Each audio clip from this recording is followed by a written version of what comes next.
Shake it, time and ring it, go and get yourself a whistle and blow. I just wanna holler when my soul feels free, now blow.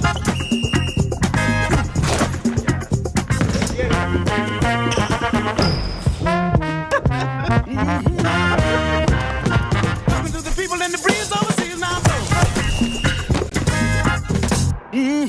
New Balance, we got now.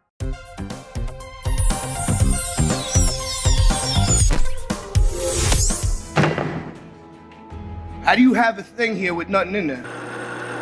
Good evening, everybody. I'm Action Bronson, coming to you live with a breaking sneaker report. The all-new Ellipse.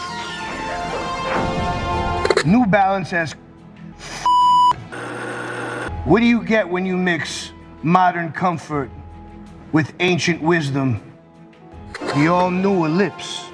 Fresh foam midsole grounds the new Ellipse design in a familiar and trusted cushioning experience that combines unmatched comfort with long-distance durability. It's a multi-layer air mesh upper, which is lightweight and breathable while creating a sleek and novel visual that stands out from the everyday running pack, which just means it's a vibe.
Morning, track and field fans. Welcome to day 4 of New Balance Nationals Outdoors here at historic Franklin Field in Philadelphia. Happy Father's Day to you all. This is Dave Milner. I'm joined by Olympian Mark Davis. We're going to get ready to kick off our action here in about 5 minutes, but let's talk about some of the things we've seen so far and some of the things we're looking forward to on Sunday.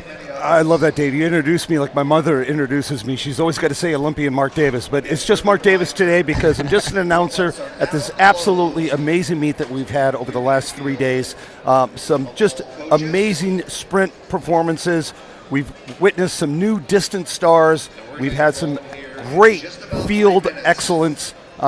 Because this is, after all, track and field. But it's just been an absolutely amazing last 3 days. We've commented about how great the weather's been here, and that's really helped bring out the excellence again in all of these athletes. And we're going to take a look back now at the last few days of the 2026 New Balance National Outdoor Championships. We welcome you to New Balance Nationals Outdoor from beautiful Philadelphia, Pennsylvania, historic Franklin Field. This annual fair bringing a collection of talent from across the country.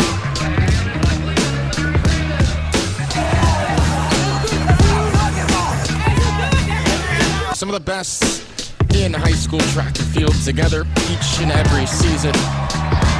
Oh, he celebrates at the line. One is gone.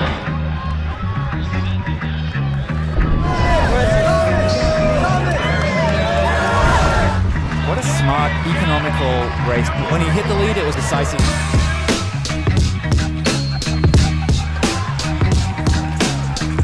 What about the Blue Hawks? They're looking like they're ready for a victory lap out here.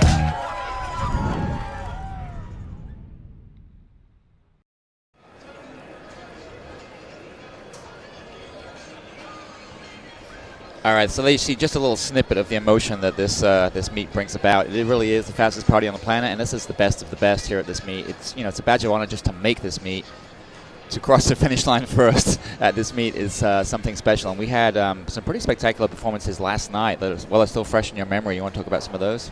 Yeah, I mean, I was just kind of witnessing that 4x100 meter prelims, which was just absolutely amazing. Dropping a 39.91 on us in just the prelims there was great. But obviously, witnessing that steeplechase national record last night was great for me. I tried to catch Mazio after the race and just kind of introduce myself and tell him how much in awe I was of that performance. He had a little stumble there on the last barrier, which was a la almost Evan Yeager from years ago when he just missed making out breaking 8 minutes in the 3K steeple, but he still pulled it off and broke the national record. So that was really a great way to end the night. But it's just been an absolutely amazing last 3 days of performances. You got athletes out here doing multiple events, so we're getting a chance to not just see them once, not to even just see them twice, but even see them up to 3 and possibly 4 times. Yeah, to your point, I mean, that was a great cap to day 3, where Nick Mazeo broke the national record, running 5:37.60. Both of the 4x1s are set up pretty nicely, so that boys 4x1 with a 39.91 sets up a great battle between St. James Academy and Dudley, and then likewise for the girls, we should have a battle between Bullis and Pensorkin, who are anchored by our 100-meter champion Siani Wynn. And we had a few upsets in the mile also. We had the unheralded Philip Goupil of Downers Grove winning that one in 4:01. Maybe less of a surprise to the girls with Mallory Weller, but she clocked a meet record there, 4:31 last night. So you can watch all of that stuff on demand. But we are going to get ready for our first event for day 4 here, and we're going to be kicking off the action with the boys 4x100 10-meter shuttle hurdle relay. Yeah, this is a unique and fun event for high school athletes. You don't see this at the rarely see it at the college level. Definitely don't see it at the pro level. But high school teams sometimes can have multiple good hurdlers. It's rare that you actually find 4 good sprint hurdlers to put a team together. So sometimes you tend to recruit maybe a high jumper or another sprinter that is willing to jump over a nice high hurdle or even the lower hurdles for the girls. But it's a really, really fun event. Basically, it's similar to what you see in swimming. When you see relays in swimming, when you see the U.S. team doing their relays at the Olympics, you have one athlete start.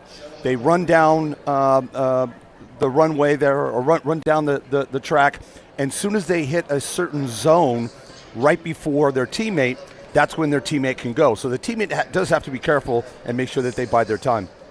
All right, so it looks like Heat 1 is in their blocks. So we've got Island Express running in lane 2, Frog Lake Track Club is in 4, and Beckton Track Club is in lane 6. Obviously, you can't run it in adjacent lanes here. Yeah, you basically, because your teammate's coming back in the lane right next to you. So they are off and running here. Island Express, Frog Lake TC, Beckon TC. Island Express in the blue are going to be first to hand off. And then again, you see that little zone there. It's about, maybe 2 feet, 2.5 feet that the athlete has to cross before their teammate can go. And looks like Frog Lake TC is getting back in there a little bit. So Island Express leading at the second handoff, and this should be Moses Pereira running third leg, and he's flying. Yeah, that's really opening up this race here for Island Express. So Jamari Gray is going to be on the anchor, and there he goes. It's going to be all Island Express running out of lane 2. Jamari Gray is going to bring it home for them. Just for some context, meet record is 56.10, so exactly 3 seconds off that mark. 59.08 for Island Express. Great way to start off the day, 101.70 for Beckon TC. So hey, we're off and running here, 2026 New Balance National Outdoor Championships rolling here with our boys shuttle hurdles. So 3 heats of this event. Oh, excuse me, four Three heats. more to go. Yeah, three more to go. And in Heat 2, we'll have Hopewell Track Club occupying lane 2. Egg Harbor goes in 4, and Hoover Elite will be in lane 6.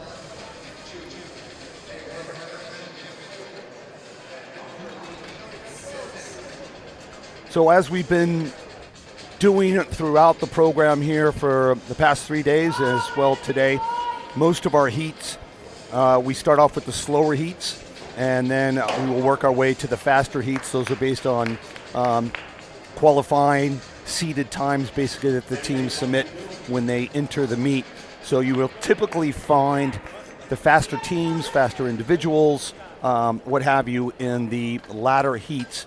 But it doesn't mean to say that, a team in the penultimate heat won't place or possibly even win. We've seen that before at national championships, where you have the heat before the final heat, and that athlete happens to actually have a really, really good race and places very high or possibly even wins overall, because it is all compiled results, and that's what determines the national title.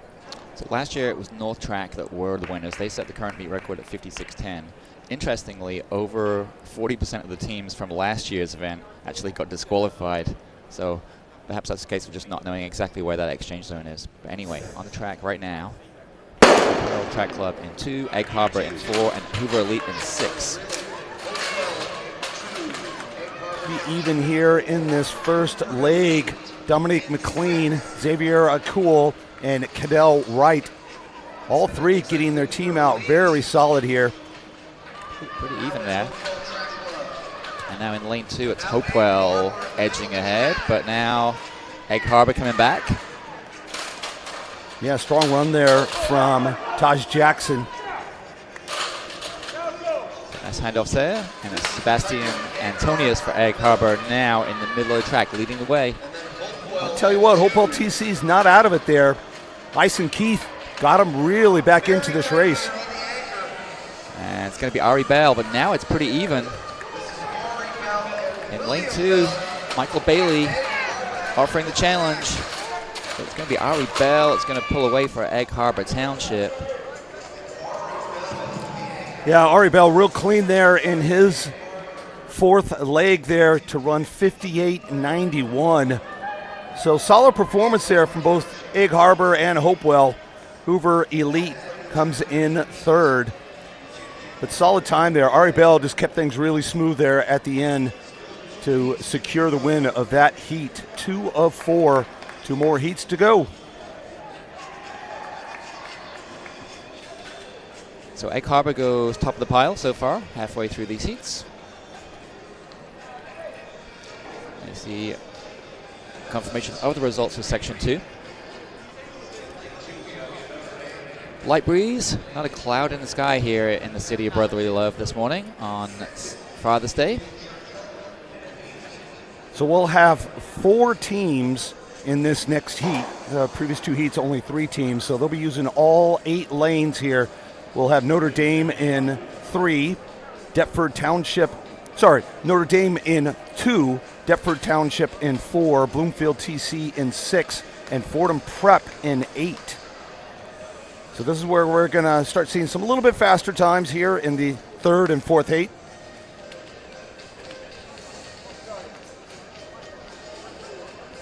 And they're getting underway here in just a minute. And I should say, and I'm sure we'll say it many times today, Happy Father's Day to you, Dave. Thank you, and to you, Mark. Happy Father's Day to all the pops out there. Hope everybody has a wonderful day. Hopefully you're enjoying some track and field, maybe some FIFA World Cup soccer, or we will say football, just to make you happy there, Dave. Thank you. Appreciate it. So in this next section, Bloomfield occupy lane 6.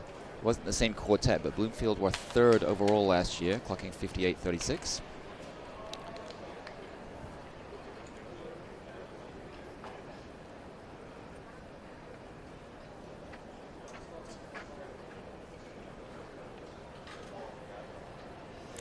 Actually, it looks like right now on the track, I'm only seeing 2 teams. We might have a couple of scratches. We'll wait to see. We definitely have, looks like we definitely have Deptford Township That looks like 4 and 6, right? Oh, so we got 3 teams there. I didn't see 8, so 4, 6, and 8. So Notre Dame not running. It's Deptford Township, Bloomfield TC, and Fordham Prep. So for Bloomfield, Jesse Singleton was part of that quartet that did finish 3rd last year. But out strong there, Deptford Township. Kareem Brown got things going here, and now it's Xavier and Holmes motoring through here, giving them a huge lead in Heat 3. And nice handoff. That's going to be Kamaldeep Singh for Deptford Township, and they have a whopping lead right now.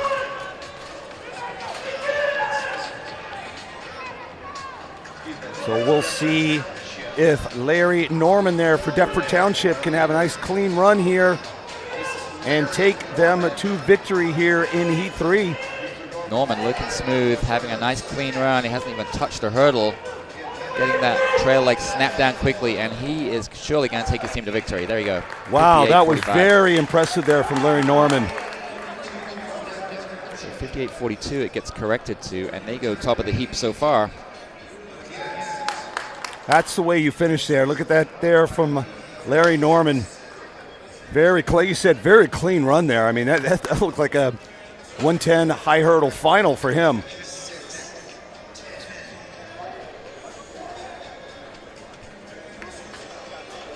That was Xavier Holmes you just saw in your shot. But an impressive run by Deptford Township. It looks like Notre Dame did not start that race. So now we're on to our 4th and final heat, which should in theory be the fastest one.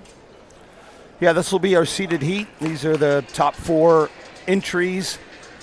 And looks like we are not going to have Shipley's Vault Lab. That's disappointing.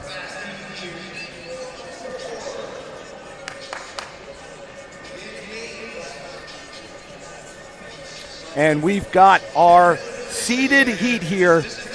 Kentwood TC in lane 8. So that'll be Morrison Brown, Clinton Musio, Major Barnes, and Shukuru Makechi. And in lane 6, let's welcome North Brunswick TC. So you're looking there at Michael Perry, Jamel Wilmot, and they'll be joined by Elvin Mate Feliz and Schwan Grimes III. And there's our 2 athletes on one end from GA Racers TC, starting out of lane 4.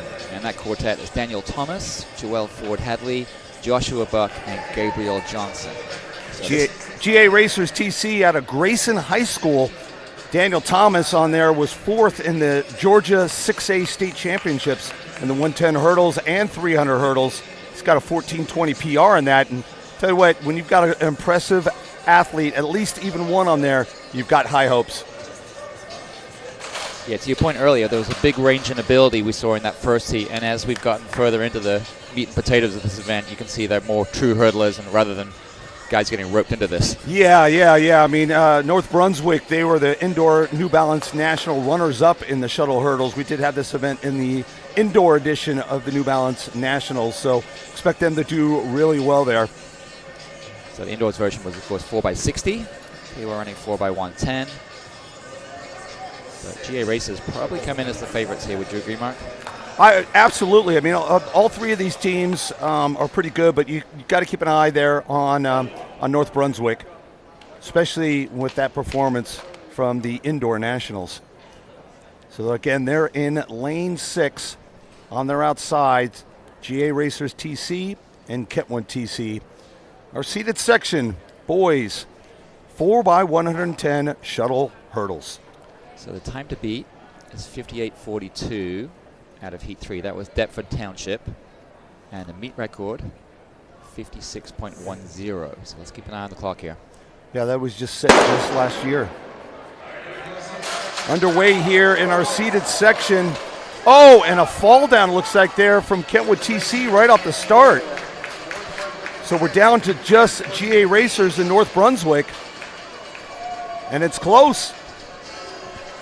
So it looks like GA Racers with a slight lead right now by, well, now it's dead level. And now North Brunswick coming back into the 4. And here we go here, North Brunswick. It looks like Wilmot. Yeah, Jamel Wilmot taking things home here. One final leg here. And it should be Schwan Grimes on the anchor for North Brunswick. And let's keep an eye on the clock, see if they can challenge that meet record, 56.10.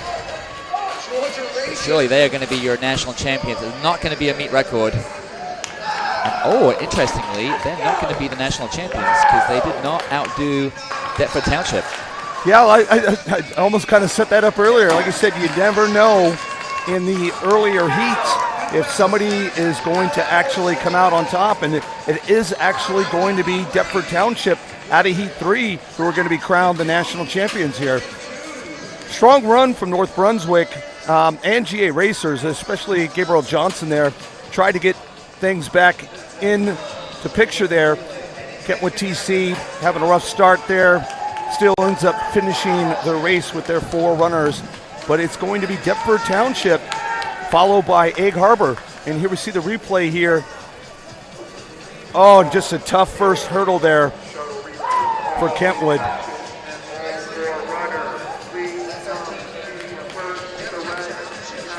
And from there, Deptford Township just kind of rolled away with it. You're watching North Brunswick right now, right? Oh, sorry, this is the final. This is North Brunswick. This is our final, which is not our champions, but... All right, so I think we have our winning team, Deptford Township, on the infield, ready to talk to our field reporter, which is it Devontae this morning?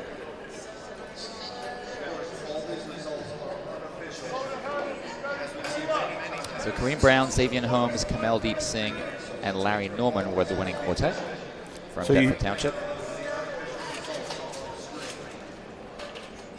So you can see the official results there. And again, Deptford Township out of Heat 3. Also interestingly, Egg Harbor Township out of Heat 2 placed second overall, so a few surprises there. Yeah. I mean, it wasn't only just the previous heat that ends up becoming national champions. So we're going to take things down and have a chat with Deptford Township, your national champion. I have Deptford Township down here on the infield with me, your shuttle hurdle relay champions. Before the race, they actually told me they were going to win. They said they were going to do it. Guys, where did that confidence come from? You know, indoor, we fell short. We got 10th. And, you know, we came in here, our third leg is healthy now. We came in here, we knew we could do it, and we got it done. And that you did. All right, so you ran it out of the second heat. There were 3 heats, so what was that emotions feeling like watching that 3rd heat run? I don't even know. It's like, I'm at a loss of words. Like, running it out of the 3rd heat, not even the fastest heat, it's crazy, man. All right, and last but not least, almost everything needs to go perfect in the shuttle hurdle race. It's 4 hurdlers running across the line. How do you guys stay composed, and how do you handle that pressure? Stay locked in, look at the next hurdle in front of you, don't look at the hurdle. You just keep running, keep pushing. I will say, elite coaching. Coach Skip, Coach Sherry, we're going to be able to do it without y'all right there, man. Look, stay composed, always. Stay composed always. Give it up one more time, everybody, for your shuttle hurdle relay champions. All right, Deptford Township winning the national title. And we are going to set up the hurdles now for the girls' shuttle hurdles, and we're going to take a break, and we'll see you back on the other end.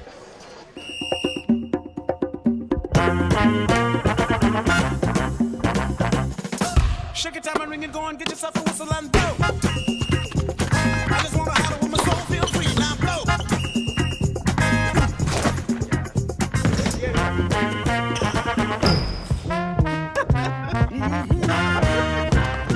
Talking to the people in the breeze overseas, now blow. New Balance, we got now.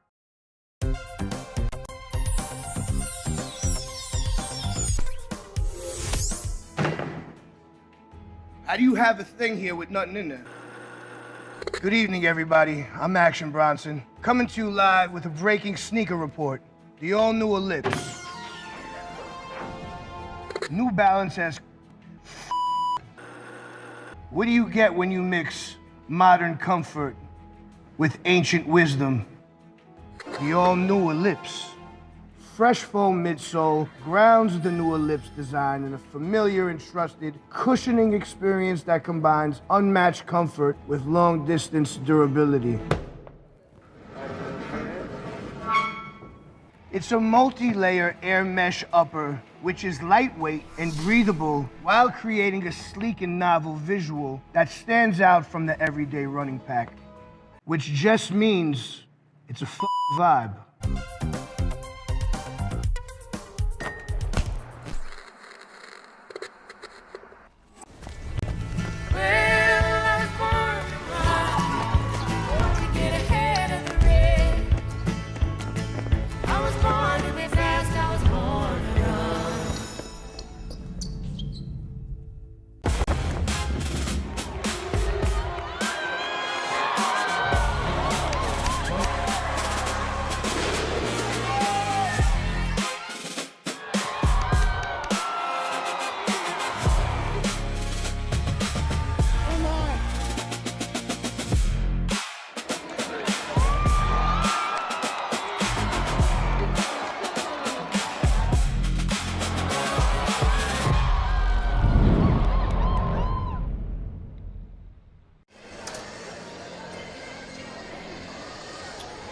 Welcome back to sunny Philadelphia and historic Franklin Field. You are here for the action for day 4 of New Balance Nationals Outdoors, the fastest party on the planet.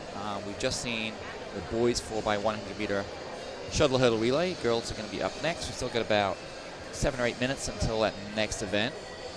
What are you most looking forward to here on day 4, Mark? I was talking to Carson yesterday, and I'm a big fan of the distance medley relay. I just think that's one of the best events. It's a great mixture of sprinting, high performance middle distance, and long distance, and I love when all of those can come together. A sprint medley can somewhat kind of be like that. You get some pure distance and a little bit of middle distance, but when you get that range from a 400-meter runner to a miler, possibly even a 2-miler, we'll have those up very soon, so I'm definitely looking forward to those. It's a very unique event.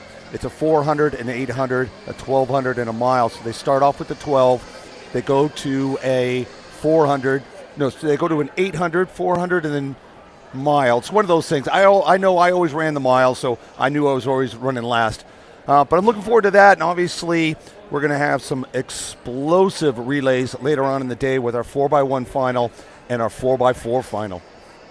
Yeah, so you'll see those DMRs coming up. The boys' distance medley relay will kick off at 9:39 a.m., so just in a little over half an hour. That'll be followed by the girls. And then right after that, we'll move into our championship high hurdles finals. And those are setting up to be something pretty juicy. Those will be followed by the 400s, and then we'll move into 4x1 action. 4x1 we talked about earlier. That boys 4x1 in particular setting up to be something pretty special with St. James Academy having run that 39.9 in the prelims. It felt like a final. It was so fast. Yeah, it was a new meet record, and it was. I mean, to see a high school team running under 40 seconds is rare, and when you can get that, it's quite spectacular. But yeah, we've got a lot of great races coming up here. The hurdles, it's interesting to have the shuttle hurdles the morning of our hurdle finals. That kind of starts to take away a little bit from some of those athletes that are actually going to be later on in the final. Later on this morning at 11:43 and 11:52 are our hurdle finals. So you wouldn't see really too many, if any, of those finalists coming out here early in the morning and running the shuttle race. So that kind of evened the playing field a little bit in our shuttle hurdles earlier today. And we've got some exciting field events as well throughout the day. We're going to have our boys long jump and girls long jump championship. We'll have our boys javelin championship just to make sure that we round out, and our girls javelin as well. And it looks like that is underway. Yes, our girls javelin already underway. We've already had about 3 athletes throw. Currently, Amelia Malath with her first throw of 40.01. But we've got a lot of athletes still to come there in the girls javelin throw. And again, just a great way to sign off here on day 4. We'll be here all morning, all afternoon. And as you mentioned, beautiful day here in Philadelphia. And just absolutely wonderful city. We had a great time out last night playing some pool and hanging out. And it is really, truly the city of brotherly love. And I've just had an absolute great time the last 3 or 4 days here. And I'm excited for some great action and sign things off the right way that only New Balance can. Yeah, the city's kind of a buzz with the World Cup going on right here in Philly as well. We had the Brazil-Haiti game just a couple of nights ago, so a lot of soccer fans here in town. A lot of people just from all over the world gathered here, in addition to the 6,000 or so athletes here for this meet. Yeah, it was exciting. I mean, it seemed like no matter where you kind of went into, there was a TV on with World Cup, and whether it was the game that was being played here in town or a game being played on the other side of the country, everybody was definitely glued to that. But we appreciate that you are all glued to this exciting action here on the track, because after all, as Dave mentioned, this is the fastest party on the planet. And that party's getting ready to get going here again. You can see on the screen the girls getting ready to get set up here for our girls 100-meter shuttle hurdles. So they had to lower the heights, adjust where the hurdles are, and they're kind of getting warmed up there. We're still about 4 or 5 minutes away from the start of that. And then also kicking off pretty soon is the long jump. The girls' championship long jump and the boys' championship long jump will start concurrently at 10 a.m. Don't forget, you can catch all the field event action on demand at runnerspace.com. So field fans, be sure to tune in. But as Mark mentioned, the next event on the track is going to be the girls' 4x100-meter shuttle relay. And we'll have 3 heats.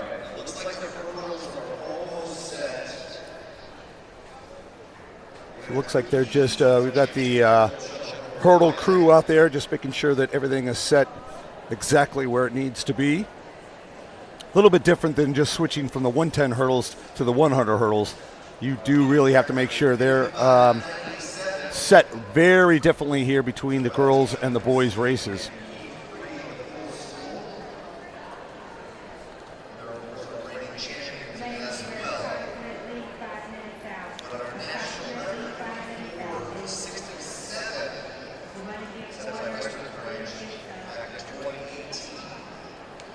And our meet record, looking ahead here, we've been mentioning this team, it seems like all weekend long here. Bullis School, the reigning champion, is running 56:32 last year, but the meet record set about 3 years ago, in fact, in 2023 by Bullis, 55:97. The national record, not too much faster than that. Western Branch, Virginia, back in 2018, ran 54:67. And the U.S. number 1 right now, 60.67, Bay City Western out of Michigan. Yeah, I think that U.S. number 1 time is definitely going to tumble. And we will see Bullis in that third and final heat. And they have a very strong quartet with Kennedy Brown, Carolyn Bennett, Soleil Russell, Cassidy Hopkins.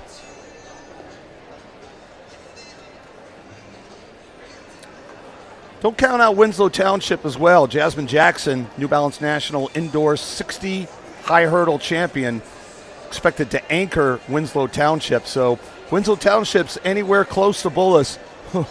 Watch out for Jackson. It'll be interesting. She's not listed on our results tablet as being part of that quartet, but who knows? Who knows? They're not going to just want to hand that title to Bullis.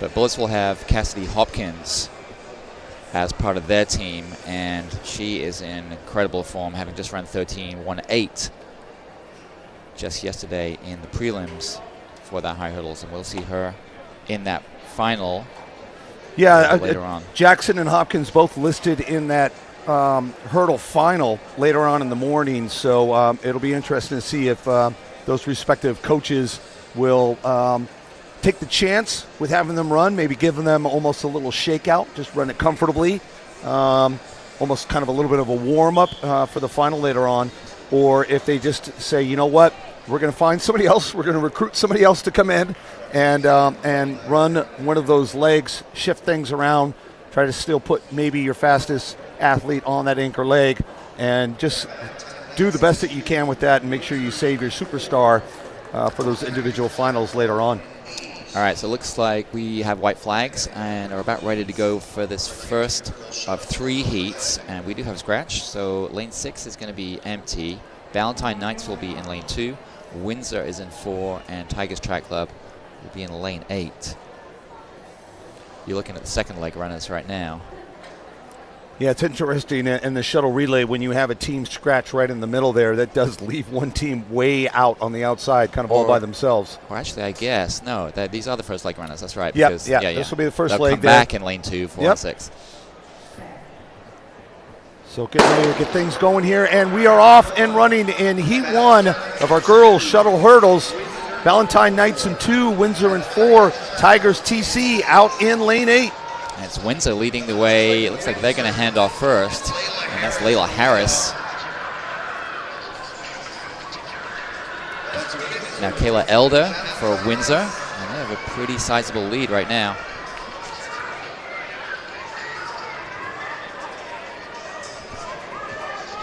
So getting ready to essentially hand off there to the 3rd leg there. Windsor, Lasagna Campbell is listed as their 3rd runner, and she'll be handing off to Tamara Gillespie. Well, Campbell hit that 7th hurdle pretty badly, and the last hurdle, so lost a little bit of time there. Now in lane 2, it's Valentine Knights that have moved into the lead. It's Jenny Carr, and now can Gillespie claw it back? Gillespie now is going to save the day for Windsor. 104.35 there for Windsor, and what a great anchor leg there from Gillespie. Valentine Knights got back into the game there, but once Tamara Gillespie got going there, she took it home for Windsor. Yeah, on that 3rd leg, Lasagna Campbell had all kinds of trouble in the second half of her leg. She clipped, I think, hurdle 6 or 7 pretty badly, and then hit the last one as well right before the handoff. But Tamara Gillespie had a fantastic anchor run to save the day and lands Windsor top of the heat, clocking 64.35.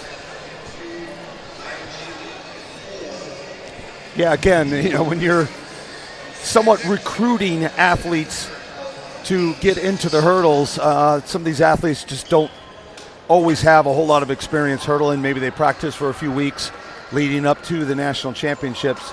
They are athletes, so they have athletic ability, they have flexibility. Just got to teach them a little bit of technique, but did not have to teach Gillespie any technique there, as we see her taking things home for Windsor and setting things up with the first time of the day, 104.35. That's what the other teams will be chasing.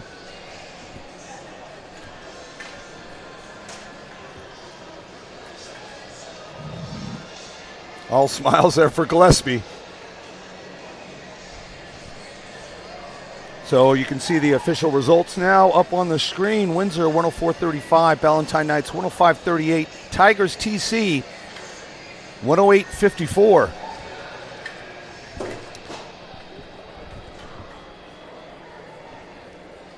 So it's a beautiful day here in Philly, 73 degrees, not a cloud, a few tiny little clouds in the sky. Oh, it's just beautiful. Let's not even talk about those little tiny clouds out there. We've just got an absolutely beautiful day. You were mentioning before about how hot it was last year, and it's just been a blessing this year to have just kind of a cool breeze and great temperatures. Yeah, and also no weather delays. I think we had a 3 or 4 hour weather delay last year, and to your point, it was brutally humid, hot. We had thunderstorms, and then just having those delays, it messes up your warm up, it messes up your nutrition routine, and you really have to pivot and really test the mental game as well as the physical game when you have that kind of derailment going on. But yeah, this time of year in the spring, you get a lot of championships where they need to prepare for those type of situations. I've announced at a few meets this spring already where there's been major delays. So some of these athletes are kind of used to it in some areas of the country where they have a lot of thunderstorms in the afternoon. So some of the athletes are prepared, some maybe not quite. You get those athletes out from California that don't know what a thunderstorm is, or at least the type of thunderstorms we have out here. All right, so we're ready for Heat 2. And we've got 3 teams lining up here. IMG Elite will occupy lane 4. GA Racers, who we saw run well in the boys shuttle relay, they'll be in lane 6 in the middle of the track, and Kentwood Track Club are in lane 8. Can barely see lane 8, just behind that New Balance snow fencing. Lisa Liu for IMG Elite, Josephina Jallo for GA Racers, and Naomi Wilson for Kentwood. Getting things started here, and in the middle of the track there, GA Racers looking very good there. Josephina Jallo. A smooth handoff, and now it's Megan Wright on the second leg, and she's pulling GA Racers away from the rest of the field. Not quite as smooth as Jallo on that first leg, but Wright getting it done here. Although it looks like IMG Elite reeling them in a little bit. Wow, that was a great run there from Michaela Lopez for IMG Elite to get them back into this race. And now you got Jaden McCarings. So neck and neck here for IMG. It's going to be Alexis Equerzel, and for GA Racers, it's Ayana Turner. Turner now pulling away. Georgia Racers running away with this one, and Ayana Turner having an excellent ankle leg, 61.60. So that goes top of the heap. I thought IMG Elite on their third exchange, I think the runner might have gone too early. We'll see what happens there, but either they got the perfect handoff or it was a little premature. Yeah, it's kind of one of those things. We don't have VAR here, so it's kind of up to the official in the moment to see if they violated that zone area or didn't quite get into it before their athlete took off or their teammate took off. But I didn't see any flags go up, so it looks like it might be clean. That was close there. Yeah, to me, it looks like she went off early, but we'll see. I mean, they were well beaten by GA Racers in the end anyway. But like I said, we don't have VAR. We're going to be working in lots of soccer references today, so hold on. You kind of have to. You kind of have to. We're both big fans, and we're going to try to do it as much as possible. I think we've got a few bets out there about how many soccer terms we can drop in our final day. But needless to say, GA Racers TC goes to the top of the heap there with their time, 101.61. Not too far off of that meet record there. And we'll see what our third heat can bring us here. This is our seeded heat. So if Bullis and Winslow Township and McNamara Mustangs all put in their full strength quartets here, it does set up as a little bit of a preview for the high hurdles final that we'll see later on today. So we don't know for sure if Jasmine Jackson is going to run for Winslow Township, so we'll keep an eye out. Yeah, she's not listed on there, but interestingly, Cassidy Hopkins is for Bullis. But again, whether she actually ends up running remains to be seen. So the rest of that Bullis lineup, Candy Brown, Carolyn Bennett, Soleil Russell. Soleil Russell, the younger sister of Masai Russell, the U.S. record holder. Candy Brown is the 400-meter hurdles national champion. She's set to lead off. So Bullis really going all in on this event, and perhaps taking down their own meet record that was set 3 years ago. And Cassidy Hopkins ran that when she was just a freshman anchoring. And we're going to meet our teams here in our seated section. Girls shuttle hurdle final. And in lane 8 there, let's welcome DF3TC. And running in lane 6 is McNamara Mustangs. They're happy. They're ready to go. And in lane 4, the aforementioned Bullskull. This is Winslow right here. So it looks like we're introducing Winslow first in lane 2, and we'll come back to. So it looks like we don't have a start from Bullis. That's why we didn't announce Bullis. Very interesting there. That opens things up. So Winslow Township, did we see Jasmine Jackson on the track there? She's not listed on our results, so that'd be interesting. But McNamara Mustangs have Ania Castro on either their second or third leg, and she is one to watch. Here we go, out strong here. Winslow, McNamara, and DF3TC. And it looks like McNamara Mustangs are our front runners here in the first leg. So for McNamara, this should be Ania Castro right here. And Ania Castro having a really, really solid run, and she is opening up a sizable lead over the opposition. I tell you what, I think this U.S. number 1 is definitely going to be going down there. They just need to get low 60 or under 60. And McNamara Mustangs are given a shot here. And if this is Naomi Howell, she's going to be taking it home for McNamara Mustangs. Hamilton had a good third leg, and this is Howell. And let's keep an eye on the clock here. So the meet record, 55.97. That's unlikely to be challenged. Oh, they got close. They got close, 57.77. So smashes the U.S. number 1. Look how happy they are.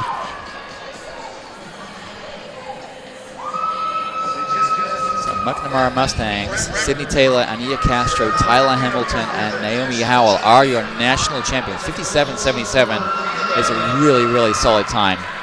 To your point earlier, it smashes the existing U.S. number 1. I did see Howell there, so that was definitely Naomi Howell anchoring there.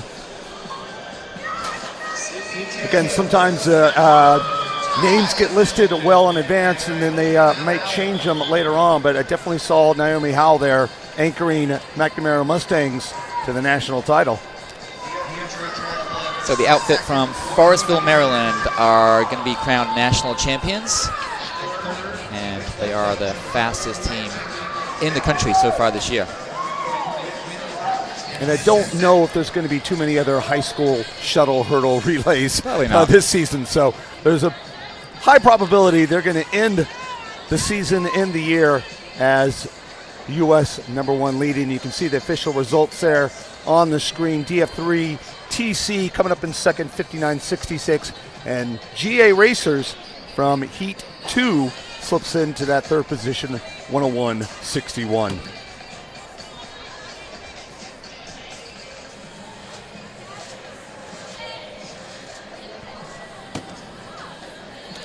So if you're just tuning in to Run in Space, we've had both of our shuttle hurdles relays. Next event on the track is going to be the DMR for boys, but we are going to get to talk to our winning quartet from the girls shuttle hurdle relay here shortly. Yeah, I think Devontae Ford's gathering them. You know, they're excited, jumping around.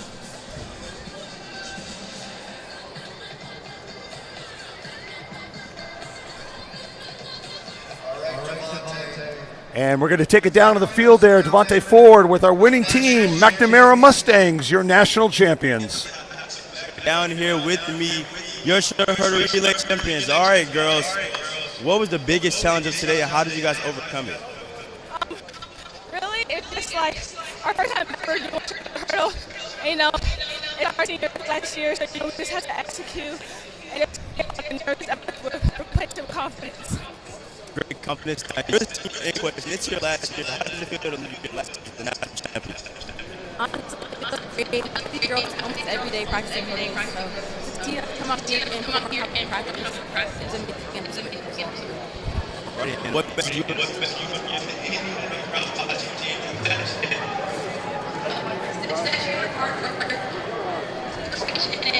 just take time. You have to do something. So yeah. Well, you heard it here. That's how you become a national champion. Give it up one more time for your shuttle hurdle relay champions, everybody. All right. McNamara Mustangs, your national champions there with Devontae Ford. Out here, day 4, New Balance National Outdoor Champions. Great time for them. Again, smashes that U.S. number 1 by about 3 seconds. And we've got a little bit of time again before we head off to our next running event, which would be our championship boys distance medley. A little bit of an update in the girls javelin throw. They are, looks like in the first flight, they've had 2 throws so far. Rowan Sunderval from Broward Elite AC, your current leader there at a throw of 40.73, 133.7 feet. So that was from her second throw. And again, we've got about, looks like 22, 23 athletes in the javelin. Currently 14, our first flight underway.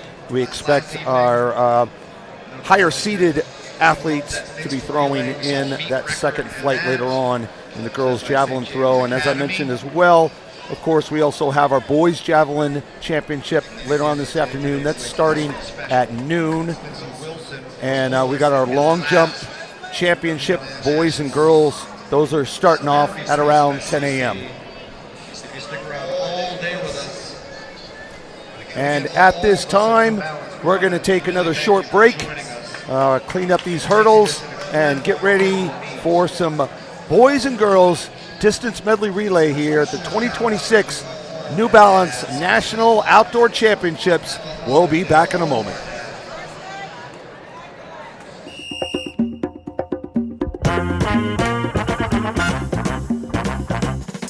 Shake it, time and ring it, go on, get yourself a whistle and blow. I just wanna holler when my soul feels free, now blow.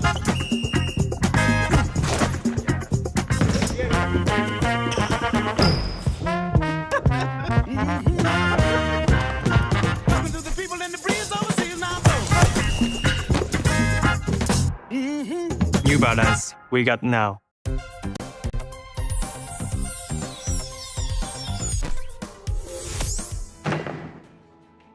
How do you have a thing here with nothing in there? Good evening, everybody. I'm Action Bronson, coming to you live with a breaking sneaker report. The all-new Ellipse. New Balance has What do you get when you mix modern comfort with ancient wisdom? The all-new Ellipse. Fresh foam midsole grounds the new Ellipse design in a familiar and trusted cushioning experience that combines unmatched comfort with long-distance durability. It's a multi-layer air mesh upper, which is lightweight and breathable while creating a sleek and novel visual that stands out from the everyday running pack, which just means it's a vibe.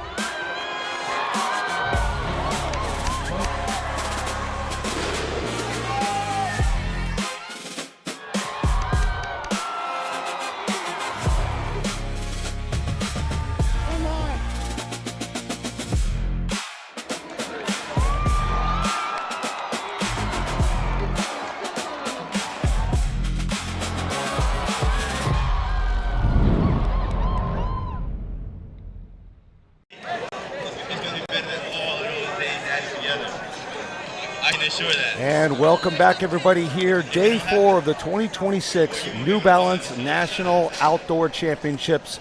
We are just getting things underway here. We've had our shuttle hurdle relays, and soon we'll be getting into some mixed distance events, our distance medley relay. But Dave, we've been mentioning a lot about some of these powerhouse schools, powerhouse teams, and obviously one of those names that comes up a lot is the Bullis School. And you can't really mention the Bullis School without mentioning Quincy Wilson. We will see him later on today in the 4x4, the only event he's running, not running the Open 400, not running a 200, not running anything else, but coming in here to hopefully power home the Bullis School to a national title in the 4x4 as we wrap things up. But, you know, Quincy's been out doing some other races getting ready for this event. Yeah, so to your point, the reason we hadn't seen Quincy earlier in this meet is because he was out on the West Coast at the U.S. Under-20 Championships in Eugene, Oregon, and the main purpose for that is that the World Under-20 Championships are taking place in August at Hayward Field, and in order to make that team, you've got to run the U.S. Under-20 Championships, you've got to be top 2. So he had a fine run, 44.84, but he actually got beaten by Jadon DeLeon, 44.52.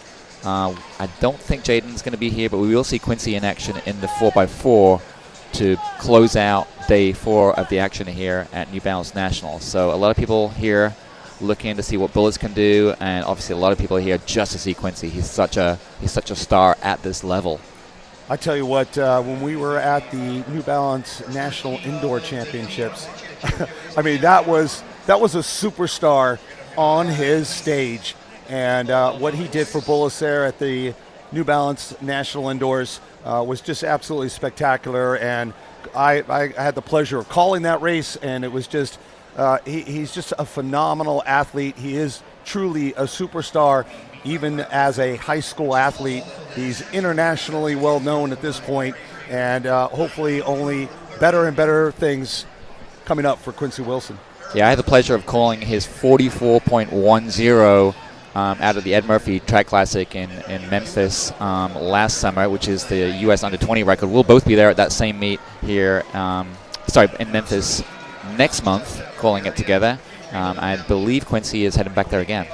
Wow, that's going to be exciting. I look forward to that. I've actually got a lot of selfies with him because I was enamored of just such a great superstar there. But again, we'll see him at the end of the day. Hopefully you all stick around with us, or if you do take a break to go watch some FIFA World Cup soccer, you come back and check out that 4x4. You do not want to miss Bullis or some of those other teams closing things out later on today. All right, so speaking of relays, we have one ready to go right now. So the Championship Boys DMR is the next event on the track. We are going to have 5 heats. We'll get faster as we go, ending things with what should be an epic battle between Harriman out of Utah and Union Catholic. Should be right in there. Lower Marion will have the Mazzio brothers, including Nick, who just set that steeplechase national record last night. So Boys DMR, the fast section, section 5, coming up in about an hour or so, but we're going to kick things off with heat number 1 here, and these boys are ready to line up. Yeah, this is going to be 4,000 meters. You're going to have an opening leg of 1,200 meters, 3 laps. Then you'll hand to a quarter miler, 1 lap around, 400. Handing off then to a half miler, 2 laps around. And then you'll have a 1,600 meter anchor.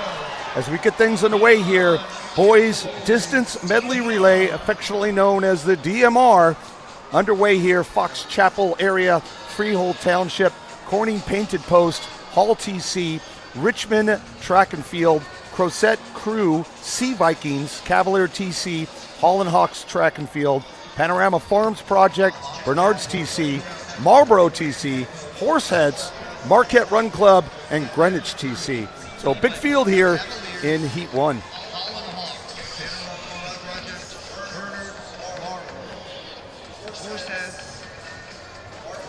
And they're coming around this second turn, getting ready to complete the first of 3 laps here for our 1,200 meter runners.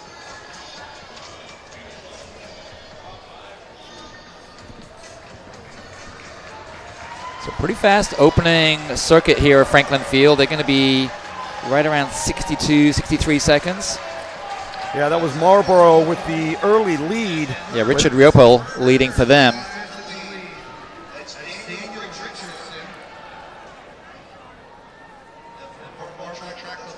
Bernard's Track Club was right up there too. They're being led off by Daniel Richardson.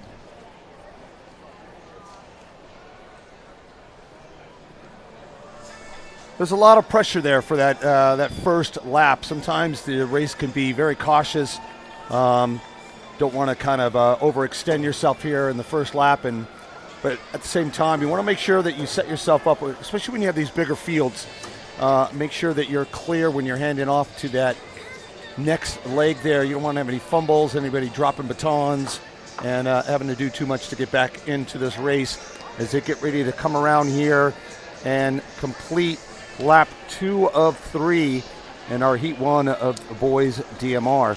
So 1,200 meters can be a little tricky for some of these younger runners. A lot of these teams, it's their first ever DMR. You can enter this meet with a composite time. DMR is not commonly contested in the South. It's more of an East Coast thing. And 1,200 meters is tough to pace. It's sort of in that no man's land. 800 meters is a unique animal, and you obviously got to go a little bit faster than you would in a mile. So it's a little bit tough for some of these younger runners to figure out how to run 3 laps as effectively as they can. So that looks like that is Richmond Track and Field making that big move here with a lap to go. That's Anthony Bastardi pulling away from the field for Richmond.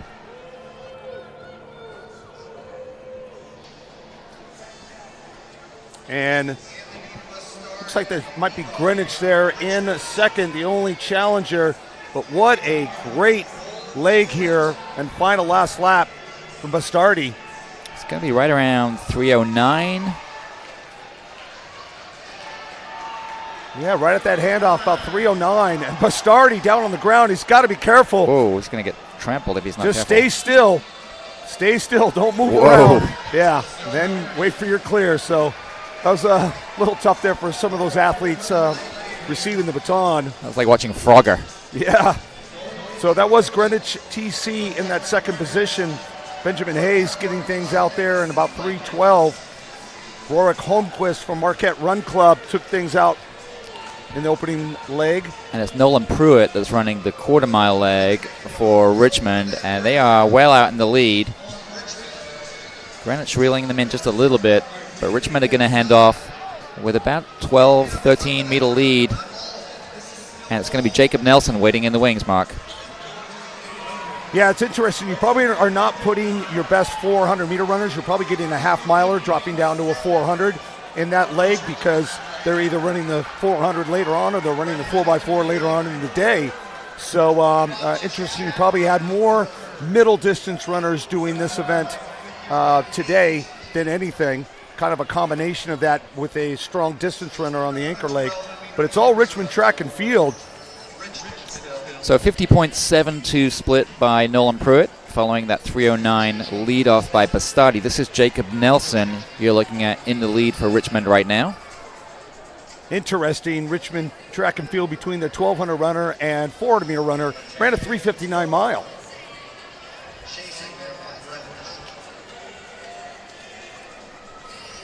So this will be 2 laps around before they hand off to their anchor leg.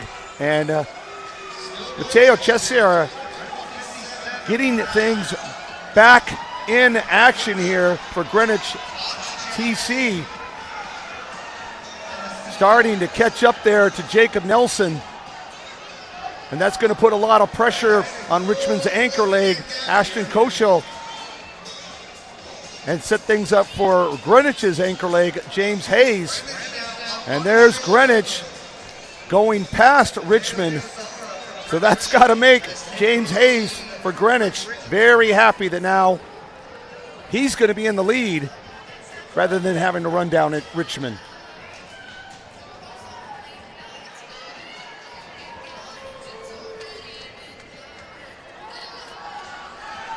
And Matteo Cesara bringing things home in the 800 leg, getting ready to hand off to James Hayes with a nice, comfortable lead here, but we are talking about 4 laps.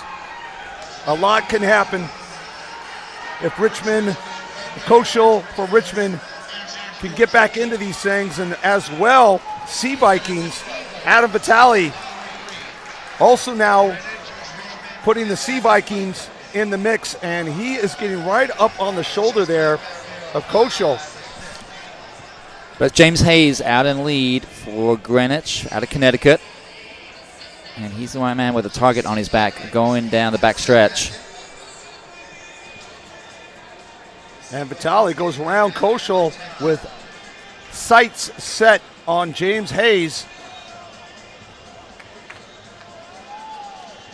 With still a little over 3 laps to go here in this Heat 1, the Boys Championship Distance Medley Relay.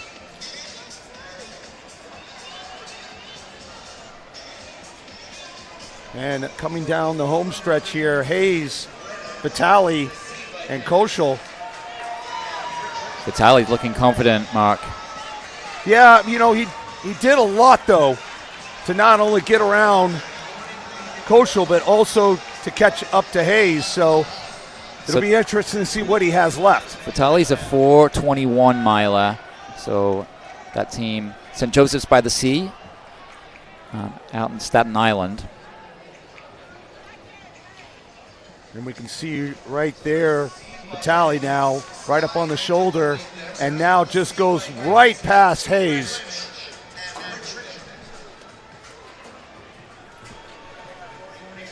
Two and a half laps to go. So we've got New York, Connecticut, and Virginia. It's an East Coast battle here in this first section of the DMR. And it's the New Yorkers that find themselves in front. Koschel there from Richmond Track and Field is kind of getting back into this picture as well.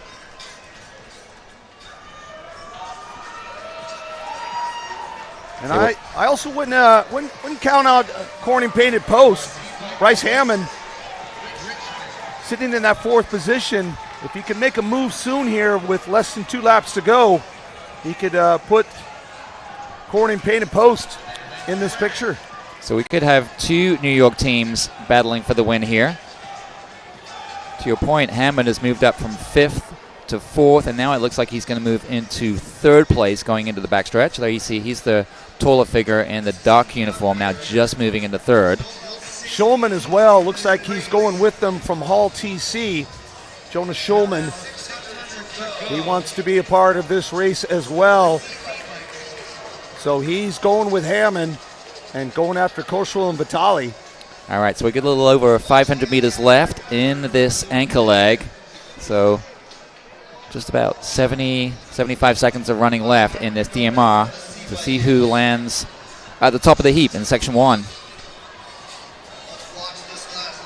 Adam Vitale looking pretty solid here. He's now got a little bit more breathing room with a lap to go in heat 1. And I do think he's glancing up at the scoreboard. As he reaches the end of the straightaway, he can look up at the Robert Johnson family scoreboard and see the gap he has. So it's a very measured effort from him. Schulman looking really good now. He's making a big move here. He started that about 450, 500 yards out. Jonas Schulman for Hall TC. Looking to be about the, and there's Koschel now. Koschel's getting ready. You see Koschel now. No, that's not Koschel going on the outside. Get an idea of who that is, also making a move. I think it's going to be academic, Mark. Vitale has such a big lead, and he looks within himself. He looks like he has a gear to shift into if he needs it, but really not being offered much of a challenge right now with just over 100 meters to go. Yeah, it's any of those moves behind Vitale are not going to work on him as he brings things home for Sea Vikings. The Sea Vikings out of Staten Island are going to be your winners, 10:23, and that's about a 4:19 anchor by Vitale. 4:19.34 is his split, and the Sea Vikings win it 10:23.38 with a 3:13 leadoff, 52.29 on the quarter, 158.29 on the half, and then 4:19.34 anchor by Adam Vitale. Vitale ran well within himself there, and that was a great leg from Perez before that to help set him up. Their winning time, 10:23.38. It was interesting. You almost kind of, when you see on the track here, there's kind of like a main finish line where the numbers are, but then there's a line that is kind of normally on a track where you would expect the finish line. And Vitale almost kind of ran really well through past the numbers and kept running. Maybe he wasn't quite sure where the exact finish line was, but needless to say, he did finish first, and that's all that really mattered as we get things set up here for Heat 2 of our Boys Championship Distance Medley Relay. All right, so we got 16 teams in the second heat. U32, Woodsman, St. Johnsbury, Savannah Park Track Club, TJS&T, Gladiator Track Club, Weymouth, Eastside Prep, Glassboro Track Club, Champlain Valley Track Club, Guilderland, Cedar Crest, Cavalier Track Club, West Windsor, and Andover Warriors, and then Little Miami Track Club. So actually it looks like we had a couple of late scratches. 14 teams now in the second heat. Yeah, it looks like Gladiator, TC, and St. Johnsbury are a no-show. That's okay. We still got a full field here. 14 teams underway. Heat 2, Boys DMR. So fastest seat time in this second section belongs to Little Miami Track Club. They wear hip number 16. Keep an eye out for them. They're going to be led off by Ian Patrick.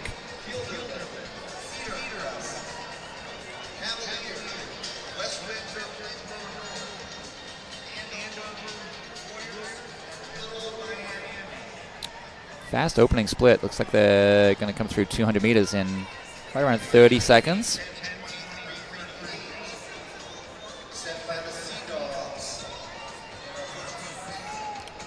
So Sea Vikings out of Staten Island ran 10:23.38 in that first section. So that's the time to beat. Can you see who's leading yet, Mark? That is Weymouth. Seamus Egan leading things off here.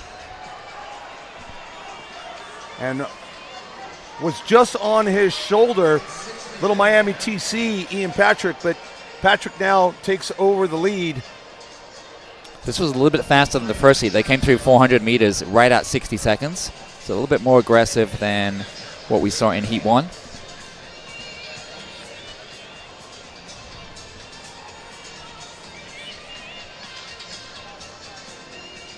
Like I was saying earlier, for a lot of these boys, it's their first time ever running a 1200. It's their first DMR. It's not an event that is commonly contested around the country.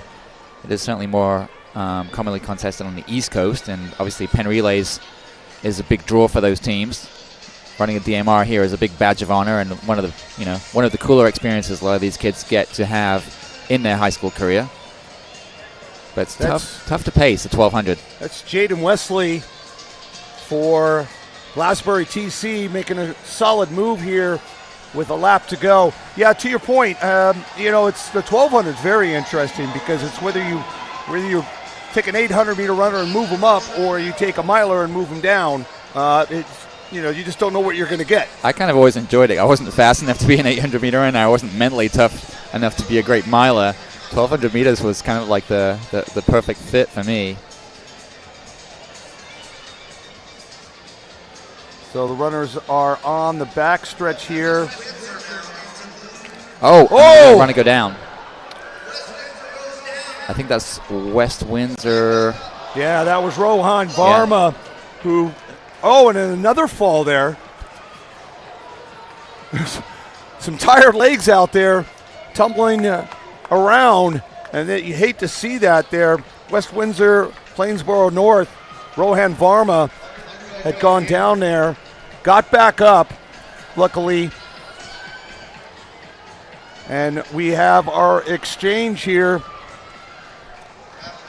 So it's Little Miami, who I pointed out had the fastest seed time coming in, that headed off first with Ian Patrick. And now Ethan Greenwood has the stick for them in the yellow and green out in front. Glassboro in second. Molly Crowell is the one pursuing Greenwood. So it's Little Miami Track Club in the lead. Glassboro in second. And those two teams way out ahead right now, Mark. Yeah, it's, there's still a lot of racing to do. They're only completing now what is essentially going to be a mile of a 4,000-meter race.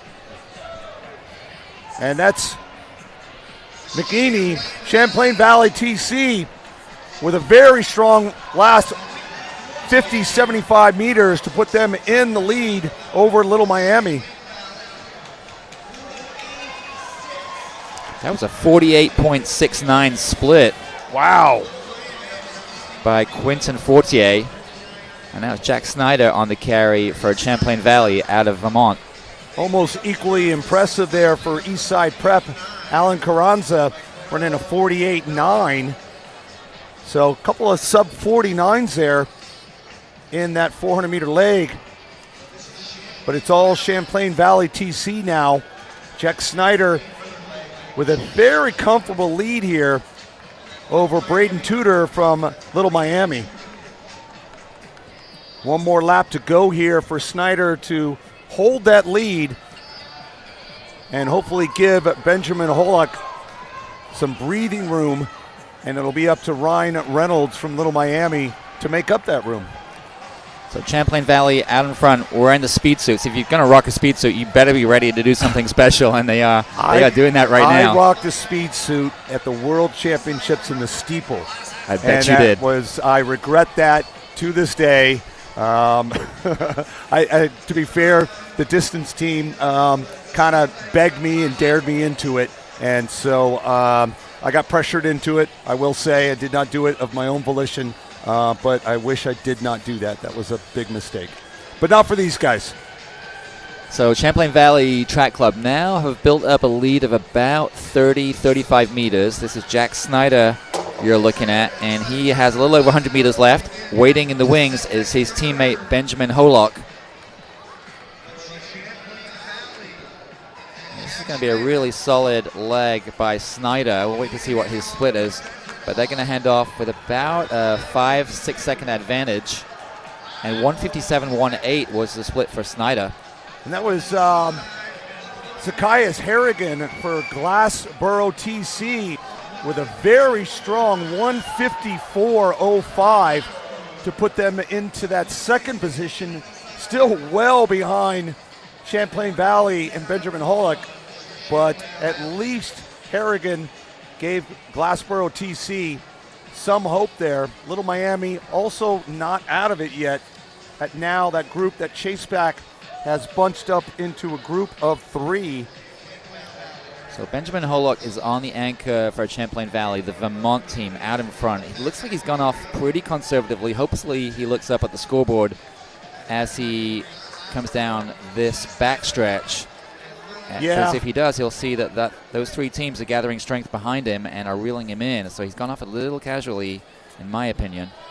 I agree with you there, Dave. And you've got those 3 teams, Glassboro, Eastside Prep, and Little Miami. Now they can work together, almost like a peloton chasing down that lead cyclist that took off. And they're going to be racing each other. And Holock has got to be careful and make sure that he keeps that pressure on the pedal, because these 3 teams are slowly starting to eat up a couple of meters here and there. Actually, I said he was going out casually. He actually went out in about 63.5 seconds, so it was more that the 3 teams behind him went out a little hot, because they probably went out in about 61 or 62. There's always that tendency when you're chasing in a relay to try and make up the ground too fast.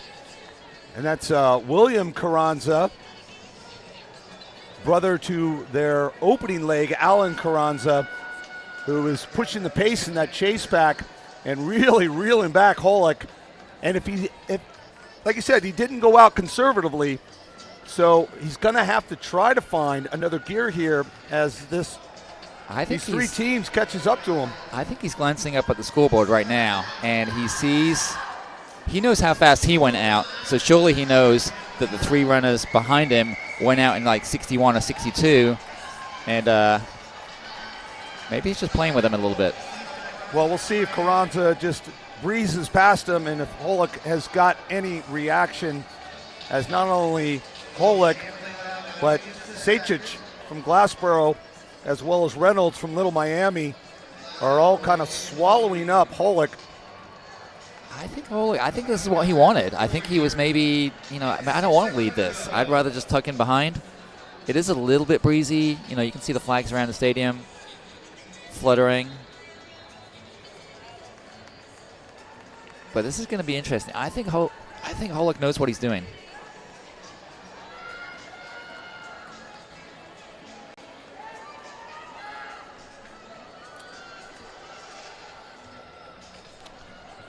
Sejcic there, I think he looks the best of the 3 there from Glassboro as he goes around on the outside. Well, we're going to get the bell here, and there's about a second separating 4 teams. This is going to be a great race here. And it's going to come down to Carranza and Sejcic from Glassboro. Well, I'm going to eat my words, because it looks like Holock's struggling to maintain contact now. Carranza now trying to pull away on the backstretch, gaining a little bit of ground there on Sejcic.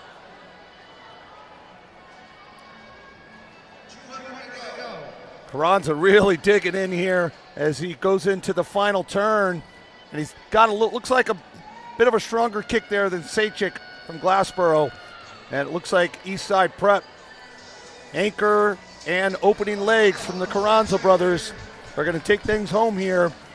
And it's going to be a solid time. It's going to be somewhere around the 10-12 range, much faster than we saw in that first section. Actually, it's going to be 10-10, 10:09. 10:09.75 for Eastside Prep, and William Carranza, 4:10.75 was his split. A very impressive run by him. That was a monster anchor leg. And again, his brother having a pretty solid opening leg as well. I mean, you look at that time, 10:10. I mean, some of our seeded teams came in with a 10:09, 10:11, and 10:13 time. So a team out of Heat 2 might be seeing themselves possibly on that top 6 podium, depending on how the next few heats go and our seeded heat at the end.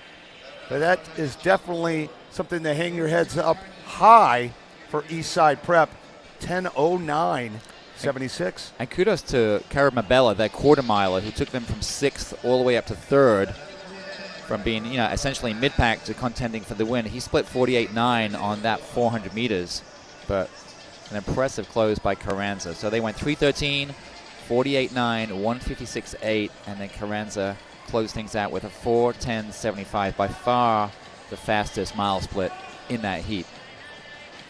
Yeah, you were talking about that 48.6 from Fortier, but Mbella, I mentioned as well right afterwards that 48.98, equally as strong, and like I said, that really helped Eastside Prep set up.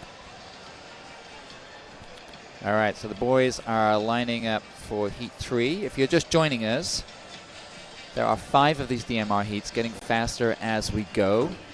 The time to beat from Section 2, which just wrapped, is 10:09.76. And then we're going to have,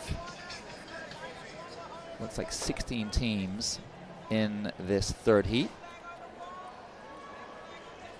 Couple of B teams from very renowned programs. Looks like they're going to bring them back, so we'll do Heat 3, Take 2 here shortly. So that gives me enough time to list who's running in this one. So it's Hawks Track Club, LB Bruins Track Club, MWTC, North Track, Valley Project, Paul VI High School, Noble and Greener School, The Tech, Corning Painted Post, that's their B team, Bronx High School of Science, Lancaster Central, Southside Track Club, Goshen Central, and then the B team from Union Catholic. We'll see their A team in that fast section still to come. Yeah, it's amazing when you can, put together 2 distance medley teams. Yeah, if you've got a B team that's going to New Balance Nationals, then you've got quite the program. You see that often in relays or and such, the shorter sprint relays. You don't see that too often in distance medley, putting together a 4, 8, 12, and 1,600 meter runner, putting 2 teams into a national championship, like you mentioned, rare. But Corning Painted Post and Union Catholic, 2 of the better programs on the East Coast. They both have their B quartets in this third heat.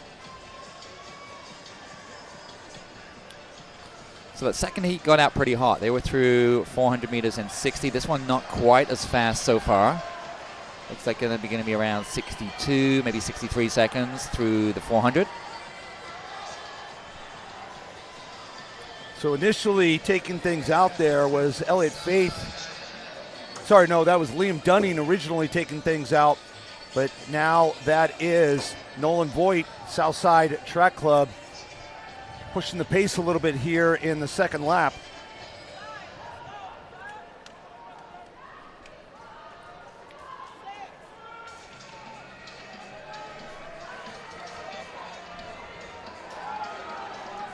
And that looks to be Valley Projects. Jack Shawn temporarily had that second position. So 136 through 600 meters. So this is, in fact, the slowest of the heats we've seen so far on an opening leg. That's Taj Wilson, North Track, right up on the shoulder there of Voigt from Southside. And he looks a little itchy and ready to go here. And Wilson moves into the lead. I think he sensed it was maybe a little bit slow. Yeah.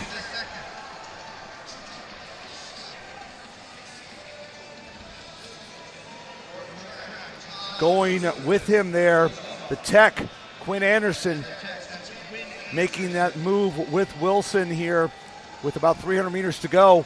They'll hand off to their quarter milers. And the Tech will be handing off to Kendrick Lyles. Will have the pleasure of running as fast as he can for one lap around this track and help set up that 800-meter leg. And Taj Wilson looking strong now. He's really putting the hammer down, and he's going to hand off with about a 8 or 9 meter advantage for North Track. Yeah, that form, that's a 400-meter runner right there. That's not a distance runner. That's a proper sprinter form right there.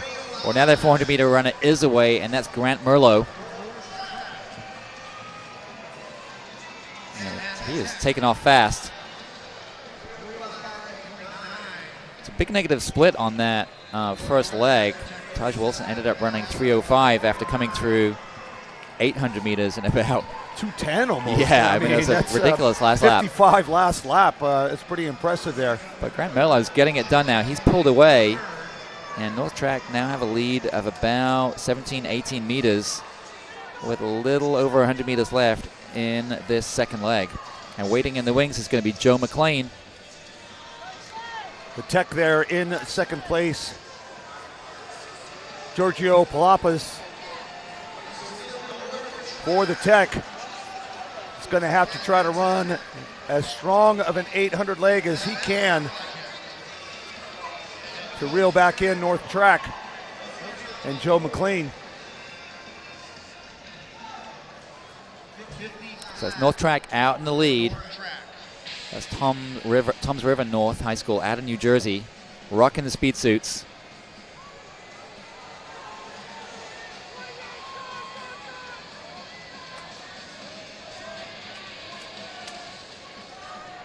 That's Valley Project. Matthias Val trying to get up on Georgopoulos. And he does. He passes him. He's still got a lot of room there to catch up to McLean with one more lap to go here in the 800 leg.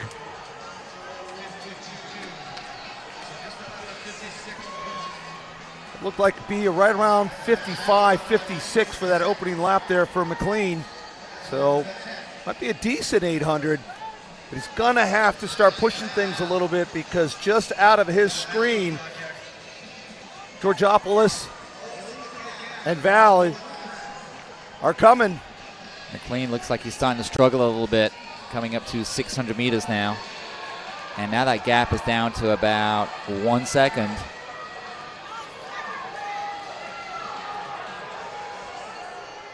Now, does McLean have the strength? It looks like he's really starting to struggle. His form is starting to break down. You can see a little bit of move. He's trying to react there with Val coming up on his shoulder. Oh, and now he senses the danger and reacts. Yeah, that was a great reaction there from McLean to make sure that he keeps things solid here for these anchor legs. Allison Gregory from North Track and Samuel Asifa are going to be your two runners there battling it out up front. So that's a 157.7 split by Matthias Valley of Valley Project to draw them level with North Track. And they find themselves in the lead early on in this mile leg. Tell you what, Union Catholic, Jaden Ain, 156.9, as well as Noah Okiki, 155.09. So some solid times there in the 800 meter. Union Catholic working their way up the field nicely. They got Finn Riley on the anchor for them, but they moved up from 8th to 5th on that 800 meter split and are not out of reach now. They're only about 3 or 4 seconds back from the lead. This is an athlete being lapped here, so your top two runners here, Gregory and James. So keep an eye on Union Catholic. They're wearing hip number 16 in the sort of, wow, I don't know what color to call that, but definitely a multicolored uniform. And running anchor for them is Finn Riley, and he's moving up the field nicely.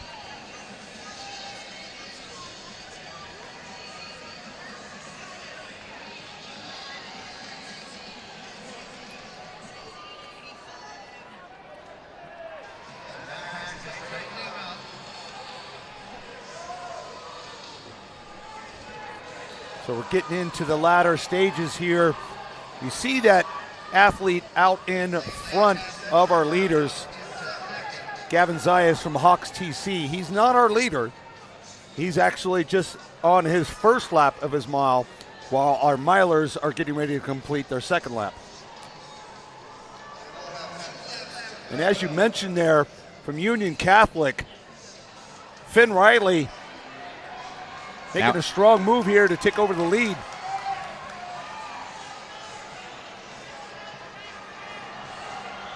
Yeah, Riley's worked his way through that pack. Sorry, actually, very that's nicely. that's not Union Catholic. Actually, Union Catholic's in third. Yeah, I've got a stronger shot there of now. Our leader, Carson Zuba from Lancaster Central, is the one making the move up front. But Union Catholic, like you mentioned, is in that mix there. Normally more well known for their sprinting, they do have a solid distance program as well. But that is Zuber leading. Now Zuber, Riley. yeah. Riley from Union Catholic's moving into second. He's the long-legged, loping stride runner wearing the glasses, and he's in second now, and he has Zuber in his sights.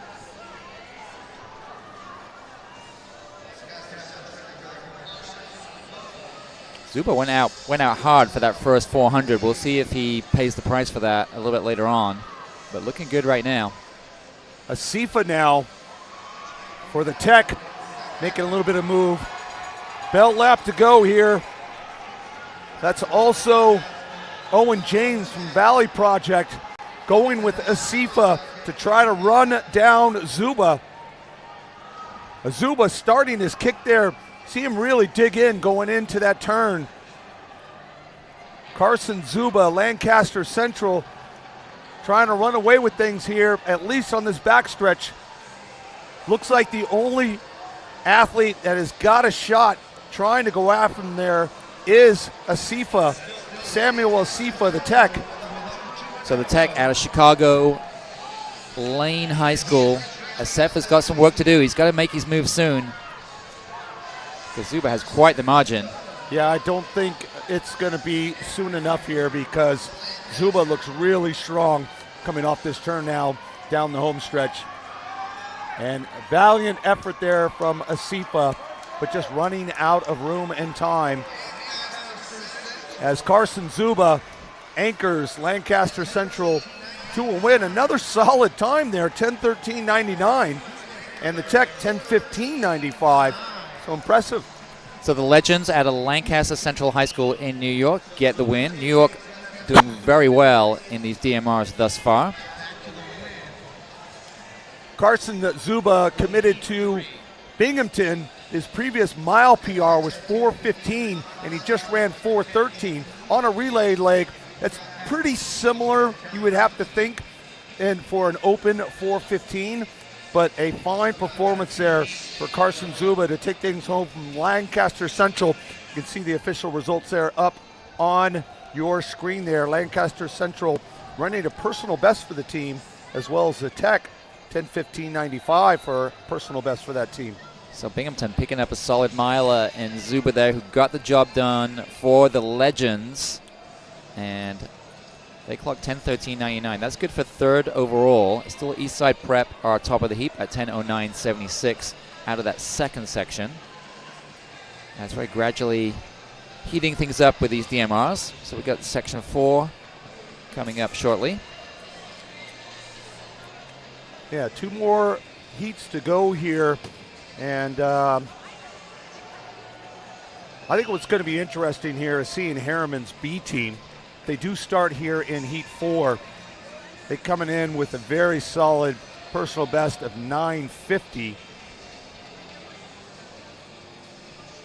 Well, it looks like it's the same seed time as their A team, so maybe this B you can't team, read too much into that. Yeah, you can't read too much into that looking at their personal best. It looks like they seeded both their A and B team at 9:50.19, but it's probably more like their A team with a shot of running that time. But still, Harriman, deep squad, so they should put together a pretty decent B team here. Also want to keep an eye out for Quakers TC coming in with a sub 10-minute seed time, and Calvert Hall College, who are going to be in lane 10 initially. That's Calvert Hall's B team, though, so again, don't read too much into that seed time, because I think that's the seed time for their A squad, who will be in the heat still to come. But on paper, looks like the Quakers maybe have the fastest time coming in. They actually have run 9:59, this same quartet, and they'll have Jonah Montanez on their anchor. So keep an eye out for the Quakers. They'll be wearing hip number 15. So wearing hip 1, Harriman, hip 2, Charlotte Country Day, hip 3, K-Zoom TC, hip 4, Spirit of Pre, hip 5, Western Carry TC, hip 6, Monsignor Farrell, hip 7, Morton Distance Project, hip 8, Spring Valley TC, hip 10, Calvert Hall College B Team, hip 11, Greenfield TC, hip 12, South Farm TC, hip 13, Scarsdale, hip 14, Billerica, and hip 15, Quakers TC. And it's Billerica leading the way right now. Mason Niles leading off for them, wearing that green singlet. And then looks like in second place, is that Herman in second? So Billerica leading. That's actually hip number 3 in second place, which is K-Zoom Track Club out of Kalamazoo, Michigan.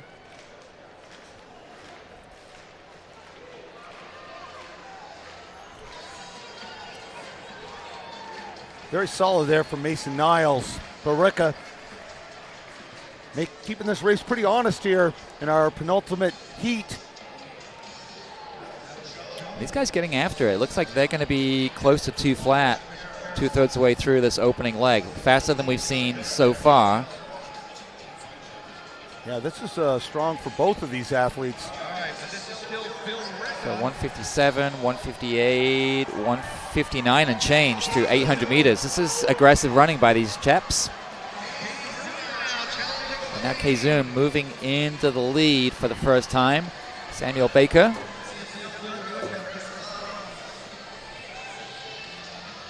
Baker, long, rangy stride. Now, has he gone too early? Because it looks like... Yeah, Niles is not letting him go. Yeah, it looks like he's just tucking in behind. Both of them are starting to struggle a little bit now as they approach 1,000 meters, though. And now Baker's starting to pull away just a little bit. That's Keystone Bayer, Morton Distance Project in third, kind of leading that chase back.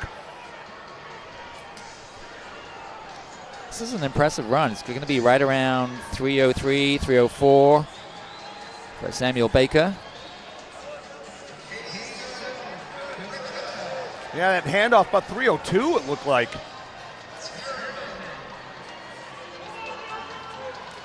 .3:03.82 the official split. These guys could challenge the 10-minute barrier. Harriman's B team in that second position. Morton Distance Project, and Niles had a pretty rough last 100 meters there. Billerica drops back into that fourth position. But it's all Raphael Finjap for K-Zoom TC. So just for some, 10 minutes is a big barrier in the DMR. Thus far, only 6 teams in the nation have cracked that 10-minute barrier. Could we see a 7th one here in this penultimate heat? Wow, Brendan Russ from South Farm. 49.27. He was coming on really strong there. Put South Farm up into third position. Yeah, went all the way from 6th to 3rd, and he's brought his team right in it. Kyler Hardy, Western Carry, dropping a 48.9, so some fast quarter mile times. So still K-Zoom leading the way. And now you have the same scenario where you had that lone runner out front. You got 3 athletes now that are all going to just work together and just keep chipping and chipping and chipping away at that lead. So that's Elijah Thompson running this third 800-meter leg for K-Zoom out in front, wearing the white and black. And then for South Farm, that's Jackson Gould reeling him in. Wow. Jackson Gould probably went out in about 55, 56 seconds. I mean, that's solid for Gould, but you got to be careful here. Want to make sure that you don't tie up yourself before you hand off to that 1,600-meter leg. But Gould still looking strong as he passes K-Zoom TC to take the lead. Now Ken Thompson latch on. It looks like he's struggling a little bit, and Gould seems to be powering away.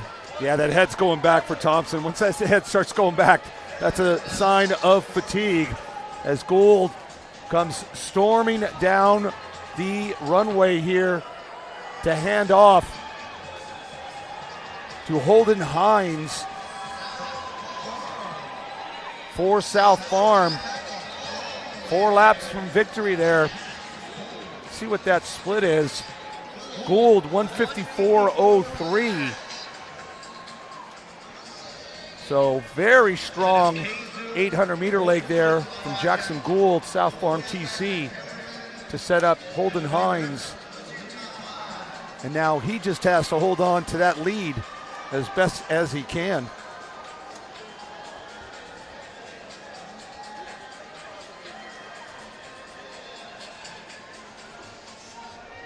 And that's Andrew Wright, K-Zoom TC, leading that chase pack. Making a move on the outside. Looks like Eli Jarvis from Harriman, their B team.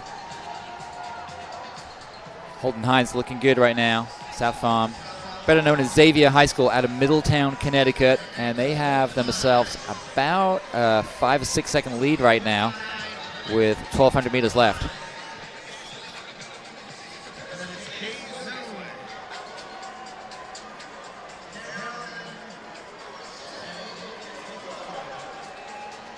So that's Andrew Wright from K-Zoom TC, Maxwell Carter from Morton Distance Project, and Eli Jarvis from Harriman.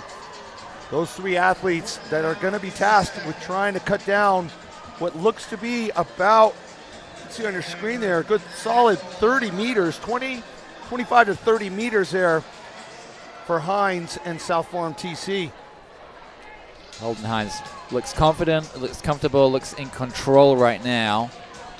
He's 700 meters into this mile leg, or 1,600 meter leg, I should say. And if he's smart, he'll take a look up at the Robert Wood Johnson family scoreboard as he goes down this home stretch for the second time, and he'll see he has a pretty sizable gap right now. It's about 4 seconds or so. Yeah, Jarvis from Harriman made a strong move to break away from that original chase pack of 3, but he's starting to slow down a little bit after a really strong second lap. And that actually ends up opening up that gap even more. As you say, Hines looking really good in those first 2 laps. And Hines just a sophomore, but running with maturity and composure here right now, not panicking. He knows those guys are going to start reeling him in here on the last lap. But he also knows that they probably went out a little bit too fast and got a little bit too eager too early. Getting in the mix there now in 4th place. We got a shot there of Shane Leslie. It's looking strong here, but again, unless any of these athletes start making a big move or just have an absolute monster final lap, I don't see them catching Hines. All right, well, Hines is going to hear this bell here in just a few seconds, and it's going to be music to his ears. He's a 4:19 miler. He's also got 9:23 3,200 meter strength. I think he knows what he's doing, and he has a margin that I think is unassailable, quite frankly.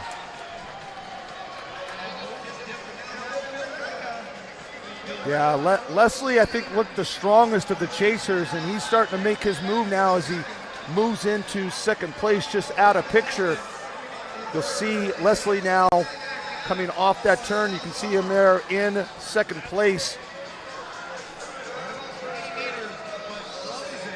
All right, 200 to go for our leader, Maxwell Carter trying to go with him with Leslie. Can Leslie now, I'm telling you, look at him. Leslie, you'll see him just come into the screen there. Leslie now trying to charge down Holden Hines. I think Hines senses the danger. He can hear the crowd, and he reacts accordingly. Holden Hines is going to hold on for the win here, surely. Look at this finish from Carter, though, on the outside. strong last 50, 60 meters there from Maxwell Carter. You talked earlier about those two finish lines. Hines wasn't taking any chances. He ran hard through the second finish line. That's. I mean, probably under the pressure and in the moment, you're not quite thinking about it. Montanese from Quakers Track Club ran a 4:09.78 to take them to fourth place. But Holden Hines 4:19.58 gets the job done for South Farm, and 10:11.25 moves them to second place overall. He's pumped. Well done, young man. Yeah, that sets him up well for the overall compiled results there. Solid splits there. Again, Brendan Russ running a 49.27, put them in a really good position. I mean, all three of those top four teams all had really strong quarter-mile legs. All right, Mark, we get the big heat coming up next. Heat 5. This is the fast one.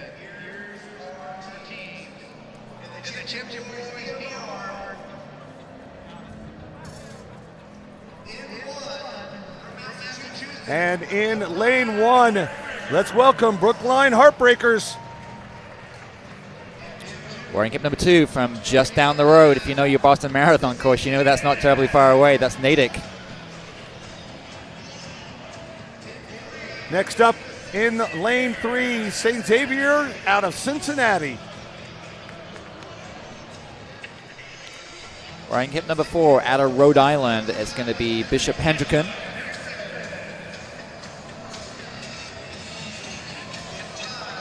Wearing hip 5, we're welcoming North Rockland TC. New York represented well again here in these DMRs. Keep an eye on Sherry, ran well the other day. Hip 6 is Gainesville out of Virginia. They're going to have Trent Daniels, 404 miler, on the anchor for them. And wearing hip 7, Firebird TC. Another New York team. Hip number 8, this is the team to watch. Harriman out of Utah. And they're going to have Jackson Spencer anchoring for them, so keep an eye out for them. Spencer's been putting on a show this weekend, but also in the mix is going to be hip 9, Cary Academy. And your new friend Kavi Gibson is going to be anchoring for them, the 2-mile champion. Hip number 10 is New Canaan out of Connecticut. And wearing hip 11, Lower Marion AC. And they're set to have Nick Mazzeo, the steeplechase champion and record holder. We did see him there.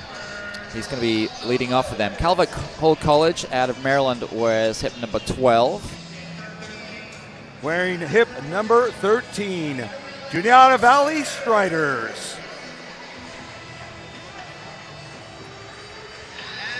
And wearing hip number 14, we already saw that B team in action. This is the A team, and this is a really solid quartet for a Union Catholic out of Scotch Plains, New Jersey. They're going to have Elijah McCoy, a 408 miler anchoring. They'll have a 149 800 meter runner, and Kieran Brosnan's a 47 second 400 meter runner. So they're going to be tough to beat. Harriman's going to have their hands full, and Jackson Spencer may have to do something special because he's probably going to find himself not in the lead, I would think, when he gets the baton. We'll see.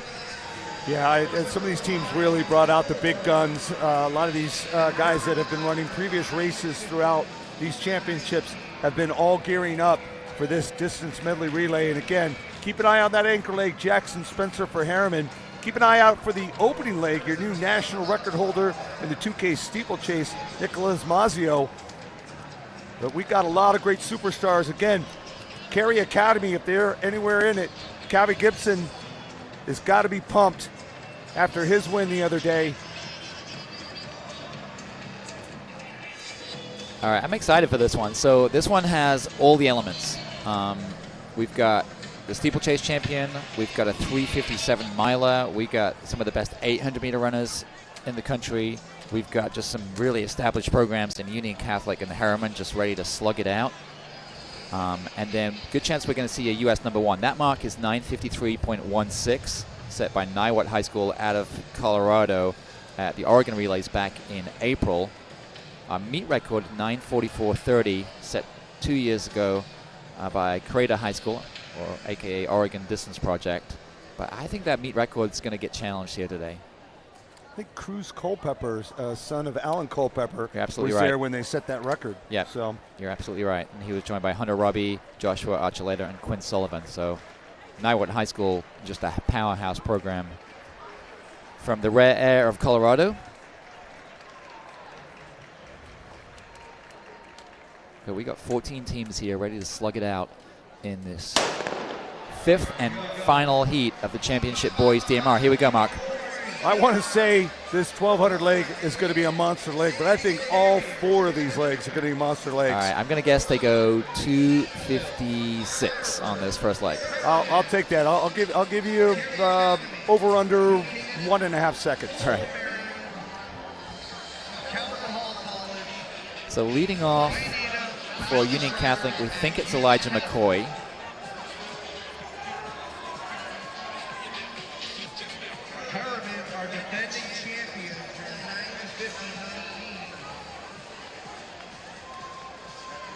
So taking things out there for Natick, Freddie Vandervelden.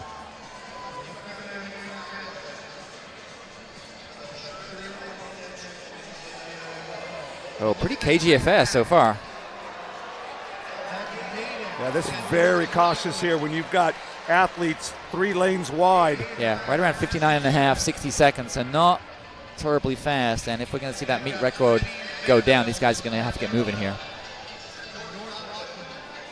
With the talent that is in this group alone, you got to figure somebody's going to get a little itchy and take off. It might happen with about 600 meters to go here. We'll wait to see.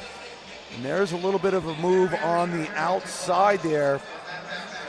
Because if it stays this slow, then you're putting in the hands of Harriman, who have a 3:57 miler in Jackson Spencer on the anchor. Yeah. In order to overhaul Harriman, these guys have to get after it. Otherwise, they're putting it on a platter for the Utah team. That's Zach Paggy, Firebird TC.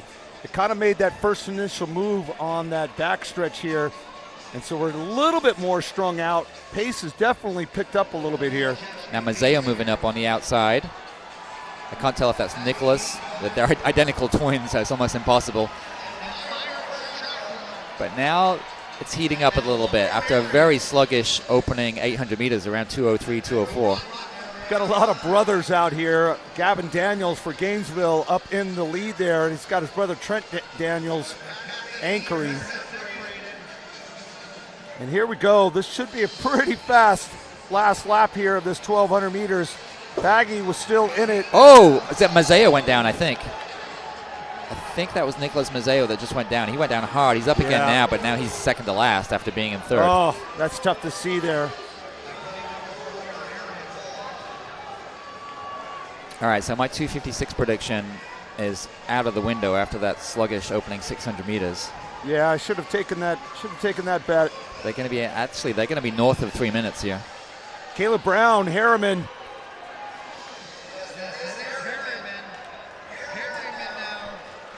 And now that is Jamal Flomo from Bishop Hendricken.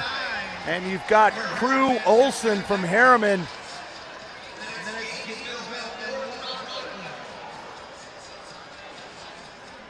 Olson really strong there to take the lead. But Flomo going with them here on the backstretch. 3:01.96, very pedestrian considering the talent in this field. So Bishop Hendricken out of Rhode Island in pole position right now. Looks like they're going to have Oliver Redmond running the 800-meter leg, waiting in the wings for them. But Bishop Hendricken opening up a little bit of a gap now. They're going to hand off with about a 2.5 second lead. That's Trevon Lounsbury, who's going to take things out there for Harriman and try to get him back into this race. So Harriman don't really have a strong 400-meter runner. Their leg ran 51.92 compared to 49.92 that you saw from Flomo from Hendricken. But still, if this 800-meter runner for Harriman, Lounsbury, can get this done and just put Jackson Spencer within a 3 or 4 second range, that's all you need. You would think it's all over. That's all you need.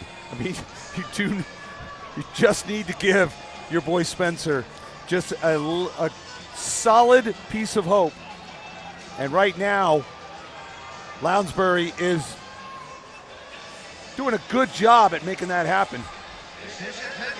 But he's not the only one charging, as we can see down the home stretch here. Lounsbury just has to stay within about a 4 or 5 second range, because Jackson Spencer has run 7 seconds faster than any of the other anchor runners on this DMR. Bronson from Union Catholic in third. Lounsbury now really digging in. You see him, his head dipping down, and he's digging down. And I tell you what. Spencer's going to, we didn't expect this. We didn't expect Spencer to be taking the baton in the lead, but that looks like that's what's going to happen. I mean, he might really be able to enjoy this 1,600 meters if he is decently fresh. Now, Union Catholic's moving up the field nicely into third, and they may even hand off right beside second place. In fact, looks like they're going to be in second, but there goes Spencer. So Nathan Simonich is going to be tasked with trying to chase down one of the fastest distance runners in the country. All right, I started my official Jackson Spencer clock on Race my clock. phone. Okay, do you want to put something down on the mile, or I mean, no, I'm he not doesn't predicting really times. need to run I'm just gonna stick to the accuracy. I was only 1/100th of a second off the last time I timed him on my phone. Okay, all right. But he's gone off very casually. But you did see when he was running earlier, like him glancing at the scoreboard regularly, just kind of gauging his effort, doing no more than he really had to. For Union Catholic, it's going to be Elijah McCoy, the New York state champion at 1,600 meters, on the anchor for them. So he's wearing the shades in second place. That's David Hayes for Hendrickson up in there, as well as Trent Daniels from Gainesville. Simonich leading that chase back on Jackson Spencer. Oh, my mistake. That's Simonich, not McCoy. Yeah, You're right. yeah, Simonich. Elijah McCoy led off for Union Catholic. But look at that now. You've got Spencer out there all by himself. You'll see on the screen here once he comes off this turn. And you've got about 5 or 6 teams that all are thinking to themselves, can I actually run down Jackson Spencer? So Spencer threw 600 meters in 1:33. So he's not playing around. I mean, he's gone out fairly swiftly. Yeah, they're not really, he's not gaining a whole lot of room, but the other teams just are not eating up any of that space. I mean, he's just so comfortable there out front with about a 30-35 meter lead. All right, so Spencer's coming up to 800 meters, and he's going to be right around 2:02.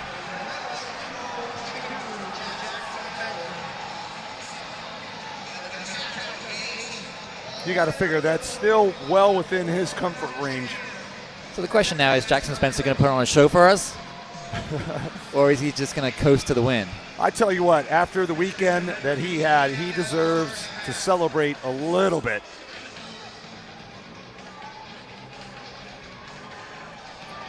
And again, he'll keep getting that look from the screen when he comes down the home stretch of just how much of a lead he actually still has. And it looks like that lead is growing now. We're up to about 40 meters, maybe a little bit over 40 meters of a lead for Spencer. So Spencer split 149 on the 4x8. He ran 14:08. It seems like so long ago, but Thursday night he ran 14:08 for a new meet record in the 5K on day one. Yeah, we won't see that meet record go down here. He would have to throw down about a 55, 56, and he doesn't really need to do that. One of the more impressive things I saw with Jackson Spencer in that 5K, he took a drink and actually threw the cup in a trash can. Oh, very nice. His parents taught him well. All right, going down the back stretch. Jackson Spencer has a lead of about 6 seconds or so. I mean, he's got the win in the bag. Question is he going to turn on the jets and put on a show for the crowd? Right around 3:38 through 1,400 meters, and he is turning it on now. He's opening up his stride. It's going to be about a 4:05 anchor for him. He takes a quick look back, sees that there's no imminent danger, and Jackson Spencer is going to bring home Harriman for yet another win. And right around a 4:06 anchor for him. And what's that time? 9:50.61 mark. 4:04.51. Looks to be his official split there, 9:50.63. So they ran basically what their seed time was. No big surprises, just came out here and did what they needed to do. That was a solid leg there from Lansbury to help set up Jackson Spencer, running 1:52.22 for Lounsbury.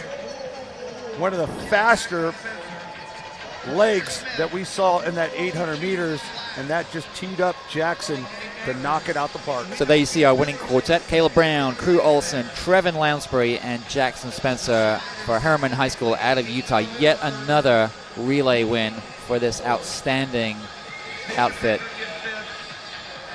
Yeah, they ran so well in that 4x8. Now with the distance medley title as well. Jackson Spencer also walking away with individual titles. This has been a very good last 3 or 4 days for Jackson Spencer and for Harriman. So Spencer picks up his third national title of the weekend.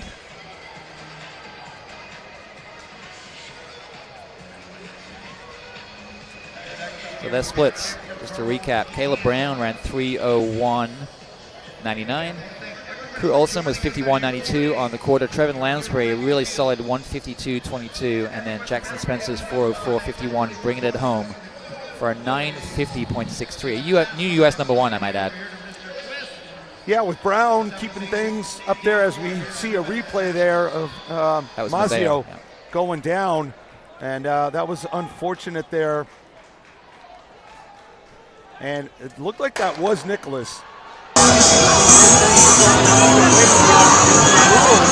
Distance medley relay just got running as we still see some replays there from the boys, but now the girls take to the stage in our heat 1 of 4.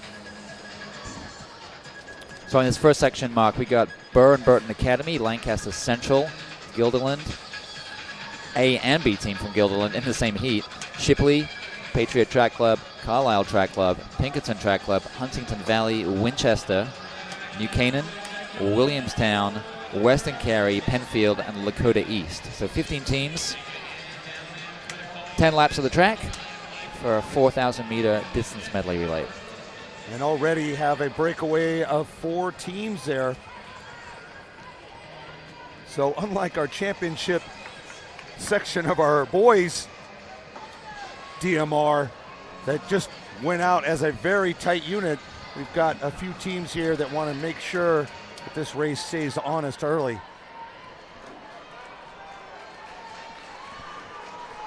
So right around 70 seconds through the first 400 meters. And that is New Canaan, Georgina Harrington, leading this lead pack in the early stages. And Connecticut has been well represented in these DMRs on the boys' side, and New Canaan getting the job done courtesy of Georgina Harrington. 500 meters into this 1,200 meter opening leg.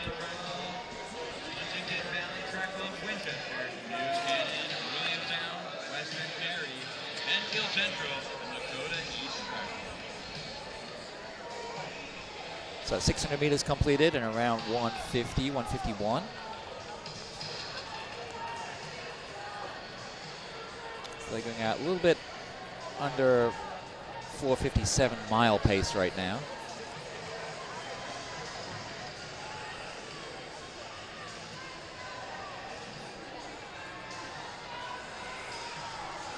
And joining Harrington up there, that's Braylon Cornell from Guilderland, right up on Harrington's shoulder with a lap to go here in the opening 1,200 meter leg. So it's Connecticut against New York right now at the front of this first section of the girls' DMR. Buchanan leading, Guilderland right off their shoulder.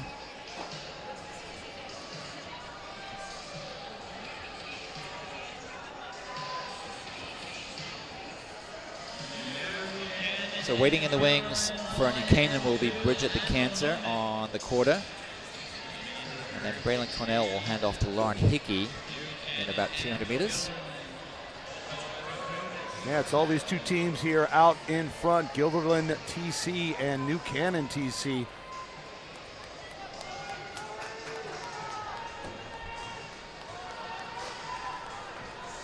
All right, 100 meters to go in this opening leg. We'll see if Cornell makes a move to hand off in front. Looks like Harrington's gonna hold her off. Just coming into the top of the screen there, that's Ava Dickinson from Lakota East TC. And she'll be handing off to Elise Brown. So New Canaan takes the baton first after that 1,200 meter leg. And that's 3:39.81, the official split for Georgina Harrington. Bridget DeCanter has the stick, but she is already been passed by Lauren Hickey, who's gone out hard for Guilderland.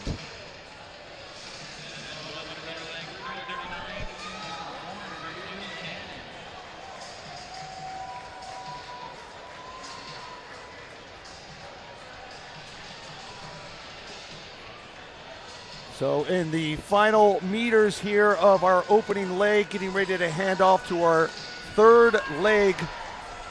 In the meantime, we're going to head down to the track. Carson Gambaro with Harriman, your national champions in the boys DMR. Thank you so much, Twist. Ladies and gentlemen, not just your distance medley relay champions, but the 4x8 and the 4x mile. A clean sweep for Harriman. Amazing, amazing weekend. Got to talk to our anchor here, Jackson Spencer. You won the 5K on night one. What made you choose your team over all the other individual events you could have done this weekend? My team was honestly the reason I came to this event, to New Balance Outdoor Nationals. I was so glad to be able to have one final race with all my teammates. That's one thing that I'm going to miss truly on my next 2 years in Coeur d'Alene, Idaho, but it's been a great journey so far, so I'm really happy to be here. We wish you the absolute best of luck on mission and such, but for the rest of your team, what did it mean to you guys to not just win one, not just win two, but 3 relays and show what Harriman is all about? I mean, it's everything. Harriman is we're a great squad. I love these guys on here, and I would 100% run with these guys every year that I can. Absolutely. Again, Caleb Brown. We got Crew here on the second leg. On the third leg, Trevin, he anchored that 4x mile and completing his undefeated season. I got one more for you, Jackson, to win every single race of your senior high school career. How surreal is that? It's so cool. Oh my goodness. I always dreamed of this moment to happen, but it actually happening is so cool. This was my 10th national title in high school to get, so individual or relay, so this has been really special to be able to get these last couple, and it's been so fun. So great senior year. It's just been awesome. Big 10th national title for this guy. Big 3 on the weekend. He's up to the Big 12 next year. Either way, this is Harriman, everybody, your DMR champions. What an absolute show Jackson Spencer and Harriman has put on at these New Balance National Outdoor Championships. Starting things off with that 5,000 meters and then anchoring all those relays. And I just love what he said about he's here for the team. That's what he's here. He did have an opportunity to run several other distances, including the 2 mile and the mile that he would have done tremendous in. But he chose all of those other relays for the rest of the weekend, and you just got to give it up to him and what this sport is all about, the team bonding that track and field brings. Just to recap, if you're not aware, Harriman, Utah won the 4x mile. They won the 4x8. You just saw them win the DMR. And of course, Jackson Spencer won the 5,000 meters individually on Thursday evening. In a dominant performance. Absolutely. I mean, probably one of the most dominant performances we've seen the whole championship in brutal that 5K. weather. In brutal weather. Brutal weather. So congrats to Harriman. Congrats to Jackson Spencer. Congrats to that program. And we wish them the best of luck in the future. Meanwhile, we are back to the girls' distance medley relay. And it's still Gilderland out in front. Hip number 3. That is the case there, Gilderland. So this is Julia Bayer running on the anchor. She's 400 meters into her 1,600 meter leg. And they have what looks to be about a 10, 11 second lead right now, Mark. So yeah, it was a solid 400 meters there from Lauren Hickey when we were going to that interview there, running a 57.67 to set up Kara Whiteside, who ran a solid 2:20.5, and now it's just all Julia Bayer out in front with really nobody in sight. See her coming off the turn there, and did not even see second place come in the screen there. But from here we can see it's at least a 75-meter lead on the rest of the field. Yeah, it was Winchester that are sort of making the biggest impact or making the biggest dent in that big lead that Gilderland has for the Winchester, Massachusetts high school. Julia Ramsey ran 2:16.22 on that 800-meter carry. Now it's Riley Newman that's been tasked with trying to eat into that huge deficit Gilderland has built up. I'm in Winchester a lot. There's a great little family restaurant there called First House Pub in Winchester. They got great hamburgers, folks, if you're ever in town.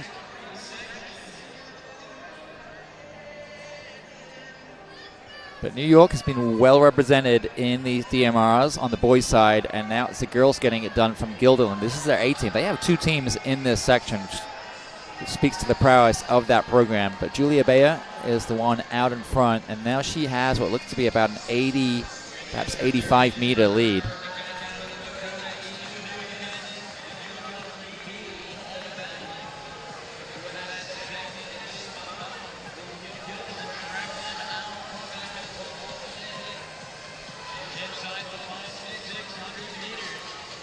So final 600 meters here for Julia Bayer. Just hold on solid. I mean, at this point, they're basically racing the clock. So you don't want to necessarily just take it easy and just get the win. You're not just out here taking a stroll. You're trying to make sure that you get a fast time, put your team on the right mark here for the end of the season. All right, so Bayer's going to hear the bell here very shortly. She's a 4:45 1,500-meter runner, so about a 5:04 miler. She knows what she's doing. She knows she has a big lead. No need to panic. Just needs to get the job done. Not take any risks.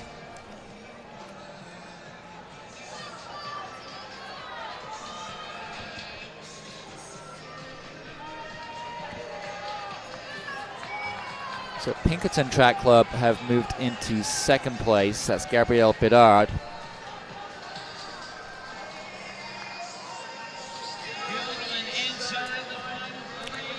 So Gilderland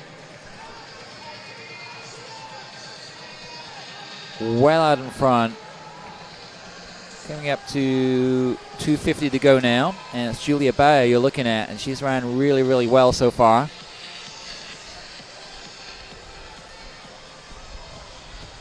Winchester and Pinkerton are the teams slugging it out for second place, but it's all Gilderland right now.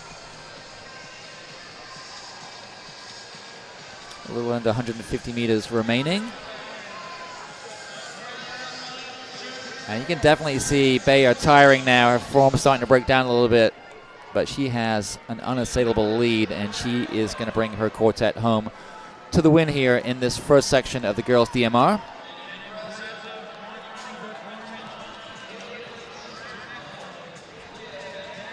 And Bayer gets the win. 12:07.99 is Gilderland's winning time. And she steps off the track. Job well done. She ran 5:09.36 for her carry. So just about 4 or 5 seconds off her converted mile PB. And Pinkerton came through for second place thanks to a handy anchor by Gabrielle Bedard, who split 5:06. Burr and Burton Academy came through for third place, moving up nicely with a 5:09 by Sydney Remenar. Also of note, Guilderland's B team came fifth in that heat,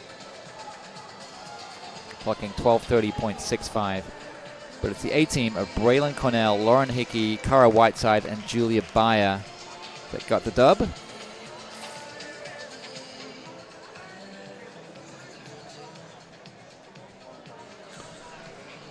So we'll have 3 more heats of this Girls' Championship DMR, getting faster as we go, building up to what should be an exciting 4th heat.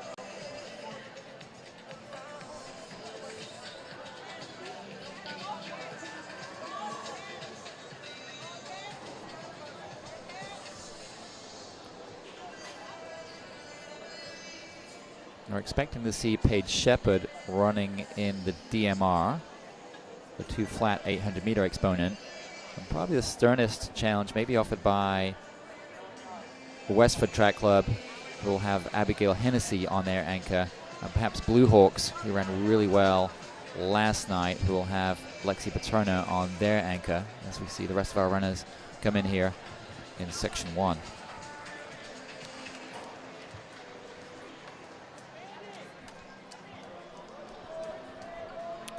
So there you see confirmation of the results of Section 1. Guilderland Track Club getting the win, 12:08 flat. Pinkerton Track Club second, 12:17.64. And Burr and Burton Academy placing third in a time of 12:22.59.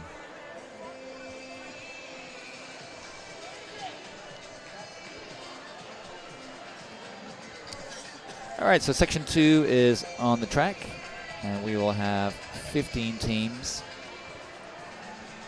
waging battle here in this second heat.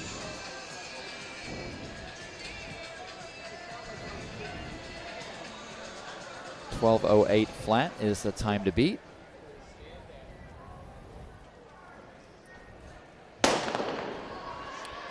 And next up here, Heat 2, Tub Gator TC in wearing hip 1. Wearing hip 2, Hanover out of New Hampshire. Wearing hip 3, Charlotte Country Day. Hip 4, North Shore RC. Hip 5, Haddonfield RC. Hip 6, Quakers TC. Hip 7, First Capital TC. Hip 8, Shore TC. Hip 9, Green Wave TC. Hip 10, Episcopal Academy TC. Hip 11, Riverdale Country TC. Hip 12, Barrington High School out of Rhode Island. Hip 13, Top of the Hill. Hip 14, Springfield out of Delco. And Hip 15, Weston Monsters. So a couple of familiar names in this one. Charlotte Country Day are actually staying in our hotel, Mark, and I got to chat with a few of their runners. Mary Reinhardt, I think this is her 4th relay that she is in today. Well, not her 4th today, but 4th of the meet, and she'll be anchoring Charlotte Country Day. Keep an eye out for them. They'll be wearing hip number 3 out of North Carolina.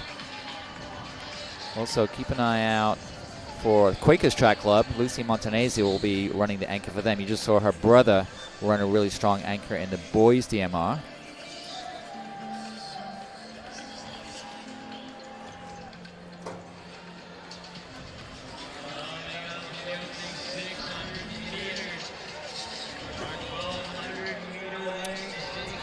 So we are coming up to halfway through this first leg of 1,200 meters. If you're just tuning in, you're watching the Girls' Championship DMR. This is the second of 4 heats. Yeah, Reinhardt, this is her 3rd relay of this meet, having run, as you mentioned, the 4x8 and 4x-mile. So talk about being all about the team. So Charlotte Country Day, really strong program out of North Carolina. So leading the way right now, though, it's Haddonfield and Dylan Hosty. is on the opening leg for them.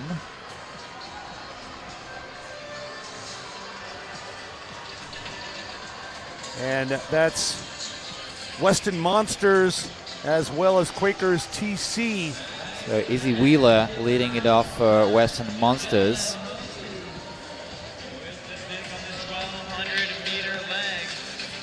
Wow, what a lead there. Yeah, Dylan Hosty getting the job done here nicely, and she is picking up the pace down the back stretch. So right around 256, 257 at 1,000. This is going to be a pretty impressive opening leg for Haddonfield. Starting a solid kick here too. I mean, this isn't, going out hard and finishing easy. Picking up the pace here. She's coming off this turn and really putting Haddonfield in a strong position early. I mean, this is almost closing this race out in the first leg. All right, so it's going to be Saya Sood waiting in the wings on this 400-meter leg. 3:29.36. Impressive run. Very impressive there for Hosty.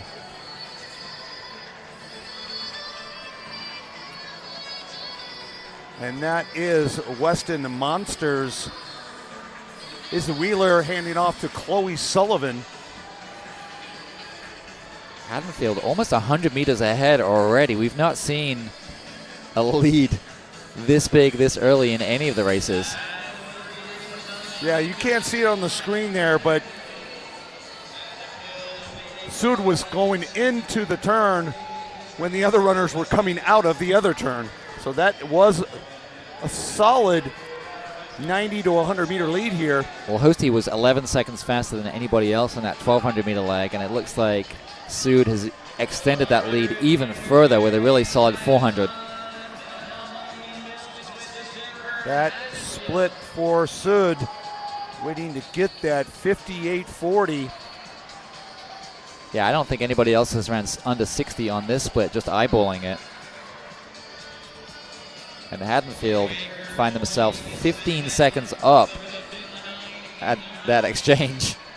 Did have a couple of sub-60s from those other athletes, but again, those are the teams trying to chase down what seems like an insurmountable lead here from Haddonfield RC. Yeah, but Sood's still a second and a half faster than anybody else in the race. So Molly Millis just cruising ahead here.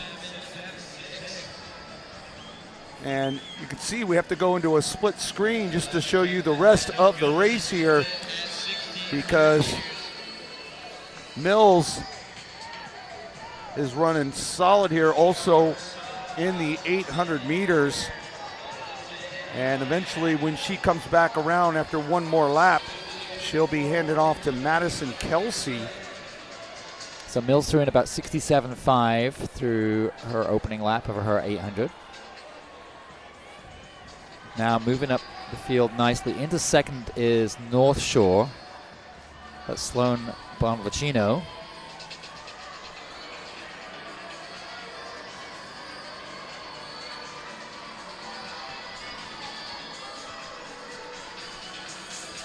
It's also Quakers TC as well as Hanover out of New Hampshire. They're just behind Sloan Bonavencio from North Shore. But I almost had to take a double take again just to look to the left here to see where Molly Mills is, because she's coming off this turn very quickly here when the rest of the field is just entering that turn. And she again will come down here and hand off to Madison Kelsey. And Madison Kelsey's a 5:04 miler, so it's hard to imagine a scenario where Haddonfield can get overhauled here. Yes, I mean, somebody, even if she cruises there to about somewhere between a 5:05 and a 5:10, you'd have to be looking at somebody running about a 4:50 to 4:55 mile on the anchor, and probably don't see that necessarily happening.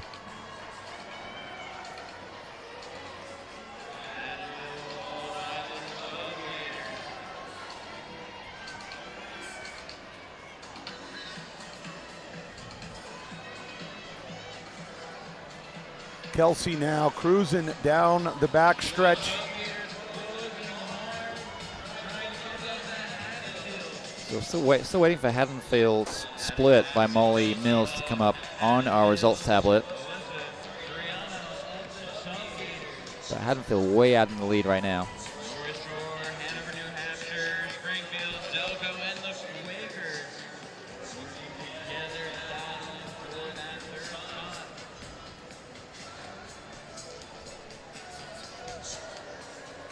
So it's Madison Kelsey you're looking at on your screen.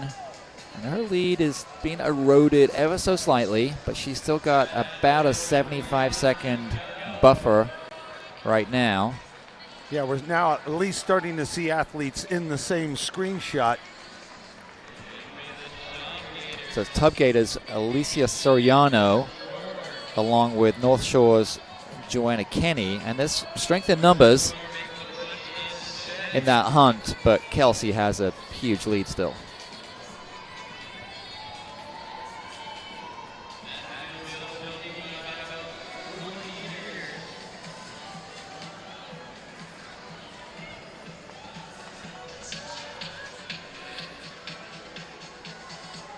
Yeah, Kelsey's got about an 8 or 9 second lead there on Soriano and Kenny, more so Soriano. So unless something spectacular can happen in the second half of this 1,600-meter leg, looks to be all Haddonfield RC. Posty taking things out. I'm still looking at that split, 3:29 compared to the rest of the field. Just a monster first leg there. Yeah, I think Kelsey knows what she's doing. Soriano's a 5:02 miler. But she is running above herself right now, and she's really eating into that lead. Now, well, this is Kenny now, actually.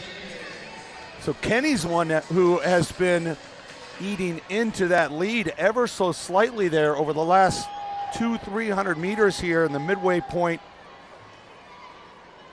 of our Heat 2 girls DMR. Joanna Kenny, North Shore RC, has been doing a fabulous job here. Well, she knows what she's doing. She's a future Boston College runner, North Shore High School out of Glen Head, New York. She's run 4:39 for 1,500 meters, which equates to right around a 4:58, 4:59 mile. Tell you what, Dave, we got a little bit of a race going on here between Kenny and Kelsey. And you hope that Kelsey's looking up at that screen and seeing that that insurmountable lead that I was talking about earlier is not quite there anymore. In fact, it's just not there at all anymore, hardly. So we've got less than 500 meters remaining. They enter the home stretch here for the penultimate time. And Kenny has built up ahead of steam, and as they take the bell, she's only about 2.5 seconds back. So the race is on. We'll see that. You see that form there, though, of Kenny. Might have gone a little bit too hard there in the first 2 or 3 laps. Starting to waver a little bit, the head starting to bob. And I think Kelsey has sensed the danger, picked it up a little bit now. So it's Kelsey against Kenny. New Jersey against New York. Kelsey looks like she's got a gear to shift into if she needs it. Yeah, she kind of opened up there a little bit on that back stretch. Kenny, to me, looks like she's already all out. Yeah, Kenny just, great effort there in the first 2.5, 3 laps to at least give North Shore RC a shot here. But you got to figure Kelsey was just kind of cruising out there, and once she sensed that danger, just opened up with about 2:50 to go. All right, and here comes Haddonfield, and it looks like Kelsey did have another gear to shift into, and she is going to bring Haddonfield home for the win in right around 12 flat. Again, ran well past the numbers to that second line. She was still kicking past. Had already run the race and still was running strong there. Joanna Kenny splits 4:59.64. Really impressive run for her. to take the New York team, North Shore RC, into second place, clocking 12:06.47. Yeah, again, I mean, Haddonfield had essentially a 15 to 20 second lead, and a fabulous run there by Joanna Kenny to eat up about 15 seconds of that lead on Madison Kelsey, but just not quite enough. As we often say, just ran out of time and space. And Haddonfield RC puts out the top time now in the girls DMR at 12 flat .87. North Shore RC with that 12:06.47 moves them up into second overall. And Guilderland TC from the first heat still holding on with that personal best for the team in that third position. Another notable split in that one. Green Wave were fifth in that section. They moved to seventh overall with that 12:21.02, but they were anchored with a 4:56.78 by Riley Fair, by far the fastest anchor in that second section. Yeah, that's an impress to take the team from 13th to 5th. So that's what a 4:56 will do for you. All right, so Haddonfield find themselves top of the heap now thanks to that really, really impressive run by them, especially Dylan Hosty in that leadoff leg was really impressive for me. But they're top of the heap at 12 flat 87 as we get set for section 3. This is section 3 of 4, and wearing hip number 1, Nyack TC, hip number 2, Lancers TC, hip number 3, SB Vikings, hip number 4, Cow Harbor, hip number 5, DCP Elite, hip number 6, Huntington Hawks, hip number 7, Delmar TC, hip number 8, Leonia TF, hip number 9, Clarksville TC, hip number 10, Lansing Catholic, hip number 11, Racing City, hip number 12, Spirit of Pre, hip number 13, Cambridge Ridge and Latin, more neighbors of mine up there in the Boston area, and then hip number 14, Averill Park Roadrunners.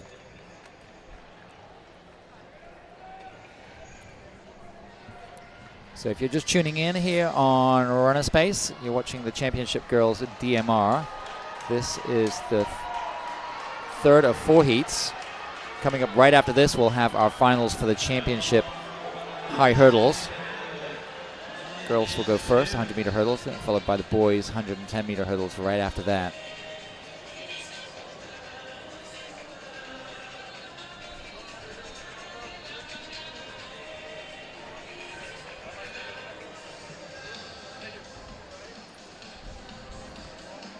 So Delmar Track Club leading early on, hip number 7, that's Anna Strapowski.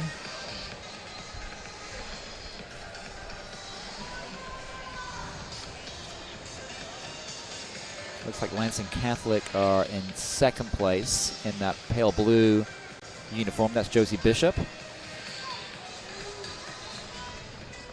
So a little past 600 meters into this 1,200-meter leg.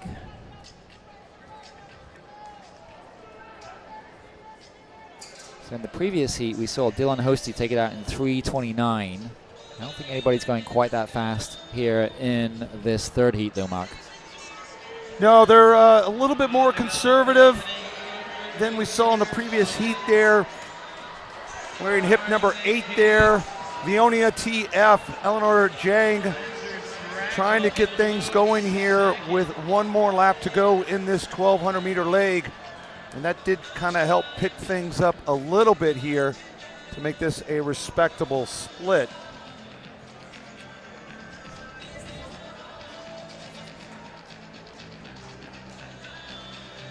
And now that is Anna Shrapowitsky from Delmar TC, who's answering the call as well to move her team up into the first position. And now that first position is changing again there. Is that Zhang that moved back into the lead? Yeah, that's Zhang. These two seesawing, and now And now that's Josie Bishop from Lansing Catholic just moved into all kinds of leadership changes going on here. There's a lot going on here in the latter stages of this leg. So it's Leonia, track and field, Lansing Catholic, and Del Mar. As we come up to this first exchange here, it's going to be right around 3:40 on the clock, and handing off first is going to be Del Mar Track Club. So a good run by Anna Krapovitsky, and Ruby O'Meara has the stick for Del Mar now. Yeah, that's Cambridge Ridge and Latin, who I mentioned earlier. Big shout out there to Coach Prince. Good friends with him, runs an absolutely amazing program up there in that Boston area, Jamal Prince.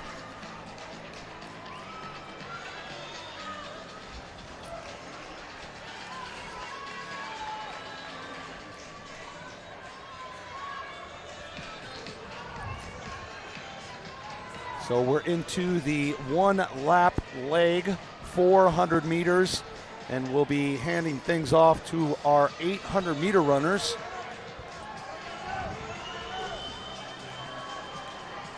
And that is Cambridge Ridge and Latin, who I was mentioning, with a very strong 400 meters. Yeah, that was Naomi Baldwin, ran really well there. Just about 60 flat. SB Vikings moved up nicely. Alexandra Mensa split 59.8, moved them from 4th up to 2nd place.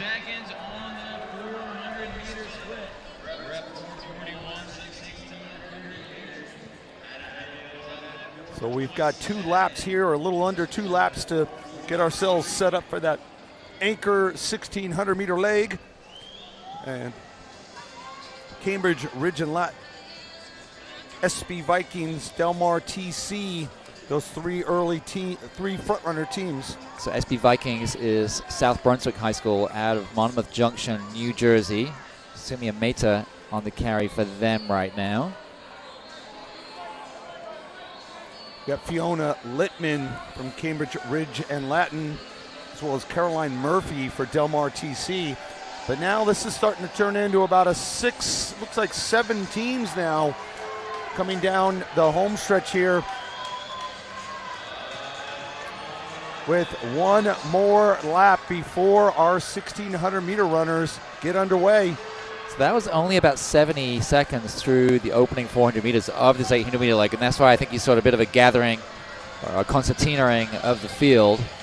That's Lucy D'Alessandro for Hunterdon Hawks, trying to push things here in the second of 2 laps here in our 3rd leg.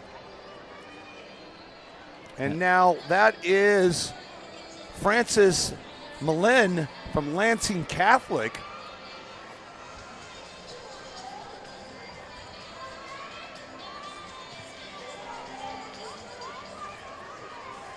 So you mentioned Meta earlier, so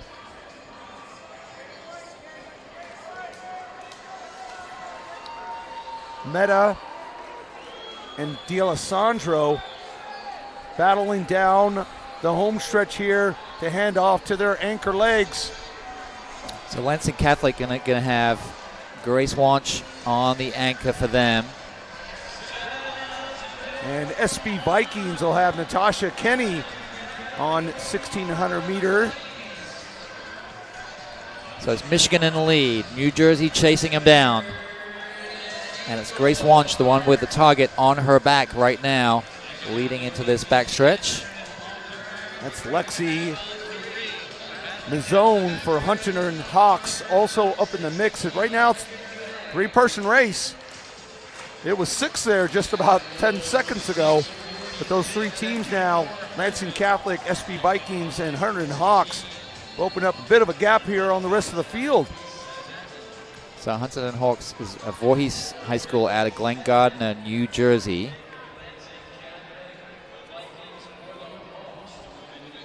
So we've got Michigan, New Jersey, your top 3.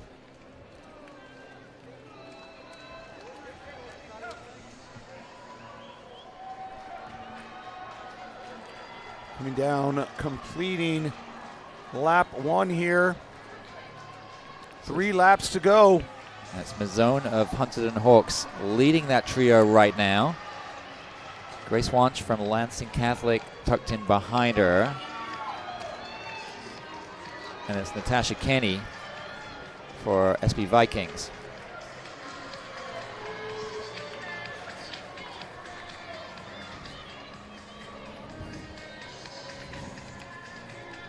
So the time to beat from that previous section, 12 flat 87. We are 7:03 at the handoff, so we're going to need a 4:56, 4:57 in order to dethrone Haddonfield. Looks like Wanch and Mazzoni are getting a little bit of space between them and Natasha Kenny from the Vikings. So they're trying to, two of them trying to work together here just to make it a two-person race. Oh, a little bit of a trip there. Looked like Wanch just kind of got on the back heel there of Mazzoni. And she had a little bit of a trip. Sometimes that wakes you up a little bit, you know? All right, 800 meters to go now. And all three within about 3/4 of a second of each other. Kenny closing that gap back up a little bit to make sure that she stays on Wanch and Mazzoni. Kenny tucked on the rail, trying to get a little bit of shelter from the wind. If she could just latch onto those two. She looks pretty relaxed right now. Well, they're starting to push it there. You can see Wanch now going around wide to go around Mazzoni.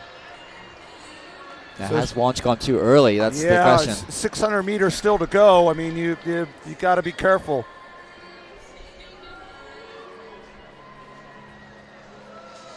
But she's getting herself some space regardless. She's just now going to have to make sure that she can hold on to that pace there. Mazzoni's doesn't look like she's quite done at all. She's maintained her form. Kenny's still a little bit in the hunt there, just a couple of meters behind Mazzoni. As we get ready to approach the bell lap here. And Grace Wanch looks like she's moving up a gear. She hears the bell at 10:46.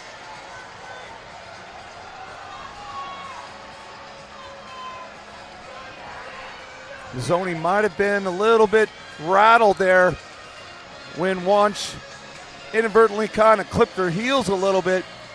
Don't know if that's going to take the sting out of her last lap, as Wanch looks to be opening up that gap there a little bit on Mazzoni, possibly just enough with about 250 to go to take this heat 3. So Wanch has about a 2-second margin approaching 200 meters. You can see her really pumping those arms. She knows there's imminent danger behind, but she still looks in control to me. Yeah, I bet they almost kind of wish they had a camera or a big TV screen on that side as well. Right. That would be really nice to see with about 200 meters to go. But regardless, it doesn't look like she needs a big TV screen because she is going to be storming down the finish line here. Grace Wanch bringing it home for Lansing Catholic. So it's a win for the Michigan outfit, and this is really strong. That probably was a 4:56, 4:57 anchor. We'll wait for that. 4:56.98 for Grace Wanch. And a lot of that was all in that last couple of laps there. As soon as she made that move, she was just sitting on Mazzoni for a little while there. But when she decided to make that move with about 650, 700 to go, she never looked back.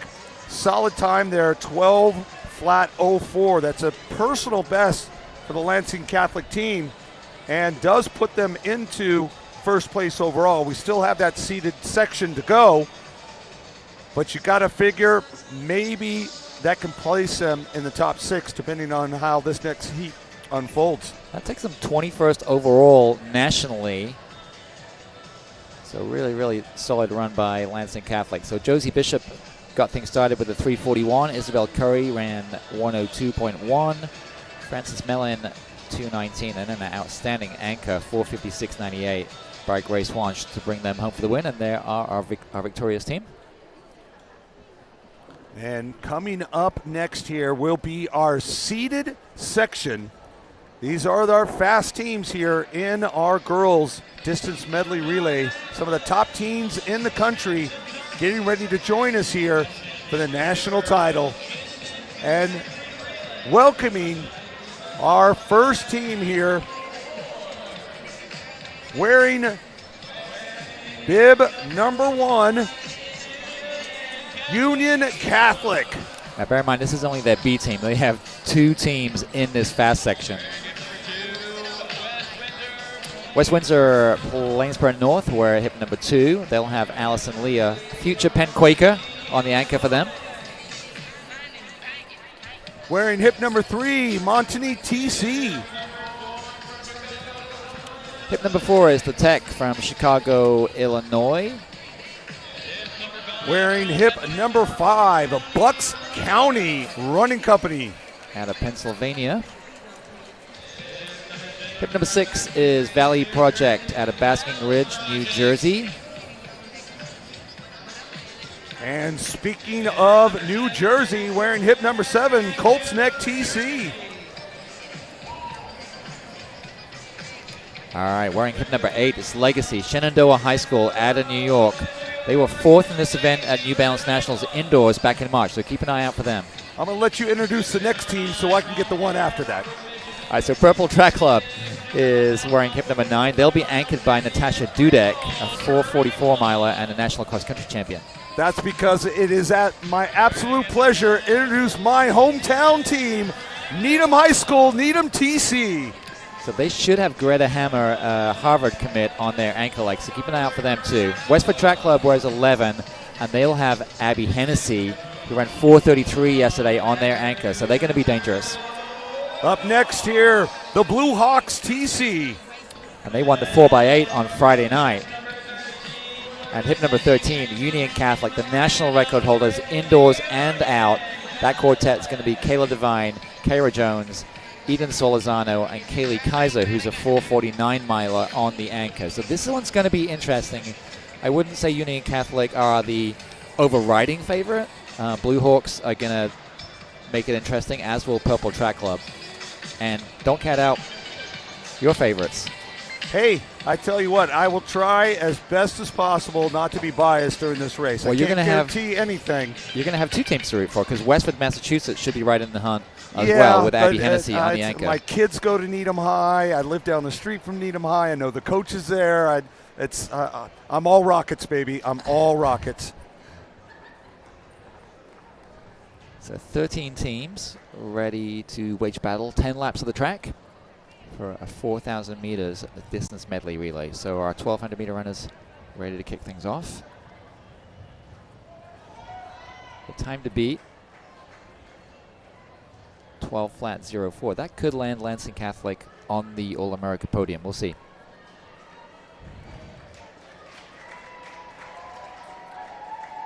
Don't see the team list there for Needham, but there's a high probability that Greta Hammer, who's been just one of the most dominant athletes, at least in the Northeast, if not regionally and countrywide, if she is on that anchor and close by, that's definitely going to give the Rockets a solid final leg.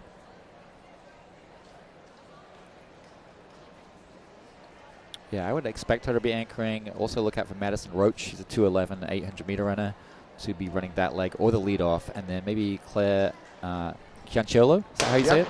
Yep. Who's a 4:59 miler also. So Needham have a pretty stacked team. They have a great program there, and and they also produce some pretty smart athletes. Greta Hammer heading off to Harvard next year. Now they don't have one of the strongest 400 meters, but if you're going to be missing an athlete, that's the one to be missing here. That's going to have the least amount of damage on your overall time for sure.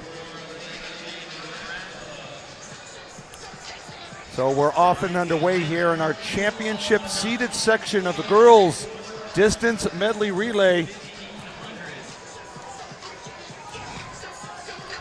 So it looks like Blue Hawks are out to an early lead. That's Brianna Paterna. The Blue Hawks out of New Hampshire.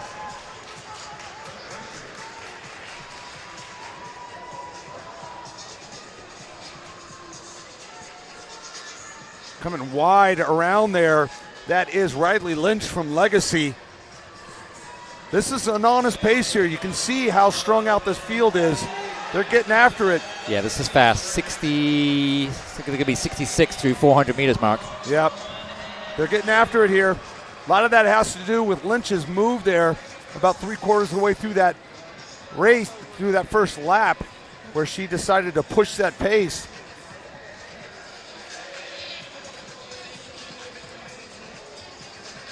And as you see there, Brianna Paterna trying her best to go with her. I mean, this looks like more like the 800 leg that we've been seeing, but they've still got another 600 meters in this race.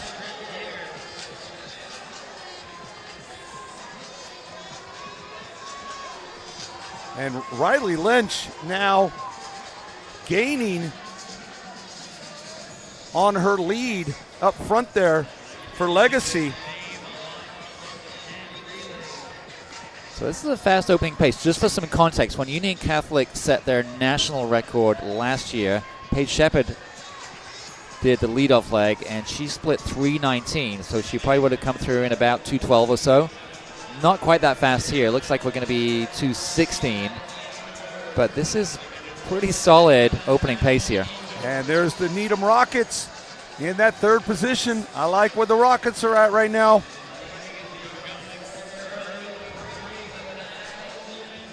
So Shenandoah out in front, aka Legacy, and they've got about a 2.5, 3 second lead right now. Yeah, this is a very solid opening 1,200 meter leg here for Lynch. I mean, setting up Legacy for these next 3 legs. So it's going to be Anna McGaffin waiting in the wings, we think, for the 400 leg and for Legacy. This is no surprise for Legacy. They did finish 4th in the New Balance National Indoor Championships, and they were runners-up in both the 4x and 4x8. So they've got relay talent. This isn't just a one-off. New York State Cross Country Indoor-Outdoor 4x8 champs as well. Lynch, who's run a 2:09.9 before for the half, takes things out very solid there for her first opening lap, 3:29, very similar to that other heat. So very respectable there. Union Catholic's Divine runs 3:34. Paterna holds on for a 3:35.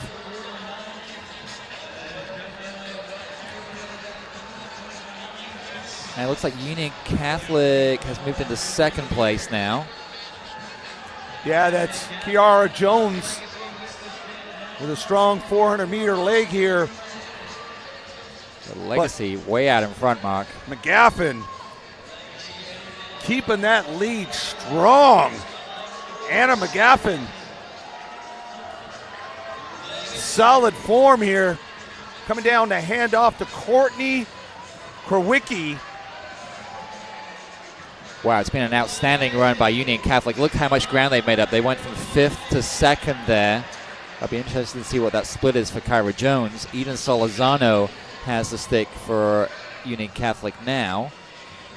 But Courtney Krawicki has what looks to be about a 60, 65 meter lead for Legacy. Yeah, this is not bad here. Union Catholic and Blue Hawks are going to have a lot to do to catch up to Krawicki. 57-29 for McGaffin. But wow, look at Valley Projects. Daphne Georgiades, 55-24 to move them up into 3rd. Take them all the way from 6th to 3rd in just that one leg alone. So I think the meet record and national record are off the table at this point. I mean, they were 3:29 through their opening leg compared to Paige Shepard's 3:19 when the record was set. So now it's just all about the win. And Legacy sitting pretty right now, halfway through this 800 meter leg. You're watching Courtney Krawicki, and that lead has dwindled a little bit, Mark.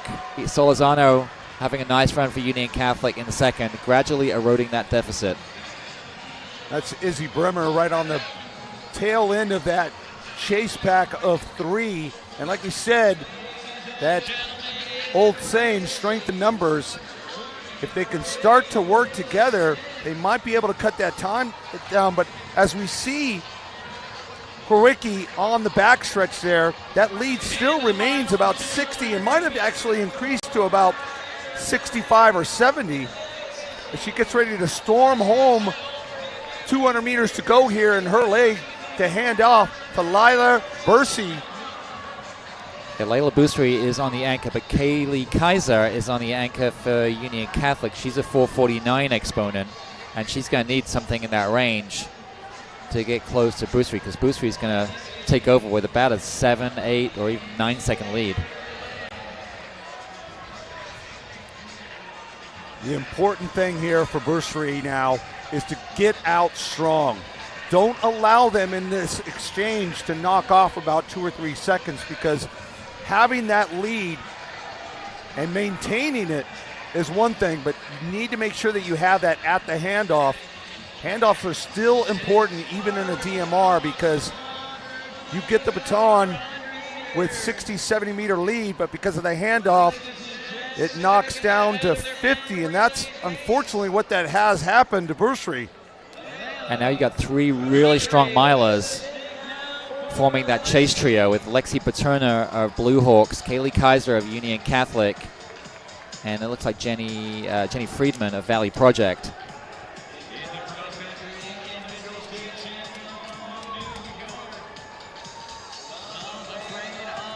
Needham having a good run in 5th place also. Boustry so far this year has run 4:58 for a season best mile, so not too shabby. I mean, these girls behind her would probably have to run close to about a 4:50 mile or a 4:52 mile to catch up to her. So as long as she just kind of maintains that form of a sub-4 mile pace, she'll keep Legacy in contention to win this title. I really think these 4 behind are going to have to sort of work together rather than play this cat and mouse game if they're going to catch Boustry, because Boustry's not hanging around. She's definitely going under 5-minute pace at this point. Yeah, I don't see really any of those 4 trying to push the pace, because now actually Boustry looks like she's gained a few yards. When they had originally closed in that first 200 meters, they had closed down to about only a 40-meter lead for Boustry, and now her lead is increasing. It looks like, as you mentioned, that cat and mouse game going on in the chase back has cost them another 10 to 20 meters on Boustry. Yeah. When that chase back first took off, they were sort of like being assertive to try and get in front, try and get a clear run, and now it's like, well, I don't want to do the work. Why don't you do the work? And Boustry's running away with this thing. Yeah, that's unfortunately sometimes what's happened. Somebody needs to step up, and if they don't do it soon with 2 laps to go, Boustry's going to have a comfortable win here and most likely a national title.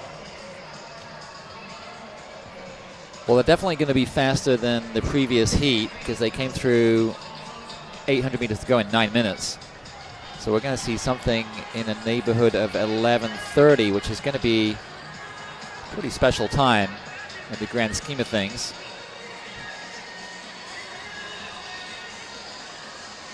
That is Needham in leading that chase back. So the Rockets are trying to push things here, but it may be a little too late. So 9:40 with 600 meters to go. So if Layla Boustry can run 150 over this last 600 meters, they're going to run around 11:30. That'll be number 2 in the nation, behind only Union Catholic. They'll leapfrog Niwot High School out of Colorado, who are currently at the number 2 spot nationally. Union Catholic have gone 11:24. They did that right here at Penn Relays back in April.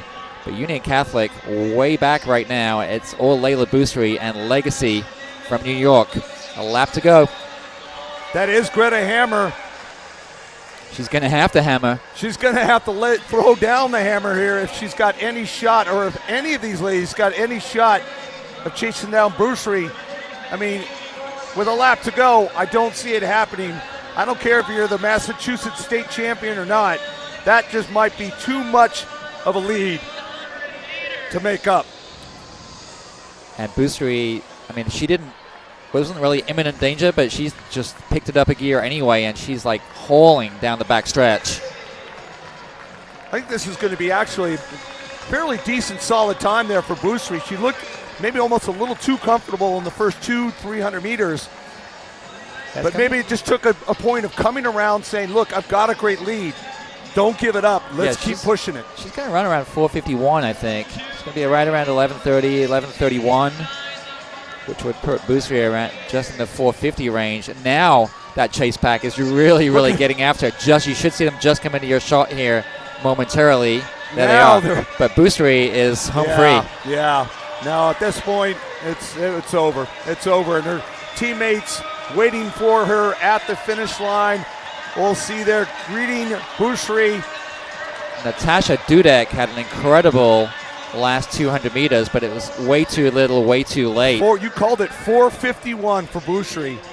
And she didn't have to run that fast until probably the very end there when those other teams came on. But she did nonetheless. 4:36 for Hennessy. And 4:41 for Dudek. But like those runners, if they just got going earlier, I feel like they could have overhauled Legacy, especially Hennessy. If they just got going like 600 meters or so earlier, they were playing that cat and mouse game, and then Boostry just was getting further and further away. Yeah, you just had to figure that Hennessy needed to get going a little bit sooner. If she could run 4:36, just push that pace a little bit sooner. Make that effort and take a chance.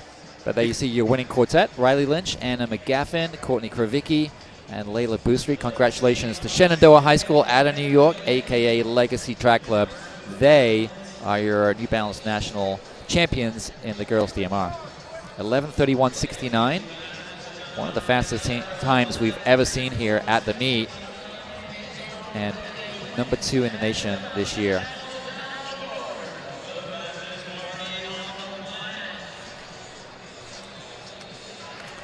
Yeah, second fastest time this year, only behind Union Catholic's 11:24, just ahead of Niwat's 11:33. So very solid time there for Legacy. As we see here, Carson Gambaro going to talk to our Legacy team national champions. Been all silver all weekend. Second in the 4x-mile, second in the 4x8, but today in the DMR, they are golden. Legacy Track Club, everybody.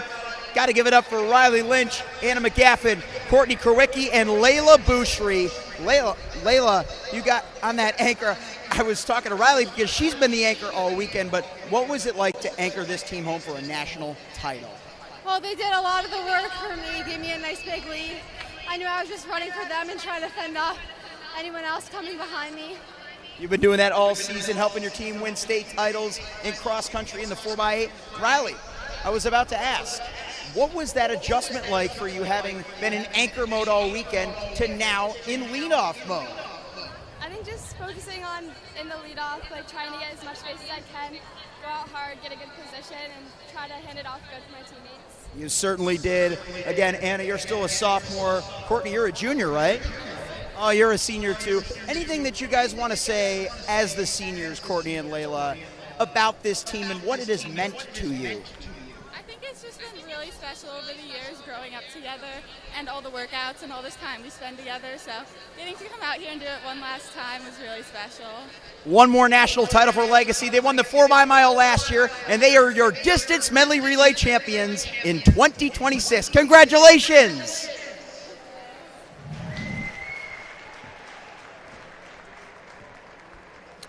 So they see the handoff between Lynch and McGaffin. McGaffin had a really good 400-meter leg. And they see Boustry, who had an unsurmountable lead on that ankle leg. They see her getting the stick. She got the job done very, very nicely for Shenandoah High School. Not really ever challenged until just the very end, but at that point she was well past the finish line as Hennessy was storming down trying to catch her with that 4:36 mile, but not enough to catch that insurmountable lead that Legacy had in those opening legs. And they are your New Balance National Outdoor Champions in the girls' distance medley relay. All right, so if you're just tuning in here on Runner Space, we just saw the conclusion of our girls' DMR. So you see confirmation of the results on your screen. Legacy, a.k.a. Shenandoah High School out of New York, winning it 11:31.69 ahead of Westford and Purple Track Club. Blue Hawks Valley Project and Union Catholic rounding out our All-America podium. We're going to be switching gears here shortly, and the next event on the track is the Girls' Championship 100-meter hurdles final, and we can expect some fireworks here. So we saw some amazing times in the prelims. Jasmine Jackson and Cassidy Hopkins will be the main protagonists here. Cassidy Hopkins ran a 13.18 in the first round to set a new meet record, and the future UCLA Bruin should be the one to watch.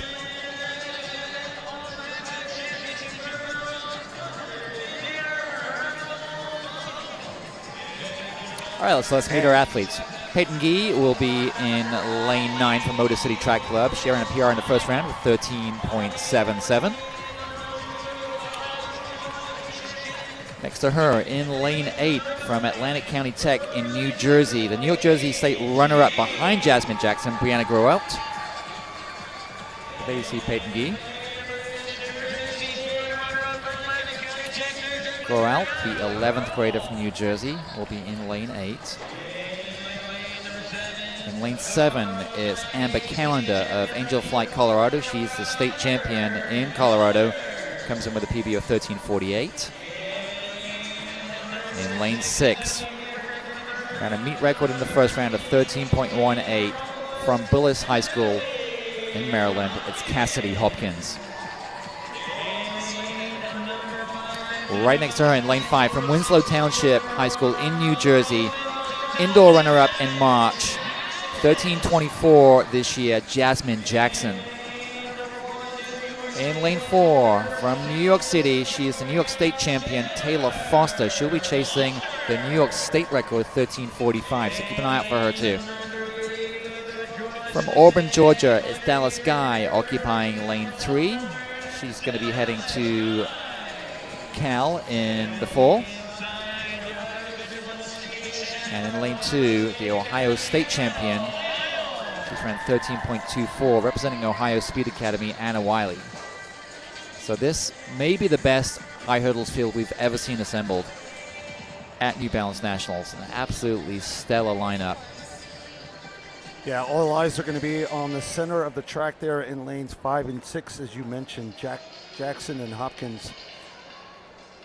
Those are definitely the two to watch. So the meet record was set earlier, well, actually yesterday in the first round, Cassidy Hopkins. U.S. number 1 is also by her, 13:11 this year. National record perhaps out of reach, 12:84, but will we potentially see a sub-13 here? I think there's definitely a possibility here. They're going to have the wind behind their backs. We just hope if it is a sub-13 that it's wind legal, which would be under 2.0 meters per second, as they are into the blocks here for our final of our girls 100-meter hurdles.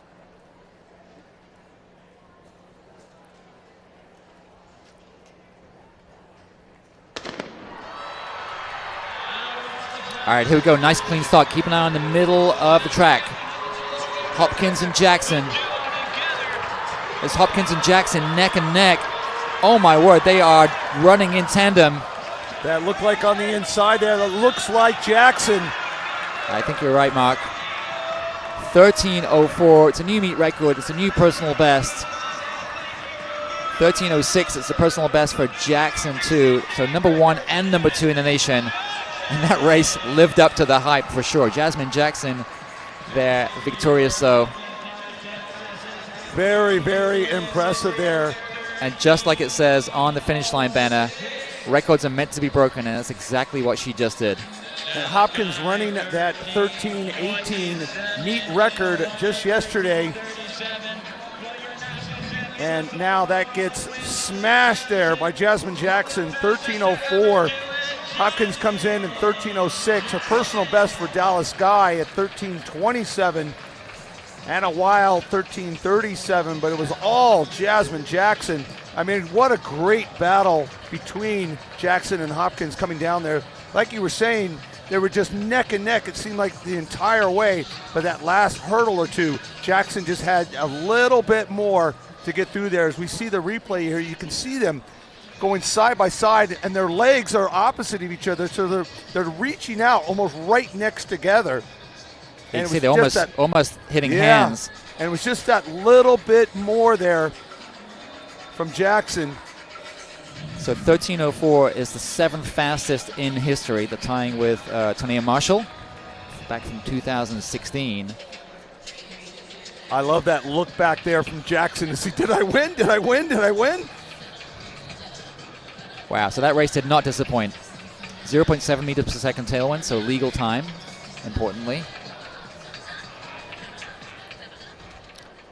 And we're going to have our winner, Jasmine Jackson, who's down on the infield with Carson, and she's going to walk us through that victorious run there in the high hurdles. Jasmine Jackson, you have so many new records in this moment right now. Devontae. Meet record, personal record, state record, and almost a sophomore national record. Which record makes you the happiest right now?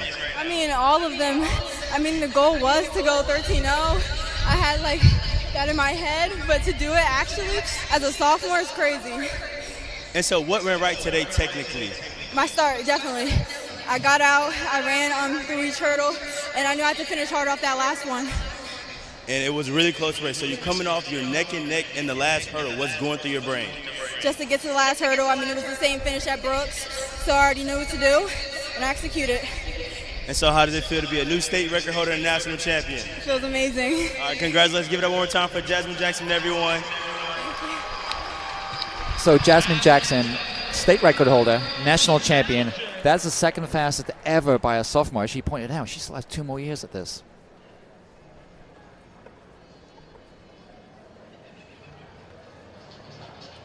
Yeah, no, it's impressive personal best there for Jackson to go from 13:24 to 13:04.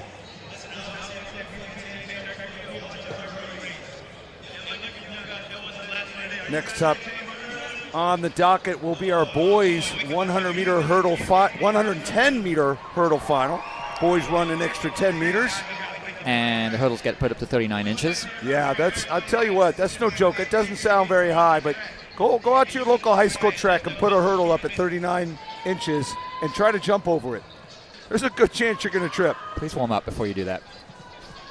We can see our starting lineup here for our boys 110 high hurdles.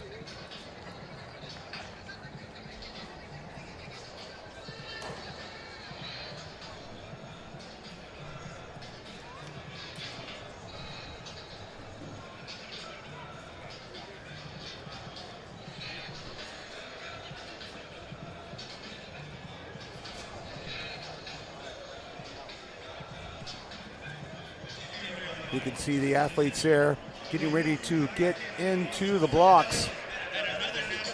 So just as with the girls, we should be focusing on the middle lanes. Fastest qualifiers from the semis get those middle lanes.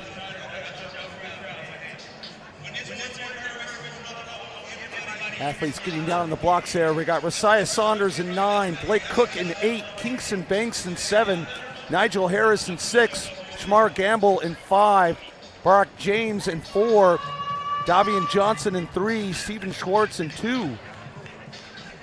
So this is going to be a great lineup here. So Gamble's one to keep an eye on, right, Mark? I mean, he set the meet record 13:37 in the semis here yesterday. Yeah, blistering time. I mean, it's nothing compared to that 12:98 run out in Eugene recently, but it's still a very fabulous time there, 13:36. Only returner from the New Balance National Indoors, getting 5th there in Boston in March. So the fact that he's not only the only returner from the indoors, he's definitely one of the top ones as well. And then you also got to keep an eye out on Harris in 6, New York State champion. He's taking aim at Galliano's 13:46 state record, set way back in 1987. And Harris was a guy who's just like gone above and beyond what he thought he was capable of at this meet. But he came into this meet never having broken 14 seconds, and he's already PR'd twice. Yeah. He's just having the meet of his life. Don't underestimate James there in on the inside of Gamble. Stumbled off that final barrier in the semi, but stayed strong to make this final. So resilient nonetheless. And then the other runner that's likely to be a factor or sneak in the top 3 is Kingston Banks from Atlanta. He's run 13:59, third in the Georgia State meet, but running a lot better since then, and he'll be in lane 7. So 4, 5, 6, and 7 are the lanes to watch, but particularly 5 and 6, right?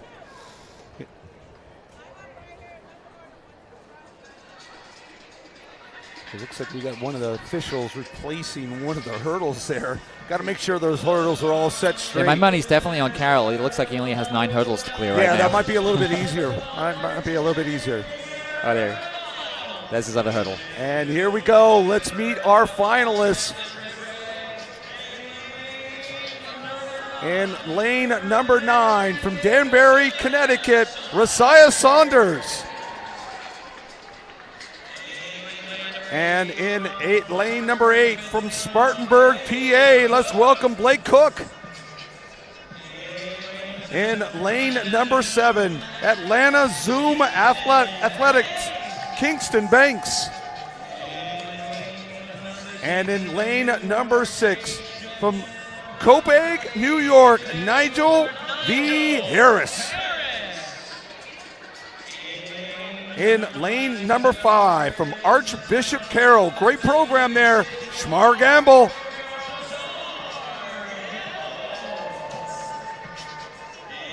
And in lane number 4, representing Ohio Speed Academy, we mentioned before, Brock James. In lane number 3 from East Hartford Hornets, the Connecticut State champion, Davian Johnson. And in lane number 2, the fastest PB coming in here at 12:30, the Texas Collective track athlete, Steven Schwartz.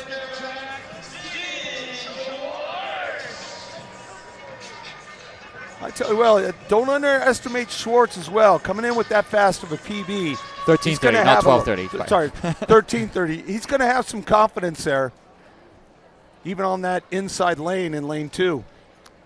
Yeah, so Carroll's Shmar Gamble probably comes in as a slight favorite on paper, but anything can happen in the high hurdles. So again, very similar to the girls. Key athletes there are in lanes 4, 5, and 6, maybe even 7. But keep an eye out there, that battle between Gamble and Harris in 5 and 6.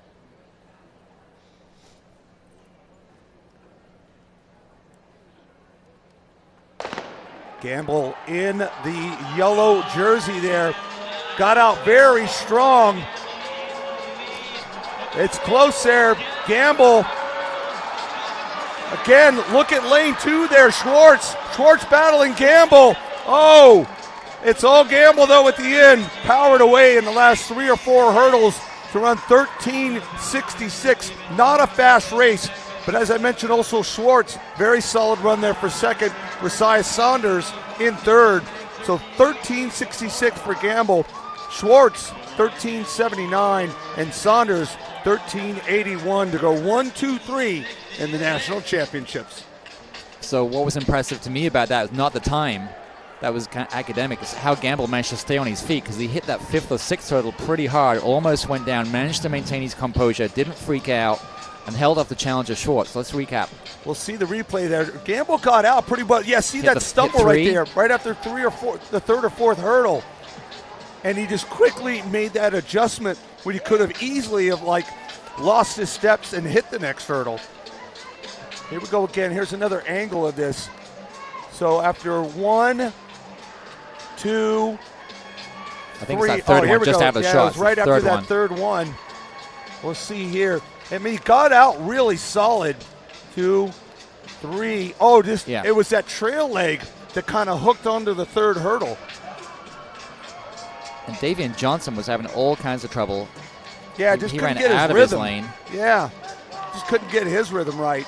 But again, that composure after kind of hooking that trail leg on that third hurdle to make that adjustment and get back into rhythm for Shmar Gamble. Excellent. That's how you establish a national champion right there. Taking things home for Archbishop Carroll. So the USC Trojans are getting themselves a New Balance national champion there in the high hurdles in Shmar Gamble. As we see confirmation of the results. Wind legal, 1.7 meters per second. Gamble wins at 13.66. Schwartz, who came on strong towards the end, was second, 13.79. Isaiah Saunders, 13.81. And then Kingston Banks, Nigel Harris, and Blake Cook rounding out our All-America podium.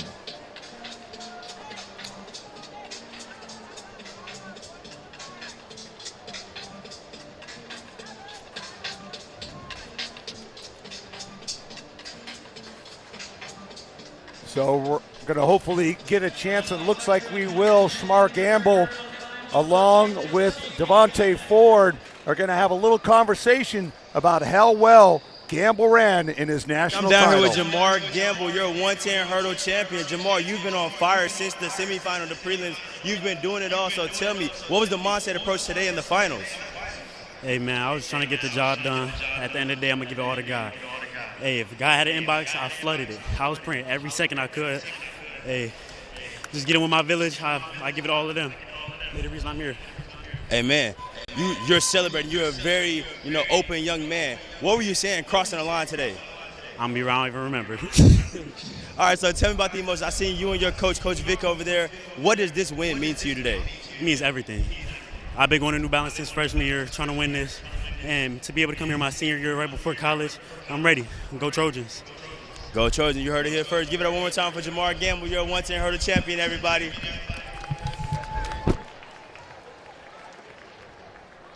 Shmar Gamble, your national champion here at the New Balance National Outdoor Championships. And it was my pleasure working with Dave here over the last several hours, but we are going to turn the mic initially over to Carson Gambaro, who was down on the infield earlier, and he and Namisha Coleman will take things from here. Thank you so much, Mark Davis. Again, 1996 Team USA steeplechase Olympian in the booth with us once again here at New Balance Nationals, and the great voice of Dave Milner. Thank you both so much for all of your excellent commentary. Carson Gambaro joining the show. We'll soon welcome in Namisha Coleman for 14 sections of the boys' championship 400-meter dash. We're going to take a quick break until then. Stick with us for all the action from Franklin Field in Philadelphia.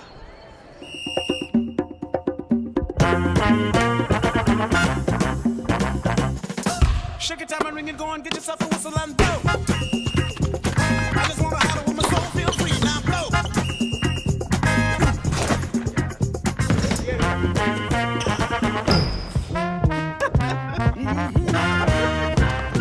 Talking to the people in the breeze overseas, now blow. New Balance, we got now.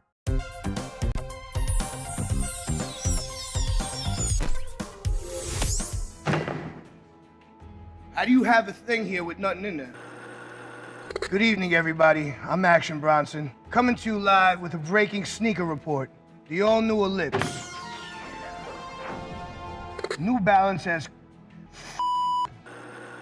What do you get when you mix modern comfort with ancient wisdom? The all-new Ellipse. Fresh foam midsole grounds the new Ellipse design in a familiar and trusted cushioning experience that combines unmatched comfort with long-distance durability. It's a multi-layer air mesh upper, which is lightweight and breathable while creating a sleek and novel visual that stands out from the everyday running pack, which just means it's a vibe.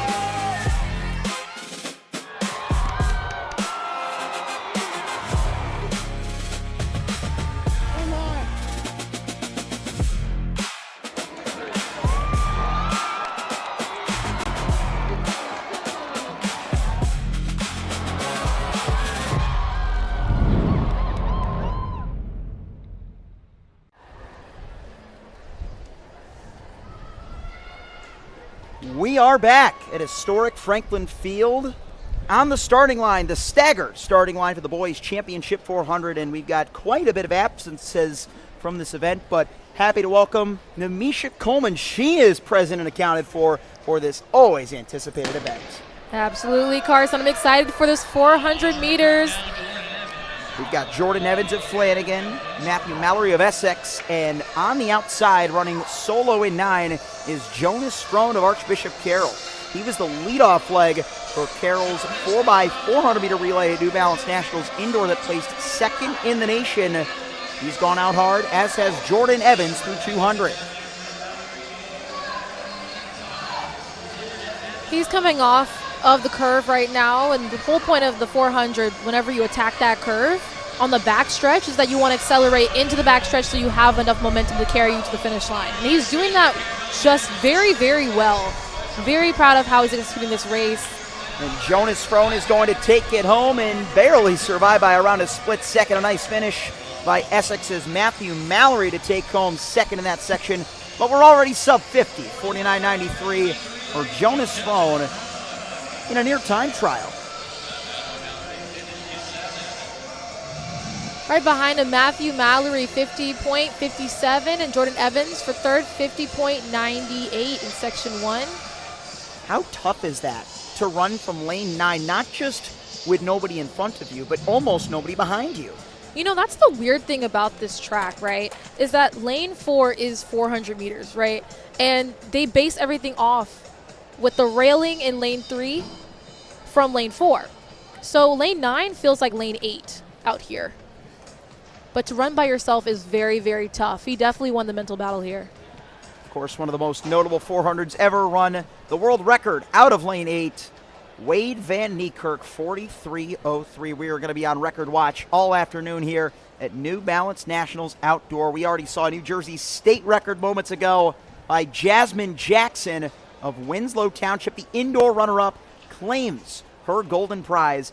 We have got time finals here, so it's all going to go down to who crosses that line in the least amount of seconds. We've got Caleb Nelson of the Michigan Mustangs in 1, Aiden Moriarty of the Flyers in 3, Luis Salazar of Hills West out of New York in 4, Wayne Roberts Jr. of Jaguar Track Club in 5, Timothy Whitaker of Timber Creek in 6, Quentin Fortier of Champlain Valley from Vermont in 8, and John Froelich of Overbrook in 9. Look at this field. We got a number of guys that have dipped into those 48s on the season or in their lifetimes. Either way, despite the absences, huge crop of talent here. Absolutely. You have to run at least a 49 just to make it, it seems like, into the top 8. Heat 2 of 14, the boys' championship 400.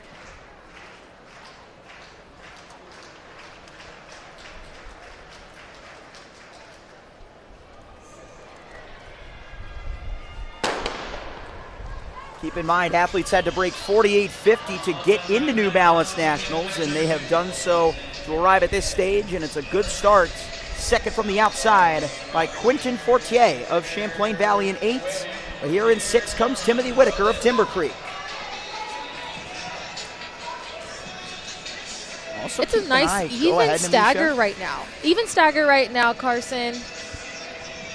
What you want to see is usually the winner pulls away around 150, 350. And for this next 100 meters, you can see him in on the outside lane 9. But it's very even, like you said. As they come to the line, it's going to be a near photo, I think, like you said, in lane 9, John Froelich of Overbrook or Quentin Fortier of Champlain Valley. It was down to 400 between those two in favor of the Vermontian. Quentin Fortier holds on out of 8 in 49.09. I guess you could say that was more of his forte race.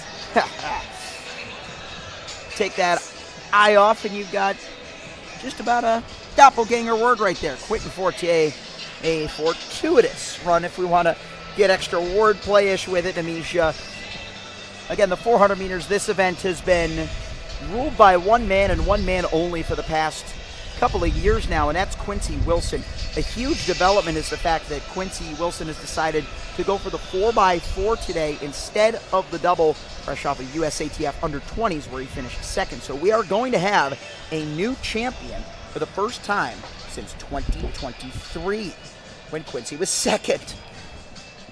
That is so insane. I actually interviewed Bullis right before this, and their motto always is to stay humble and stay hungry, right? So no matter if it's first or second, whether it's a chip on their shoulder or not, they're always going to be very competitive.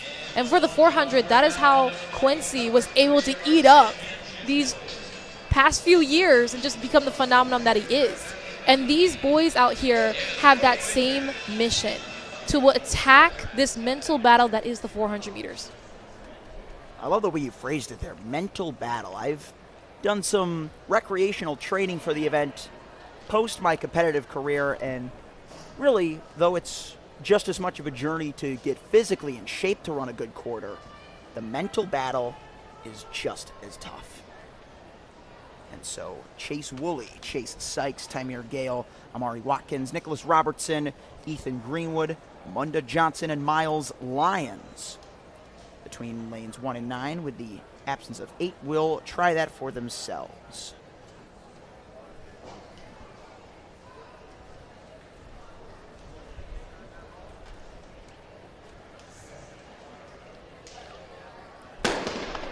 Section number 3 of the boys' championship 400. They're going out really, really nice and strong here, which is how you want to attack that 400. That first curve means a lot. You got to accelerate and get out because that's going to set you up for the race. They're coming around the backstretch now. On the outside, keep your eyes on lane 9. It's going to be Miles Lyon for right now.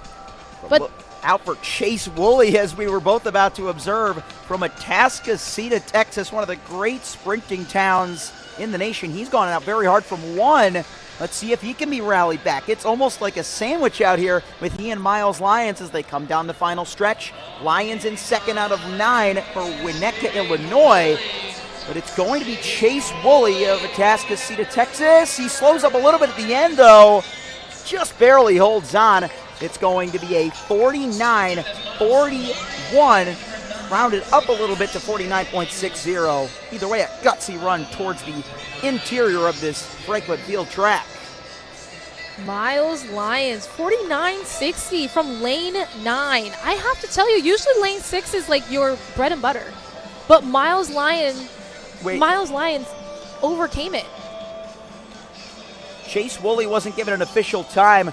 Apologies on the quick switch up there. It was Lyons who finished second behind him in 49.60. That was the dilemma right there. It has been confirmed. The sophomore from Atascocita, Texas, Chase Woolley, your winner. He chased Lyons down. And obviously he won. He had a nice little bow finish there, tied it up. It's good to have a little competition at the end. It feels good sometimes as a runner to like either hawk someone down. It gives you just like a nice little adrenaline rush. And I absolutely love that feeling. So I know he's feeling really good after this. As far as we can tell, this is Chase Woolley's first season of outdoor track, so to conclude it with a win in your heat at Nationals, even if this wasn't a PB type of effort, 48.43 is Chase's best. He's still giving himself plenty of confidence. Absolutely, at the fastest part of the planet. That's something good to take home. Nicholas Bailey of West Springfield, Elijah Morgan of Angel Flight, David Venegas of Sheboygan, Wisconsin, Xavier Johnson of Hutto, Texas, Charles Dallas of Coggenshaw, Connecticut, Malik Rogers of Upper Moreland, Pennsylvania, Ryan Hemighouse of Roman Catholic, another Philadelphia-based school, Jaden Wilbur of Georgia Racers, and Warner Hart of Nashville, Tennessee towed the line in this fourth of 14 sections. First one with all 9 lanes filled.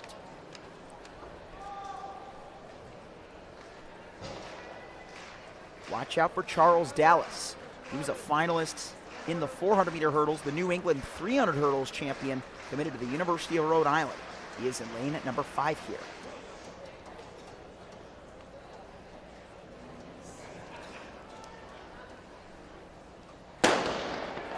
And so they're away, another clean start.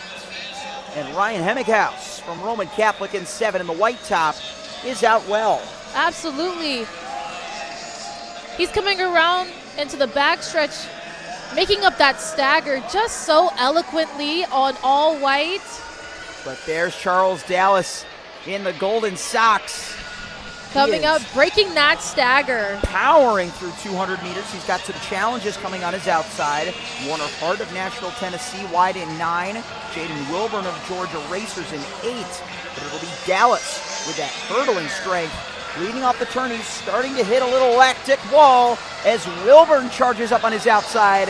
Jaden Wilburn to the line, going to push him, but on the inside, what a finish by Ryan Hemminghaus. The Philly man comes back to take the win and the lead, 48-13.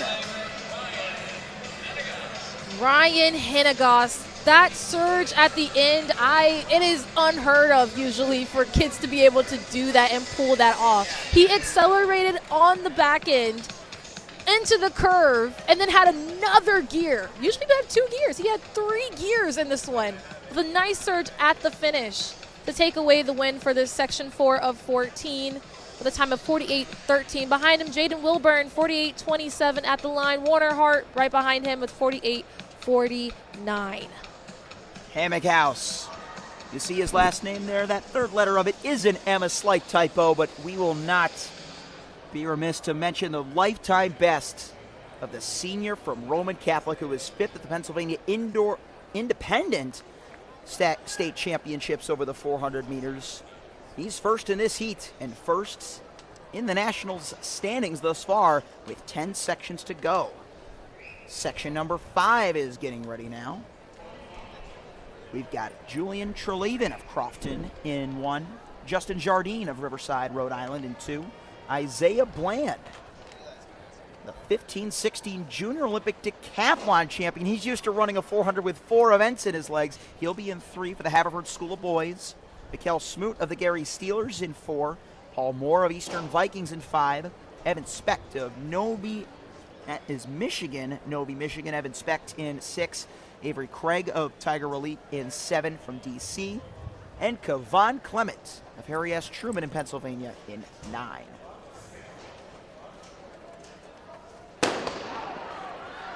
As they get underway, 1 lane separated are Craig and Clement in 7 and 9, but Avery, the D.C. Tiger from Jackson Reed High School, already making it up. I always think DC stands for don't care what you have to say. I'm here to save the day. It's really nice to see him being able to come off this curve here, accelerating in. Watch out for the sophomore from Eastern Regional New Jersey, Paul Moore, hugging the inside of lane number 5. He'll come off the turn. Look at a slingshot on the inside. You got the multi-event specialist Isaiah Bland in white in 3, and in between the Mikkel Smoot of Gary Steelers. They are all gunning it to the line. Still in front is Moore to the line. Oh my goodness. 3-way finish. I think it was Smoot though. Mikkel Smoot of Gary Steelers stuck his chest in front and wins by 0.02 of a second. He blew that finish of smothereens. He dived for that finish. I am loving your wordplay out here, Nagmisha. I just gotta say. It's one of my favorite specialties. Oh, Mikkel Smoot from the Gary Steelers. Gary, Indiana, of course, competes regularly for Merrillville High School. Came in with a PR of 48.25, and even if he didn't crack that on the day, he ran a second faster than he did at States, finishing a disappointing 19th. A huge bounce back race from, just look at him, he's still in 3rd. Bland, Moore, neck and neck with one final step, and there is the decisive one. It's all about the center of mass. I mean, people watching at home, I understand it may look like, oh, they're neck and neck. It is neck and neck. But it's actually based on your chest position across that line. So sometimes a dive is what you're going to have to do for that finish. One scratch in this 6th and upcoming section as we see the results for heat number 5. Mikkel Smoot is number 4 overall in the standings now.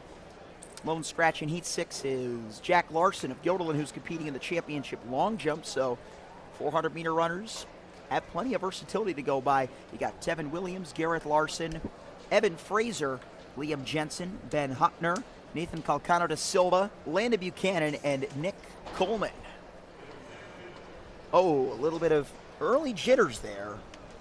Early jitters, but time enough to shake it off. Again, like I said before, the 400 meters is a very mental race. I used to run it all the time in college.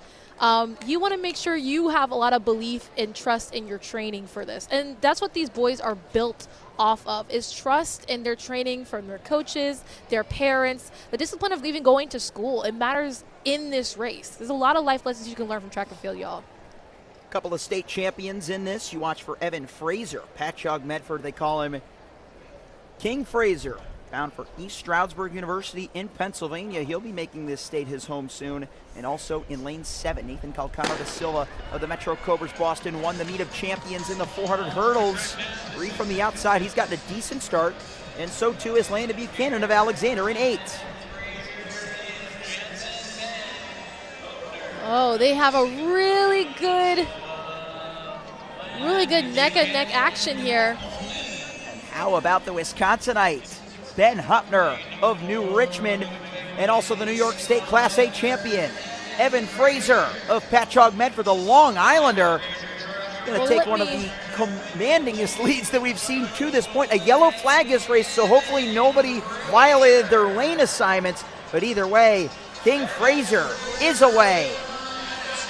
Coming down the line, looking for a big time here. He's going to be sub 48 for the second week in a row. He ran 47.66 to become state champ last week, and he goes 47.68, nearly matching that time here at Natty's. Absolutely. Mind you guys, this is a timed final, so this time will get him in first overall for right now. Time of 47.68. That is...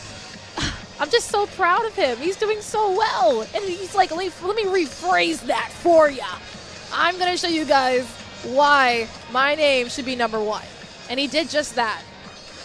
We mentioned Huppner of New Richmond, Wisconsin. He ultimately rallied for second just over the Massachusetts Hurdle State champion, Calcano da Silva. But Evan Fraser, 2 nearly identical times in back-to-back weeks. He has peaked so well for June.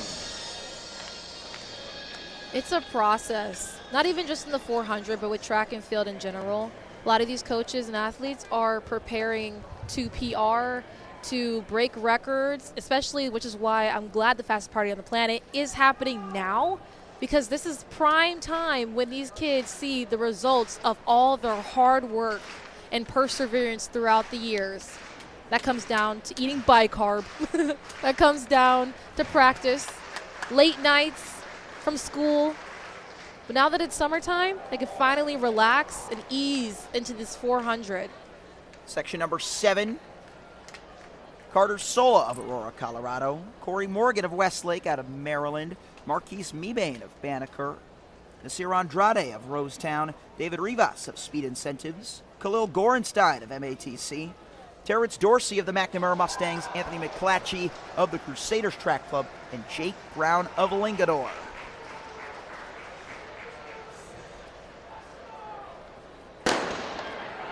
Section number 7 is off and running in the boys 400, and it's a good start towards the inside by Marquise Mebane of Banneker, and so too in 7, the sophomore from Bishop Matt, Terrence Dorsey. Yeah, keep your eyes on Dorsey right now, because he's in the bright yellow, and from lane 7 of all lanes, he has a really good start, a really good middle ground here. He's attacking this 400 like he should. You need to accelerate by the 200 and by the 150, which is halfway through the curve, able to execute into the last straightaway. Dorsey starting to fade a little bit as coming up on his outside. Here is Jake Brown of Linganore. Dorsey's got a response, but all the way to the finish. Who was it? Great finish for third either way by Mebane, and they're still revealing the photo. Jake Brown by just 4 thousandths of a second. 47.93 for both he and Dorsey. Unbelievable. That is just insane. 47.922. Let me tell you guys, 47.922 for Jake Brown, 47.926. They're going to round up to 93, but it was by 0.004 seconds. down to the wire. Look at this replay here. It was either yellow or was it going to be on the outside? You see just how close it was from that angle. Incredible. We're going to see this other angle here. They look neck and neck. They're stride for stride, bar for bar. Blow for blow. We move on now to section number 8 as we have another look at our results. Again, Brown and Dorsey, one of the closest races of the entire weekend. And we got some more coming your way. Tyler Hall, Max Miller, Pearson Ledford, Ahijah Goins, Jaden Wilson, Coy Davis, and Kyle Clark.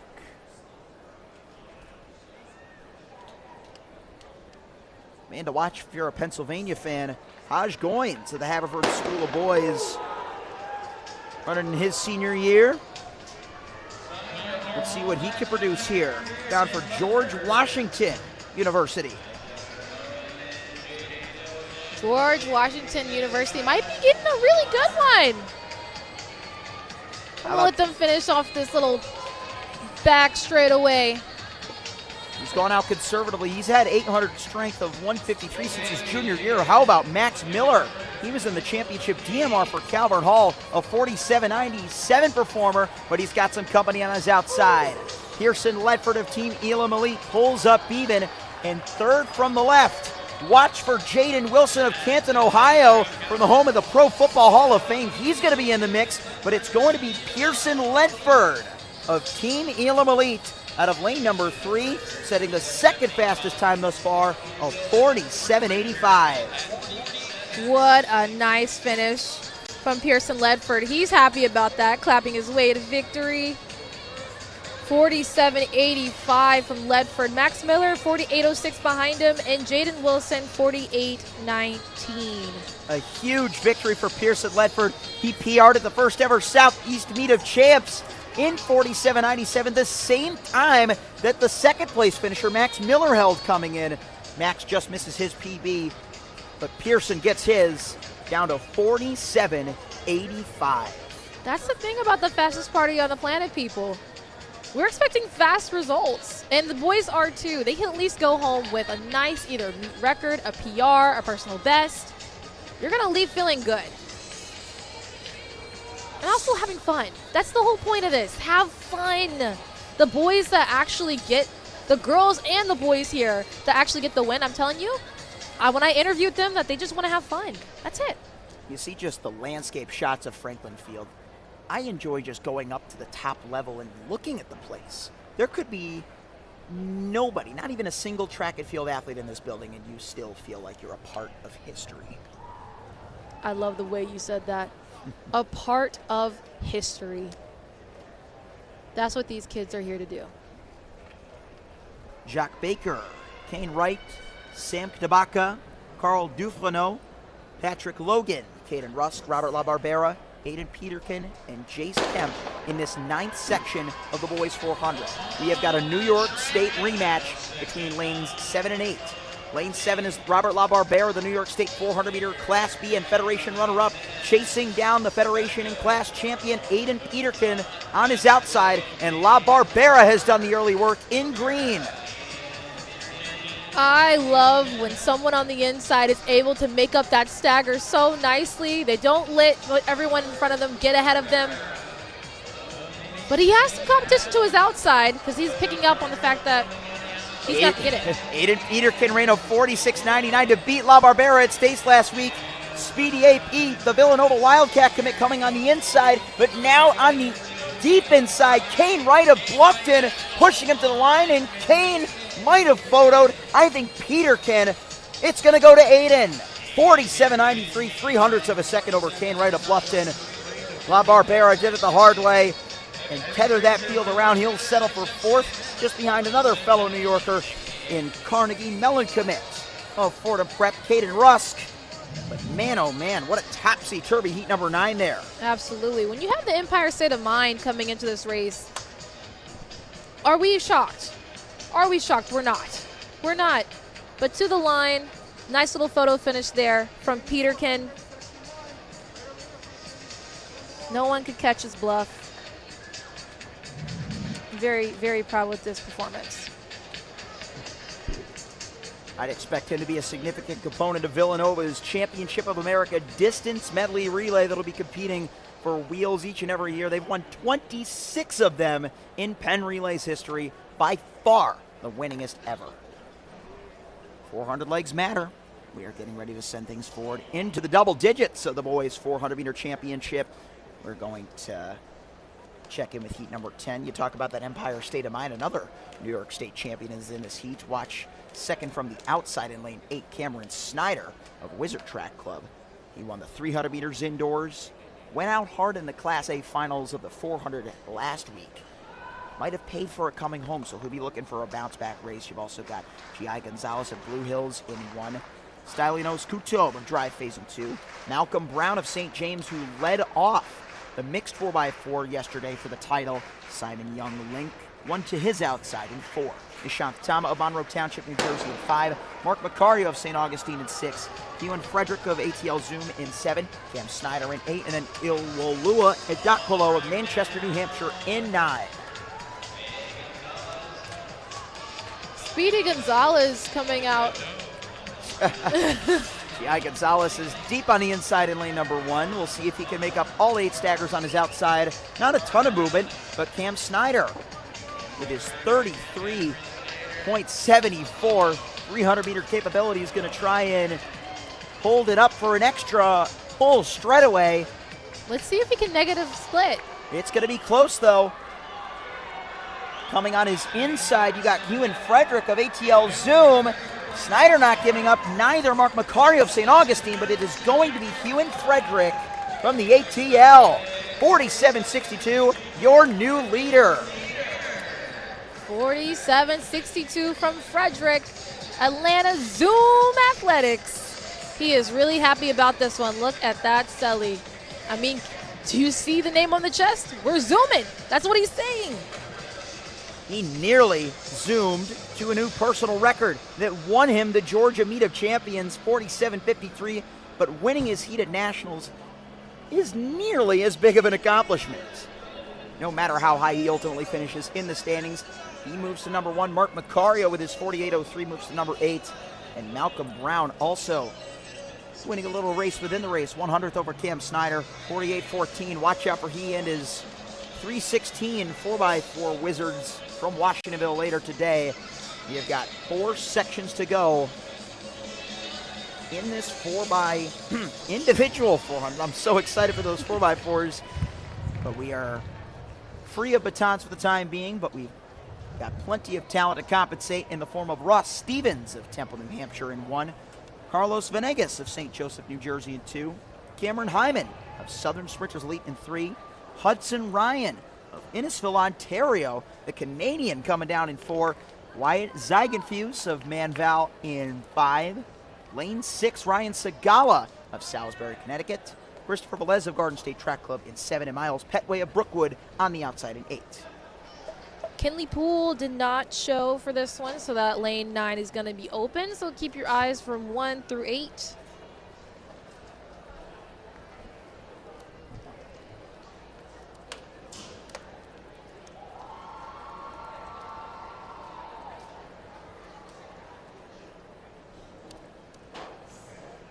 Again, Stevens, Venegas, Hyman, Ryan, Zeigenfuse, Segala, Velez, and Petway.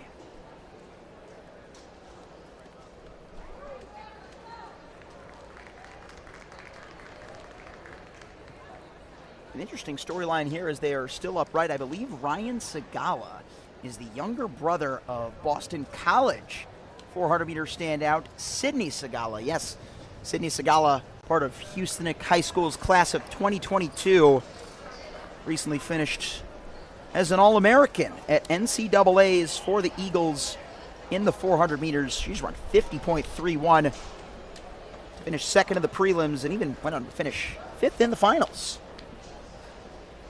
Well, it runs in the family. And yes, Ryan has gone quicker than that. 47.48 for 3rd at the Connecticut State Open Championships. Watch for him in 6. I wonder how it is at family dinners between the two of them. Who's the fastest? That question 5 years ago might have had a different answer. But we are here at New Balance Nationals, ready to see just how fast we are on this occasion.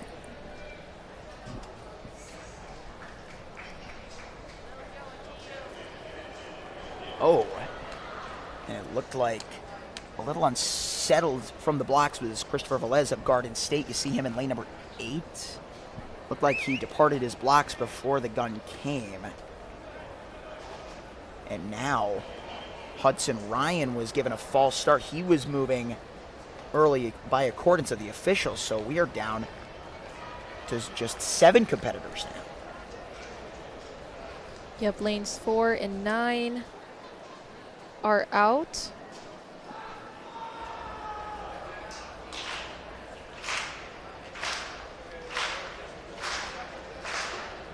Heat number 11 of the championship boys 400 meters, a long hold. Looking at some of the other personal bests.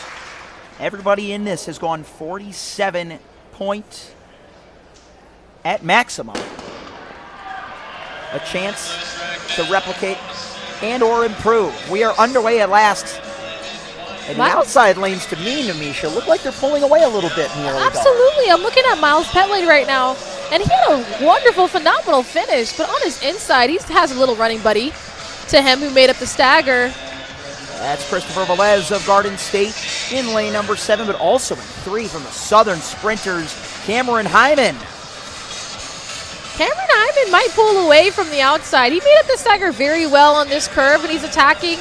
He's in the mode to close this out with a good finish, but he has some competition on the inside. And hunting him now, Carlos Venegas of St. Joseph, New Jersey. Gonna need to get it all the way to the line. I don't know, maybe. I think he did. Oh, that adrenaline rush was in. From New Jersey, Carlos Venegas. 47.26 from him for a 400. And a huge time for him, coming off of a 7th place finish at the New Jersey State Meet of Champions and a PR of 47.65. He drew a tough lane too, Namisha. How impressive was that comeback?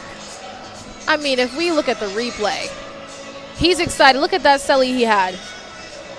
He's thinking. He knew he had it in him. The man who got it done, Carlos Venegas. God bless, my friend. St. Joseph out of Metuchen, New Jersey is a high school he's been proud to represent through his senior year. And he just gets the better of Cameron Hyman, who ran a great race from 3. Segala rallies for 3rd in 48.20. 47.26. That placed him 1st overall. It seems here, if we look at the history of this event, you had to make a personal best in order to place top 8. 47.93 was the time to have. Typically what it takes. Again, some personal bests may be not factoring in times achieved after the seedings were entered, like state championship efforts, like we've done our best to denote in prior occasions. But either way, if athletes can run faster than they were prior to a state championship, I think that says they're in pretty good shape. As we pivot to section number 12, coming down to the wire here, Prince Owusu Twum of Winslow Township, Nehemiah Mills of Beechcroft, Xavier Yarborough, Delaware State champion from Dover, their state capital, Henry Faber of Aurora, Illinois, Nathan Murray of Lemont, Illinois, got a little rematch from the land of Lincoln, Chase Spencer of Cincinnati, Ohio, Julius Kinsler of West Windsor, Plainsboro South, Rondre Austin of Motor City Track Club, and Damani Roberts of Kentwood.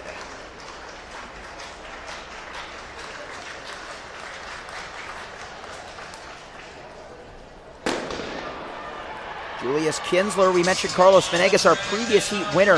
Kinsler beat him to the line at the New Jersey Meet of Champions, placing 4th in 47.22. He is going to be a factor, but 4th from the outside. Looks like a good run in the middle out of 6 by Chase Spencer of Cincinnati. You're right, Carson.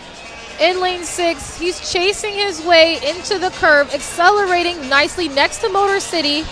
Motor City's Not going to let him pass him, though, but we'll see how it goes on the backstretch. That's Rondre Austin on the outside, gearing up for a frantic finish. Kinsler will lead off the turn, and here comes the Ohioan Chase Spencer, hunting him down all the way on the inside in 3. You got Xavier Yarborough, the Delaware State champion. To the line they come. Austin from Motor City.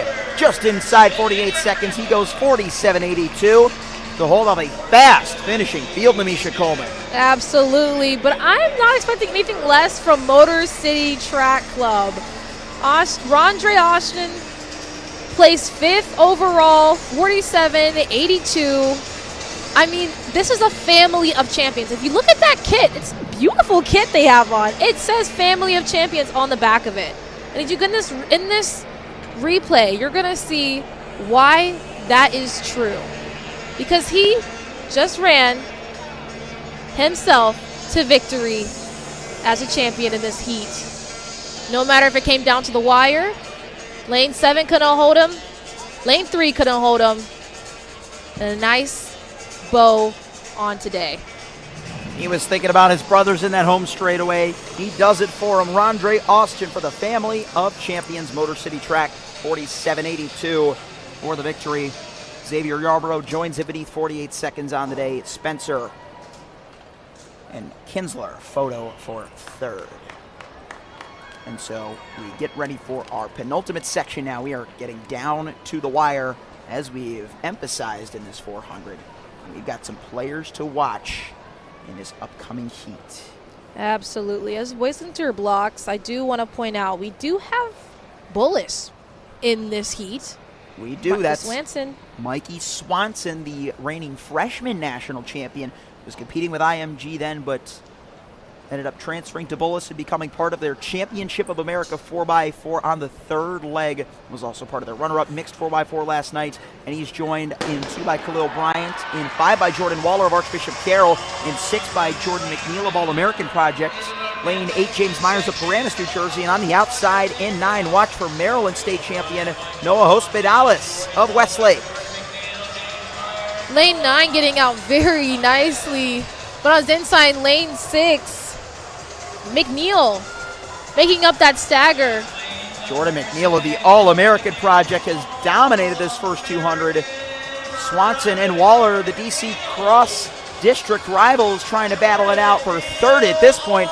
Hospitalis in 2nd. Waller's got another gear, but can he catch Jordan McNeil, the junior from the All-American Project, trying to become an All-American here at New Balance? He is going to vie for the lead overall, and he'll take it convincingly, 46.38. He said, everybody, calm down, calm down. I may be from the All-American Project, and yes, I might leave here as the All-American. Because let me tell you something, that 46.38 placed him overall the top position for the competition. And takes over a 2nd off of his personal best, Jordan McNeil, the junior of Southwest Guilford High School in High Point, North Carolina. Just earlier this week, he was across the country in Eugene running the prelims in just 47 and change. Didn't even advance out of the prelims in 47.63, and here he just completely puts that race and everybody else behind him. Great finish by Jordan Waller, also part of Archbishop Carroll's great 4x4 that ran 3:10 indoors. But he will have to settle for 2nd in this field as we get ready for the introductions to our championship final. This is heat 14 of 14. And as we said, for the first time since Quincy Wilson's freshman year when he finished 2nd to Tavin Underwood, we are going to have a New Balance 400-meter champion. Jordan McNeil has set the bar high at 46.38. There are guys in this field that have yet to clear that, but this is their chance.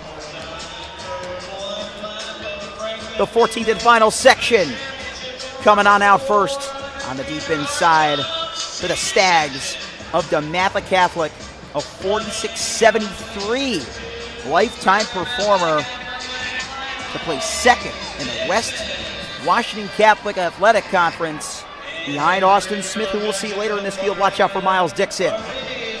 Aris Rahman from Jacksonville, Florida, repping the nice wave kit, trying to ride this wave. He's already flexing the guns. He wants to seal a victory out of 3, and so does Caden Burrows, the junior of Long Beach Wilson, 46.65 this year. How about the future Penn Quaker, the Connecticut State champion in 46.34, Brendan McCabe?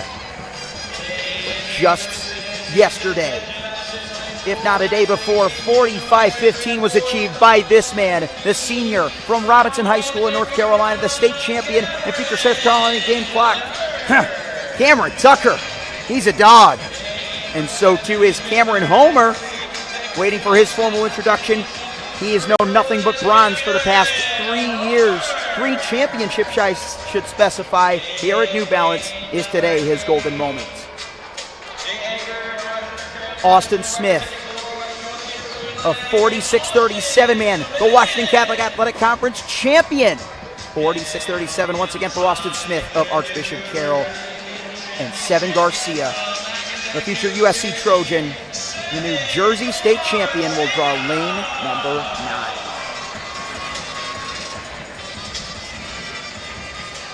Wow, Namisha. Even without the likes of Quincy Wilson and Jaden DeLeon, who gave us the race of a lifetime at New Balance Nationals Indoor, we still have the chance with the talent on this track to see something legendary.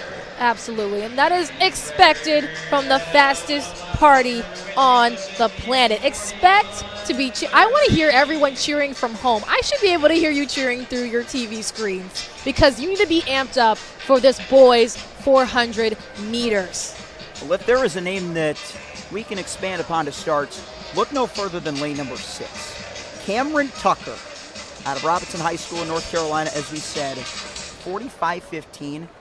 He ran that to place 3rd in the USATF under 20 championships behind Quincy Wilson in 2nd and Jaden DeLeon, who took the win. And so Cameron Tucker, as effectively the top returner from that race, is looking to show what he has got and leave it all on the line for a New Balance National titles. But, Namisha, you look at 2 of the men that beat him besides Quincy and Jaden at Indoor Nationals, and they are also in this field. Cameron Homer from Bullis and 7 Garcia. Oh, they're looking to defend their title here, their position. If not, win the overall championship. Remember, 46.38 is Jordan McNeil's time to beat. Quincy Wilson's meet record is 45.13. Cameron Tucker has gone within 200ths of that this season. What will he have left in him after a cross-country flight and only a full day's worth of rest? Miles Dixon in 2, Aris Rahman in 3, Caden Burrows in 4, Brennan McCabe, the future Penn Quaker, 46.34 performer in 5, Cameron Tucker of Robinson in 6, Cameron Homer of Bullis, 45.84 lifetime performer in 7, Austin Smith in 8, and 7 Garcia in 9. It's a good start by the junior from Bullis. Cameron Homer looks fresh, Namisha. Cameron Homer is looking fresh, and Cameron Tucker's also looking fresh. Coming off the back stretch, they're not going to let this lead up right now, but Bullis, let me tell you something, Bullis, the big B stands for believe in Bullis, because Coach Jolie is not playing any games with this one. And neither was Cameron Homer in that first 200. He's got some great finishers, though, on his inside and outs, and here comes the USATF under 20 bronze medalist. And the sub-150 800 splitter, 7 Garcia on the outside. Cameron Tucker leads. Cameron Homer second. Here comes Garcia, the Jersey champ, charging with every stride. But Cameron Tucker is a national winner in the last heat. But the national champion is Jordan McNeil. Wow. The second instance today where the fast heat produces some great times, some great races, but the winner comes from the slow heat. We saw it in the shuttle hurdle relay, and we've seen it once again in the boys 400. Tucker, again, across the country, just a couple days ago, running the race of his life, giving everything he had left. You could tell he was a little sluggish off the line. I mean, it's going to happen. He had jet lag coming into this, but the fact that he won the heat and his second overall within his range, 46.66. Wow. This guy, this is amazing. He had a phenomenal race in this one. Just look at him. He almost looked like he was jogging that first 200. Absolutely. But then he had to turn the jets on because he was right next to Bullis. And it was always a neck-and-neck line for this one because we knew coming in that this was going to be a race of the century. But he took it home, and he is so I'm so proud of him. Looking at your overall podium, you've got a couple of other guys that got on there. Seven Garcia, he'll upgrade from 4th to 3rd in 46.94. A great finish by the man in the headband on the left of screen.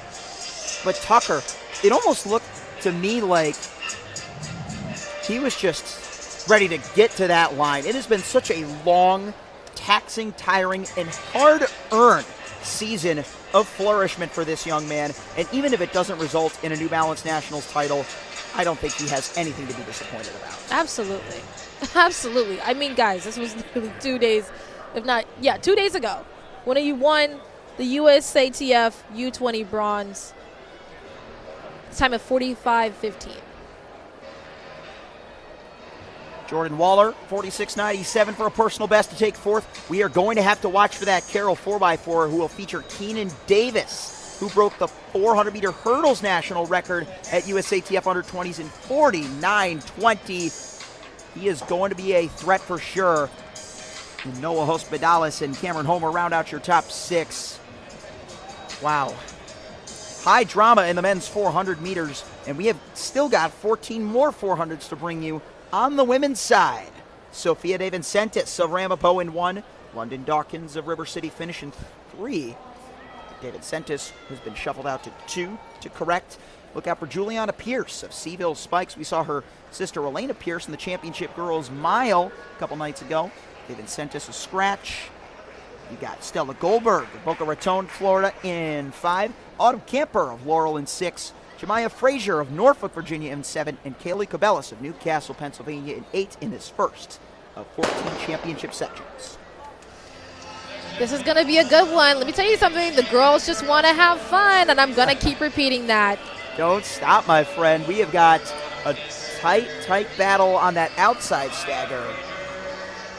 Jemiah Frazier and Kaylee Cabellis with a strong opening 150. Absolutely. Cabellis in the bright blue. Has some competition on her inside coming off of this staggering turn here. She's not going to let it phase her. 2 races within 1 right now. We've got that race on the outside between Frazier and Cabellis, who will lead off the turn. The Newcastle, Pennsylvania sophomore. And then on the inside, here comes Juliana Pierce, the sophomore from Charlottesville, chasing down the top 2 with a little too much to do to catch Cabellis. Kaylee Cabellis takes the win, and she's going to be in the 56s, 57s, officially 56.99 for Kaylee Cabellis. What a nice finish. And a great overall race there by Kaylee Cabellis, and an even greater race out of the slow heat in the boys 400. I'm down with Jordan champion McNeil. Jordan McNeil with Devontae. Before the final heat, I mean, he was watching from the sideline to figure out if he was going to win. Jordan, you were looking at the clock, paying attention to the clock. What was going through your head when you see your time, knowing you had to watch for the next heat? Hey, man. I really don't know. I was over there. I was real tired. And in my head, I was just thinking about Cameron Tucker. That's my man. He's my friend, bro. And I knew he went 45-1, like, yesterday, 2 days ago? I'm like, all right, so he probably got it this year. Next year, I got it for sure. My goal coming in here was just to get 46 low. I got that. I was there watching. Seeing him come around, see 46.6 on the clock for Cam. I was like, dang, did I really win? Coach came over here, he ran over and hugged me hard. I was like, dang, I won. Like, it felt like a dream for real. Like, I don't know. And so right now, what emotions are you feeling, bro, now that you're a national champion? Just happiness. Happiness, man. I'm so blessed, bro. I'll go to God for real, dog. All right, well, congratulations. Give it up one more time for Mr. McNeil. You're a 400-meter champion. Never count yourself out, man. Jordan McNeil absolutely shell-shocked that he was a national champion. Beyond disbelief, Namisha. Absolutely. He said this was a dream come true. And those are one of the sentimental moments I'm looking forward to seeing in the fastest party on the planet. We have still got 13 sections left to determine who will relish in those emotions. We've got Kate Pierce of Barrington, Rhode Island in 1. Abigail Bilodeau of Douglas, Massachusetts in 2. Madison Barnes of Archbishop Carroll in 3. Ava Boyd of Bartlett in 4. Zariah Brown of Hope in 5. Serenity Johnson of Smyrna, Delaware in 6. And Mary Carey of the Gulf Coast in 7. Aaliyah Akindele of Tucson, Arizona in 8. And wide on the outside from Lancaster out of New York, Addison Blendowski. I'm excited to see what these girls can do when they turn on the jets here in the 200 coming up. But for right now, we're at the 350. And so with just over a half lap to go, Aaliyah Akindele, the Arizonan out of Catalina Foothills High School in Tucson, has gone out very quick. She's run 56.98, which if she replicates will improve the bar that was set in the previous section. But she's got some big-time company from her east. And on the track to her west, look at this. Zariah Brown of Hope and Archbishop Carroll's Madison Barnes. Akindele not going away. It's going to be between these three for the win. Akindele with the late response. And the Arizonan's going to take it home. 56.37 for a new PR at New Balance Nationals. 56.37 for Akindele. She had another gear to turn it on in that final stretch. She said, I am not getting hogged down on the fast part of the planet. You will not catch me. I will tell you that. But she leaves home with a personal best. Overall time, 56.37 to start off. Madison Barnes behind her, 56.55. And Zariah Brown behind her, 56.63. So like low 56s is going to put you in a good zone for right now. We'll see what happens as the girls look on. Aaliyah Akindele, the runner-up in the 300-meter hurdles at the Arizona State Championships. Came here to run the 400 hurdles as well.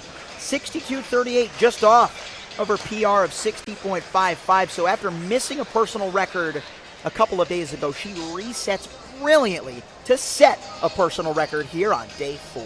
Absolutely. And it's because of that 400 hurdle strength. I'm telling you, it's easier to run the 400 hurdles than the 400. My take, but I'm serious. As someone who has run countless 400s but 0 400 hurdles, I agree.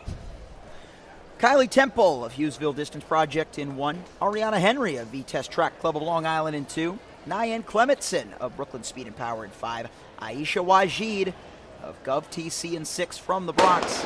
Olivia Allen of Daniel Island, South Carolina in 8. And Morgan Davis of St. Vincent Pallotti in 9. Olivia Allen, I think, got out the best here. But we'll see on her inside as they make that stagger. I'm loving the central mass going over her feet. It's carrying her forward. On the outside, in the blue. Good rally by Morgan Davis of St. Vincent Pallotti, and an even better start by Nyan Clementson of Brooklyn Speed and Power. We got a whole lot of New York City in the middle of the track. It's Brooklyn versus the Bronx. Aisha Wajid, she is the New York City PSAL 1,500-meter champion, stepping it down to the 4 on this occasion. Can she use her strength in the final 100 meters? Can Kylie Temple, all the way in lane 1, catch the top 2 city girls? She is charging the senior from Hughesville Distance Project. Kylie Temple from the rail to the wire, 57.21.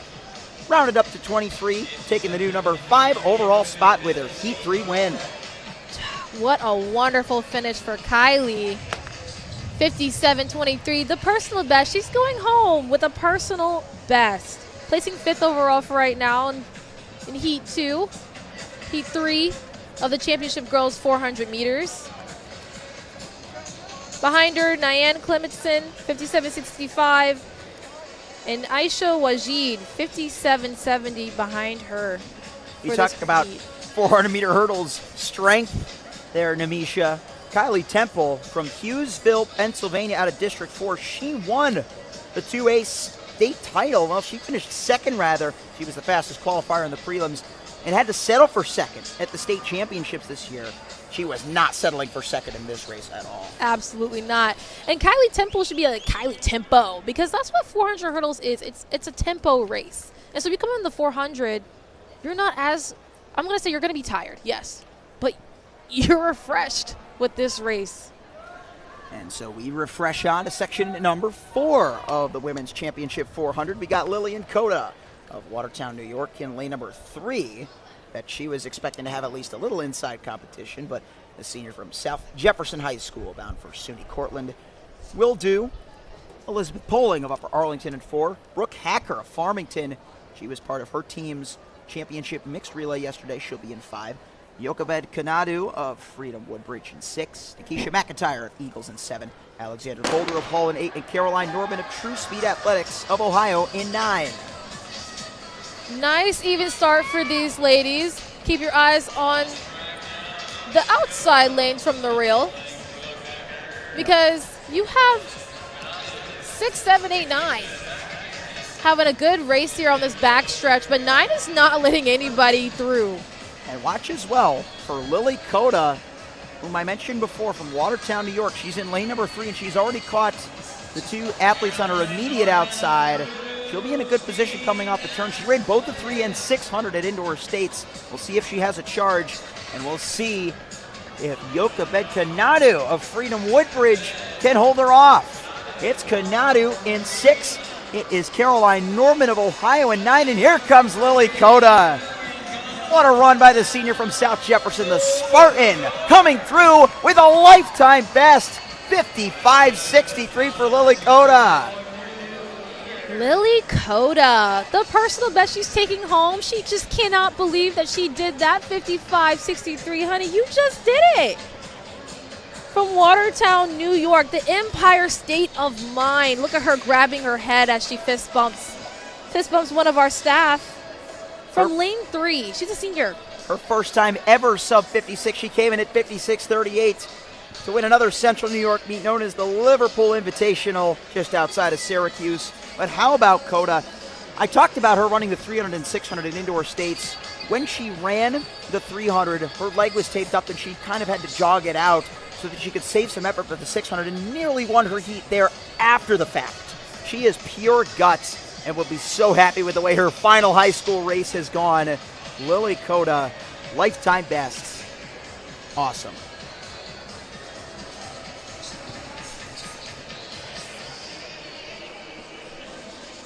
So happy for Coda. She's going home as a senior with a nice little bow on it from nationals. She's feeling good. Jochebed Kanadu, not to be outdone, 56.28 for her. She'll move into second ahead of Akinbile's previous time of 56.37. But Coda at 55.63 has thrown down the gauntlet for section number 5 of 14. Peyton Richardson of White Plains Future Stars in 1. Daphne Obispo of Garrison Forest in 2. Kendall Arison of Cavalier Track Club in 4. Christina Pekova of Goshen, Indiana in 5. Justice McDaniel of the McNamara Mustangs in 6. Cameron Wadsworth of Nordonia in 7. And Chizu Onwuke of Blazing Raiders in 8. Well, we can expect some blazing times in this girls 400 meter championship. That's for sure. What was your mental battle going into the 400? You know, it's an evolving one, really, Namisha. And when you get on that line, you just almost are waiting for that pain to come. And when you get on the line, you do not like the 400 at all. That's the way I used to philosophize about it. I like the 400, but only after it's done. But once that gun goes off, you've just got so much adrenaline flowing through your body that you've got no choice but to respond and hold strong. You've got to stay mentally in the race. The second you let yourself out of the 400 mentally, your race might as well be over at that point. Absolutely. Absolutely, Carson. Oh my gosh, Carson, that's so great. You know what also is great? Lane 9. Oh, yeah. My fault, lane 8. Great start. I think that's an even better rhyme. What else is great? Lane number 8, Chizu Onwuke of the Blazing Raiders. You said we were going to see some blazing times come out of this heat, Namisha. What will Chizu show us? Well, she's going to blaze. Be caught? It's going to be a tight battle coming off this turn. Christina Pekova of Goshen, Indiana is rallying on her inside, but she has got a whole armada of runners trying to chase her down. You've got Kendall Anderson of Cavalier in 4 as well, and Peyton Richardson, the sophomore of White Plains, in 1. But nobody's going to catch Chizu Onwuke. She'll just shade it on the line by a quarter second of change. 56.44 for the win. 56.44 for Chizu Onwuke. I already can tell you how it went down. Okay, someone in the stands had to yell, she's right behind you. And that's going to turn on the gears for any young lady. Because Christina Pekova, 56.84, and Peyton Richardson, 56.89, were coming up on her tail in that last 50 meters. So I'm so proud of how she executed this race. She held on, and it's going to place her 4th overall for right now.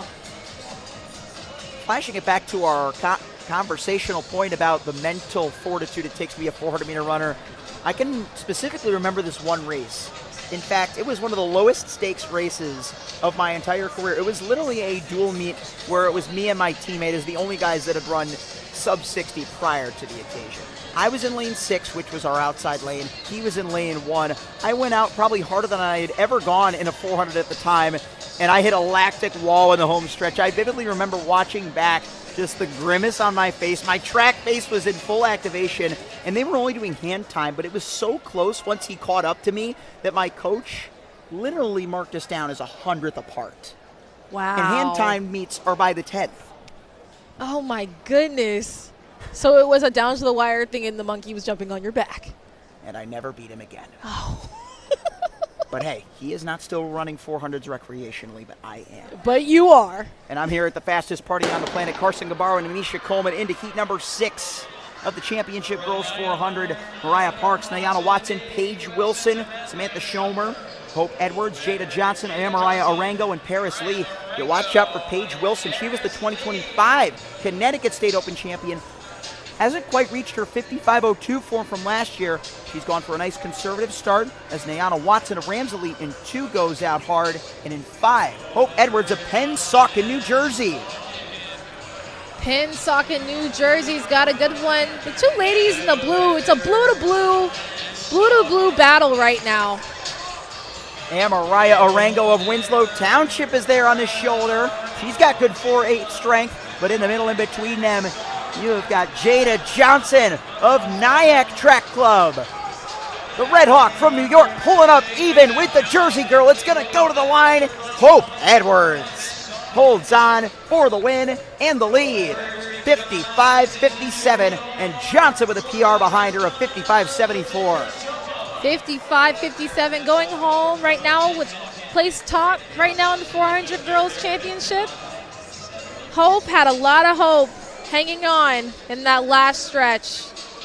But I talked to her coach beforehand, and this is no joke for them, okay? Run for each other was what the coach said. Everybody has to do their job. So they've been doing this ever since they've been in practice, since they wake up in the morning. Everything is for each other in that at Winslow. And Mariah Arango from Winslow ultimately has to settle for 5th in this heat, but Hope Edwards of Pennsauken, whose teammates are going to be in the championship 4x1, they are definitely going to feed off of that energy. Who is going to set the tone in heat number 7 now, with Edwards' time to beat 55-57. You've got Rochelle Campbell of the Bullis School. She is a sophomore. She was on the Championship of America 4x4 that placed 2nd behind Heidel at Penn last year. Watch out for her in the aftermath, as she has been labeled a scratch. But we got plenty of other contenders. Layla Fairweather of Burlington Township in 2 from New Jersey. Sophia Savacci of Hen Hud, representing the Sailors from Westchester County, New York. She's in 3. Kayla Smith of Bristow, Virginia in 4. Deanna Spears of Bloomfield, Connecticut in 5. Ann Hodges of Cub Athletics, DC in 7. Logan Lloyd of Penn Charter, who ran a great 400 leg of her mixed relay yesterday. She is in 8, and the Gilderland School record holder, Lauren Bernash, in the final race of her Open junior year, is in 9. Lloyd and Bernash. I'm loving what I'm seeing coming out of the curve. Nice acceleration phase. The backstretch is looking a nice little competitive action right there from lane 9. Lauren Bernash. In the bright orange. She's run 55.81, the fastest in Gilderland outdoor in all-purpose history, but Kayla Smith has gone a little bit quicker. The senior from Nokesville, Virginia, out of Brentsville District. On the season, she's run 55.82, and she's looking like she wants to go quicker here as the rest just vying out for 2nd. Who's going to take that number 2 spot? There's no question about number 1. It is going to be Kayla Smith of Bristow, Virginia, taking the win. And she's going to be just outside of 56 on the day, 56.31, for the Class 3 state champion. Kayla Smith, 56.31, places 5th overall. Logan Lloyd behind her, 57.15. And behind her, Deanna Spears, 57.25. Kayla Smith is one of your top contenders for this final in the 400 girls championship race.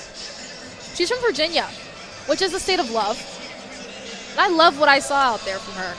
I mean, whenever she was able to turn the gears on at 50 and even turn it on at the 200, did not let anyone in the lead bother her where she was and anyone behind her. And she executed that race very beautifully. Logan Lloyd, Deanna Spears, and Sophia Sabatier, Class B 100 and 200 meter champion in New York, gets up for 4th, so showing her good ranges. She ran all 3 events at States last week. Quick shout out to her. And quick shout out as well to Valley Project's Daphne Georgiadis, one of the athletes to watch here. She split a 54 yesterday in the mixed 4x4. She's in lane 7 for Valley Project, and even a 55 today for their DMR.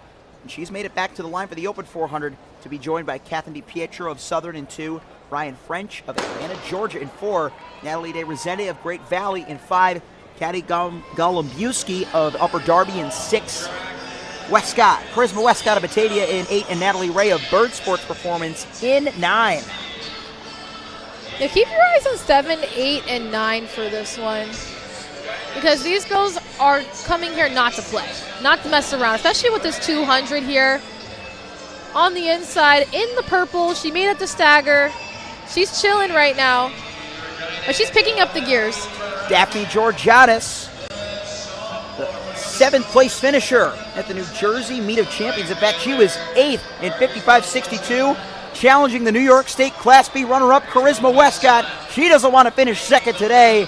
She split a 54 to anchor her team to a Class B 4x4 title, and she is going to take this thing home to conclude a phenomenal junior campaign in her first Open 54. Charisma Westcott, 54.81. Her split was 54.89 last week.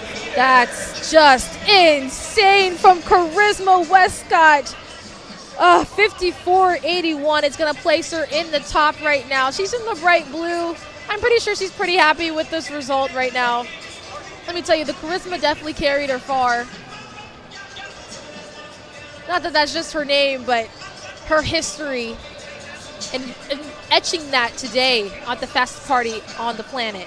You know, that's going to be such a great accomplishment for Charisma Westcott, because just about all the races I've covered of hers, the big stat line is just how she's anchored her relay team to glory. And while that is great to be able to do it out of the blocks, under the pressure, under the gun, thinking of all those moments that you've done it for your teammates, it just all blends together so well for Westcott. And that's what is supposed to happen here at the fastest party of the planet. Written in the stars was on the loudspeaker just moments ago. Who is going to write their name in history out of heat number 9? Evelyn Mullins of Judges Track Club in 1. Gabriella Netwall of Liberty Track Club in 3. Willow Mason of Saginaw, Michigan in 5. Nora Reiger of Hamilton Heights in 6. Kaylin Ivey of Courageous Track Club in 7. Gabrielle Campbell of Afton, Missouri in 8. And Anaya Davis of the Heat Track in 9. It's a hot day here in the Misha, but we're still bringing the heat. Hey, I love the wordplay, Carson, for as always. But it's getting pretty heated up right now in the outside lanes. But don't worry, guess who just made it to stagger very early in the blue? There's a lot of blue on the track, but it's going to be Davis. That is Willow Mason of Michigan. Looking to see what the Michigander can do. She's a junior from Saginaw Heritage High School, and she has really charted her stock well for this first 250 meters. Gabrielle Campbell, the Missourian, is keeping her at bay out of 8, and in between them, looks like Nora Reiger and company are trying to surge. So too Kaylin Ivey of Courageous. But look at that response to Misha. Gosh, you're right, the response is insane. I mean, look at the pull away she's having right now. And look at the time as Willow Mason comes to the line. She'll be just outside of 55 seconds flat, but setting a new personal record nonetheless. That's going to place her 2nd overall right now. Just let her catch her breath. She's having a good time out here. 55.08 for Mason Campbell behind her. 55.86, and Ivy 55.88 from Courageous Track Club. What a huge result for Willow Mason, who's been focusing on the 100 and the 200 really all season long. She ran both of those events, placing third in both at the Michigan Division I Outdoor State Championships. She had only run 3 400s prior to this weekend at New Balance Nationals, and none of them were even sub 56. And she breaks her former PR of 55.38 from the Junior Olympics last summer. Unbelievable. I know she's going home very happy with that result. I mean, to have a PR from last year, man, it feels so good, especially whenever you're in check-in, to have that next to your name. Section 10 of 14 features Callista Rash of KG Track Club in 1. Kennedy Hutchinson of Benjamin Banneker. She anchored her squad home to the Federation New York State title last week in the 4x4. Charlotte Bowden of Sandown, New Hampshire is in 3. Zion Bullard of Lane 4 Track Club is in 4. Noemi Haller of Kingsway Regional, New Jersey in 5. Peyton Buchanan of Scorpions in 6. Paige Evans of Lower Merion, PA in 7. Taylor Bly of Clear Fork 8. And Arise Moore of Superior in 9. It's a full house for this heat. We're going to have some full house action. Ooh, I love her kit. It's so gorgeous. She's out there shining in the bright neon green and the blue. But she has some competition to her inside from lane 8 and 5, 6, and 4. So much in it at this point. You got Zion Bullard closest to the rail and closest to screen, but watch out second from the left. Taylor Bly of Clear Fork getting back into the race, and all the way in 2, there's Kennedy Hutchinson, the sophomore from Benjamin Banneker. She's got that quick turnover, but does she have enough space to catch Bullard? And now on the outside, oh my, what a finish by Peyton Buchanan for second, but it's going to go to Bullard in 55.01. 55.01 for Bullard, going to place her second overall. She's a little out of breath. 400's going to take your breath away, but I'm pretty sure this result is going to leave her happy to place up so high. And just pipped her PR of 55.13. Another nice step in the right direction for the girl who placed third at the Georgia 5A State Championships over the 400 meters. She ran 55.13 on that occasion. She runs 55.01 on this occasion here at Franklin Field. And look at all those other low 55s. Kennedy Hutchinson placing 55.5. That's got to be the furthest back she's placed in a race that fast. Absolutely. 55.5. Got her 5th in this heat. So you're going to have to run some really fast times to be considered. That's what it looks like. Peyton Buchanan, in Maryland, state champion, comes through for the number 2 finish in that heat, sending us forward to heat number 11. We got Kendall Hall of Iconic Force, former home of our freshman national 400 champion Maya Arundel of Bullis, Cameron Tatum of the Michigan Mustangs in 2, Rachel Stepp of Elite Sprint Athletics 3, Olivia Jones, double gun. We will conclude our introductions once we have our verdict on what has happened. Girls are going to have to compose themselves, shake the nerves off. I'm seeing a green card for lane 1. Maybe the blocks were weird. As you can see, her blocks were a little wonky. Went a little wayside as she left them. Maybe that push-off would have been something to see. Iconic Force. Too strong. So it's Kendall Hall, Cameron Tatum, Rachel Stepp, and then Olivia Jones of Robinson Track Club from Virginia in 4. Tatum has been labeled a DNS.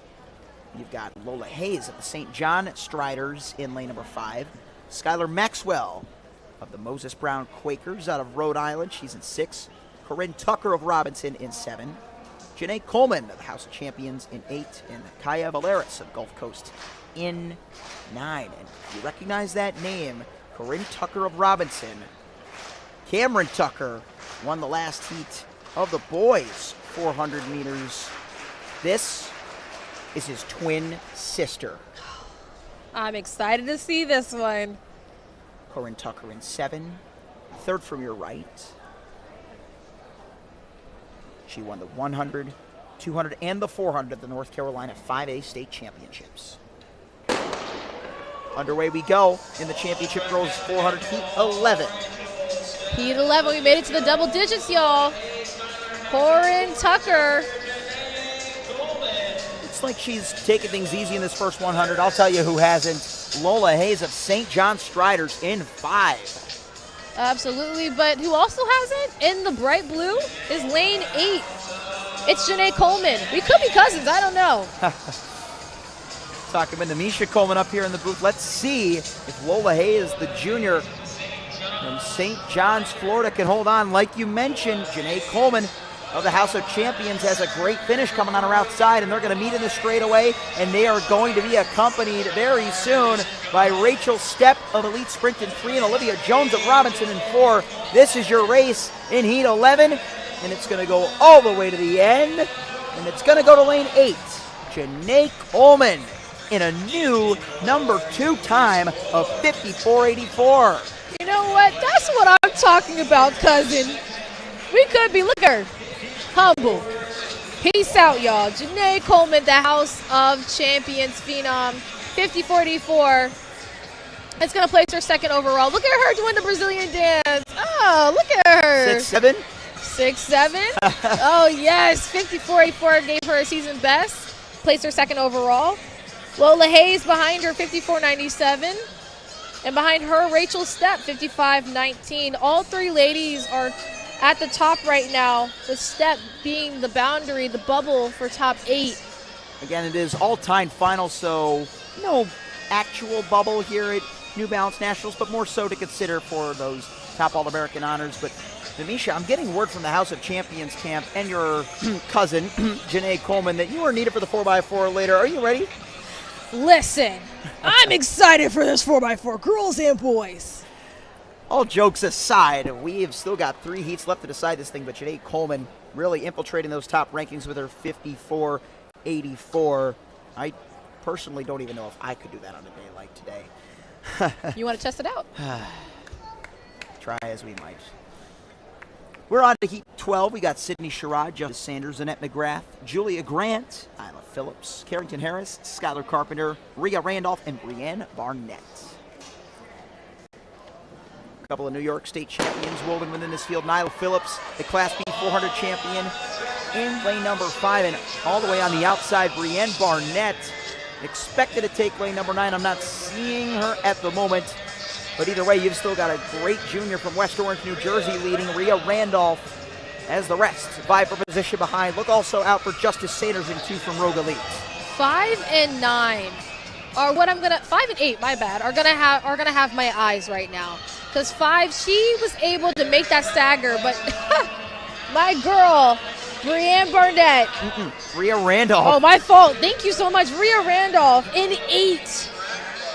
Is having a nice finish right now. But an even nicer finish is coming in lane number 6 from Jack Rabbit Track Georgia's Carrington Harris, just a freshman, swallowing everybody up in the final 100 meters to take home the victory, and she is going to be in the sub 54 official, 53.88. 53.88. Oh my! My goodness, Carrington, honey, you just placed yourself at the top in the girls' championship 400. And my girl, that's how you put a bow on it. I love it. This girl is a freshman. Are you kidding me? Hey, fresh legs, though. And she was smelling for fresh meat. She came in at 54.74 just to illustrate how staggering that truly is. Carrington Harris, again, that was prior to what she did on the opposite side of the country, placing 8th in the finals at Eugene. 52.18 is her still standing personal best, but just like Cameron Tucker, dropping a massive lifetime best like he did, like Harris herself did, and coming back to do what she just did here, it's unbelievable. It's unbelievable, but to me, to us, it is believable here at the fastest party on the planet. All right, let's keep believing now. We got to introduce the competitors in our penultimate heat. Savannah Clark of Jaguar Track and 1, Melise Brown of Courageous Track Club. She is going to be representing for the team from Detroit, Michigan. She will be in lane number 2, Courageous Track Club. Lauren Kropo of Naugatuck, Connecticut, 3. She's a state champion in the Constitution States. Victoria Pringle of 8:13 elite track and field in 4. Massachusetts and New England champion Chloe Elder of Natick, Mass in 5. Adriana Rodriguez of Montverde Academy in 6. Aaliyah Miller of Chicago, Illinois in 7. Masanje Princess Kamara of Superior in 8. And Sydney Chadwick of Union Catholic out hot in 9. Out hot in 9, she is Sydney Chadwick. Chadwick, part of Union Catholic's national record-setting SMR and DMR on various occasions. She has a 54 flat PB. But we've got some other girls that have gone quicker. Look for Chloe Elder, the featured UNC Tar Heel in 5. She's gone sub-54 on numerous occasions, chasing down Chadwick on her outside. And in between them, you got some other fast finishers. Rodriguez is there for MBA. She charges up on the outside of Elder, and there goes Malia Miller from Chi-Town. Also down in 2, Melise Brown from Detroit, Michigan, pulling up even, and Melise Brown takes it home. New fastest time, 53:66. My goodness, 53:66 from Melise Brown of Courageous Track Club. Look at her waving to the crowd. She's happy with this one. As she should be, taking the overall lead with just one section to go. And getting some consolation from Chris here at the New Balance staff. Such incredible performances. She has been alerted, just as our boys champion Jordan McNeil was, to stand by, because it is all about time to determine our New Balance Nationals queen. So Brown, Miller, and Kamara all break 54 on this day. So too Carrington Harris of Jack Rabbit Track, Georgia. Those are the times that have been laid out, and we are ready for one final section to answer all questions. This is heat number 14 of the New Balance National Championship in the girls 400 meters. Beginning in lane number 2, the feature Arkansas Razorback. 52.93 her lifetime best. She's just a second off of that this season, but Madison Brister Wesley will be strong on the inside. Nevaeh Burns, already a national champion with the sprint medley relay. From Motor City again, 53.44 for Nevaeh Burns in 3. Lane 4, just a freshman, 53.47 for La Mesa, California's Ava Parker. Lane number 5, another freshman, the Georgia Meet of Champions winner in 53.74, Oluwatoyin Awolaye. Getting a lengthy introduction, dead center of the track. How about the 52.05 performer from Jackrabbit in Georgia? 52.05 once again earlier this week in Eugene. So many doubles, cross country on the track. Sanaya Varnado, the state runner-up in California, over the 400, won the 300 hurdles. She's got a 52.50 lifetime best. We've got Nakira Hudson, feature South Carolina Gamecock in 8, the Florida state champion from Montverde, and on the outside also from Florida, the runner-up in Florida State's behind Nakira Hudson, Danielle Hogans. Expect a fast one from these girls. Jack Rabbit, I'm loving that name. You know why? Because back in the day when I was running at New Balance Nationals, 2018, 2020, yeah, Jack Rabbit was a team to beat.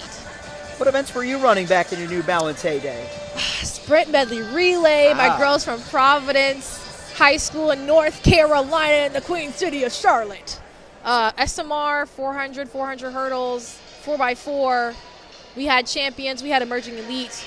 But yeah, it was a tough one back in the day. So you're used to definitely seeing some of those big names that have emerged over the past half decade and changed, the Motor Cities, the MVAs, and of course the Jackrabbits. Olivia Harris, who was considered one of the favorites to pull off the indoor national title, came up just shy of Sophie Rambo. Ended up, in fact, I believe, getting DQ'd from the indoor national prelim. So she has a huge storyline to vie for here. Chip on her shoulder. I think she had to run under protest in a solo effort that just ultimately wasn't good enough to advance, just remembering some of that chaos from Nationals indoor. Her top returner from that occasion, Madison Brister Wesley, will be in lane number 1. She was 4th representing Lane 4 Track Club. Sanaya Varnado, the junior from Long Beach Wilson, labeled at DNS. And we also send our condolences too, as they call them back up, to Sophie Rambo. Sophie Rambo injured on this occasion, the New Balance NIL athlete and future Georgia Bulldog, who won her first national title in the indoor season. Came up with an untimely misfortune and will not be able to go for the outdoor sweep. And so, speedy recovery to Sophie. 500-meter national record holder broke a Thing Mo's lifetime best. It was a 70.22 down to 70.08. I saw it in person. The entire Virginia Beach Sports Center was on absolute fire. And so is Franklin Field for the final of the championship Girls 400. Brister Wesley, Burns, Parker, Awoliye, Harris, Hudson, and Hogans. If you look in lane 7 and lane 6. Looks like lane 7 has been vacated by Varnado. We got lanes 6 and 8 now. It is Olivia Harris, the junior from Jackrabbit out of Georgia, going out strong, but way out wide is the Florida State runner-up, Danielle Hogans of Andrew Jackson. She doesn't want to lose this national title, but keep in mind they're going for the clock as well. 53.66 is out there to be caught.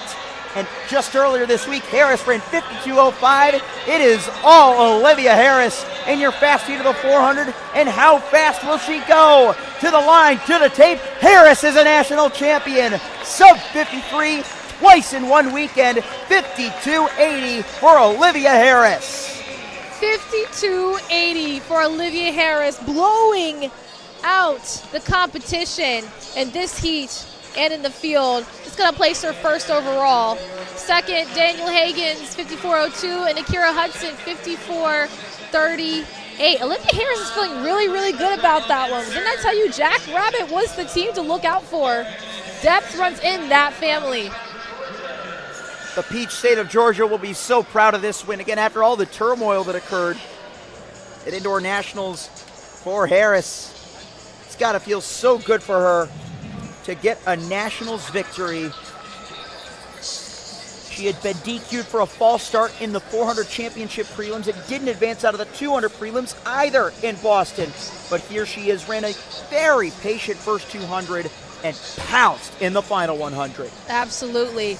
No surprise there. I mean, Jackrabbit was the team she came from, and she pounced on this opportunity to put a bow and etch her name in history here at the fastest party on the planet for 2026. And she's still got one more year to continue proving her worth that she has already proven with this victory. Absolutely. From lane 6. Look at the grit on her face.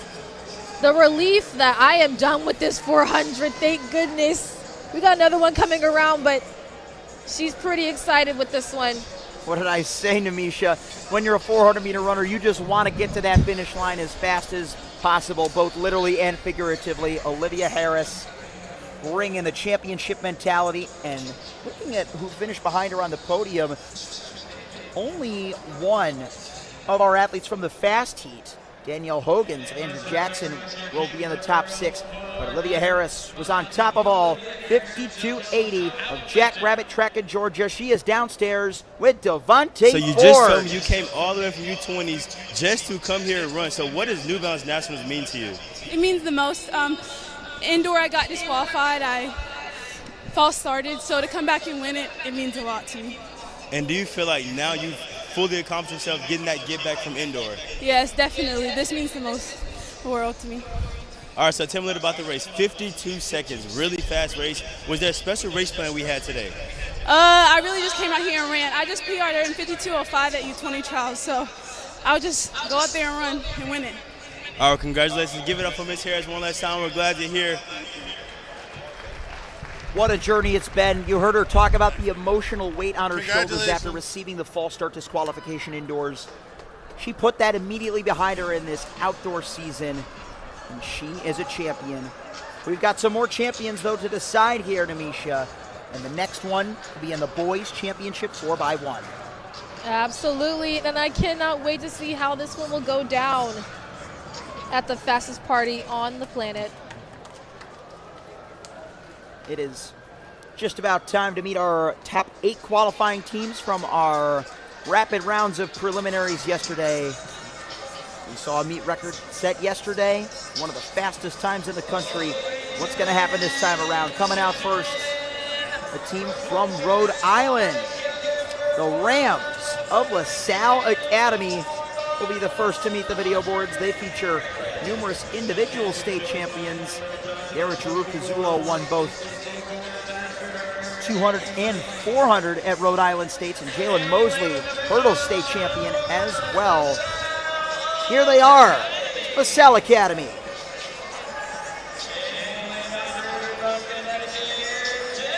One of their outside, also hailing from New England. We just saw Isaiah Saunders become an All-American in the hurdles. He'll be part of Danbury Hatters at 3. The Metro Cobras from Boston. It's all about New England thus far. Mass will be well repped by them. And now the hometown Pennsylvanians, the home state Pennsylvanians from Garnet Valley, Garnet Running Club, all business. The meet record setters will be the next to emerge.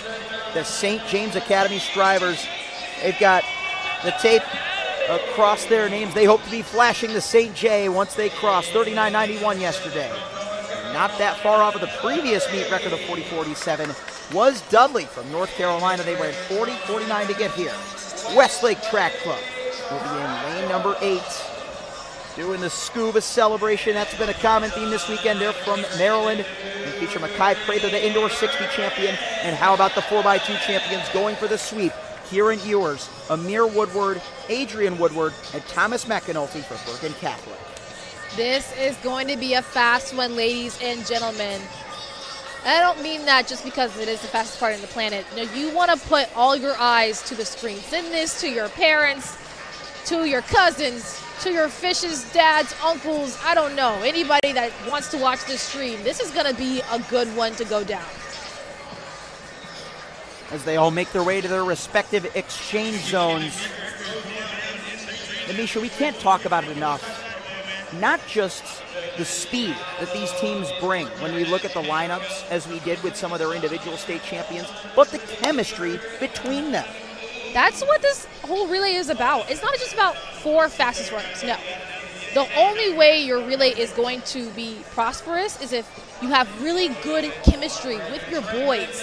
These are friends outside of the track, okay? Leaving all that high school drama in the hallways, but to expand about the team that set the meet record yesterday, the St. James Academy. You see them taking some strides down the back stretch.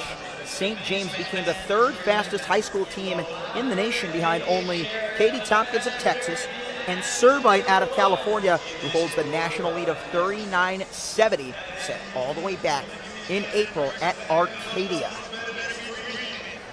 St. James will feature David Nabucco on the first leg, a 100-meter championship finalist. Stefan Lyon will head down the backstretch. 100 and 200 freshman. National champ / finalist. He's yet to decide things in the 200, but he won the New Balance indoor title for the championship division of that event. So he has all the talent. And you consider Bergen Catholic nearest to frame, leading off with Kieran Ewers.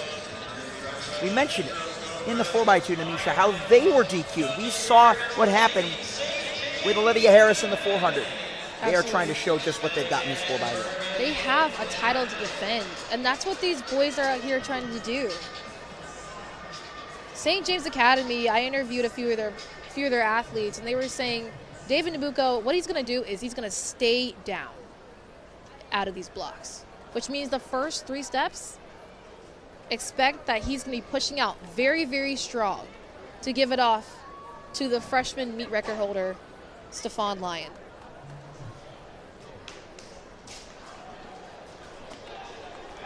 Coach Maurice Hutton, better known as Coach Mo, the head of operation for the St. James Academy, the first-year sprint program.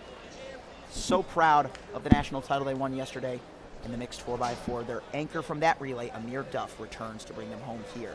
LaSalle Academy 2, Danbury 3, Metro Cobras Boston 4, Garnet 5, St. James 6, Dudley 7, Westlake 8, and Bergen Catholic at 9.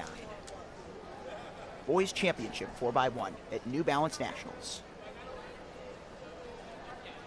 4 boys, to get to stick around. One time around Franklin Field Track. Here we go. David Nabucco gets up smoothly from his drive phase. He's in lane 6 in all white for St. James. And the Strivers from Virginia are the first to pass. Stefan Lyon, 20.90 as a freshman indoors. He is tracking the teams on his outside, but look out for the Twin Ghosts from Bergen Catholic. The Crusaders from New Jersey still holding their own in 9. And in between them, Dudley in 7. 7, 8, 9. But it's another good pass by the St. James Academy. Bergen Catholic with Thomas McAnulty in 7. And here comes Dudley chasing down St. J. But it's going to be the Strivers for the national title. 40.49 unofficial. Rounded up a penny. Either way, the first-year sprint program picks up its second team national title. And Bergen Catholic up for second. 40-50 for the St. James Academy. Dudley with a nice anchor leg to pull away from the competition. They're nodding their heads like, yeah, we just did that. We etched our name not only in that camera, but also in history of 2026. David Nabucco, Stefan Lyon, Daniel Stevenson, and Amir Duff. Nabucco, the only senior on this young and developing lineup, led them off, set the tone, and left it up to the young bucks to bring it home. How about Bergen Catholic pulling within 800ths of the New Jersey state record? 40.75 by Burlington Township will stand from last year. But for how much longer with the sophomores, Amir and Adrian Woodward still with 2 years left? We are going to hear from them at another time, but at this time, we are going to send it down once more to Devontae Ford, Ford X Hurdles, with the 4x1 champion, St. James. All right, I'm down with. Come over, yeah.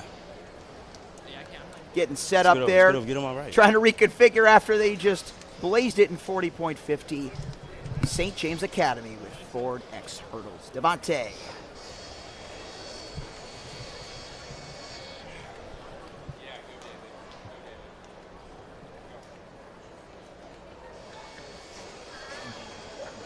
Had to get a mic properly configured in Devontae's hands and get him behind the banner.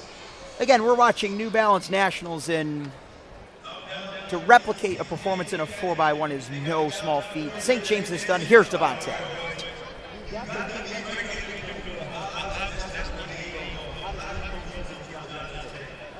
We just focus on, clean exchanges and trusting each other, because that's the biggest part really.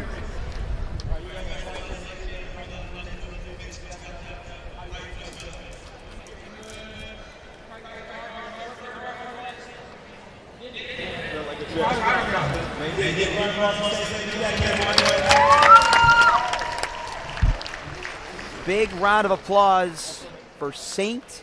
James Academy. They got us cheering up here for them, Namisha. Absolutely. They stayed down. They stayed focused. They didn't let the competition bother them. And we're going to show it here in our replay. Like I said, he stayed down, and he gave it off to Stefan Lyon. Only for the third leg. Oh, beautifully executed. Accelerating into that curve. He trusted his teammate. And Dudley coming down the stretch. Nice stride across the finish. Etches name in history. Their names in history from St. James Academy. We've been talking all about the Bullets as the Archbishop Carroll's St. James Academy has joined the conversation with their 4x1 title, and we are going to find out who does the same for the girls' side. Here we go. How about the ladies from New Jersey? Qualified in 46.74, but they've got limitless talent. They're known as the Eagles, and their own Jasmine Jackson took home the national title in the girls' 100-meter hurdles. She won't be part of this relay, but her very talented teammates will. Jordan Cato, Sky Saman, Leah Joseph, and Amaya Jones. Winslow Township. Up next, their boys finished third just moments ago, and they've got a strong female squad as well. Dudley showing us where they're from and what they're about. Long Beach Wilson. All the way from California, you mentioned the scratch from Sanaya Bernardo. She wanted to save up for her teammates, the McNamara Mustangs. The SHR champions over hurdles. How will they do with a baton in their hands? And how will the defending champions and meet record holders fare?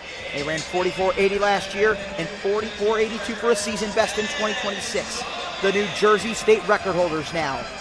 45.30.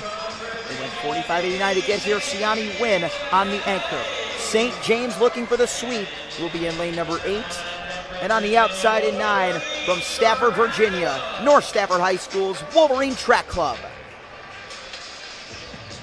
Carson, I don't know about you, but like I said, the girls just want to have fun. And this is going to be a very fun 4x400. Let me tell you something. Pennsauken, Bullis, St. James Academy, McNamara Mustangs, Winslow Township have some dogs in this relay. Okay? It's going to be a race to the finish. There have been some lineup adjustments to what we see on our start list. It looks as though the Bullis School has moved Maya Arundel, its freshman national 400-meter champion, to the anchor leg. Maya ran an 11:27, not just windy at Arcadia in April, but wind legal to nearly pip Siani Wynn at the line for the individual 100-meter title. Those two, if they are close together, we could see an individual relay rematch for the ages. Absolutely. They have a title to defend. Okay, I talked to Bullis. I've talked to Pensauken's Siani Wynn. Miss Wynn had a lot of wins yesterday. She's had a lot of wins in general here at New Balance. She won the 100 meters last year. She won the 60 and the 200 meters this year. She won the 100 meters again just a couple days ago on day 2 of New Balance Nationals. And the future Florida Gator is looking for a relay title and another 200-meter title after this. In lane number 7, she will have a lot of pressure on her inside from the Bulldogs. You've also got plenty others to consider. The McNamara Mustangs, always a talented unit. Renaya Mathis, Sophia Gaskins, Sydney Taylor, and Shawana Reynolds. Many returners from the shuttle hurdle relay for the team in lane number 5. Also expected to feature for Bullis School, Cassidy Hopkins. I believe she's scheduled to go third leg. This looks like Aida Joseph on the opener. But Cassidy Hopkins, the future UCLA Bruin. You talk about how well she is over hurdles. U.S. number 2 at 13.06. But you need speed in between the barriers, Namisha. Absolutely. That's what determines your hurdles champions, is the speed in between. It's a running event, a sprinting event, if you will. And whenever I was talking with Bullis' coach, Coach Joe Lee, shout out to you, a lot of times sprints are the biggest oxymoron in sports. Why? Because you have to be aggressive at the same time and be patient as well. And in a 4x100 meter relay, 4 girls need to work as one. Winslow Township, Dudley, Long Beach Wilson, McNamara Mustangs, Bullis School, Pensauken, St. James, and Wolverine. All eyes are on Aida Joseph in lane 6 right now. This is the team everyone's chasing. But they're going to believe to the very end.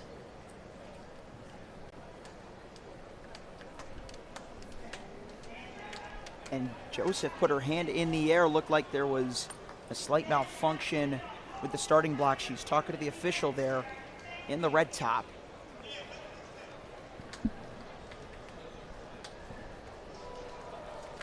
You can see parents standing up on the side, but let me tell you something. The entire Franklin field is standing up. This is a race that you do not want to miss. Aida Joseph has to reposition her blocks. She'll go again, along with the rest. St. James Academy, they have a 100 champion lurking on their lineup as well. Payson Sanders won the freshman one back on day 1 of New Balance Nationals. And we'll look to do the same with her team, just as Stefan Lyon has done on the boys' side.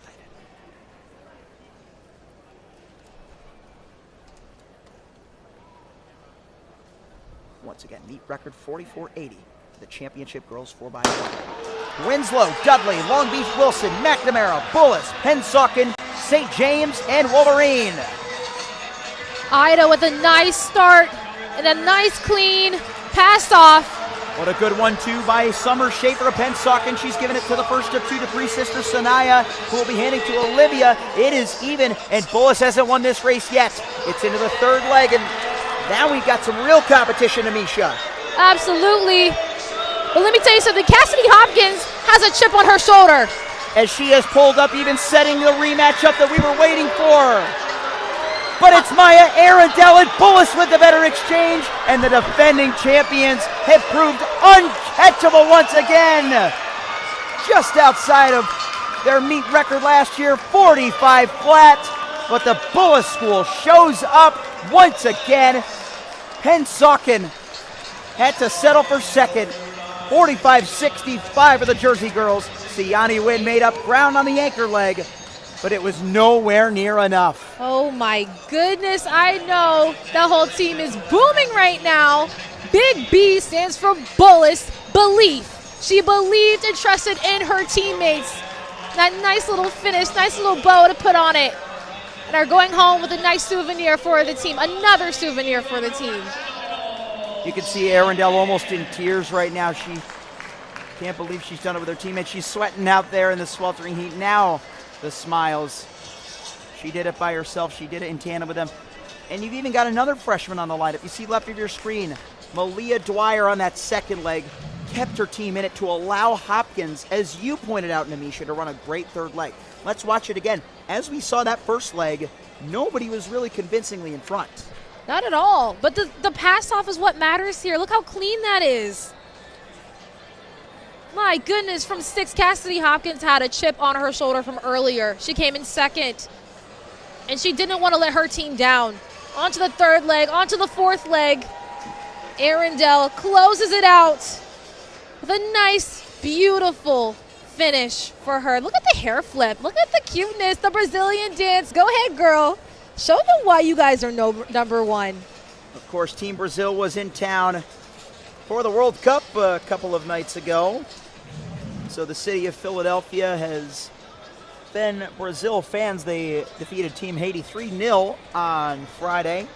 And here on Sunday, still dancing, Maya Arundel, the future of this Bullis lineup, anchors them home to victory. And Siani Wynn was pulling on her a little bit, but that is why it is a team effort. Absolutely. Depth is what's going to get you far in these relays. 4x100, 4x400. Again, like I said, like Coach Jolie said, the 100 meters is the oxymoron behind the 100 meters, right? Is that you got to be aggressive, but you got to be patient. You got to work with your team. It's time to head down to Devontae once more. He is with your 4x100 meter relay champions. Bullis School repeats. They got it done. They're Devontae. amazing girls. The 4 of them are national champions. But let's start off talking about that third leg. K-Hop, you were in the mix and then you went crazy on third leg. What did that feel like? I mean, it felt good. Like, coming out here, we know we had a goal, so we wanted to win and just do our best.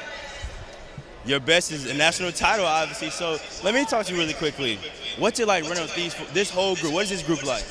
It's a good community, like good energy. Like, we bring the energy every day to practice, so we knew that we could execute at the track because it's what we bring every day. All right. And did you guys have any challenge that you had to overcome today for this relay to come with the win? Yeah, like, we didn't really have that much time to practice handoffs, but we still got it done. I trust my teammates, and I love this squad. I mean, who needs handoffs, honestly? And last question for you, Maya. We spoke a little bit yesterday. You want to bring the energy today, and we see the celebration. So what inspired the celebration and the energy today? I don't know. I just knew I wanted to come out here and have a good time. One of my last relays with Cassidy, so I know I have to make it special. Well, it's a special one. It's a national title. Bullis is really loud, so make some noise if you're here for Bullis. But one more time for these 4x1 girls, everyone. Congratulations, girls. Thanks, Devontae, and thank you, Bullis. The cyclical nature of this program cannot be told with justice. You think of where Cassidy Hopkins was with this quartet last year. She was in a field full of seniors, Sydney Sutton, Aiton Payne among them, both of them now at the University of Florida. You consider just the constant revolving door. She's now in that senior position with 2 freshmen in Maya Arundel and Malia Dwyer, and sophomore Aida Joseph looking up to her. Absolutely. And UCLA is getting a good one. Coach Joanna is going to be happy with Cassidy.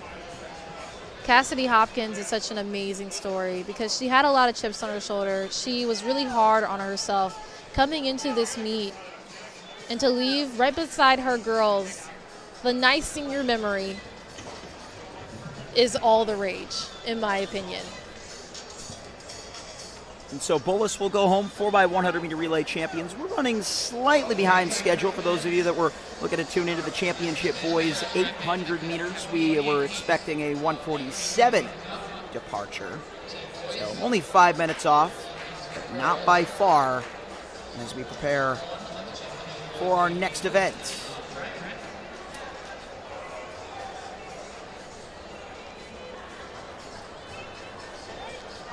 You've ran 800 before, Carson, haven't you?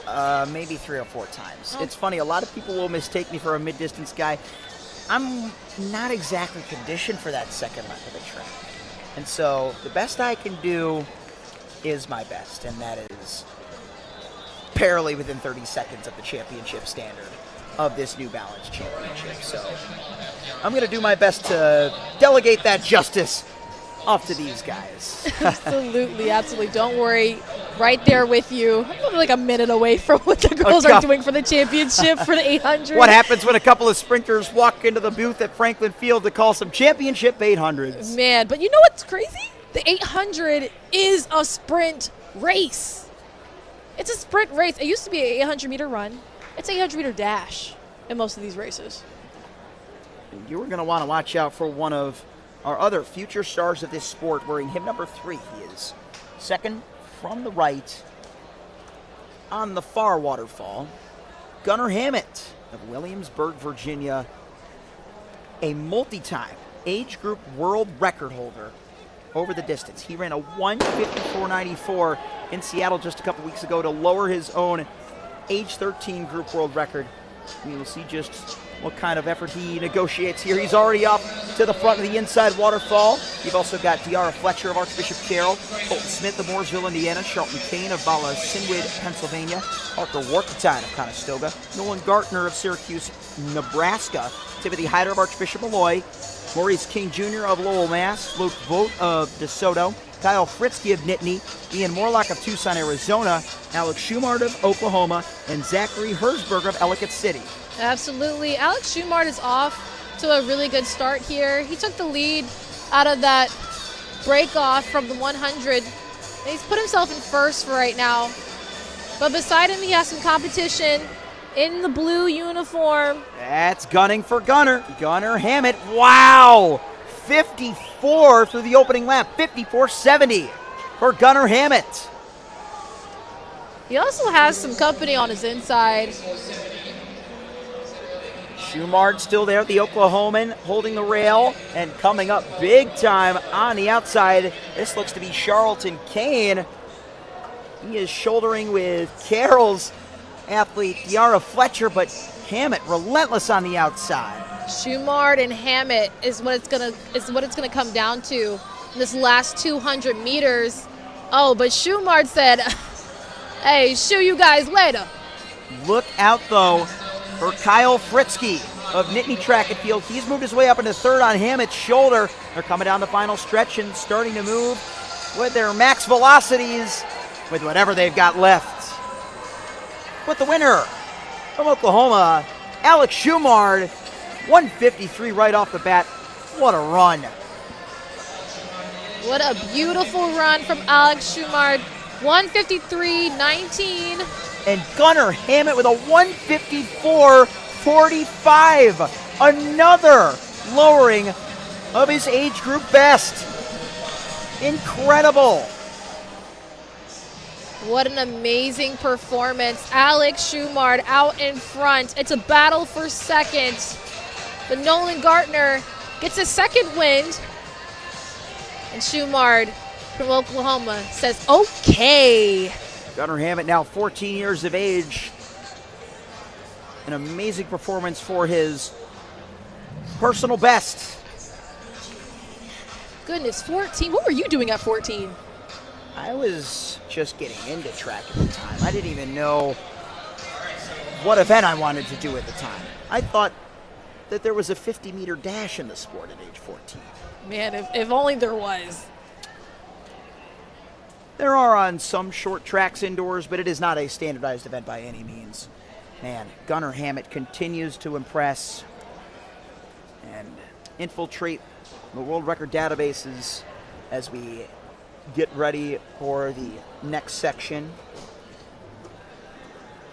No exact confirmation right now on Gunnar's world record statuses. The Penn database blocks us from the age group world records, and so we will leave that for after the fact and send it forward to the second heat.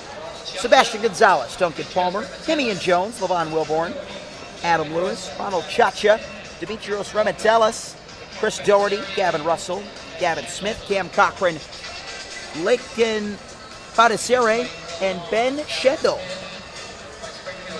Looks like Yindri Ruiz from New Britain had a DNS. But Gavin Smith of West Springfield Track Club has gone out well. I've talked about West Springfield and just what they've done over 4x800 meter relays. It cannot be understated here. They were third at States in 7:45 and fifth at Nationals yesterday in 7:39.98 on Friday. Either way, Gavin Smith is looking to represent.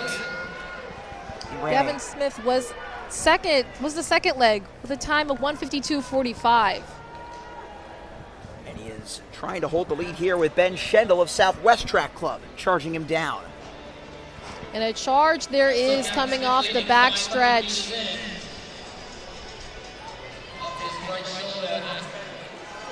It's a right shoulder, left shoulder type of action. Gavin Smith and Ben Shendel neck and neck for this last stretch.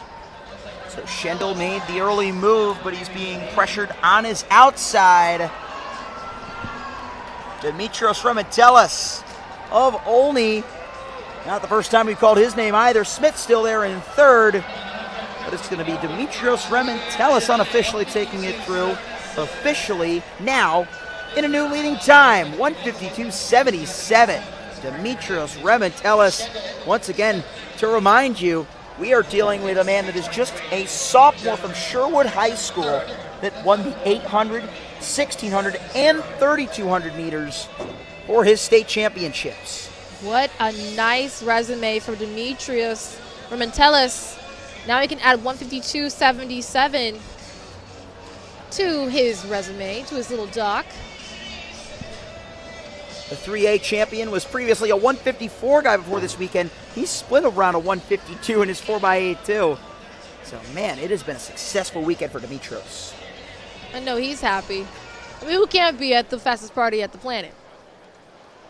Exactly, and I think that speaks to another important factor. There have been athletes I've talked to that have had races all the way from, let's say, multiple second PRs to falling way short, air balls, if you will. They are just as happy to be here and nowhere else. Absolutely, absolutely. The camaraderie, the bags.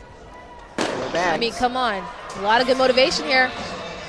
Section number 3, Quinn Robinson, Blake Koleska, Khalil Dargan, Will Surratt, Grant Stevens, Troy Hurd, Luca Hammond, Debola Olawode, Christian Jennerette, Liam Templeton, Ethan Petrillo, Thomas Eisenowski, and Joseph Pangallo.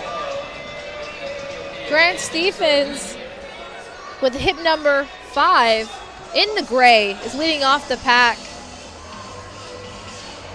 One man that we saw perform brilliantly in the mile yesterday, finishing second in his heat in a new full mile lifetime best of 4:10. Thomas Eisenowski of Raising City, New York State bronze medalists over the 1600. Look to see if he can emerge late. Absolutely, but Will Surratt in the blue. His teammate, his fellow Downers Grove resident Phil Kupial won the mile yesterday, so he's trying to represent for the land of Lakin. Hey. Represent he will. How about those opening lap splits, Namisha? 54.48. My goodness. They come across an 800. You're over here running 400-meter times. 54.48 for Will Surratt. But his fellow Midwesterner Luca Hammett of Grand Haven, Michigan has made the first charge. Isanovsky moving up from 6th now into 5th. The senior from Saratoga still with a lot of work to do, but he is gaining with every stride. Hammond still has the rail. Surratt not giving up in second, trying to hold off Grant Stevens of Brandywine, Maryland. But now comes the Saratogian, the Blue Streak, into the top 4, Thomas Isanovsky. I don't think they're going to catch Luca Hammond, though. Pours on another gear in the home stretch and charges to the line. Luca Hammond, this is going to be very fast. To the line in 151. 151. It's going to place him overall first. 151.29 from Grand Haven. The grand finish for Luca Hammond, hammering down that straightaway. A lot of with a big gap. But is this normal for him? Well, he is a back-to-back state champion in the 1,600 meters, so like Isanovsky, he's got that strength, and he just absolutely demolished his 153.85 PR in the 800. I'm telling you, man, when you go from longer distances to shorter distances, it feels like it feels so nice because you're like, man, I'm not even that tired. I can have that extra gear, and he did just that. As we prepare now for section at number 4, Championship Boys 800, we got Nicholas Lyle, Ryan Fuckler, Liam Mead, Nicholas Kopp, Burke Schwenker, Quinn Kilkenny, Braylon Hawthorne, Cooper Zotek, Mikey Gomes, Elijah Woodworth, and Zacchaeus Harrigan. So they'll break at the top of the back stretch. Nice little break action, easing into the competition. We have hip numbers 13 and 12. 12, yes. Mikey Gomes of West Genesee High School in Camillus, New York, just to the west of Syracuse. He'll be heading down to Annapolis once his days are done in West Genny to become a Navy midshipman, and he'll lead off of the first turn with Elijah Woodworth of Pendleton, South Carolina on his coattail. As I was saying, ooh-rah to my boy here. Mikey Gomes hits the halfway split in roughly 54 once again. Wait to see official confirmation as he begins his charge for the finish line. 55 officially, 32. And so if he wants to really squeeze this differential down, knowing what he saw in the previous heat, which was a 151.29. Gomes, Elijah Woodworth in second, Nick Lyle in third for Amherst Track and Field. And now moving strong from fourth is Ryan Fockler of the DC Red Giants. He's on a charge up into third. And it's Mikey Gomes out there to be caught. Elijah Woodworth, the sophomore from South Carolina, has found a second wind. And he is going to challenge the New Yorker to the home straightaway. And so too, Ryan Fockler. He's still there for the DC Red Giants. Woodworth to the front. Fockler still coming. They come to the line. It's Woodworth for the win. Man, oh man, what a finish for Woodworth. Putting on that second gear, which geared him up for the victory of this heat. It's going to place him 9th overall with a 153.64 out of South Carolina. Ryan Fockler, 153.88. Michael Gomes, 154.22. So an amazing battle, really. In the beginning stages, it was between Gomes and Woodworth to decide who would do the front running for the field. It ended up being Gomes. He'll have to settle for third on this occasion. Woodworth, great patience and timing. And Fockler as well, closing very strong with a last lap split for Ryan Fockler, 57.18. That's only a half-second differential off of his 56.71 opener.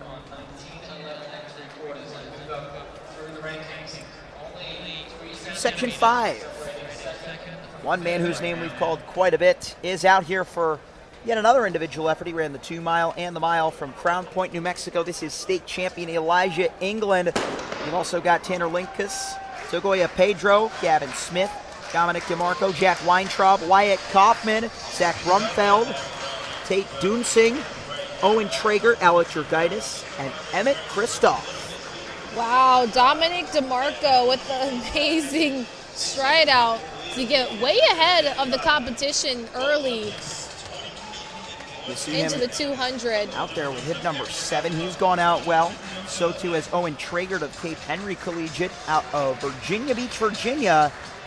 As they bunch up behind, it seems like the racing pack has a slight advantage in that they have each other, whereas Dominic DeMarco has taken the risk to go out on his own, but let's see what he's got here, Namisha. Absolutely. You know, when I did the heptathlon in college, I was thinking the 800 really, I would rather be running with the pack than running by myself, because I am my worst competitor. I am my worst enemy. But this is not hard for Dominic DeMarco. 55.71. We're looking at some trailing splits, but 54.46 is the confirmed opening lap for DeMarco as he meets a stiff headwind, and the competition is responding. It's the man from Port St. Lucie, Florida, DeMarco, and now the New Mexico native. DeMarco knows he's got company. Elijah England is right there. And Owen Traeger of Cape Henry Collegiate, who's led the chase back for the majority of this operation, is there in third. I don't know. Dominic DeMarco is not letting it go of his lead. He is grinning this out with every stride. England got to be feeling some fatigue after the 2 mile and mile, you'd think, but he's still coming. His form is carrying him across the finish line. Other Chargers, it's going to be Dominic DeMarco. What a dominant race for Dominic DeMarco. 153.60 for this heat to take over Elijah England. It's going to place him 9th overall. Elijah England with 153.89. Behind him, Tanner Linkus, 154.29. Your top 3 in section number 5. Another very dramatic race. Not so topsy-turvy for the lead as that remained with DeMarco from the start, but you really got to give it up to the junior from Centennial High School. West Centennial is who he reps today, and he has just nearly cracked his 153.51 personal best. It placed him 3rd at the Florida State Finals. You consider just the competition he was up against, only the Sangley brothers, Casey and Preston, were ahead of him. We are going to see more of those guys in the heats to come as we're on to section number 6. Elijah Isbell, Patrick Hill, Leo Brazil, Shondell Warren, Omar El Said, Henry Frasca, Eli Aiken, Jermaine Parker, Ross Bush, Ruhanid Ahmed, Caleb Rock, and Nico Pokert. Shondell Warren out good in front to lead the pack, but on his outside, Henry Frasca at a master's school with hit number 6 in the bright purple. I guess just purple. He is coached by Egyptian national record holder Hazim Miyawad at the master's school in Dobbs Ferry, New York. Such a great 400, 800 specialist is Frasca.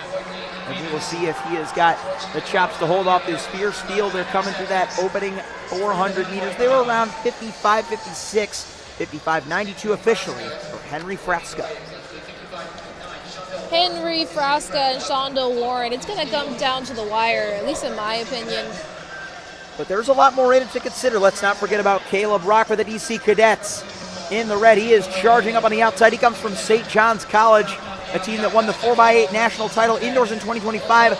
Oh man, we've got a lot more in it too to consider. Nico Pokert of Arlington Track Club in the white top, trying to jackknife his way between competitors. He moves ahead of Warren into 3rd, and you've still got the DC man, Caleb Rock, in front of him, and Henry Frasca trying to issue another wire-to-wire performance. Here comes Nico Pokert of Arlington striking. He passes Rock, he passes Frasca, and can he be caught to the line? It's going to go all the way to the tape.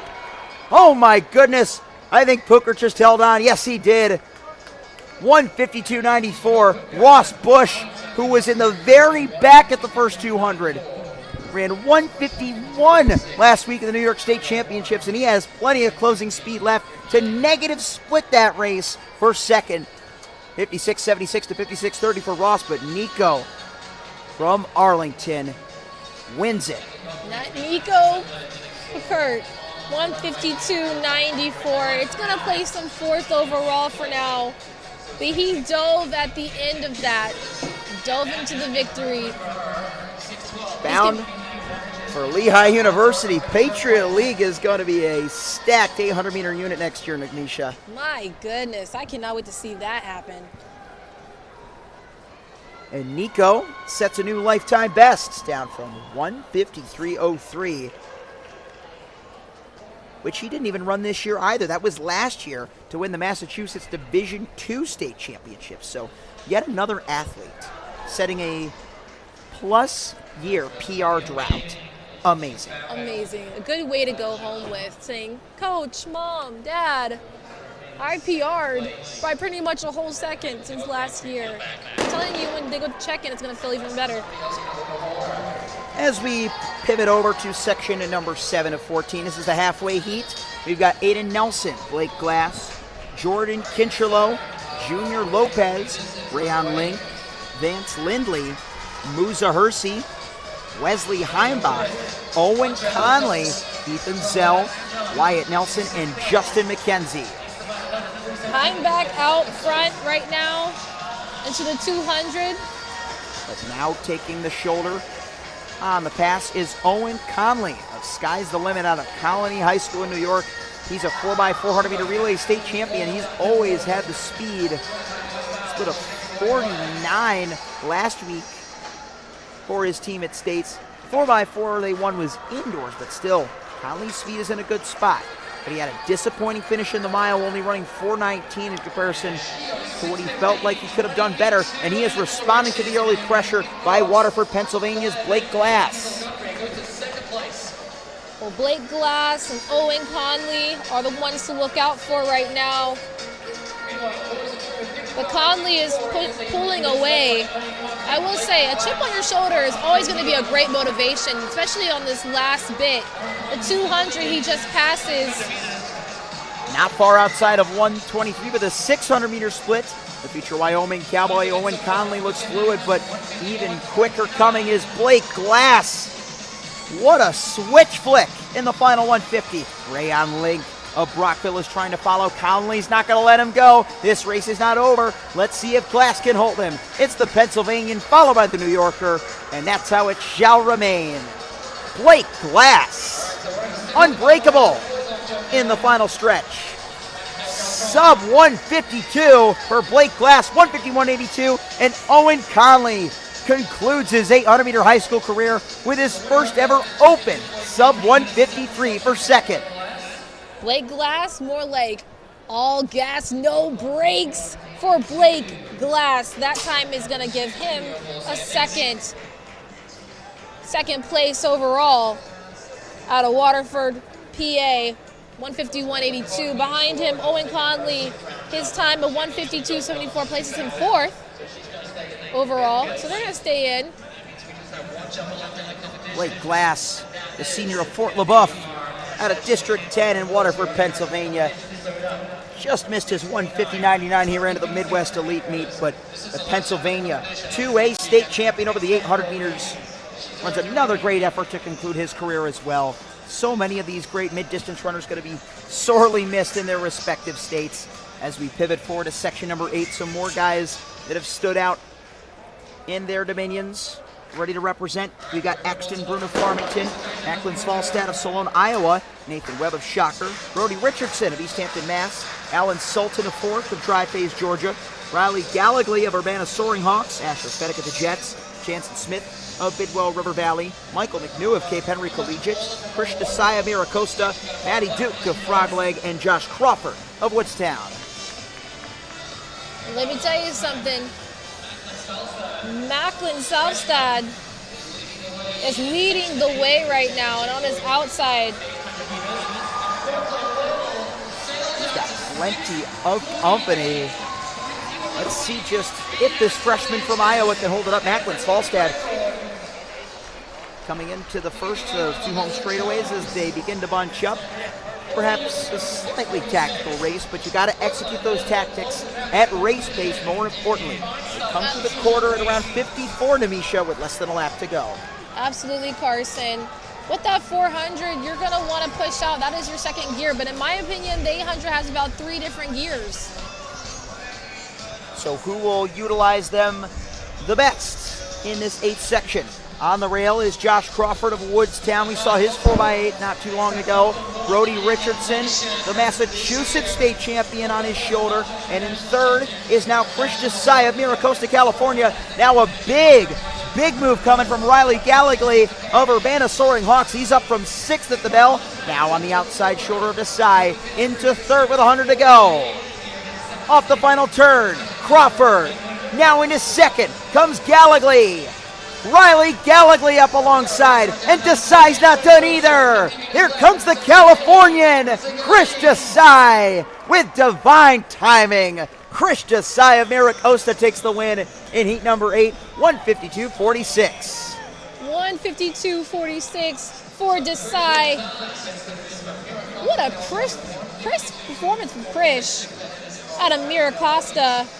That's going to place him third overall. Behind him, Gallagly with 152.63 will place 5th. Behind him, Brody Richardson, 153.30. That is a personal best from Chris. I know he's going home happy right now.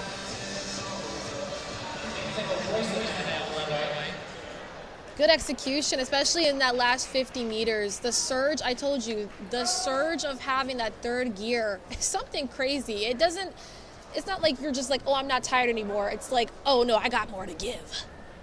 And we have still got 6 more heats to decide our national champion, getting closer and closer to sub 150. Luca Hammond from heat 3, his 151.29 has upheld for quite a while. Will it be challenged here? Kai Watkins of Calvert Hall, Jack Lindstrom of Rogers, Arkansas, Jaden Smith of Bishop McNamara, Alfie Adams, New York State's top sophomore from Hackley, Brandon Stoner of Haddonfield, New Jersey. The New York State champion, Nathaniel Diemos of Wallkill, is here. You got Hunter Bates of Matthews, North Carolina as well. Sebastian Marquez Fairbear of AOC Ambler. You've got Simeon Donaldson of Momentum. Ryan Monahan, the Connecticut champion from New Canaan. Ro Hopkins of Charlotte Panthers, and Elijah Zuniga of Track Houston. Nice little lead here for the white and blue, but also on his heels, number 3, Jaden Smith from McNamara Mustangs. Jaden Smith has really settled into the 800 over the course of the past year and change. Sebastian Marquez Fairbear will lead through halfway. This looks to be one of the quicker first laps we've seen yet. 54.28 by the senior from Pennsylvania. Sebastian is obviously trying to see if he can end his nationals career at New Balance with a bang for the victory. The future Rhode Island Ram leading through just before 600, but here comes Hackley School's Alfie Adams. He split a 151, the fastest split of anybody in the New York State's 4x8, but he is not out of troubled water whatsoever. Elijah Zuniga of Track Houston Youth Track Club is into second, and Marquez Fairbear not completely going away, but there's still some more in it out front of him. With hip number 9, Simeon Donaldson of Momentum Track Club trying to find some momentum. He'll find enough for third, but Alfie Adams will just have enough to hold off. A great charge by Elijah Zuniga. Adams, 150.67. Oh my goodness. That is one of the fastest times we have ever seen from a New York State sophomore. Alfie Adams just set the state sophomore record with that mark. Unbelievable. Unbelievable it is, Carson. Alfie Adams, your Section 9 winner, with a time of 150.68. Hugging his boys. He's going to go home really happy. He's thinking, I told you so.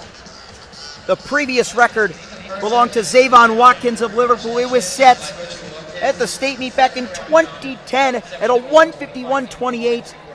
And he's running 150 for a new New York number 2 time, second to only J.D. Lloyd McKenna, who ran a 149.5 at Nike just the other day.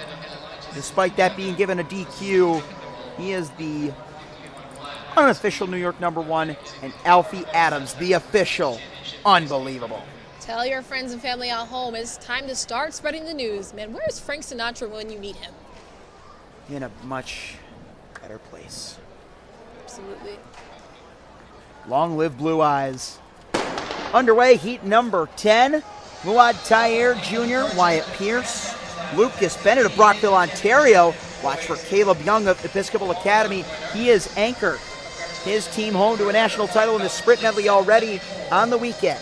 You've got Ethan Verboski of Maple Grove, Orlando Sandoval of Berwyn, Cicero, Illinois, Casey Sangley, the first of two Sangley brothers from Palm Beach Elite.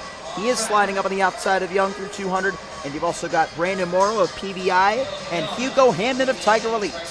Caleb Young from Episcopal Academy is strolling in front. Right behind him is going to be Casey Sangley. The time to beat is 150.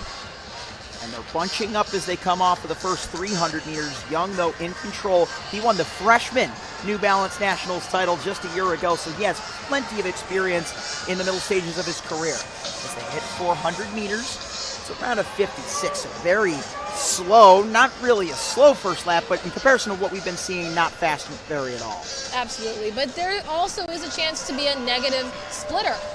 Very so much that can so. happen, and that is pretty rare, ladies and gentlemen. I think this could very well be one of those wind-up type of heats as Sangley makes the pass with less than 250 to go, but immediately following him. Look at this. He must stay in it mentally and not give up on that lead, no matter who's behind him. I know everybody's chasing him right now, but he's got it. But Episcopal Academy has that last surge. He's not going to let go of that lead he had before, and he's going to prove to everyone why Episcopal Academy is going to be the finisher for this heat. Caleb Young going to lead us through the line. There's the negative split, 151 as he slows up. Watch the official time, 152 flat for Caleb Young. Orlando Sandoval, who we saw moving up bravely on that backstretch, 152.51. And then the future Holy Cross Crusader from Tiger Elite, Hugo Hamnet takes third. Wow, 152 flat off the heels of a 56.46. And Young showed us with that deceleration at the end that he's got plenty more to show us. Absolutely. With that Selly, calm down, calm down. I'm still young. It's going to place him 6th overall, 152 flat for Caleb Young out of Episcopal Academy. You see the results. Orlando Sandoval, 152.51 behind him, and Hugo Hamnet, 152.89. Tiger Elite in third. Again, a great finish by Sandoval to take home that second place finish in that latest heat. We got another heat on the track already. Evan Badami, Luke Smith, Matthew Tate, Josh Vogely, Robert Leonard, Sam Hopp, Xavier Miller, Drew Johnson, and Harper Huckabee.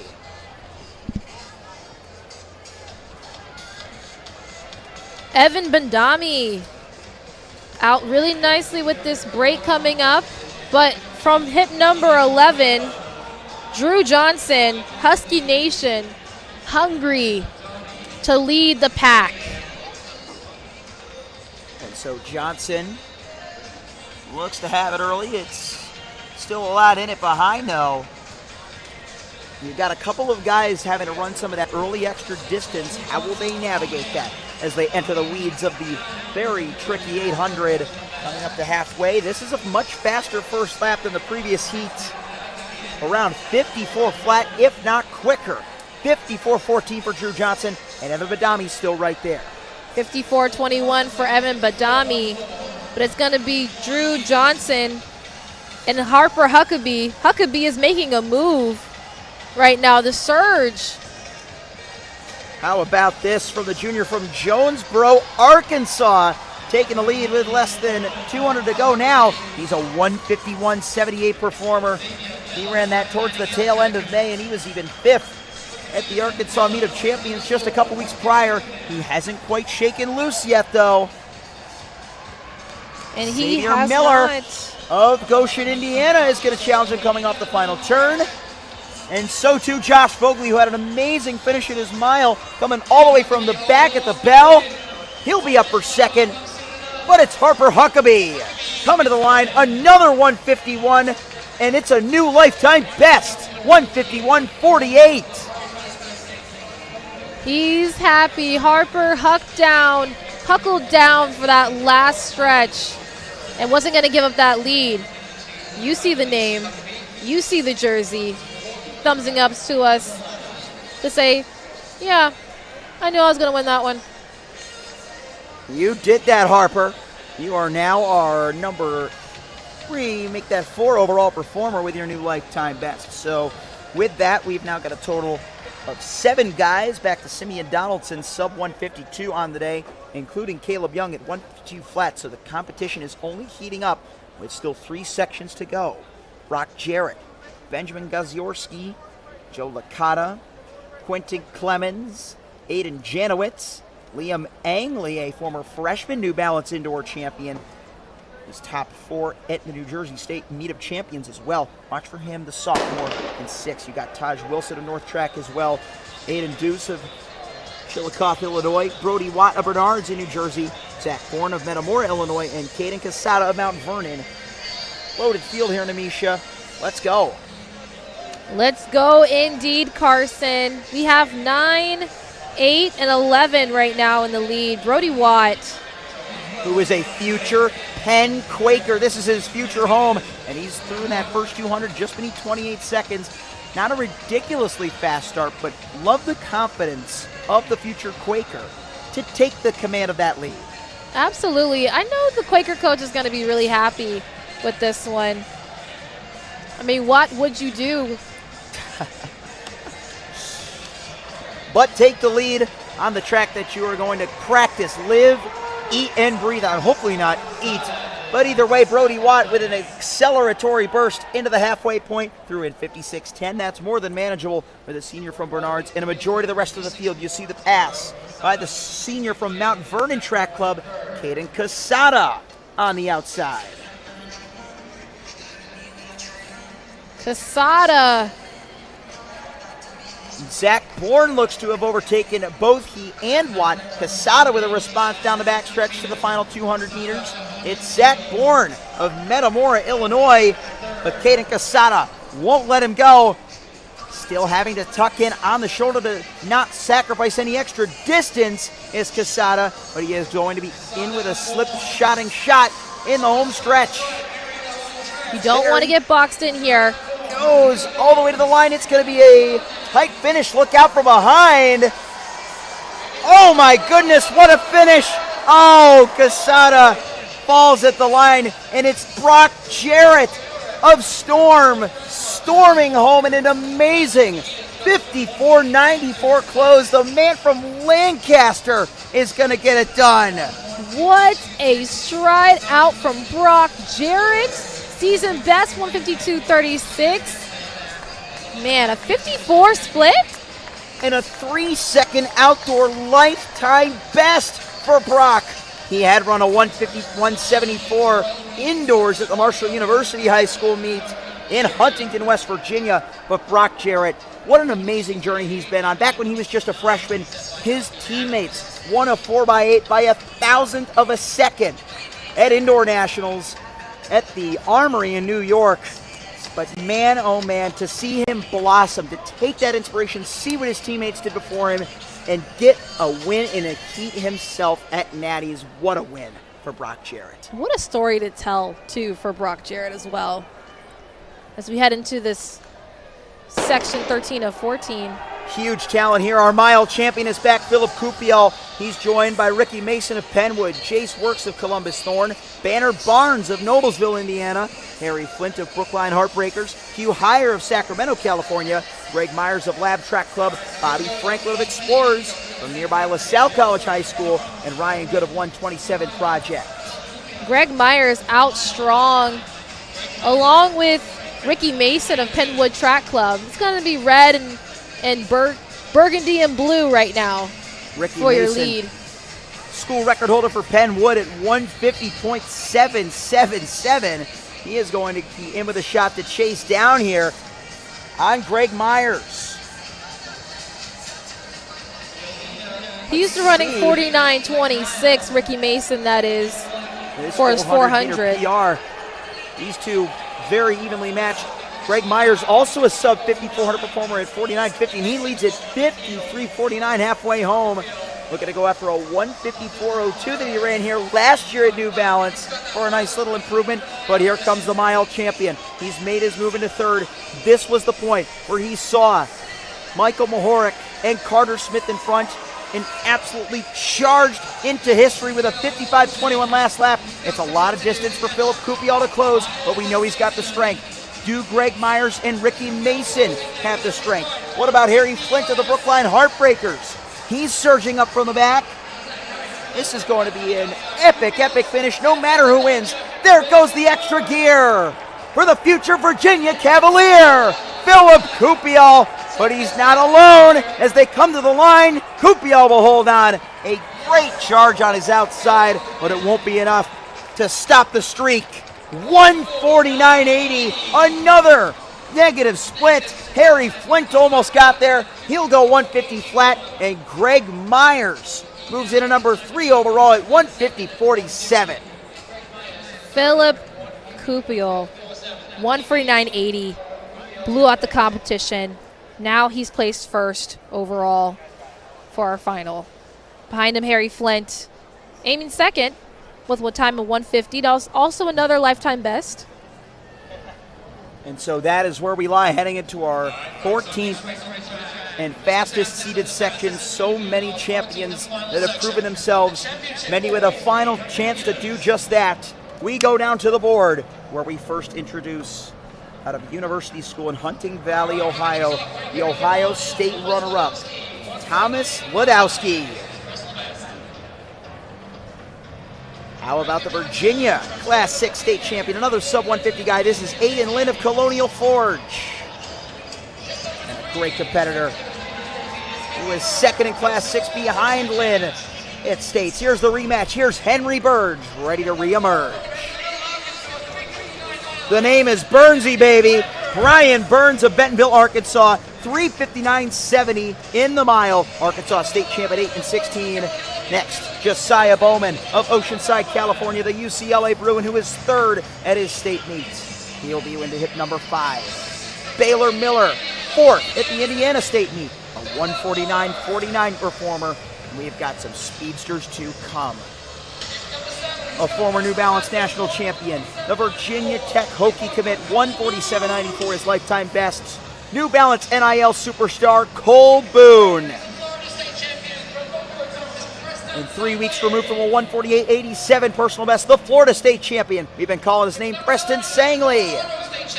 Here's the Colorado 800 state champion. Finished third in the mile yesterday at an amazing 4:04 for Jay McDonald. Owen Harani, the Illinois 3A state champion in 148.58. Number 7 in the nation from Yorkville. Watch for Owen Harani. And so too the Pennsylvania state champion who has been unbeaten all season, 147.22 for Josh Sharp. And that is your boys' 800-meter championship. Names to look after for history to be etched. Joshua Sharp, as we mentioned, has made plenty of that this season, becoming the 9th fastest all-time performer in the country. Sharp headed to the university known as 800U Penn State. Can he clutch out one final win here at New Balance Nationals? Who else do we have to consider? We consider some of our top returners from indoor nationals. Henry Burge is atop that list, having placed 5th overall in a photo for 4th, just behind Latrell Hughes. We are throwing all the past out the window. Let's race. Boys Championship 800-meter final. Let's race indeed. I'm seeing a lot of navy and red out here with these nice little New Balance kits. Last year this title ultimately fell into the hands of Caleb Winders in a 146.85. The meet record set 3 years before that was Cade Flatt of Benton, Kentucky. In 2022, 146.48 for the man that recently renounced his retirement from the sport. So many trailblazers in his pace and place. It's Josh Sharp on the lead. Josh Sharp looking sharp, coming off that nice coming off of the curve and into the straightaway for the 400 split. Old Boone Namisha. He's positioned himself in second heading into the bell lap, but it's not crazy fast. Around 53, 58. By these guys' standards, they can kick off of this. And I gotta say, that's deceptive speed for an opening lap, and Josh Sharp has led every step of the way. Absolutely. Again, looking sharp is Josh Sharp, and on his shoulder, you have Boone and Sangley. Boone is buried on the rail. Having made the pass up into second now is Baylor Miller of Goshen, Indiana. Remember, he was fourth at his state meet. He wants to threaten the favorite for a national title, but Joshua Sharp not relinquishing his form whatsoever. Boone in third, Sangley in fourth. Watch for Jay McDonald, and a huge kick coming from the back. Let's see if Sharp can run this thing wire to wire. It is going to be a fight for his life. Around the outside, here comes Henry Burge, bursting into the lead, and all the way to the finish. What a close. 148 for the national title, and it is headed back to Virginia. Henry Burge of Patriots, 148.32. You can see him celebrating with that nice little yell that he made history today. He places first overall with a time of 148.32. That huge surge from Burge got him the win, and he's saying, let's go. You guys saw it. You guys saw it. All you guys saw it. And Henry Burge took the inspiration from his future college teammate Philip Cupio, who not only won the previous section in a 149, but won the mile just a day ago. It is a future Virginia Cavalier sweep of the middle distance events here at New Balance Nationals. And Henry Burge, whom, as we mentioned, came in with that top returning stock for New Balance Nationals indoor, gets to do a Marco Langan-esque Lambo leap after winning it all outdoors. And I know he has a proud papa to go home to. Happy Father's Day, Mr. Burge. Congratulations, Henry Burge. Here's how he got it done. Where is he? Right here. 200 meters to go. He's way back. You see the long flowing locks, but here he starts, picking off runners one by one. From he sixth passes place. Sangley. He's got Boone in his sights at this point. Sharp still leading, beginning to be swallowed up. Great finish by Cole Boone for second on the inside, but that's as much as he can respond to his fellow Virginian, Henry Burge. The afterburners activated. National title secured.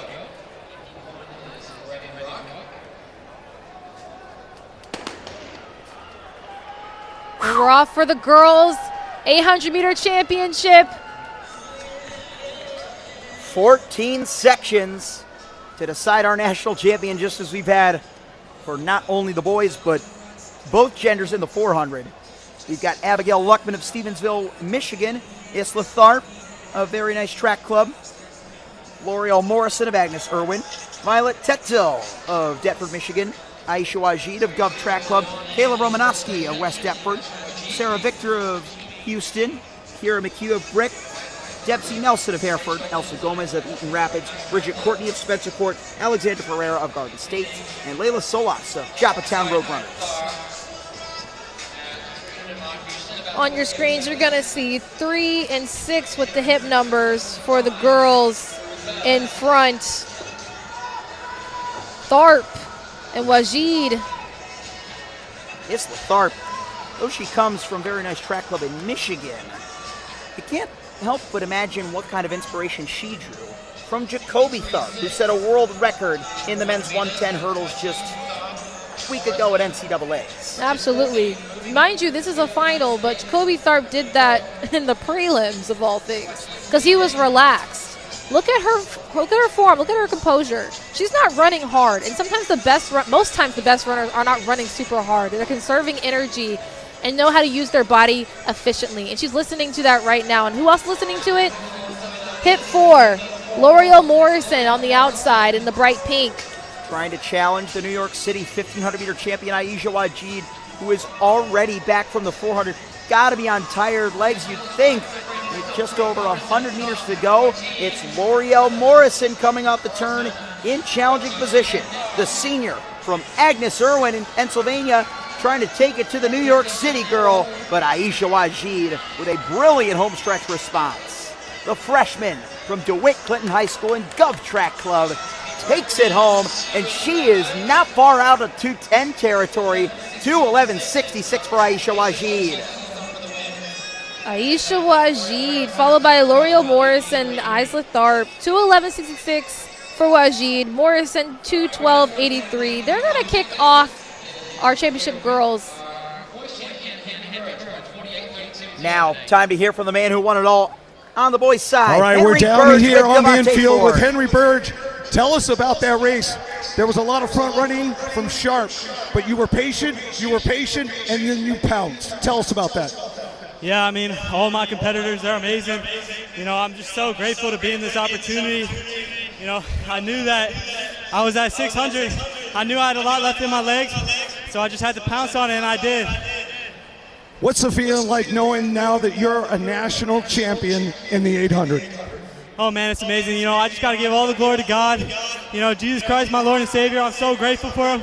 You know, his Father's Day, and he's the Holy Father, so all praise to him. Speaking of Father's Day, we noticed that you went up and hugged your father. Anything you want to say to him on Father's Day? I love you so much. You know, I won't be here without my mom and dad. They're my two biggest supporters. I love them so much. Happy Father's Day, Dad. Happy Father's Day, Dad. Henry Burge. Coming back, Henry Burge. Another happy Father's Day to he and his father. Man, oh man. 148.32, and just so grateful for the opportunity to become a national champion. Absolutely, absolutely. And on Father's Day, definitely a good present. Another good present. We're going to be in the present here with the 800-meter girls championship. We got Michael Jackson playing in the background.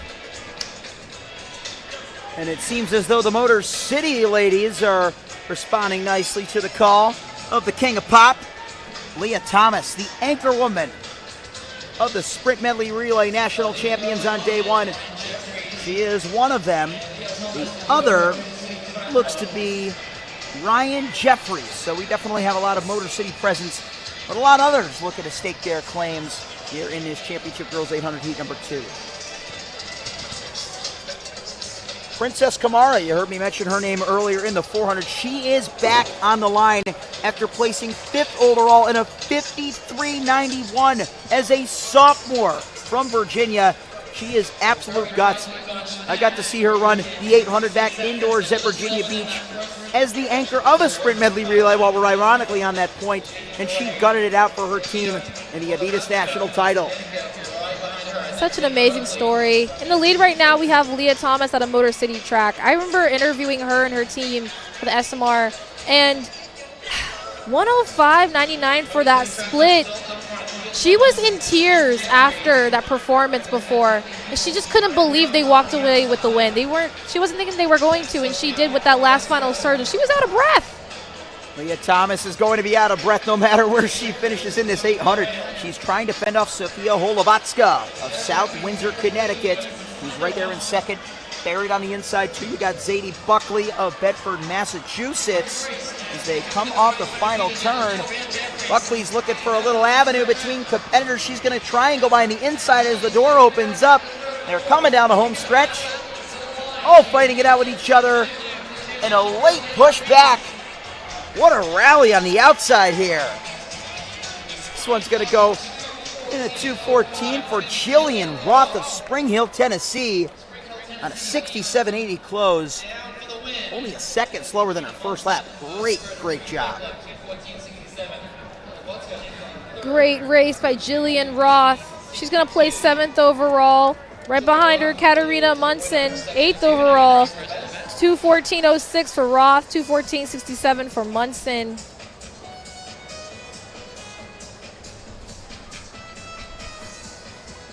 What a good race from these ladies. They both are going home with a personal best in the 800. We're also heading downstairs to Mark Davis once again to hear from Brooklyn Little, That's our right. long jump champion. Dave, we're down here with our national champion, girls long jump. Brooklyn Little, tell us about what the feeling was like going into that final jump.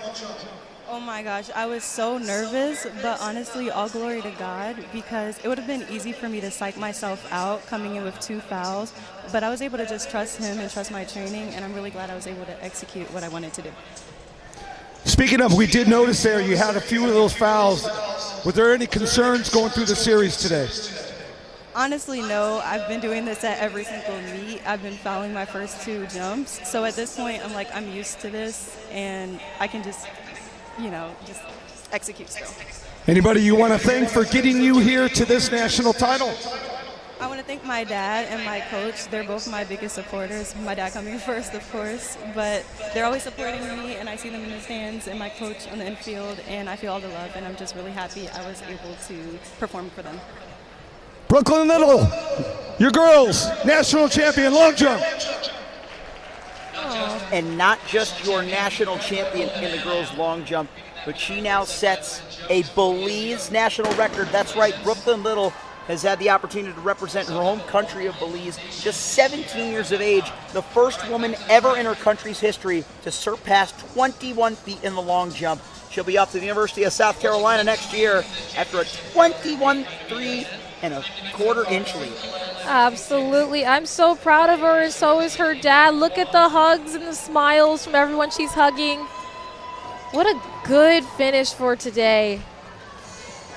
Jumping her way into history. Section number 3. Sophia Jacinto, Juliana Pierce, Kate Leonard, Chloe Wybrock, Eve Saliga, Catherine Mosquera, Julia Covey, Lily Nelson, Addie Greer, Audrey Dickinson, Julia Ramsey, Hazel Cooper, and Olivia Wally. Hip number 13, Hazel Cooper, is going to take your current standing right now. On her shoulder, she has hip number 8, Lily Nelson. We're going to see what the split is at this 400. Lily Nelson, you talk about her coming from Merrill Nonan Track Club. As Dave Milner told us a couple of days ago, Spence School has named their track club after a renowned journalist, and so trying to tell their story in proper fashion, but Nelson still with some work to do, trying to come by on this last lap. Here they come in the third 200. Adeline Greer not in a bad spot either, starting to get swallowed up a little bit by the pack. It's Nelson, still with some load to shoulder. Hazel Cooper of Bozeman, Montana, the closest to challenge. Nelson moving up real nicely in the green. Coming up with this next surge. Let's see if she can turn it on and keep her lead. Nelson in the last stretch. In 66.05, she's part of a sub-9 24x8, but she's going to need to hold it here. Here comes Cooper on the outside. Hazel Cooper, but there's some room on the inside for some others to pass.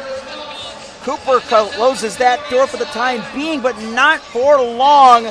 All the way on the inside, Sophia Jacinto from 11th to 1st. Negative splitting the third heat of the 800, 2:15.01. Wow. It is an absolute fiesta here at Franklin Field in Philadelphia. Not just on the track, but in the field, down to our boys' long jump champion with Mark Davis, Nathan Berger. All right, we're down here with Nathan Berger, your champion here in the boys' long jump. You had a good early jump, that second jump that got you the title. Was there any concern throughout the rest of the series that you thought, I was going to have to jump further?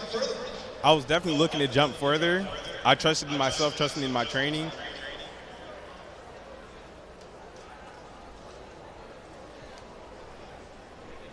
Uh-oh. Read the lips of the champion, Nathan Berger of Flying Falcons Elite, a 25 feet 4 3/8 jump.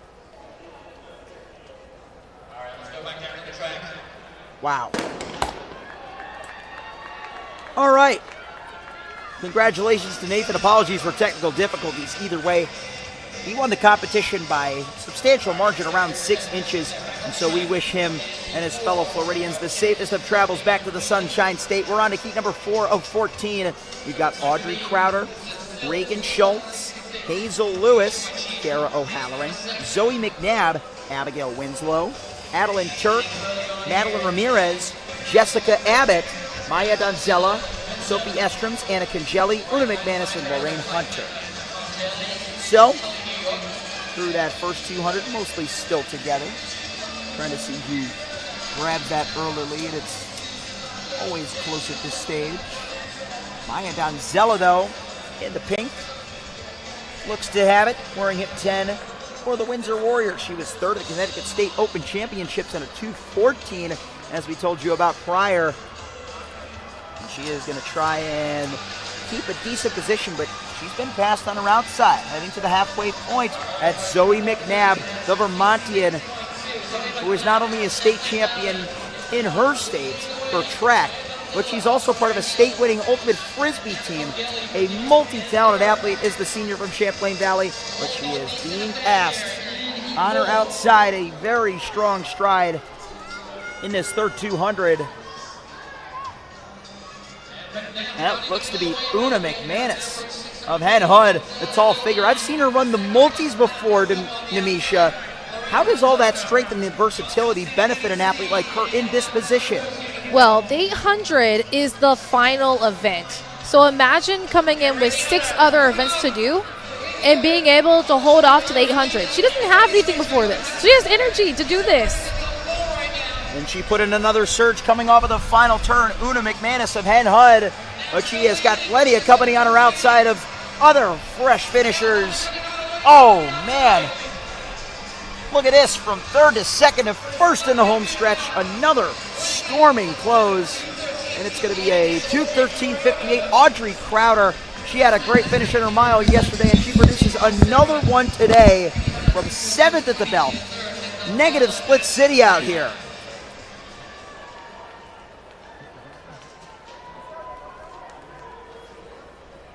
So Audrey Crowder of Cav Dogs will send us forward into the rest of the 800, and we send it back down to Mark to hear again from her. All right, our take long jump 2 here with Nathan Berger, your boys' long jump champion. You were telling me before you used to do the hurdles.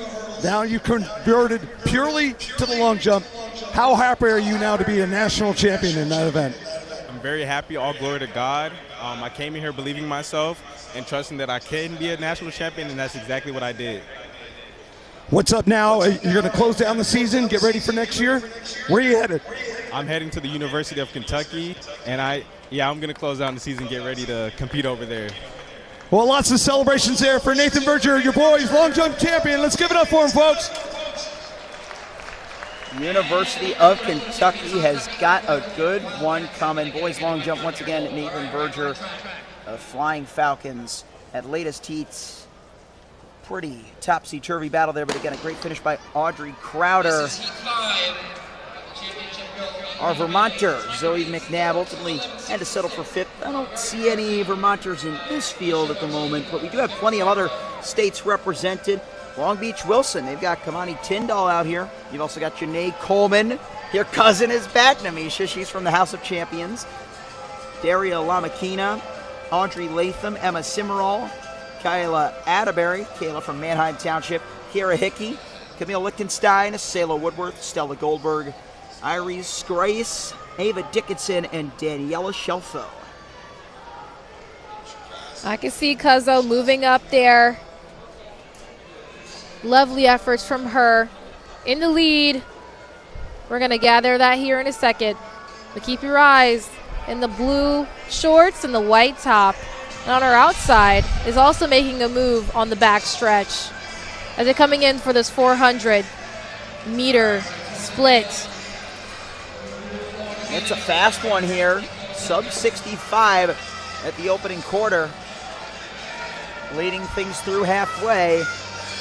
Pretty big pack here, so some important moves are going to have to be made. Iris Grace, a very nice track club, the first to go. Audrey Latham, though, of Marietta Comets, not far away. Coming down the stretch for the penultimate time. That's a wonderful track club name, in my opinion. Where are you from? Oh, a very nice track club. Oh, well, which one? Well, a very nice track club. Latham has been passed, and so too is Grace. Looks like Stella Goldberg of Boca Raton in Florida. the Californian Kamani Tyndall waiting to make her move as well from Long Beach Wilson as they come out the final bend. Iris Grace and Audrey Latham are making a move, but in the bright pink, we have Stella Goldberg. They all want that lead back. Tyndall has finally pulled out the challenge. And here comes Audrey Latham of the Marietta Comets, taking the win back to Georgia in this section. That's going to be another pretty quick one. 2:13.54. Positive split this time around, but Latham with some great timing. Absolutely, 2:13.54. A positive and personal best for Latham with that nice surge in the bright pink. She put a bow on it. I'm loving it. She is your Section 5 winner. That time's going to place her 4th overall with a time of 2:13.54. Behind her, Sayla Woodworth, 2:14.37. My fault. Daniela Shelfo. She was confirmed there. She was the one who made that great, brave move without the bib number, so our apologies if we were unable to identify her mid-race, but she has made herself known with a sub 2:14 at Nationals. You know, you consider some of these athletes and their seed times, their season bests, right? Those are kind of how they measure themselves up heading in here to Nationals. And there may be some girls that don't set PRs on the day, but with the way races go, without any control or dictation of the pace, the best you can do is the best you can do. Absolutely. A lot of times that adrenaline is a huge factor in this, and who wants it more over the mental battle? On to heat number 6, Rosalie Naveau of Nashua North, Abby Downen of William Penn Charter, Abby McBrearty of Dublin Jerome, Caitlin Egley of 6 Mile, Isla Junkerman of Richmond, Virginia, Georgia Geisinger of Keller, Texas, Sophia Warnetsky of Ashland Distance Project, Lama Mahmood of Easton Area, Kayla Devine of Union Catholic, Madison Miles of Barrington, Illinois, Cadence Williams of Brewerton, New York, and Gabrielle Converse of Manhattan, Kansas. Egley. Hey, edging on is Egley. In the nice pink magenta top and bottom. I'm liking the kit. I'm loving what I'm seeing. Look good, do good, feel good is what I always go by. So she's in a nice lead here. Egley has looked pretty good into her junior year. Let's see if she can replicate her 2:13.59 personal best. She set herself and the field up on pace to do so. Another sub 65 opening 400 meters. Absolutely. Lama Muhammad accidentally hit the railing there, but it's not gonna phase her. She still has a gain up. And a very gutsy freshman on her coattail. That is Lama Mahmood. Now a senior from Easton area. My apologies on the mix-up for the grade, but either way, I've seen her run plenty of gutsy efforts for the Rovers in relays, but not as gutsy as Isla Junkerman on this particular move. The sophomore from Richmond, Virginia. And Sophia Warnetsky, even more so, for Ashland Distance Project, your new leader. She's making her move here. 150 left to go. Can she hold the lead is the question, and we're going to see how she answers. The second place finisher at the Massachusetts Division IV State Championships comes off the final turn. 2:15.83 is what she's run for a PR this season, but she's got some fast company coming from behind. That's a battle for second, though. Great moves, great timing, and a great finish. Sub 2:12, unofficially confirmed at 2:12 flat, a 3-second lifetime best for Sophia Warnetsky.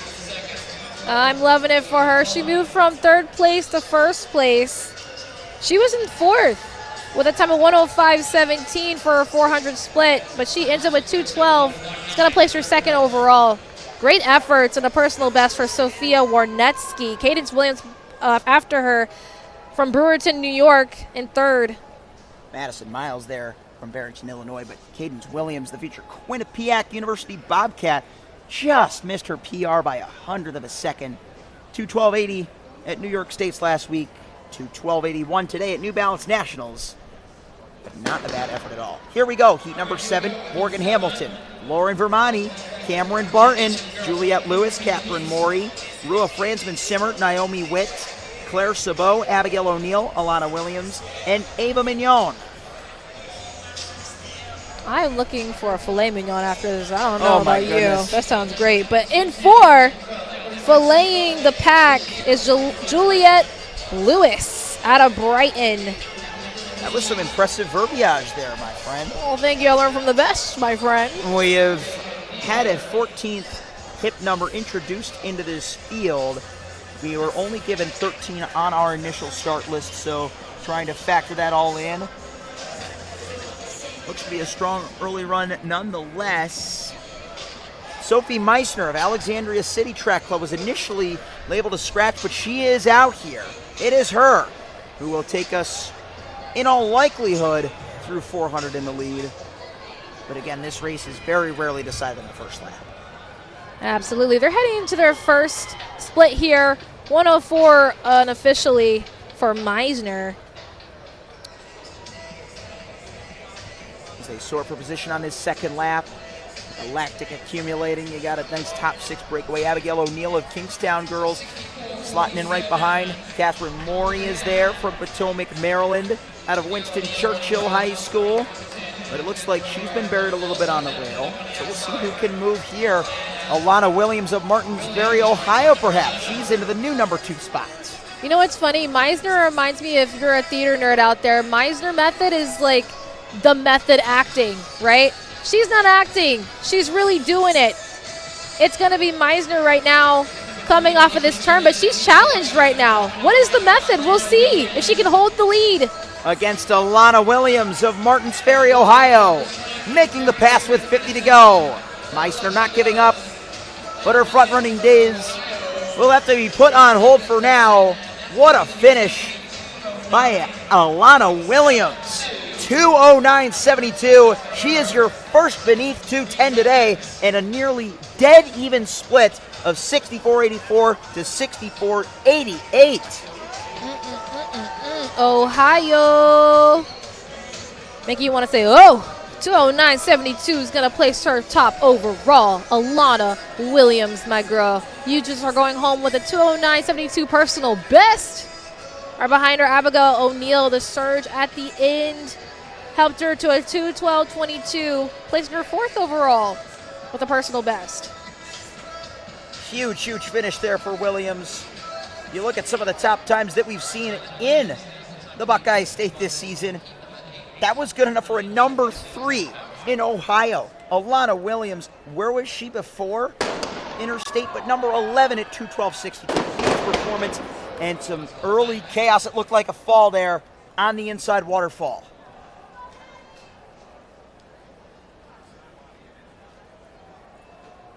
Hip number 5. Evelyn Yunkin of Nittany Track and Field Club from State College, Pennsylvania, home of the Nittany Lions, just a sophomore. Gets right up, shakes it off. She's going to shake off the nerves, shake off the pressure. It's no biggie. She'll be joined in this field once they go again by Addison Hanson of Knights, Avila Jennings of Aspen, Colorado, Kayla Folks of Kill Devil Hills, North Carolina. Yunkin, as we mentioned, will wear hip 5. Julia Ritchie of Dover Sherborne, 6. Madeline Leonetti of Cranford, 7. Isabel Itri of Brookfield, Wisconsin, 8. Alba Antunes Perez of Palm Beach Elite in 9. Samantha Craven of Creek Track Club, 10. Alexandra Jackson of Etobicoke in 11.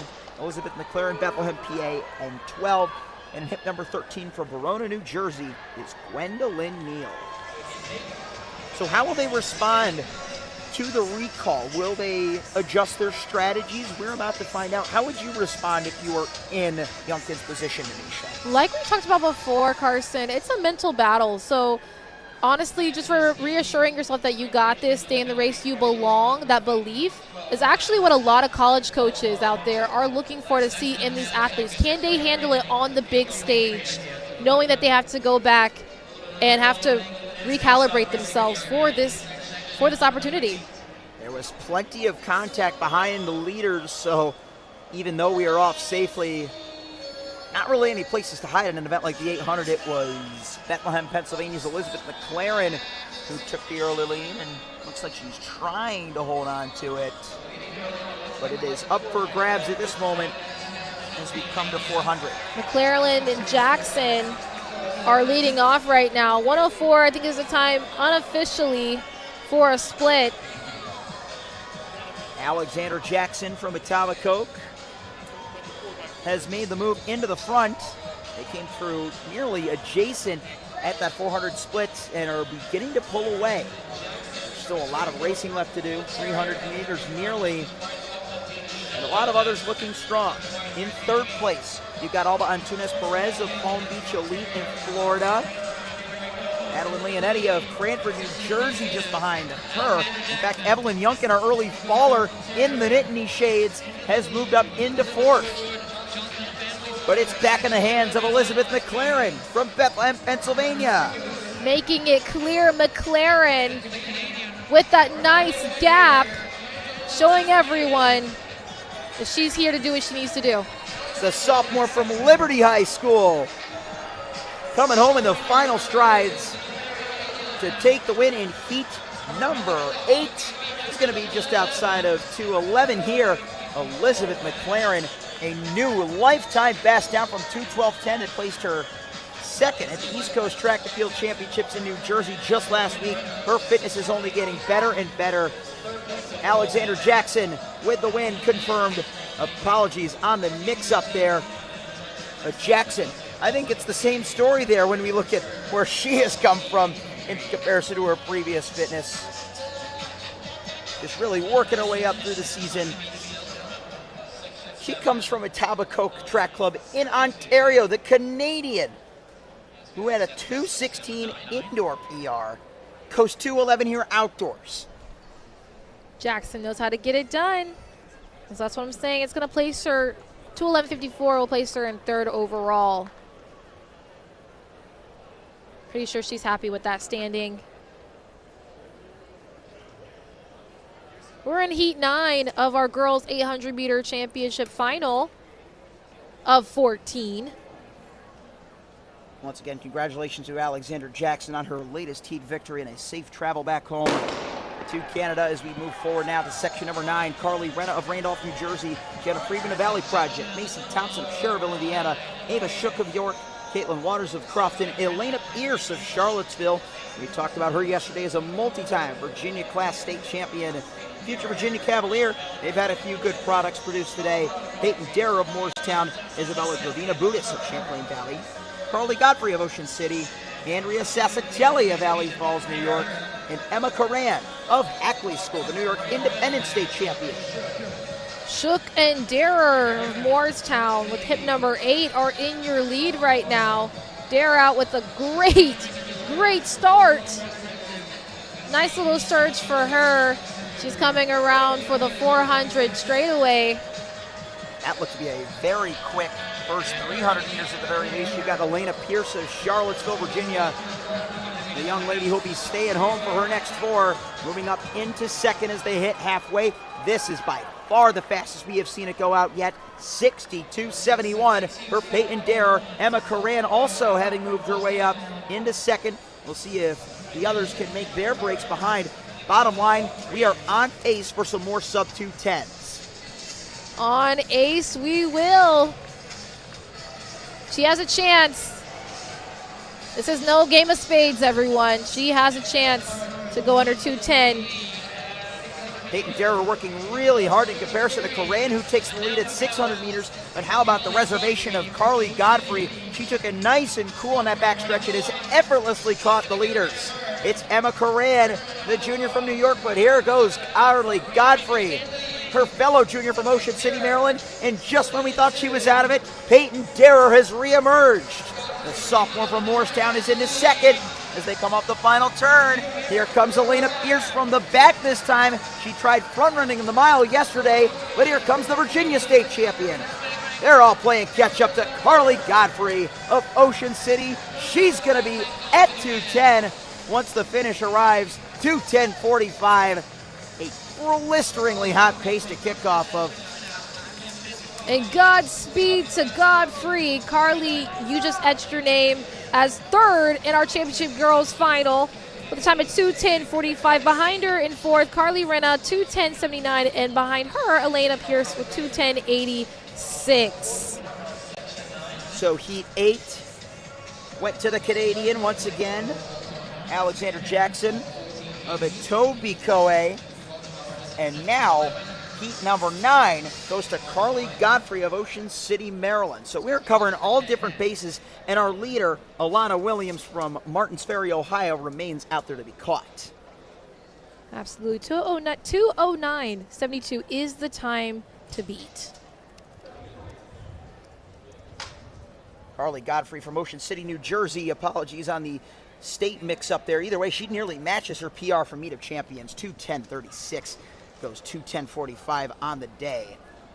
And we have only got a handful of heats left. This is heat number 10 of 14. Covering all our bases, covering all our tracks. Carson Gabbaro, Namisha Coleman, happy to have you still with us. And we've got one of the fastest half-milers in the state of Pennsylvania. The first to name, that's Kira Tomlinson of Central Bucks East. You've also got Sophia Belcher of Westlake, Texas. Helen Cates of E-Distance.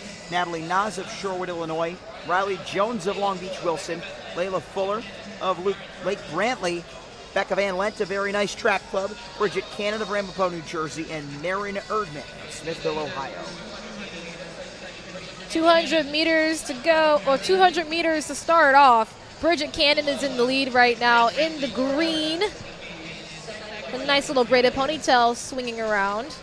Bridget Cannon has run 2:09 for a lifetime best. Trying to replicate that kind of performance today. Again, 2:09.61. Very impressive chops, still as a junior. She ran that to place 5th at last year's Meet of Champions, though, has yet to break 2:10 this season. Hope today is the day she does just that. She's from Ramapo, which has some good history behind the name. 66 seconds, 1:05.75 officially for her first split. Ramapo, New Jersey. We're gonna need to see some negative splits if we want to bring ourselves below 2:10, but either way, we're going to find out who our kickers are. Layla Fuller of Lake Brantley, Riley Jones of Long Beach, Wilson. She has come quite the long way to compete here at Franklin Field in 3rd. Marin Erdman, Smithville, Ohio, leading the new chase group, but not for long. A big move by Sophia Belcher, the Texan from Westlake. She's now in the new number 4 spot. Green, purple, and white. Bridget Cannon leads the pack right now, coming across the 150 left to go mark. She's making a move. And so is Riley Jones of Long Beach, Wilson, passing up Layla Fuller of Lake Brantley, and still coming on strong is Sophia Belcher. She was in 5th last we saw, now she's into 2nd. Can she catch Cannon? Bridget Cannon of Ramapo, New Jersey, wire to wire. Not the first to do it on the day, but perhaps not the last. Man, what a time. 2:13. 2:13.09 for Bridget Cannon, with the cannon to lead off the pack and finish in front. And though it might not be anywhere near her best performance of her career, a very tactically well executed race. There were points and times where I sensed Layla Fuller entering that final turn, putting some pressure on her, but having the response to that pressure makes you a really good racer. And I think if Bridget Cannon impressed us with anything today, it was her racing chops. Absolutely, absolutely. How do you handle pressure? I just put the pass behind me. Honestly, that is something that I feel like even adults and kids all around will have to learn throughout all of their career. I can't say I'm exactly a philosopher of pressure. There are definitely some folks who would have much greater wisdom than I about that. You've heard us call the name Lower Marion, who have already produced a national champion and record holder Nick Mazzeo this weekend in the steeplechase. His high school is where Kobe Bryant once attended. The Mamba mentality. That's, if anything, been a huge inspiration to a lot of these athletes. One that I talked to, a former New Balance champion in the high jump, Ryan Buskey, a basketball convert. That was his mentality, getting to really learn the sport and adapt to it. And we'll see just what kind of mentalities we blend together here. We got a lot of talent. Aubrey Devers, Jenna Wynn, Maeve Agris, Emily Stecky, Neve Keitel, Alana Bork, Melina Santee, Lauren Raffetto, Kenley Ricker, Addison Velacoop, Maddie Laeza, and Sophia Rhodes. Melina Santee out in front right now. Just a sophomore from Horace Greeley in Chautauqua, New York, trying to hold her own on the inside rail, but a strong, confident pass on her outside. Look at them all jockeying for position as they head towards the halfway split. We're going to give you those splits here as they cross the line. It's around 63 at the halfway point, so a little bit in the middle of where we've been seeing it recently. Sophia Rhodes of ISI, 27-17, 63-12. Santi in second, and Neve Keitel, who's been making great strides for Germantown Academy, Pennsylvania in third. Look out for New York State Class B 1500 and 800 champion Maddie Laeza of Esports South Manor. She's in fifth right now. Kenley Ricker of Titan Velocity in fourth. Sophia Rhodes is leading your pack right now with iron. Strength and iron is what's going to have to make the adjustment to keep the lead right now. If any of these girls are going to surge, they need to make the move right now. But up front, fifth place, we mentioned her earlier, Kenley Ricker of Titan Velocity. She's passed up 3 girls to get into second as they come off the final turn. It's Rhodes. It's Ricker. And still coming back, you got some more late charges. Ricker's going to take the win. And she will be well below 2:10 here. 2:08.41. The official winning time, 2:08.43. Maeve Agris, another Canadian representative out of Toronto. Etobicoke. Lovely efforts. Melina Santi, who's been an All-American on previous occasions, goes 2:09.27 for fourth. Rhodes doing it the hard way, clutches fourth. And Addison Velacoop, the Syracuse commit who told me her future college coach Brian Bell came to watch her sprint medley relay on day one, finishes fifth in this race with a season best of 2:09.56. You know what? There's a lot of season bests in this entire heat. Because of Kenley Ricker's efforts, right? It pushed the first through 6 girls to make it in as the finalists of 1, 2, 3, 4, 5, and 6. That's usually undone here. 2:08.43 the time to be into the next section. This is heat number 12. We've got Daphne Weller, Courtney Toy, Annie Isom, Amelia Wharton, Chase Gilbert, Mia Forrestek, Marley Klein, Sarah Roberts, Olivia Heim, Grace Love, Rachel Riley, and Lane Isom. Here we mention those matching names. We have got twin sisters, Annie and Lane Isom, in this field. Let's see how their twin telepathy plays out. They hail from the great state of Michigan. They are number 2 and 3 in the Land of Lakes. 2:09.35 for Annie and 2:09.80 for Lane. Again, we are in sub 2:10 territory right now, and that is ultimately what it's going to take to win this. Watch for the battle between hips 8 and 5. Sarah Roberts and Chase Gilbert went 1 and 2 in this event at the Connecticut State Open Championships. We mentioned Chase Gilbert, a lot of her long distance abilities, winning state opens in the 1600, cross country and such. But Sarah Roberts, a 2.9 flat performer, she's ready to show what she's got. Absolutely, Carson. I'm excited to see it. She's right out of Old Lyme, Connecticut, which has a really nice beach, by the way. So she must be really chill and relaxed through this entire race. She's going to kick it at the end, hopefully here. Again, that's Chase Gilbert from Old Lyme, Sarah Roberts from South Farms in Mercy. And so far, a lot of our key players emerging. Annie Isom, who did we mention?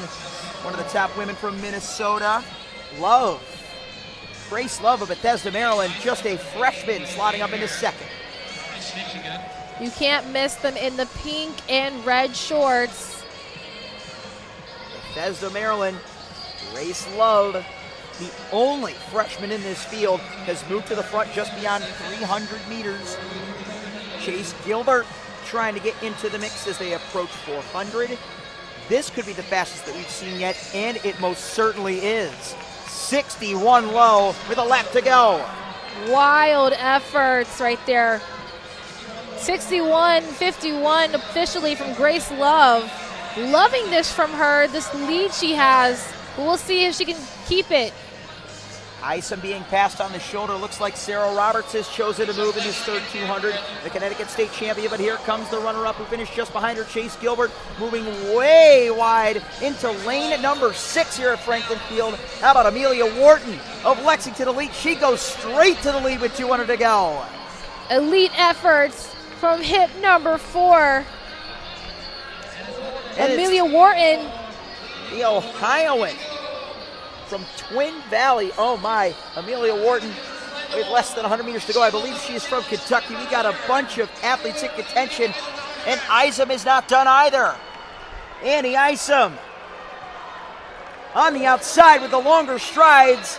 It is still Lexington elite on the inside, but there goes Isom. Annie Isom with the decisive move to win in 2:07. That is a new Michigan #1 time for Annie. Amelia Wharton as well, 2:07.79. Lane Isom, both of the twins break 2:08 for the first time in their lives, and Chase Gilbert sets a Connecticut State leading time to issue revenge on Sarah Roberts on this day. What a race! What a race indeed. Carson, Annie Isom, 2:07.54, would place her first overall. And her twin, that twin telepathy, I'm telling you, is something crazy. Will place her third overall with a time of 2:07.86. Amelia Wharton, great efforts, 2:07.79 to hold on to second overall. Amelia Wharton to certify is from Lexington, Massachusetts. What a great blend of New England talents we had in the fight for some of the minor positions. Yeah, just a sophomore going 2:07.79. There is another strong Massachusetts runner to come, Addie Hennessy, who will still hold the lead, but Amelia Wharton down from 2:09.28 sets another huge personal record to send us forward into our final two heats. Ready to go now with Darasimi Odolowo, Faith Castronuovo, Shariah Lewis-Williams, Lauren McCullough, Eliza Schwartz, our reigning middle school 800 and 1600 champion here at New Balance. She won the full mile last year as well. Nina Trusty of Friends Central, local Pennsylvania Philly girl. She is in at 6. Hadley Vanek, Lauren Lansing, Nicole Sampson, Vivian Salerno, and Makita Berry. You can see a few New Balance kits out there in the navy and red trim.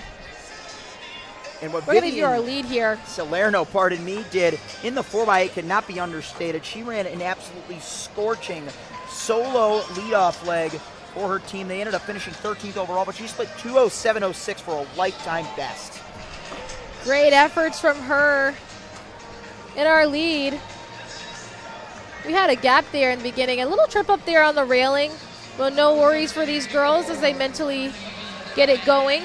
Nina Trusty thought she had control of things, but has been slipped back into the field. Vivian Salerno, there she is. Whole lot of Pennsylvania pride on the line here. And she comes through just beyond 300. Got some good company.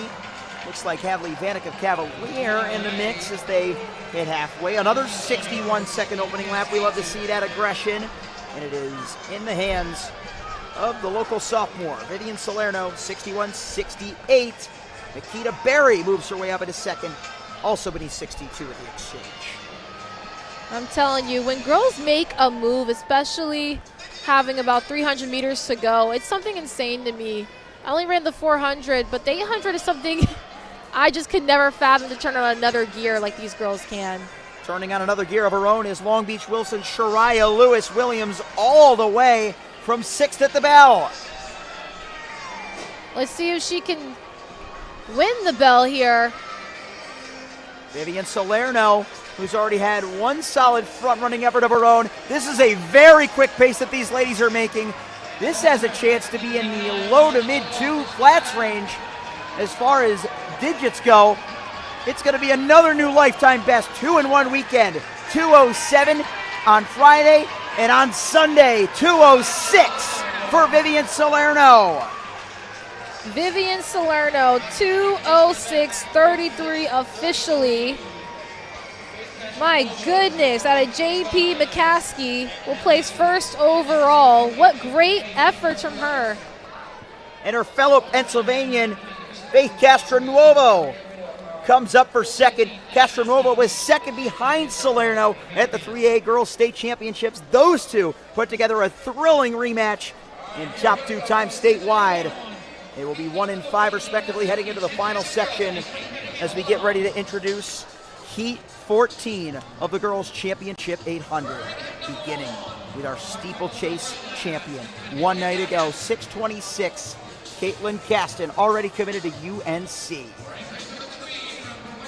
The freshman, Dylan Hosty, was on schedule to appear. She is scratched. Here's Abby Hennessy, her final high school race for Westford Academy. University of Washington commit. Paulina Krupski of Lake Zurich, Illinois. 2:07.14 for second interstate. Here's Morgan Means. You know she means business, Namisha. Absolutely.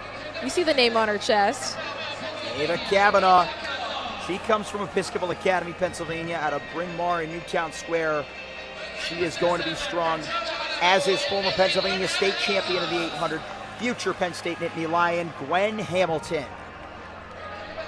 And the New York State runner-up from New Rochelle, New York, 2:05 this season for Olivia Solomon, an under-17 champion at the Carifta Games representing Guyana. Here is the fastest freshman in the nation at 2:05.04, Abigail Rybisky. And a young lady that has finished many a times on the All-American boards as a sophomore. Third and fourth indoors over the 8 mile, Caitlin Estep. And another former New Jersey State champion comes out penultimate. This is Reagan Moore, 2:04.08 for number 5 in the nation.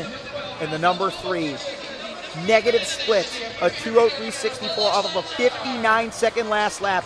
Watch out for Stella Blanchard. And those are your girls 800 meters final heat. This is it, ladies and gentlemen. The final mid-distance race of New Balance Nationals 2026. All we'll have after this are the 200s and the 4x4s. And Stella Blanchard enters as the favorite, you'd reckon, but Reagan Moore, not too much less recently, out in Seattle, ran a 2:04.08. This race is not decided until it's over, and we are ready to get the party started. Absolutely. The girls just want to have fun, and fun they will have indeed, because who run the world? Girls. That's the song on the loudspeaker, but they are tuning out all the noise. 4 is making a move right now to start it off. Is the Illinoisan, Polina Krupski. It looks to be a tactical start thus far, and that definitely plays into the hands of some of your kickers. Stella Blanchard has positioned herself in third. Absolutely, as Reagan Moore moves up to second on her shoulder. So you got two of those big 3 Jersey girls. The other was out west, Natalie Dumas, becoming a 400 hurdles USATF under 20 champion in Oregon. We're going to see how those hurdles gear up for her in 800. Again, for her competitors, they're going to have to clear a lot of mental hurdles in this race if they are to take the spotlight that Natalie did on the tail end of a historic triple last year. A very tactical first lap. They need a negative split here. 2:06.33 by Vivian Salerno is to beat, and it's Reagan Moore holding the inside with Blanchard right on her shoulder. These two still juniors, set to have plenty more rematches, but they have left the door open to some other competitors. Here comes Olivia Solomon, the sophomore of New Rochelle, New York. They are 3 abreast, and still in the slipstream is Caitlin Estep. We mentioned just how many times she's been so close to a national title, and she's got both of the Jerseyans in her sights. Shifting wide is the sophomore from Cardinal Gibbons in Raleigh, North Carolina. But it's Reagan Moore. Off of the final turn, she became state champion as just a sophomore last year. Estep's into second as they come off the final bend. Blanchard looks spent in third. Reagan Moore is clear. What a race by Reagan Moore. A huge negative split. Went out in 64, comes home in 2:04. I need more from Reagan Moore. I can't wait to see her in the future. 2:05 flat is going to be your overall winner of the championship girls 800 meters. Give me more, baby girl, out of Oak Knoll Track Club. 60-27 on the last lap at the tail end of a whirlwind season for Reagan Moore. Keep in mind, when she won the state title as a sophomore indoors, we had no idea what Natalie Dumas would show us later in 2025. Taking the triple at states, taking the triple at nationals. But Reagan Moore has stayed on the grind, stayed towards the top of the state, and now she is at the top of the nation with her New Balance national title in 2:05 flat. 2:05 flat indeed she did, Carson. Give me more of Megan Moore. Look at that replay. Reagan Moore shot out of a cannon on that last bend. We know how strong of a finisher Stella Blanchard has been. She found something very nicely to take E-Step and Solomon down the stretch. Negative splits all over the board, but nobody had a response for Reagan Moore. Absolutely. A 4-second difference? Who does that in a split? Well, I mentioned Stella Blanchard has done it on previous occasions, but that introduces another important aspect of track and field. Sometimes you're not the only one feeling good on the day. Stella definitely was, but Reagan Moore felt the best and feels the best. An amazing, amazing way to round out our individual mid-distance action in what has been an epic 4 days of New Balance Nationals. Reagan Moore of the Oak Knoll School, national champion in the girls 800. Natalie Dumas' meet record will survive. That's a 2:5:11. But Moore with another chance to take it down.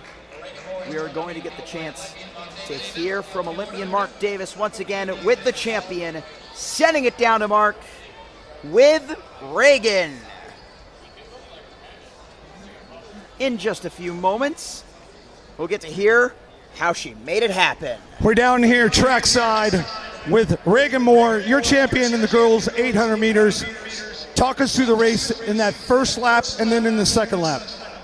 Yeah, I mean, I knew I wanted to get out a little faster than I have in the past, but still went through, I think, in 64, so a little slow, but just wanting to have good positioning, and coming through with 300 to go, I knew I had a good kick left, and obviously Stella and all the other girls behind me, I knew they were coming, so just tried to kick as hard as I could.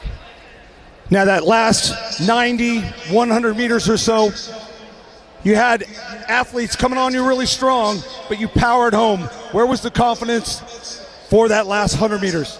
Yeah, I think just all my training so far and knowing I have had a good kick in the past, so just trusting that and trying to get to the finish line first. Anybody you want to thank for getting you here to the national title? Yeah, all my parents, coaches, friends, everyone in my corner has been super supportive, so really thankful for them. Well, you're only a junior. We'll see you back here hopefully next year. Reagan Moore, your girls 800-meter champion. Congratulations, Reagan Moore. And thank you so much, everybody, for keeping us company throughout the weekend. Signing off for Namisha Coleman and the entire production crew. The broadcast continues with the 200s and 400s in the hands of AJ Ricketts and Hayden Cox.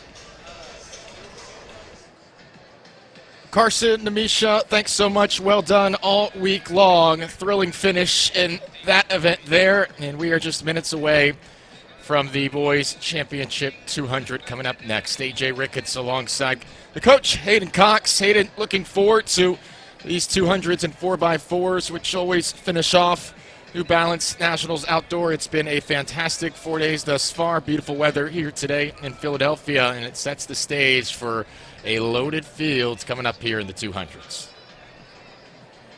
Yeah, this angle is perfect right here. We've got our spectators, our booth in the shade, right where we want to be, and then the athletes getting some nice warm weather. Really, really good environment for some fast 200-meter racing. And, of course, those 4x4s to close out the meet.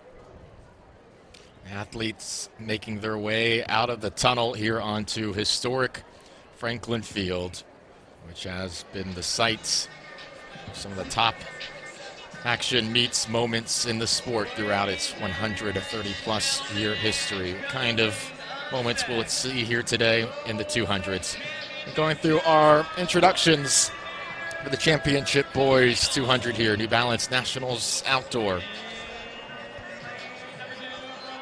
And in lane 2, Ratner Rollins from Pennsylvania just finished his junior campaign, 21.66 personal best. Looking to make his mark here today. Adrian Woodward, Bergen Catholic, always a talented program in New Jersey. 21.19 PB for Woodward. He'll start in lane 3. Lane 4, Davian Booker, Baylor commit, 21.11. Personal best in this event. That was in the semis. He's the 2024 New Balance Outdoor Champion of the 400-meter hurdles. Here's Miles Outerbridge, Montverde Academy. Now a Bermuda International. He's heading to Houston to run under the legendary Carl Lewis. Samari Sanders representing Cardinal Newman in West Palm Beach. He is a favorite here today. University of Tennessee commit. He's been dubbed the fastest man in Florida in his fantastic high school career. Braden Pickett, Pearl High School, Mississippi, 2060, his PB. His win legal best time, 2066, I should say. He has been one of the top athletes in Mississippi history. He'll look to make his mark. In lane 8, David Mbuko, he's committed to Ohio State, 2071. Personal best out of St. James Academy in Virginia. And then Cameron Homer and Bullis had a nice performance in the 400 recently. We'll look to have another moment here today out in lane 9. Well, the question on my mind, AJ, and I'm sure the question on many others, is Zamari Sanders going to be able to pull off that double again? He looked fantastic in the 100. Obviously didn't quite have the start that he wanted, but ran with poise, ran with confidence, pulled off the championship in the 100.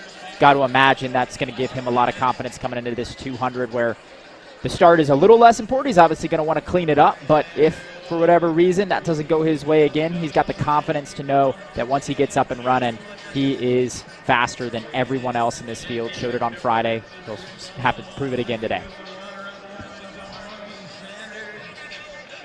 World-class speed. He's 10-1 in that 100. He's been ranked top 5 nationally for much of this year.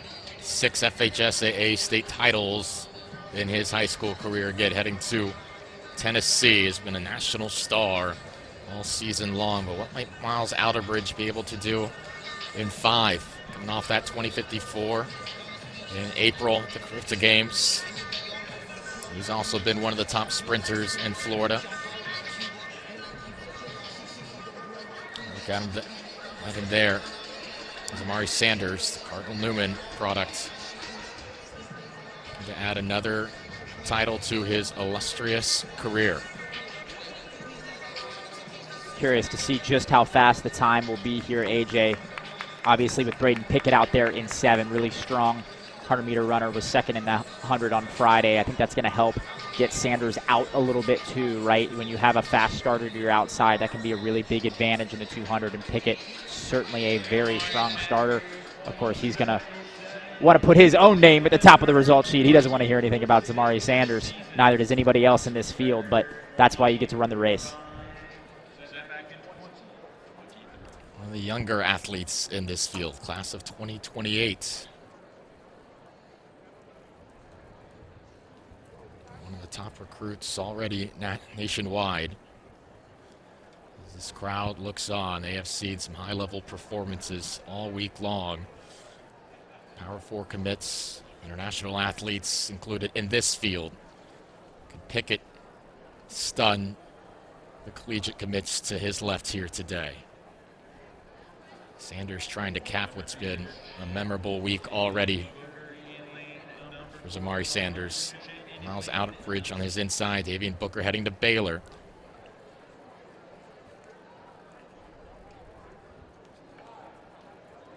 Well, it wasn't too long Baylor ago, commits. AJ, we saw the likes of Noah Lyles, his brother Josephus, Tamari Davis, Alexis Holmes. I mean, the names that have gone on to have such success in this sport, that have started on this start line, is a very deep one. So let's see who we talk about today. Top time this year, of course, recently from Tate Taylor, 1994, which was the all-time best mark in the 200. Baylor, a Houston, Tennessee, Ohio State commit.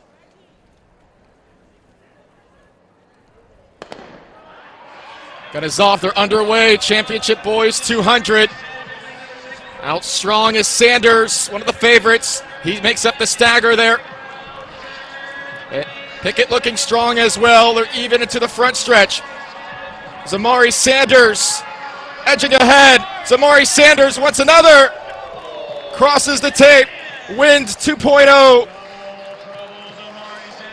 Zamari Sanders, 2056.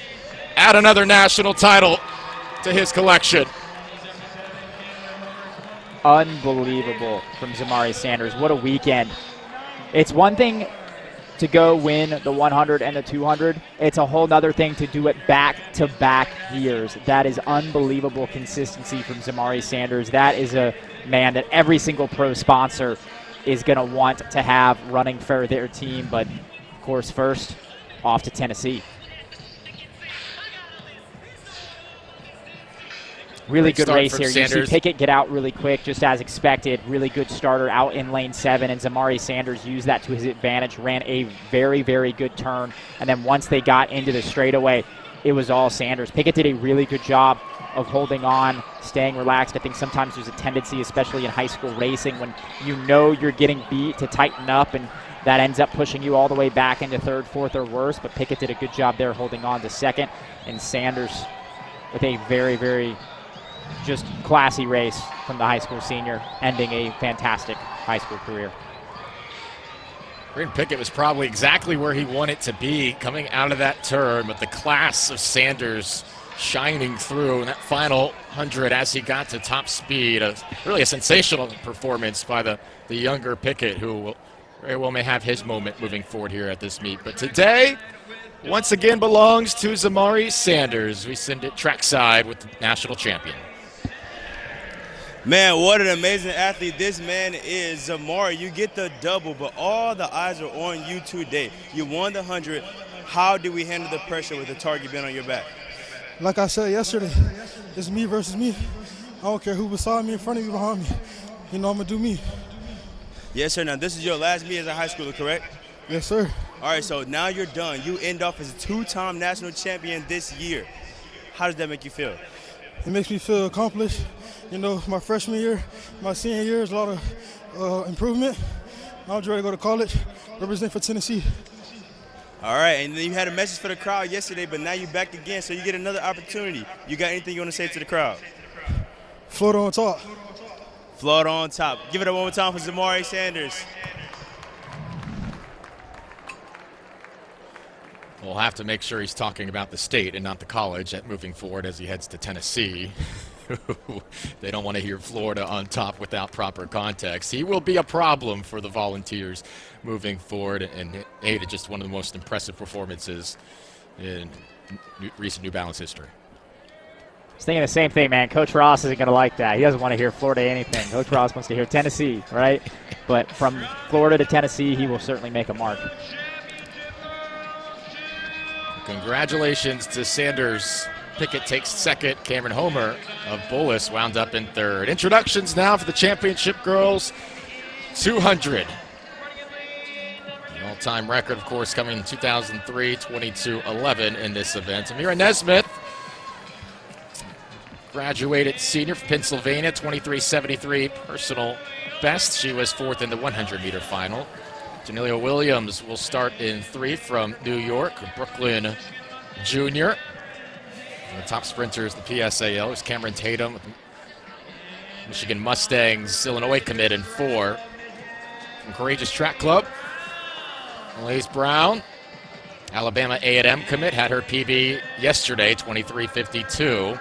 Lane 6, Vanessa Waite, Lake Mineola High School, Powerhouse Athletics. Groveland, Florida, broke the New Balance freshman national record in the 200 previously. Siani Wynn, a favorite in this race. 2nd in the 200 New Balance outdoor last year. 23.03 her personal best. She won the 100s heading to Gainesville to run for the Gators. Zoe Holtz will start in 8. And the younger athletes in this field, she was 3rd in the 100 finals, 23.45 her personal best. Grace Bethel of Hero Track Sprint Club will start in 9, one of the standouts in the state of Kentucky. But Siani Wynn, the clear favorite in this championship 200, a generational New Jersey talent, will also look to add another trophy to her case. You know, AJ, I can't disagree with you there, but I know somebody on this line that will. Vanessa Waite ran the faster qualifying time, 23:20. She's the Florida 200-meter state champion. She was 6th in the 100, not her best race. I've got to imagine she's coming into this race feeling like, all right, I've got Siani Wynn to my outside. That's exactly where I want her. I can see her from the start. I can get out where I want to, and I can use her throughout the whole race to run my best race. And I think if Vanessa Waite can do that, she's got a really good chance at bringing home this title and sending home Siani Wynn disappointed. She is a real phenom in this field and from a nationwide perspective as well. I remember a couple years ago, she broke that 14-year-old national record, an 8th grade class record as well, en route to an eventual win in New Balance. She ran 23:28, is healthy and ready to go here today. Siani Wynn was challenged by Arundel, the Bullis freshman, in the 100. Vanessa Waite just finished her sophomore campaign. Look to be competitive here as Wynn sets up the blocks, heading to Gainesville to be part of that prestigious sprint program here very soon. And if we're talking about freshmen, let's talk about Zoe Hold out in lane 8, 3rd in the 100. She beat Wynn in the indoor 60. She is a very, very good starter, especially as a freshman. You love seeing that development. So that we'll see how that plays out, because Wynn's got that advantage, right? She's got the good starter to her outside, very similar to what Sanders had in the men's 100 with Pickett out to his outside. Having a good starter to your outside, if you can run your own race and have that confidence like Sanders had, which Wynn has certainly demonstrated that, she did that in the 100, can really drag you to a very, very fast time. So Holt, Wynn, Waite, those are the 3 names that we're watching to expect up front, but you don't get into this field unless you are a national class athlete, and every single athlete in this race has a chance if they run their best race. Yeah, Holt really did push Wynn in that 60, and it was the 2nd fastest time ever run by a freshman at New Balance Indoor. What could she possibly do here? Another chance to match up against Wynn. Got a Holt there in the neon top. Bethel to her right, Wynn to her left.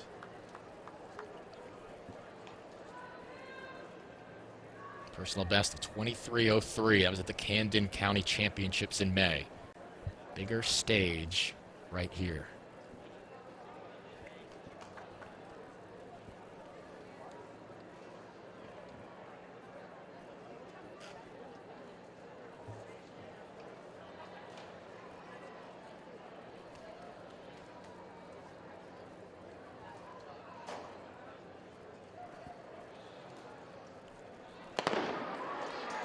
Out of the blocks clean. Siani Wynn, a generational New Jersey talent looking for one more title, but she's being challenged to her inside well by Waite, who's coming out of the turn really strong and out in front of Wynn. Vanessa Waite leads with 50 to go. Wynn has work to do. And now the inside, here's Brown.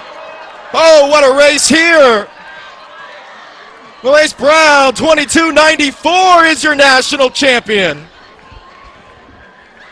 Well, sometimes that's the broadcaster's curse right there, AJ. We barely talked about Malaise Brown on the start, but, you know, we said it. Any one of these women can win if they have their best day, and Malaise Brown just did. 22:94, huge PB, running with poise, running with confidence, and put the field behind her really only in the last 30 meters of that race. I mean, that was really down to the last 30 to 40 meters. It still looked like Wynn or Waite was going to be your champion, and Brown stuck to her race plan. She's going to walk home with a well-deserved national title. Brown and Cameron Tatum in 4, they'd gone at it all year and back and forth in Michigan, and Brown had recently got the better of Tatum at the state title. Coming around the turn here, it wasn't sure it was going to be her, Hayden. No, coming around that corner, I would have thought Wynn or Waite had the advantage. Maybe Wynn with that strong 100 speed would have been able to walk Waite down, but Waite doing a good job of holding her off. But as we said that, Brown coming through the inside and just running a spectacular race, sticking to her guns. Representing Michigan here in PA today. Here's Brown. Brown gave it all she had in that 200. Your first time touching 22, Malaise. A little windy, but how do you feel about that? I'm just proud of myself. I feel super great.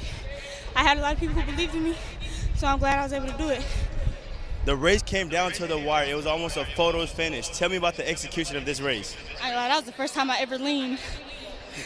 The lean is where it's at? Yeah, the lean is what made it happen.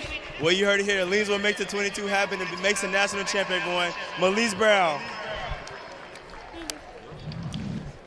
Well, she wound up taking it by just about 1/10 of a second, putting the field to sleep. You heard him say trackside, first time touching 22, and she entered with a personal best of 23:52, which she set in the semis, and well under that here when it mattered most. What a run that she will remember. And I don't think she needed the lean, AJ. I don't know about you. I mean, the lean might have given her some confidence there at the end, but she had that thing by a half a step. Really good race from Melise Brown. Our freshman boys 200-meter final. Darian Thomas 2, Avery Genon in 3, Timothy Roberts in 4, Jacqueline Moody 5. Stefan Lyon has the top time of 20.9. He starts in 6. Mia Matsuguma, Deerfield Beach in 7. Omar Thomas of Margate, Florida in 8. Zayden Saxton, the Bullis School. Now in 9 in that orange kit. Out of the blocks. And a really strong start from Lyon from St. James Academy in 6. He's run 20.90. Second fastest time by a freshman this year, and he's showing his speed, his class down the stretch. But on the outside, he's getting a challenge, trying to withstand it. Sexton had a nice finish there in the final 40. But Lyon, 21.16, holds off Omar Thomas by 0.05 of a second. 21.16 meet record for the freshman 200 for Stefan Lyon. Takes down Javon Ledgester's meet record by 0.03 of a second, and pretty much that whole field got PBs. I think, 6 of the 8 gentlemen walk away with PBs. That is what happens when you bring national class quality all together. Really well-run race there by Stefan Lyon. You said it, a good challenge on the outside there by Omar Thomas, right? We didn't really see him sometimes at Franklin Field. The outside lanes get a little blurred from that brick wall, but really, really good race. Lyon staying poised, staying relaxed, maybe feeling that pressure on the outside, but he gets it done with a meet record. He had run his 21.10 at the end of May. And a great performance here to take the freshman boys 200, now the freshman girls 200 as we go through the start list. Terry Quarte of Massachusetts in 2. London Welch, Long Beach Wilson High School in 3. Kadeja Diagni, Metro Cobus Boston in 4. We're going to go the other way here at 8. Nee Franklin in 8. They just introduced Liana Griffin out in 9. This is Jasmine Silker to Flying Falcons Elite in 7. And DC, Avery Foxworth will start in 6. Another St. James product here in 5. Sanders. Now look at Kadeja Diagni in Boston. Diagni starts in 4. London Welch from Long Beach Wilson in 3. And Terry Quartang from Rutland, Mass. will start on the inside in 2. Diagni, 24.02, the top seed time in here. Sanders has run 24.34. Douglas right behind at 24.35, and Foxworth 24.36. Diagni, the top seed, starts in 4. AJ, we saw that meet record last year by Vanessa Waite, who we just saw move from the freshman field to the championship field and show herself well. So this is a preview of championship fields to come.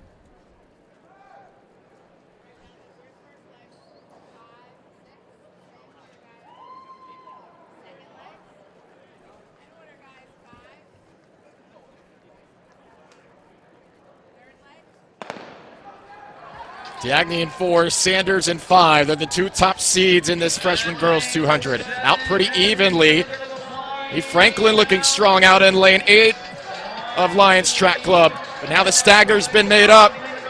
And in 4, here's Diagni out in front. Diagni's the one to beat here. Can anybody challenge her in the final meters? The answer is no. Diagni takes the freshman 200 title. 23.98 officially. Dips under 24 seconds for the first time in her career. She will carry the tape and take the freshman 200 title. AJ, this might sound crazy, but I don't think she really felt like she was pushing that whole race. Felt like she had that thing locked up by the time they came around the corner.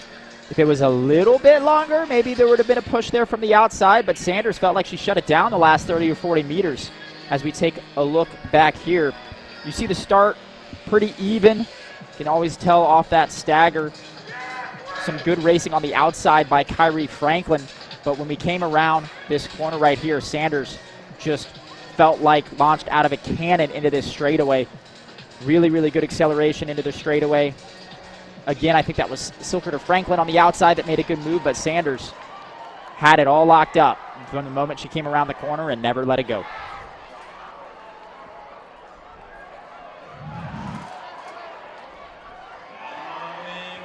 So Sanders, 23.98, St. James Academy.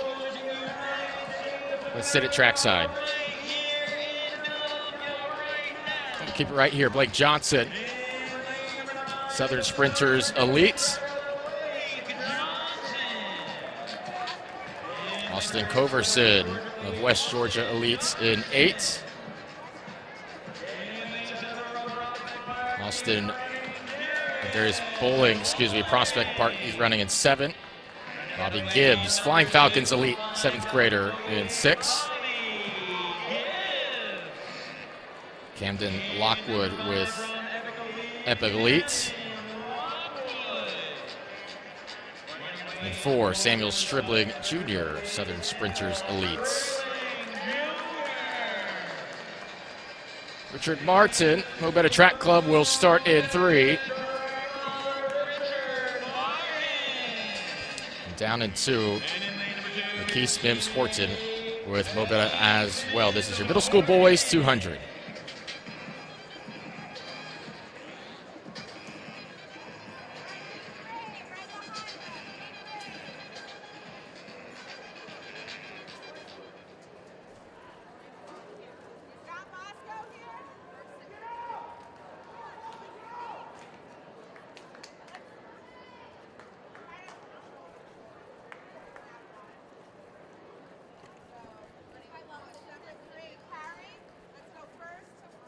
Freshman girls 200 just wrapped up. Passion Sanders taking the title. Now the middle school boys and girls 200.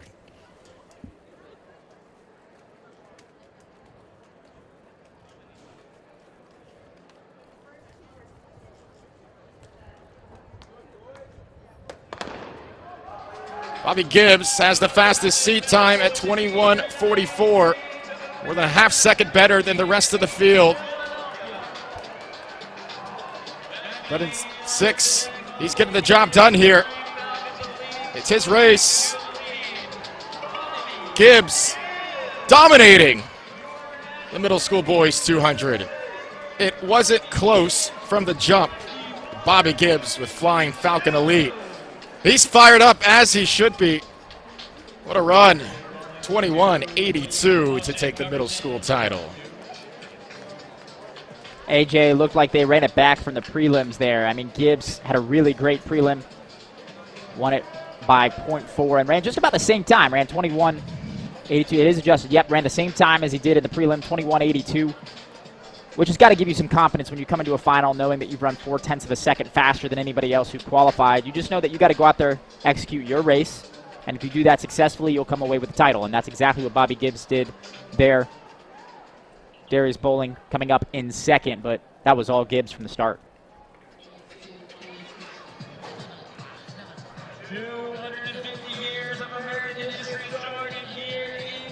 So Gibbs first, 21:82. Bowling 2nd, and Coverson takes 3rd.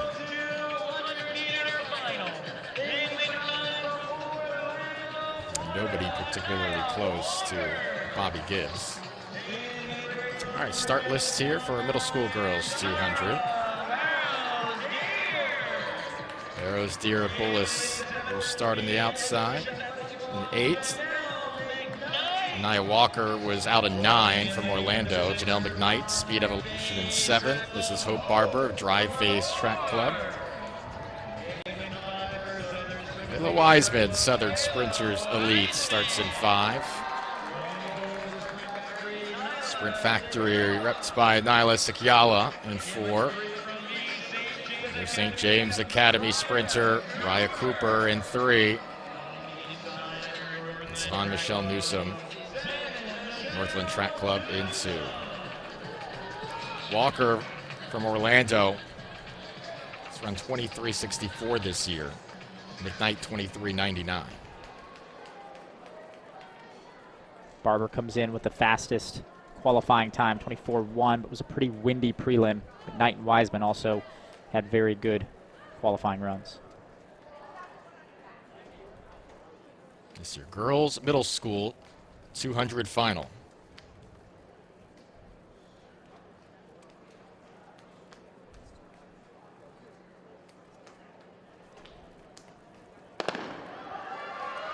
Walker one to watch on the outside. One of the most dominant middle schoolers this season. And she is out strong.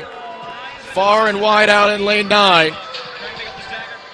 Raya Cooper make a move along the rail. Nope, too much work to do right now. Walker trying to hold off McKnight. Walker at the line. Looks to have done it. Anaya Walker from lane 9.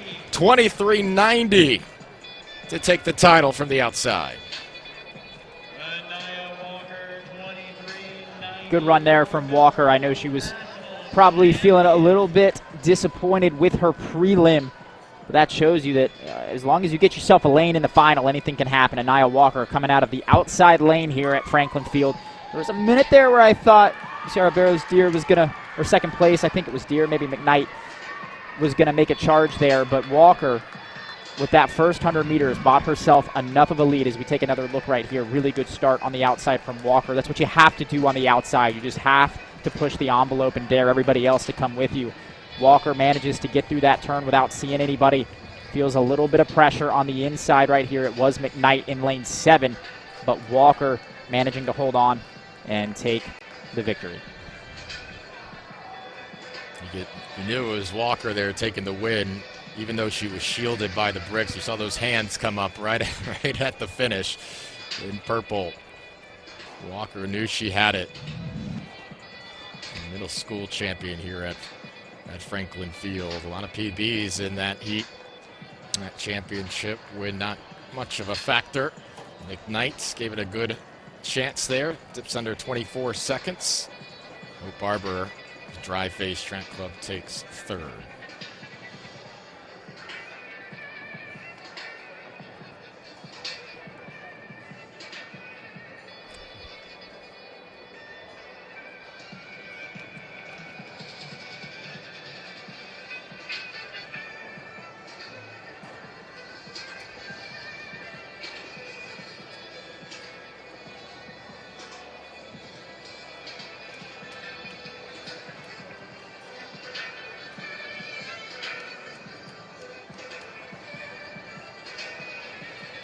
On to the 4x4s. Final 2 events, boys and girls 4x4 will have 10 heats. With Fordham Prep, East Providence, Gonzaga Eagles, and Brothers Track Club 5, 6, 7, and 8 to start off.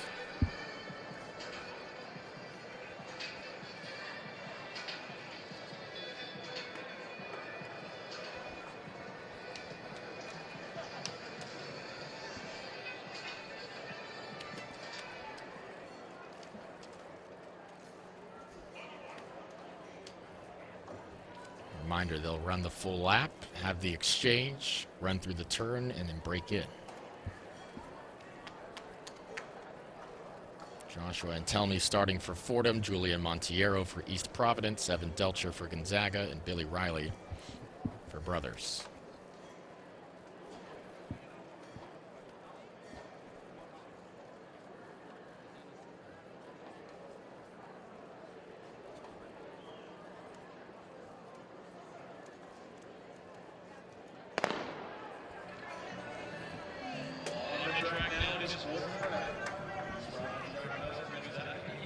Section 1 of 10, championship boys 4x4.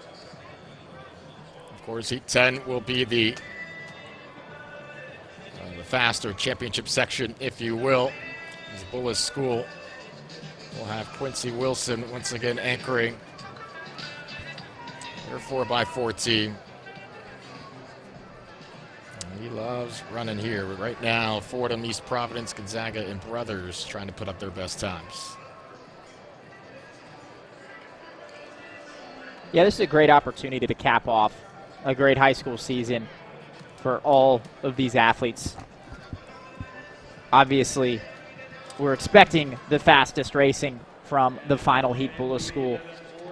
The high school national record holders, the meet record holders, the reigning champions.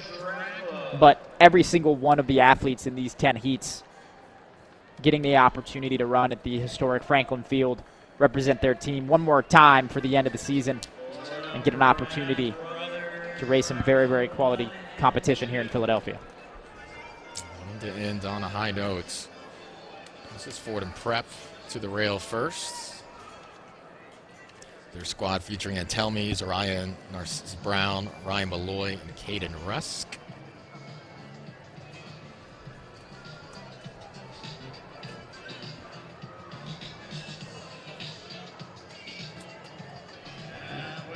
Even with 1 and 2 through the first two athletes. Brothers into the lead here. So it's Brothers and Fordham Prep 1-2 on the third leg.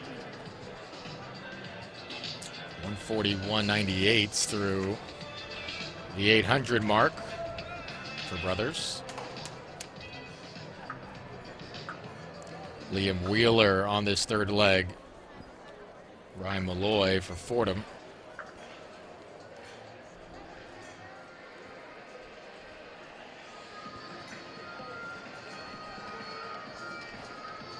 So Zayas Tulloch of Gonzaga Eagles, who's doing some good work there in third. Looks like he's moving his team into second as he rounds the bend. Give Gonzaga a chance here on the anchor leg. Finn Shin is going to try to wrap it up here. A little bump there. Gonzaga and Fordham. It's Fordham back into the second spot. Caden Rusk anchoring.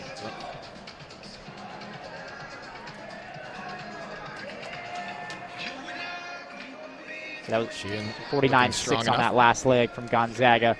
Not the best handoff from Brothers, but the work from their first and second leg, I think, will give them enough cushion to hold on. But Fordham and Gonzaga will do everything they can here to try to bring this back. Rusk is slowly reeling Brothers in. He's done a lot of good work trying to complete this comeback here on the front stretch. Fordham Prep will take heat one with an excellent final lap, 48.73 there from Rusk as Brothers faded with a 51.4.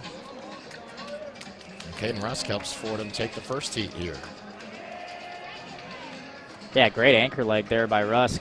48.7, the fastest split for any athlete in that race. Got to shout out Justin Jardine of East Providence, who closed in a 48.8.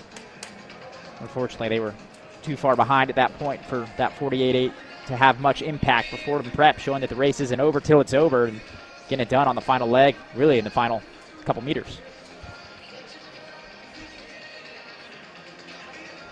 Heat two into the blocks.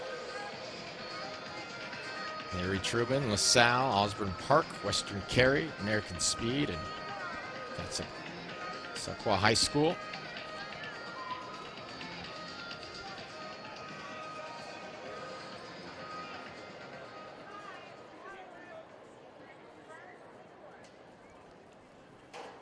We talked about the boys' side yesterday here at New Balance. No shortage of storylines. Whether Illinois senior Philip Kupil making a gutsy move on the final lap. 55 seconds for leaping into the stands. Or, of course, Nicholas Mazzeo in the steeplechase setting a high school record with some room to spare, even with a bit of a stumble on the final barrier. Excellent day of action, and has continued here into this Sunday afternoon at Franklin Field.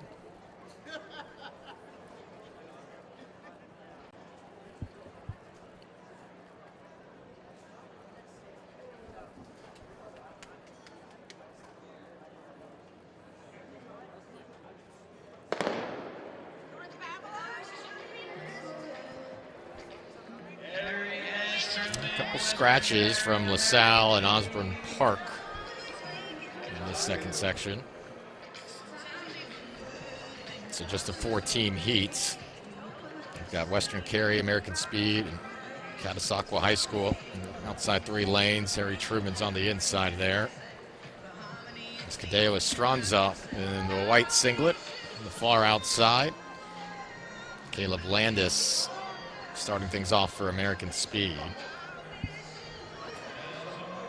Kevin Clement scheduled to start for Harry S. Truman. That's a tough challenge when you are in 4 and it pretty much feels like you're by yourself when teams on either side of you scratch. But as you prepare for college running, that stuff happens, and it takes some experience and maturity to be able to handle that and still manage to run your best race. And it looks like that was a pretty strong first leg for Truman to get them in position despite that adversity. They will learn some of these college meets are thinner in some heats than they might expect. It won't be a full field every time out. Still have to bring the right perspective. Franklin Puos to the rail first as they approach the third leg.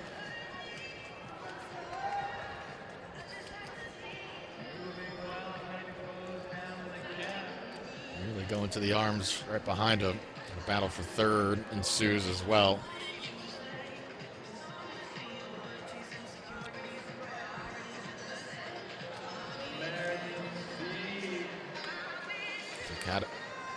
Catasauqua and Truman 1-2. Good job by DeVay Vaughn. Feel the lactic acid with how much he was working with his arms, but he did close the gap.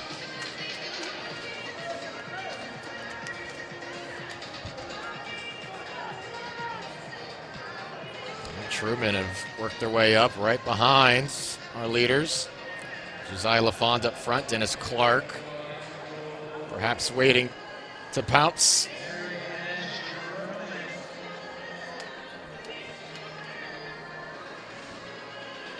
Really hard running there from Harry S. Truman. Gets his team back in position, but we'll have to wait for his anchor leg to see if they can move into first. Ahmad Jenkins going to try to finish the job for Catasauqua. Jermaine Marsh very much within striking distance. Western Carey and American Speed have made their way back into it as well. They're not out of it.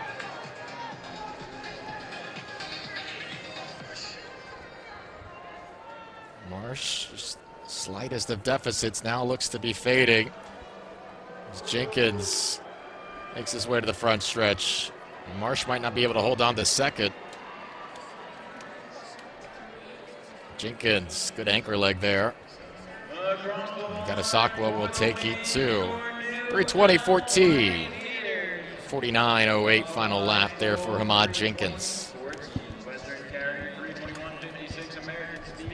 400's a tricky race, man. You get out a little bit too quick. Feel those wheels come off in the last 100 meters. That's what we saw there, going from second to fourth. But easy for us to critique up in the booth. Much harder to be down on the track making it happen.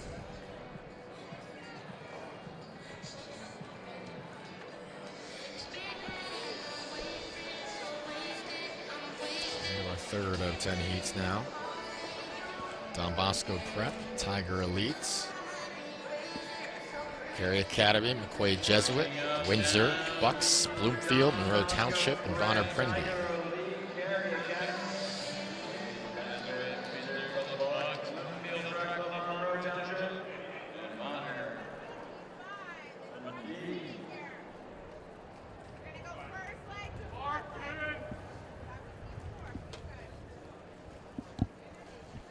Don Bosco will scratch. Bloomfield as well.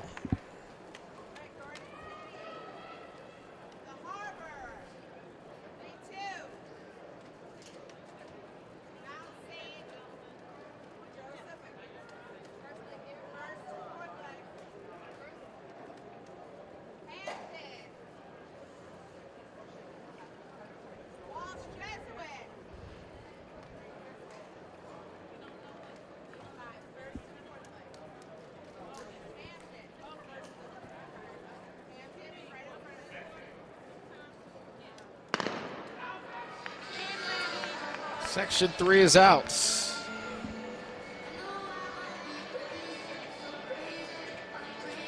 Windsor enters with the top mark this season of 3:16.90. And all these squads have run 3:16 to 3:19 this year. So we'll see if that yields a competitive section. On the outside, Bonner Prendy. Luis Lozano trying to set the tone for his squad. He's run 3:19.79 this year.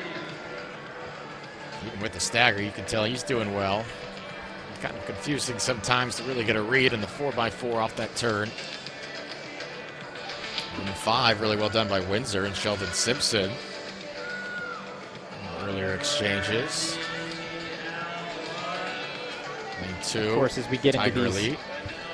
later heats, you're going to get a little bit more narrowness, as AJ alluded to moments ago, in terms of what their teams have done so far this year. See teams that are within a second or two of each other, and when you put 6 teams or so on a track all at the same time that have all run within a second of each other all season long, tends to breed some season best, some school records. I'm sure every single one of these schools came to Franklin Field this weekend chasing a school record, and it's always helpful to have strong competition in order to get that done. Tiger Elite, the first to the exchange. Second to third leg, that 137.83. It's Justin Briggs with a nice split. Bonner Prendy right on the heels. Is Kenyatta Johnson. Might try to go now. Windsor sits in third. Johnson didn't get around in the backstretch, so a little more difficult to do right here. Mason Fidel trying to hold him off. It's a good battle, and he indeed withstood that challenge and get a little bit of a gap into the anchor leg. So he hands off to Avery Craig. Job well done on leg number 3. Avery Craig and Kareem Johnson. 1-2 for Tiger Elite and Bonner Prendy.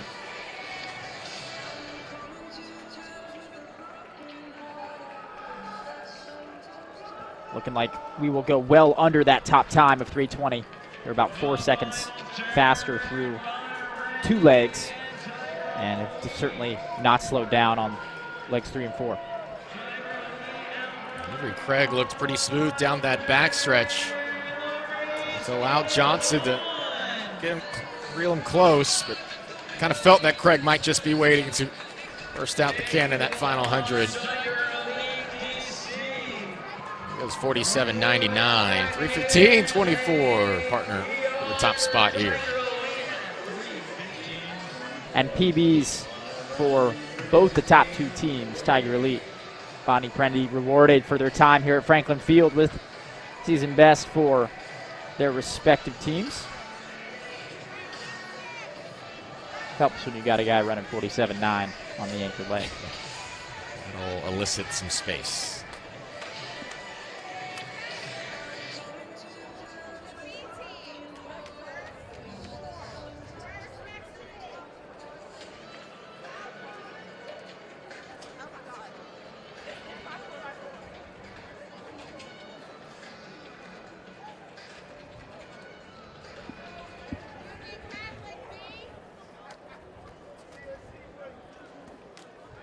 Heat 4 now of our boys 4x4 championship. Golden Eagle Elite will scratch. Burlington Township on the inside, Rejoice Christian in 2, Eagles in 3, Unity Track Club in 4, Waterloo in 5, North Babylon in 6, Burnt Hills in 8, Hunterton Central in 9.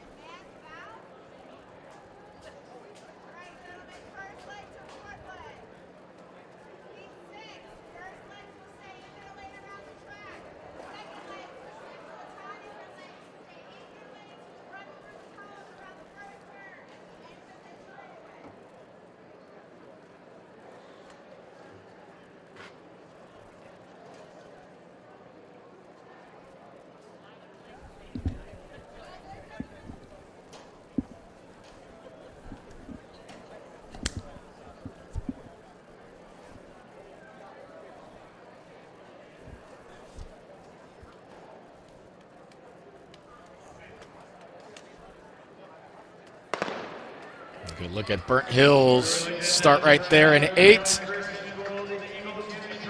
Riker Brantz and Benjamin Piscotti at Hunterdon Central in 7 and 8 on the, or 8 and 9 on the outside there.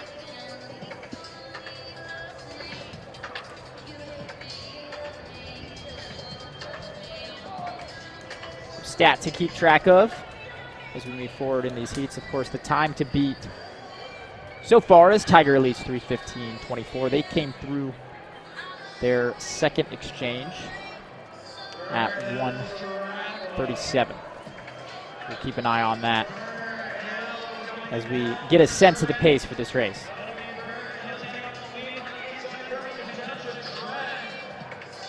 Burnt Hills and Unity Track Club, their exchange at pretty much the same moment there. Good start by Burlington Township on the inside as well. Sidney Richards looks so calm with it as he makes his way to lane 4. It's not a break that you're typically used to in the 4x4. Going to your right. If you are new to watching races at Franklin Field, lane 4 is the 400-meter lane. Lanes on the inside are a little longer, so of course they just start a little bit farther back. Hence that odd stagger. For those of you that have been watching races like Penn Relays or New Balance Outdoors for years, apologies for explaining that to you once again, but there is always some funkiness for new spectators here at Franklin Field. Burlington Township still out in front. Now Jaden Macklin. Unity's Nolan Prevost. Going wide here. Prevost. And through that second exchange, Burlington led him through in 1:40. So we are a little bit behind where we were in section number 3. But of course, you never know how these teams decide to order their athletes. There's all sorts of different strategies out there. Sometimes you'll put your fastest last, second fastest first. Sometimes you'll put your fastest on the early side to get yourself out. Every coach has a different philosophy, and everyone does it differently. So you never know kind of where that split, what that means. If you got your fastest 2 athletes going 3rd and 4th leg, maybe getting them out of trouble on 1 and 2, then you could see some pretty significant negative splits. So always, especially in these early sections, you might have more disparity between your top athlete and your 4th athlete. So always hard to predict where those times are going to line up. Kenley Poole certainly getting after it the first 200 here. Unity Track Club anchor. Burlington Township led the first half of this race, but it does not appear as if they will be in contention here for the win. Strong final 800 for Unity. They go 48.3 on the 3rd lap. 46.9 here from Poole.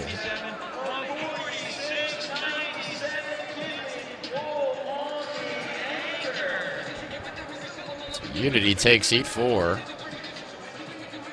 Burlington Township 2nd, North Babylon 3rd, but 3:16.77.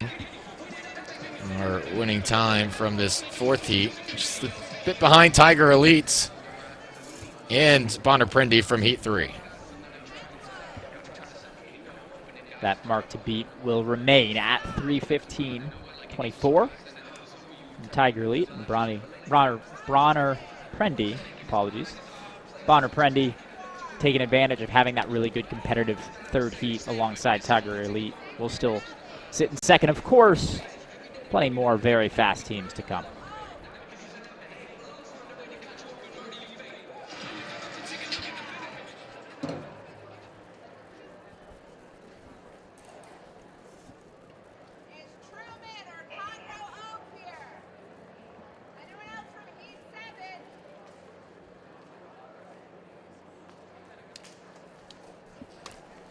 Everybody getting organized and ready to go. Heat after heat here, on to the 5th of this boys 4x4. Southern Sprinters Elite will scratch. Elsewhere, everybody looks good to go. Garden City, Harbor Elite, Mount St. Joseph, Hamden, Walsh Jesuit, Mount St. Alban, Racing City, and Masters School.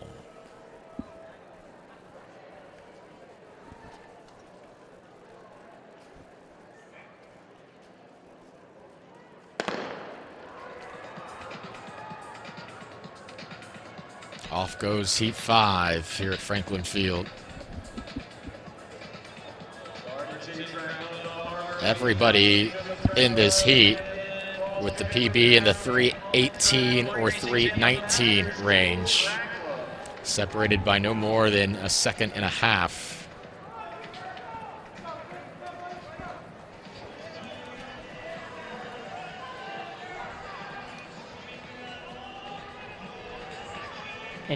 Interested to see if the tighter spread between these teams leads to some season best.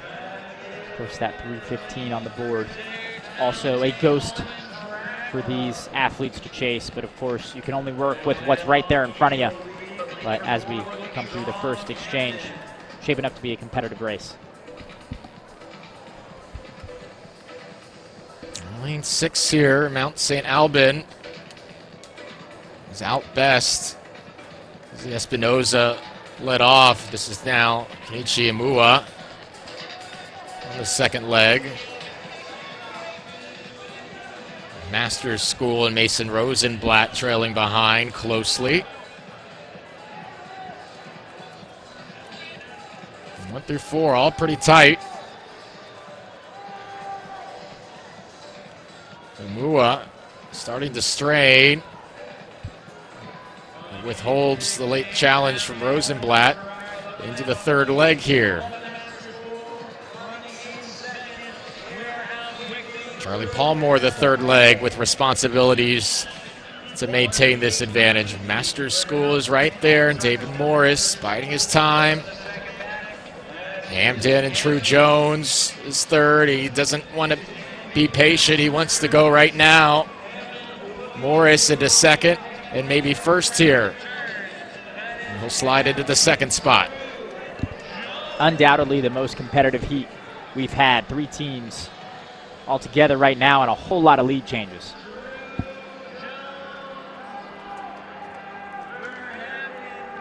A little bit of gap, some separation here for St. Alban as Palmore high and into the hand of his anchor, Josh Allen. He splits 49.35 on that third leg after a 138.90 first 800 from Mount St. Alban. Josh Allen's going to try to hold everybody off. I didn't know the Bills quarterback was so fast, AJ. He's versatile, yeah. Dabbles in high school track as well on the side. This is a good start here. Allen doing a really good job of running his own race up front. That's always a challenge when you have that much of a lead. So see if he can hold it together down the final stretch. Henry Frasca got within about 10 meters, but just there's too much of a gap, too much of a deficit. Josh Allen's going to help Mount St. Allen take heat 5. It's 3:15.67, which is still behind Tiger Elite's time from heat 3, which was 3:15.24. So how about Tiger Elite from heat 3 of 10, maintaining the top spot midway through these heats. It's a long time to be sitting on the hot seat, but of course they're happy to sit there as long as they can, right?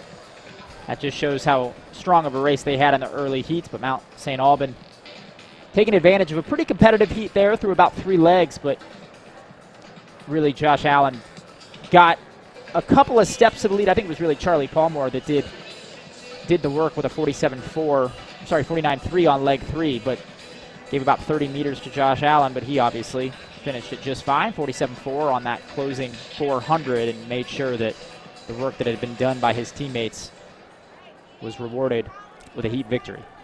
Hey, remember earlier today, the winner of the championship boys 400, Jordan McNeely, came out of the second to last heat. He was not even in the championship final. We've seen high-level performances in a heat that was not the final one. A little further from the next to last heat right now. So we're in our 6th of 10. Let's see what we get here. South Farm, Calvert Hall, Bethel, Union Catholic, Montgomery, Farmington, Oxon, Upper Moreland, and Manval.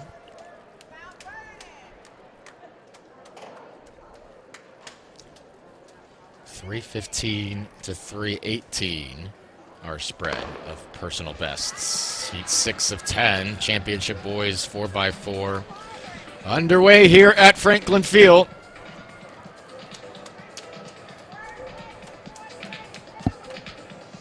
Kyle Graves of Oxon Track Club looking to make up his stagger quickly. He's in 7. You can kind of see him close to the bricks. There he is there.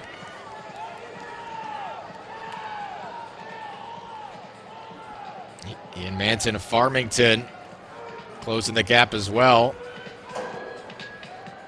Now Farmington into the top spot, heading into leg 2.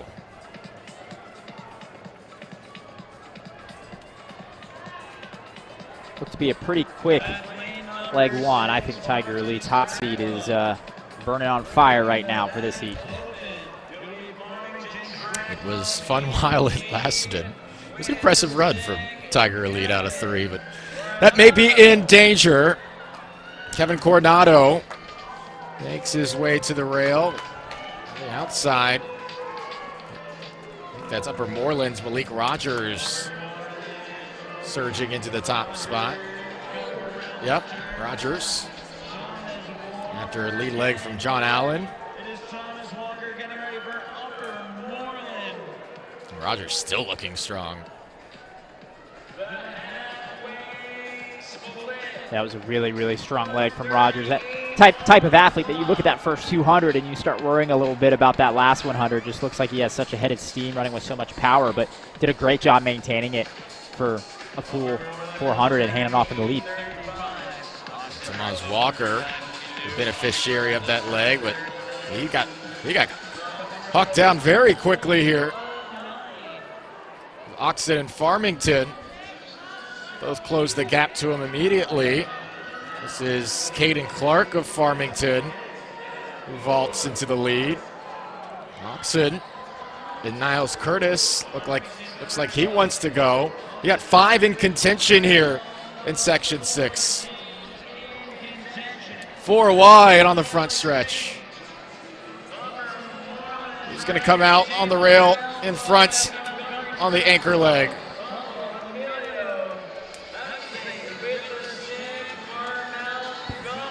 This is Montgomery. Really great push there from Montgomery Track Club's 3rd leg. Sometimes when you're out in that outside lane, it's a little demoralizing, but really good push to give their anchor leg the baton, but still a lot of guys in this race. Now Danny Simmons, Jr. of Oxon, making the pass on the backstretch. It's far from over, though. He's got 3 that will look to make a move. Oxon, Moreland, Farmington, Montgomery, all within 5 meters at the end of the turn. Oxon will hold him off. Danny Simmons on that anchor leg. 47.61. And Oxon goes 3:17.18. And Tiger Elite still in that top spot. Yeah, spoke too soon on the hot seat for Tiger Elite. They're going to hold on for one more heat.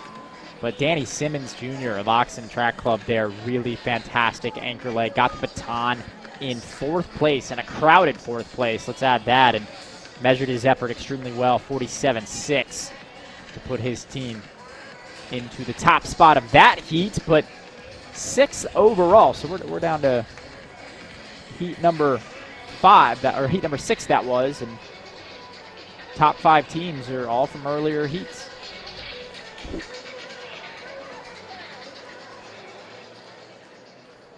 You would think, surely, that the Heat 7 victor would pose a better mark than Heat 3, but we'll see here as they get into the blocks.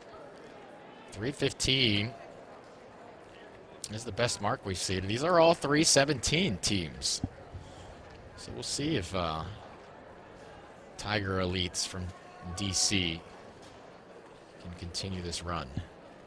Scratches from Harry Truman and Robinson.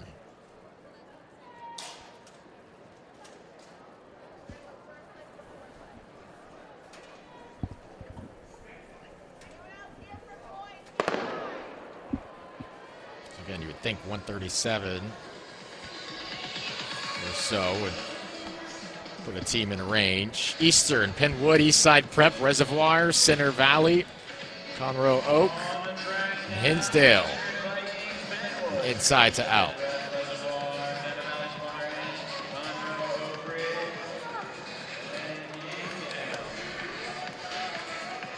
Good start by Hinsdale on the outside. We've talked about it throughout the weekend, but always a challenge to be on that outside lane. And I think there's just a little extra challenge at Franklin Field because you don't get as much energy from the stands when you're out lane 9 against the bricks. It's not a big difference, but it's enough to feel it. But they are looking like they're going to hand off. Well, inside lane's kind of a little bit on the straightaway, but it was a good start from the outside. Yeah, good effort there from Brandon Tingler. With Penwood have caught up. As Ricky Mason handed off to Desmond Cole. Didn't have to move too much. 3 to 4. Wait a moment to do that.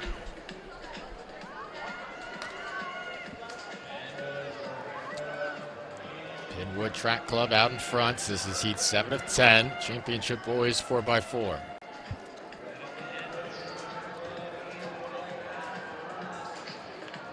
Five teams have broken well away from the field. Desmond Cole to Harold Payne, or 139.61, so work to do should any of these squads want to carry the top spot. 3:15.24, the time to beat. Yeah, that was a really good second leg there from Penwood, but as I say that, already getting eaten up on leg 3. Eastern Vikings Track Club. Paul Moore wasting no time. Getting out in front. He wants to set up Keshawn Townsend, his anchor leg, in a good spot. But did he burn a little bit too much juice too soon?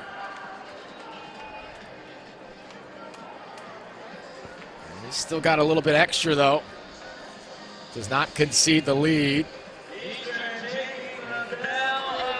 Eastern with the handoff first, 48-69 split. Reservoir worked up to second. Yeah, it just shows the advantage of handing off in first. You get to get out of the way of the traffic. There's teams in third and fourth just both kind of having to hesitate a little bit as they got the baton on the anchor leg, so it's really turning into a two-team race, although Penwood trying to get back in it. 1v1 here, Keshawn Townsend and Gavin Brown. Brown goes around. Does Townsend have a response? Gavin Brown of Reservoir Track Club. Now he's gaining some ground. And a really impressive move made with 1:20 to go. Reservoir is 3:17.37. Penwood follows in second. Eastern Vikings third. And Reservoir, that's going to be the 7th best time among the compiled results. Tiger Elite and Mount St. Alban still 1-2 after 7 heats. Good job from the Penwood anchor to get them back into second position. They, of course, led on laps 1 and 2. Fell back a little bit on that third leg, but Gavin Brown with a 47.8 for Reservoir Track Club will put them in 7th overall. Of course, winners of that section number 7.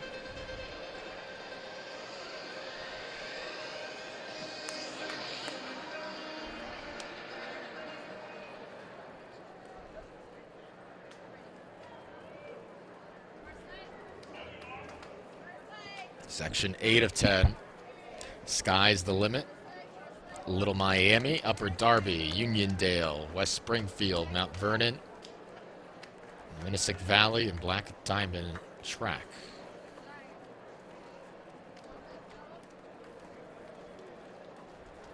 Minnesota Valley, the top seed time, 3:15.02. They start in 7 in the green.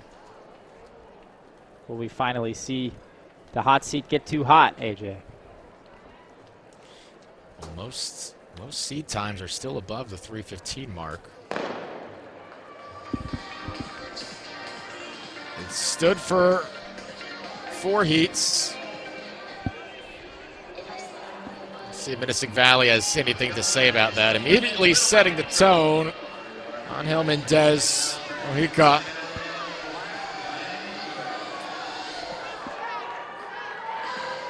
Mount Vernon's Nathan Hauser on his inside and 6.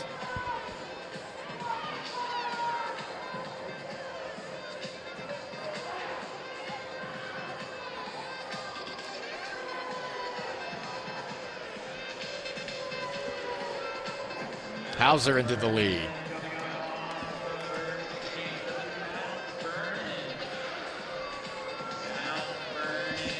Mount Vernon the first of the exchange.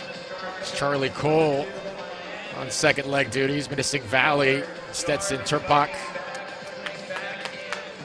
waiting for that break into the rail as they get passed by Upper Darby.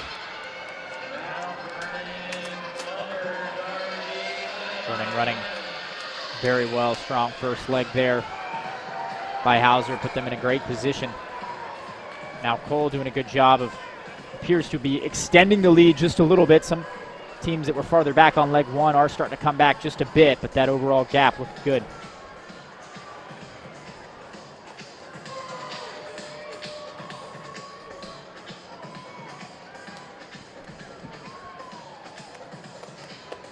Caden Casada now. As Mount Vernon goes 138.2. Menacing Valley in second, 139.9. Maximilian Wickrath will look to close in here. It's a little bit behind pace with Tiger Elite still.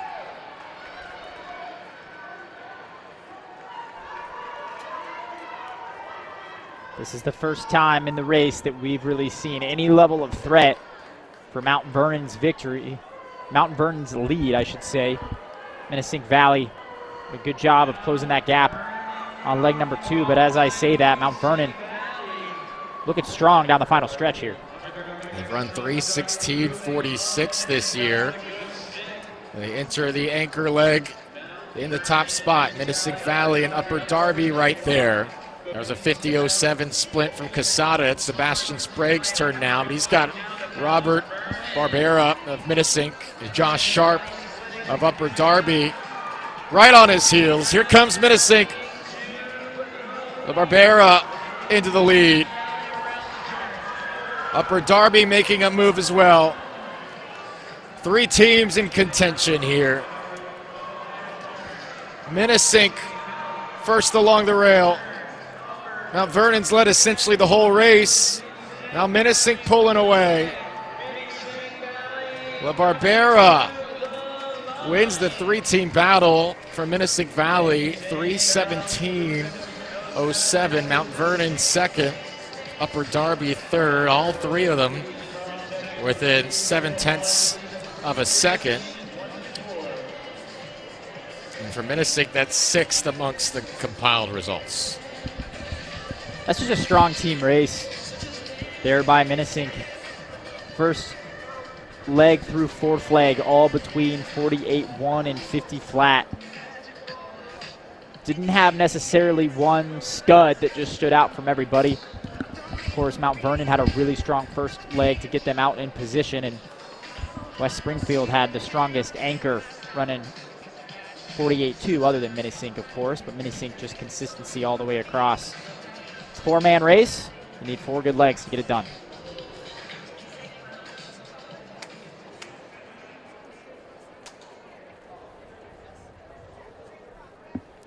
Heat 9 of 10 now.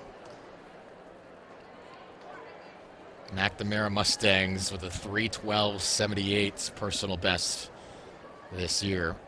Wizard Track Club in 2 at 3:13, so this may be your heat where Tiger Elite falls from that top spot. ETC will scratch.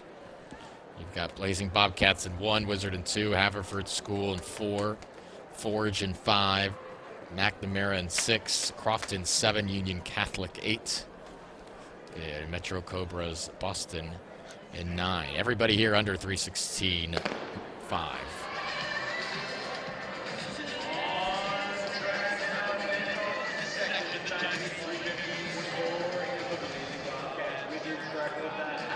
Well, AJ, I'll say it with my chest here. I think this is going to be the final heat that Tiger Elite holds on to that top position. I think we're going to see that go down here. We've got a lot of talented teams in this race.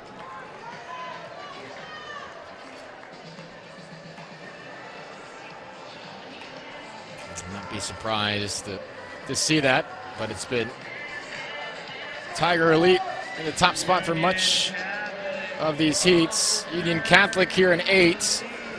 Shahid Stevens looking to set the tone. McNamara pretty even with them through the first exchange.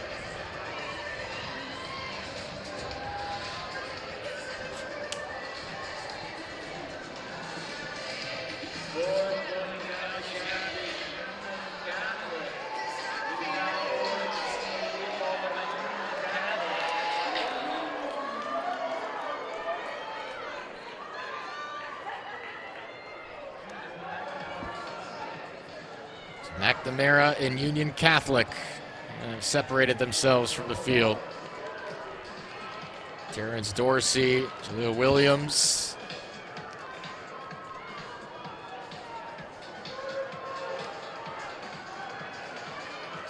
Clean exchanges.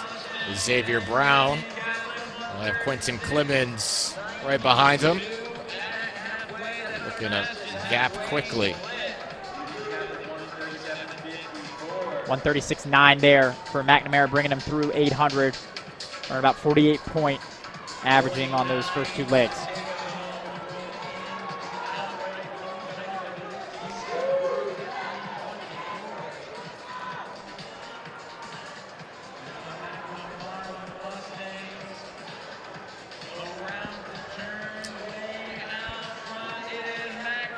McNamara certainly on pace to take the top spot heading into the final heat. Of course, Bullis will have something to say about that.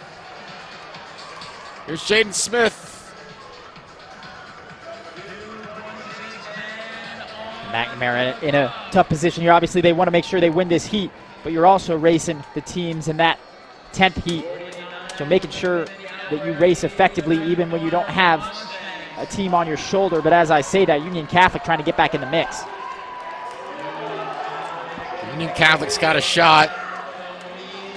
Tolu Ogunnyaki. He's exerted a lot of effort to make it this close. Jaden Smith trying to avoid getting hucked down here in section 9. He has a little extra gas in the tank. Extends those strides. 3:14.99. Union Catholic winds up at 3:60, so McNamara slides into the top spot by a pretty thin margin here. And Tiger Elite still would have been second in that race, so I know we've talked about them a lot, but they deserve some kudos from being in heat number 3 and now the second fastest time. But McNamara Mustangs reset the board, put themselves at the top with the sole mark under 3:15. Of course, still one very important heat left to come. Top time run this year in the 4x4 came from Servite High School. They ran 3:07.62. Bullis ranked 3rd in the country this year with their 3:09.14 at Arcadia. As we take a look at the intros for our 4x4. Episcopal Academy will feature Jameer Brown, Caleb Young, Fahim Utland, and Abbas Hunter. They've run 3:15.08 this year. Here's New Jersey powerhouse, Bergen Catholic. They're ready to go. McNulty, Amir Woodward, Jansiek, and Adrian Woodward. Motor City Track, Patterson, Warren, Austin, and Blakely. They've run 3:13.78, just the 100th of a second faster than Bergen Catholic this year. St. James Academy, we've been saying their name all meet long. Stevenson, Pratt, Johnson, and Brown, they have run 3:13.77 this year. Creek Track Club, Abiola, Samuels, Thomas, and Hill, 3:08.98 this year. Archbishop Carroll, 3:10.01, Gamble, Waller, Smith, and Davis. Out in 9 will be Hackensack, DeCambray, Devin and Dustin, Jaden D'Souza, and Seven Garcia.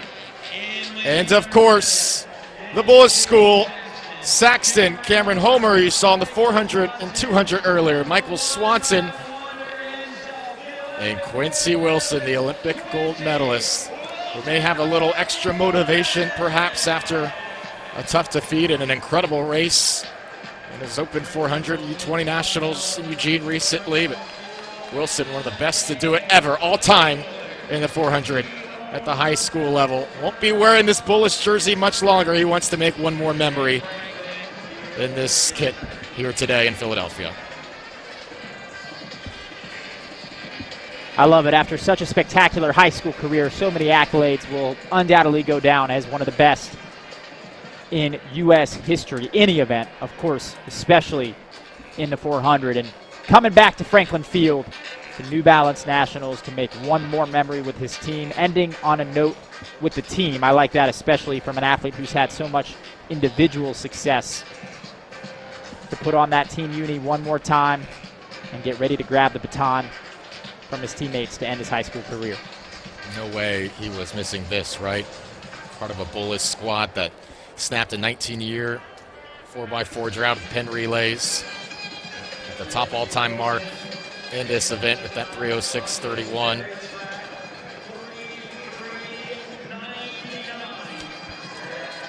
Saxton's a 48:08 guy, Homer 45:86, Swanson 47:11. And again, their anchor leg, nobody's run a faster 4 in the history of high school track and field. So whoever amongst these schools wants to take down Bullis, they'll have to give themselves perhaps a little bit of cushion.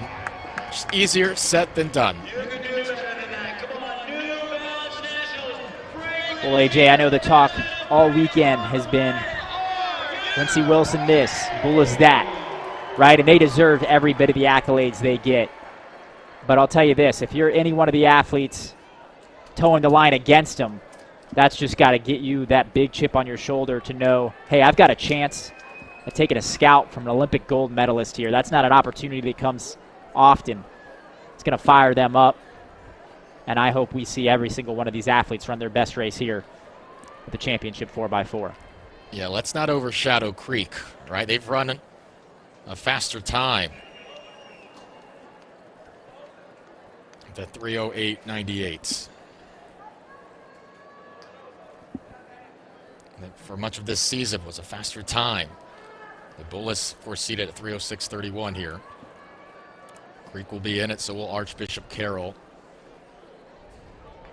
Ran 3:10:37 at Penn.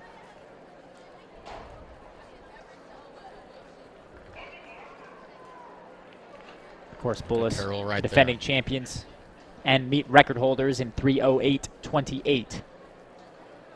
They are also the holders of the high school national record from that same season. See if that will stand for the next 3 or so minutes. It was 3:06:31 in this building. A lot of good memories at Franklin Field. Is there one more? Or will Creek or Archbishop Carroll or someone else spoil the party?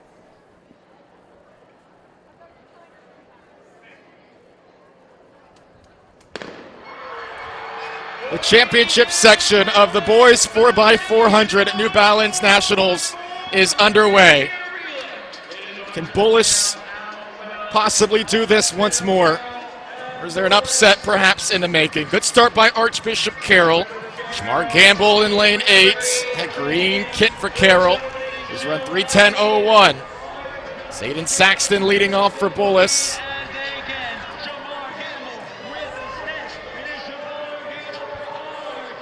And already starting to see some motion from Bullis there on the inside. You said a great start there on the outside, but Bullis starting to mark him. Let's see where everybody is when we get to that break. Aviola for Creek in 6. His exchange will come a little bit after. Bullis and Carroll essentially hand off at the same time. It's Cameron Homer for Bullis now and Jordan Waller for Archbishop Carroll as they come across the turn and break into the rail momentarily. Creek came in with the faster time, but I'll tell you, they're not going to be happy with the last 50 meters of that first leg. That set them back a decent margin and set up a lot of work for these next couple legs, but it's Carroll and Bullis up front. Not the best start for Creek, who have been fabulous this year. Really a thorn in the side of Bullis at times. You got to Jordan Waller's held his own here. If you got to think if you're Bullis, all you have to do is stay on Carroll. Don't give him an inch, and hand off to one of the best 400-meter runners of high school history. But this is going to be a big third leg. They have to get some separation here, you think, if it's going to happen for Archbishop Carroll. 134.93 heading into the third leg. Michael Swanson looking to chase down. Swanson's run 47.11, but he's finding a real good challenge right here from Austin Smith, who is gapping him. Swanson looks like he's struggling. There's going to be a lot of work for Quincy Wilson to do. Austin Smith has done his job here for Archbishop Carroll. Are we about to see a massive upset here at Franklin Field? Can we possibly see one more comeback of memory from Quincy Wilson, the Olympic gold medalist? He's got work to do for Bullis as Keaton Davis of Archbishop Carroll can sense a national title. He's off to a great start, but Wilson, nobody's run faster in this event in the history of high school track. Slowly trying to reel him in, but this gap is still considerable here. Crowd on its feet at Franklin Field. Archbishop Carroll might do this here. They split 47-7 on that third leg from Smith. Wilson, coming off the 400 just days ago, is not going to have enough to catch him. Keaton Davis and Archbishop Carroll will be first to the cameras in the finish. 3:08.79. Archbishop Carroll takes down Bullis. And we have new champions here at New Balance Outdoor. AJ, I said it in an earlier heat. This is a four-man race. You need four really strong legs to win a 4x4. Obviously, if you're Bullis, Quincy Wilson, the best 400-meter athlete we've seen in recent memory. But today, Archbishop Carroll had four men that were better than Bullis's, and that's why you're looking at them right there holding the New Balance tape. Wilson went 46.33, maybe a bit of a let up at the end once he realized that he wasn't going to catch Davis, who went 46.17 on his anchor leg. And Austin Smith, their third leg, ran the fastest third leg of the race, was the only third leg under 48, and that's what set them up. Obviously, the job had to be finished, but that was a complete four-man race by Archbishop Carroll. Well-deserved champions here at Franklin Field. No reason to hang the heads if you're Bullis. This quartet have been fantastic all season long. Many of them for multiple years together in the D.C. area. And Quincy Wilson off to the University of Maryland, of course. Great things ahead for the gold medalist. A tough one here against Archbishop Carroll. They would have loved to finish with the golds here. Carroll had other ideas. Yeah, they got just enough of a lead there on the third leg to set them up. Wilson did everything he could, trying to bring that back, cross-country road trip and all, but 4x4s, there's a reason there's the number 4 in it. 4 athletes made the win there, but if you're Quincy Wilson and the rest of the Bullis School athletes, you got plenty of great races ahead of you, nothing to hang your head about, but Archbishop Carroll, they're going to remember that one for a long time.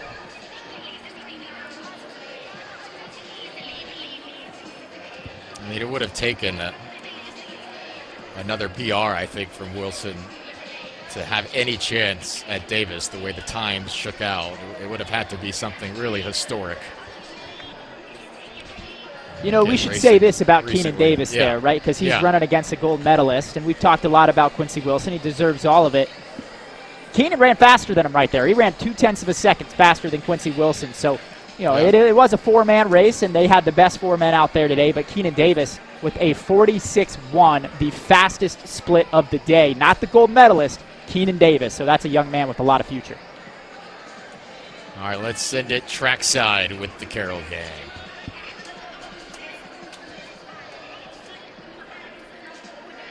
We'll catch up with them in a moment. Quick pivot after this section. We'll get down with Archbishop Carroll.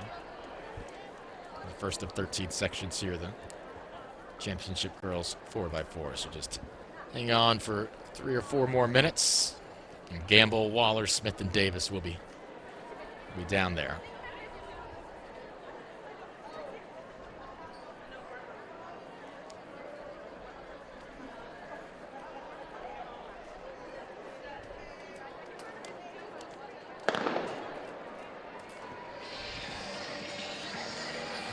Underway here, first of 13 sections. The girls 4x4, and just, you know, one more note on Archbishop Carroll. They had broken their own national record in the 4x2 earlier this season. They've got college commits up and down their lineup as well. Had set a U.S. number 2 all-time indoor in the 4x4. There were ones to watch out for from the jump. This is no surprise or maybe upset in a huge sense. That should be said as well. Yeah, that's like saying, hey, number 1 Duke got beat by number 2 Kentucky, right? Both blue bloods, both full of great talent. Archbishop Carroll, no stranger to winning national titles. But of course, when you have a gold medalist on one leg, you have to feel like they've got a little extra juju from Bullis, but that was not the case. Archbishop Carroll showing that they were the blue blood today, taking that championship. It's been such a boost, such a storyline for the sport of track and field, especially at the high school level over the last few years. What the sprinting in the TC metro area has produced. And we've seen that here at Franklin Field for a number of years. Girls' first heat of the 4x4.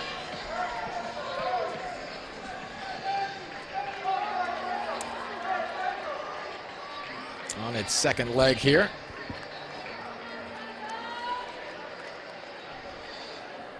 Union Catholic, 10-point athletics, Tiger, North Minnesink Valley in Brick Township.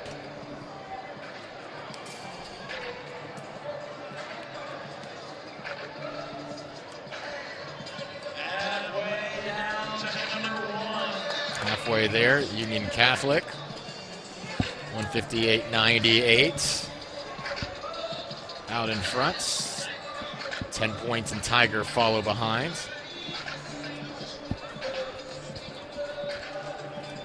This is Kayla Ansong on the third leg for Union Catholic.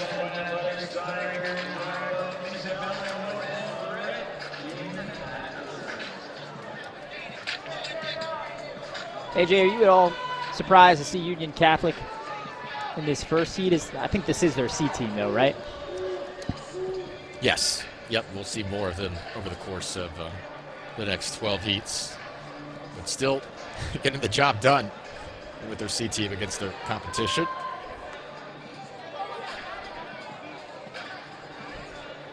It's like being on the bench for the Knicks. You know, great team. Hard to make that A team for Union Catholic.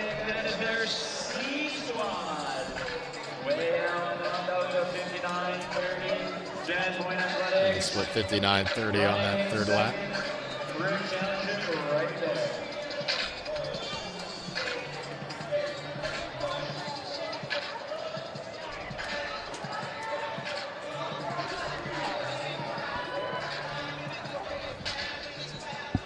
Lana Benoit, anchor leg here for Union Catholic. Trying to finish this off with a good time, even without any competition in her vicinity.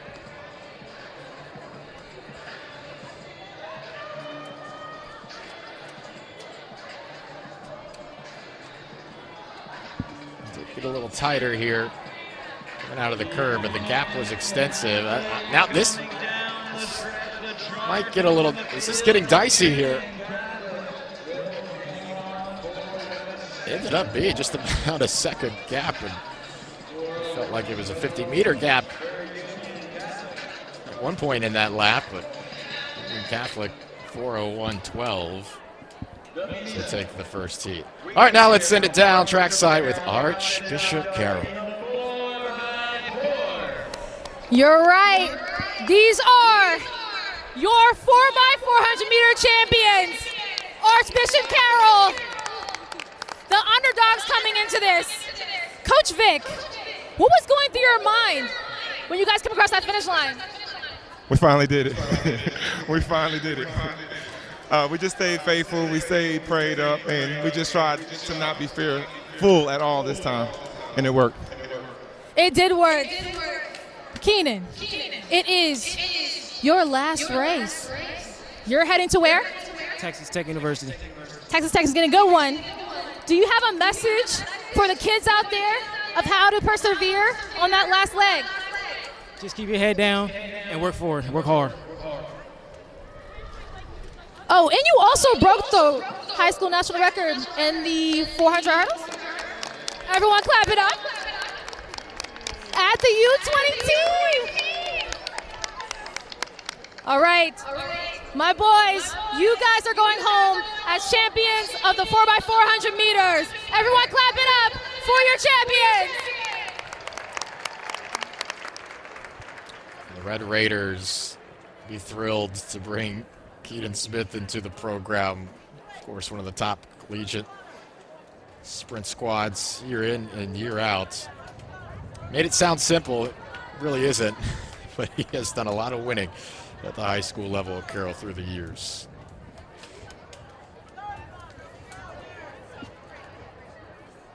Girls 4x4 section 2 of 13 features Churchland, Punxsutawney, Courageous, Bloomfield, Wilson, Nashua North, Urbana Soaring Hawks, Natick, and Parkland.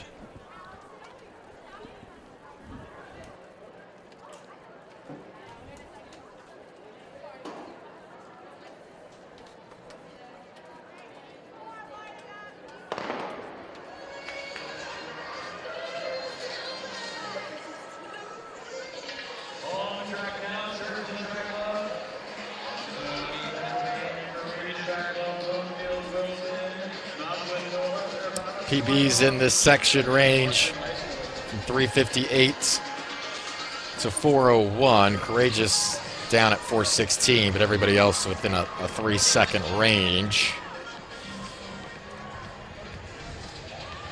A lot of 358s PBs for these squads. Of course, time to beat Union Catholic's 401. We didn't really get a chance to talk about the last 100 meters of that race, AJ, but looked like really needed those last 50 meters. Came pretty close there at the end. Yeah, I'm not so sure we'll that see. That one was over, yeah. No, you saw the 50-meter gap, and then it got really rough there, those final 50 meters for Union Catholic. Ended up being just a 1-second win. It was about 7 or 8 seconds on the backstretch. They had done enough as we head into our second leg here.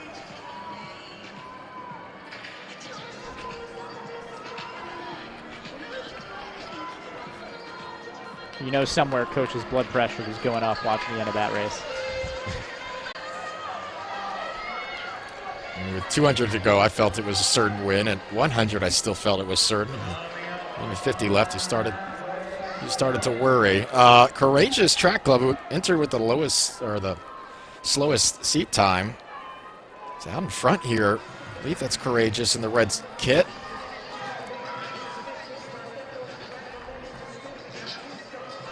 Yeah, it was Jordan Nichols on the second leg, so Courageous entered with a 4:16 PB, which is about 18 seconds behind most everybody in this field. They come through in 1:59 in the top spot.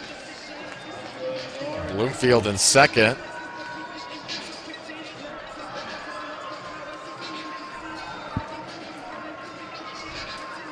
Soaring Hawks doing well to get back in the mix.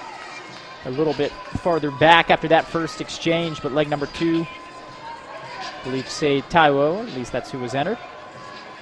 Sadie doing a good job and looks like she's going to take over the lead.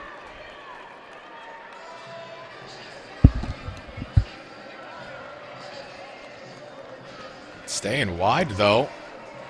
After making the initial passes, gets overtaken and won. Staying wide, I've seen her teammate there, Gabby Grants, in the third lane, wanted to keep that line. Natick, the 54-94 split there from Gretchen Bloomer. She hands off to Chloe Elder. Yeah, that was a huge leg. We were watching the Urbana Soaring Hawks move from third into first temporarily with that 58-9, but the 54-9 really showed the class of Natick there. Excuse me, Elder was handing off to Dunlap here on the anchor leg, I should say. And Dunlap gets past Maddie Rock. We've seen a late surge from Bloomfield. Deanna Spears from third to first.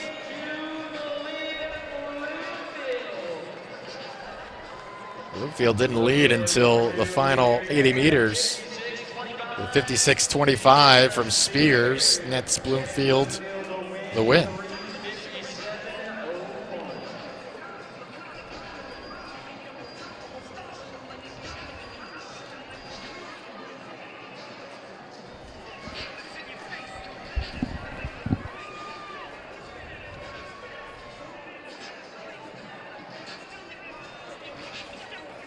Bloomfield, Natick, Urbana Soaring Hawks, 1, 2, 3. And so Bloomfield will slide into the top spot of the compiled results with that 3:57.01. Of course, 13 heats here. A lot of great teams to look forward to. Reigning champions, of course, are back. Bullis with that 3:37 last year. Montverde still holds the meet record and high school national record, set right here in 2024, 3:31.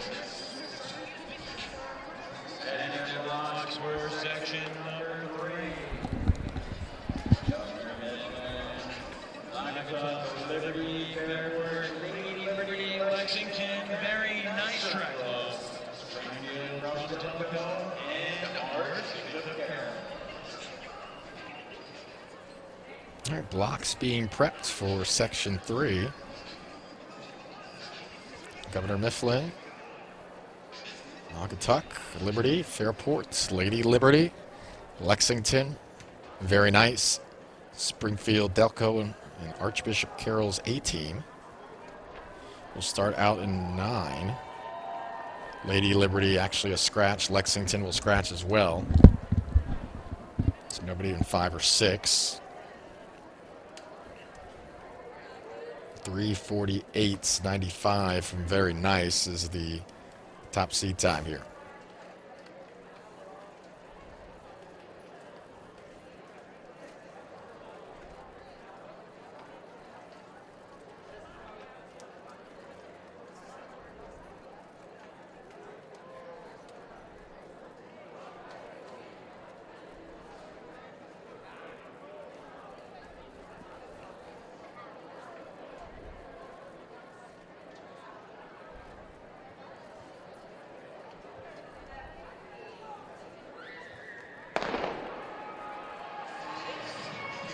Heat 3 of 13.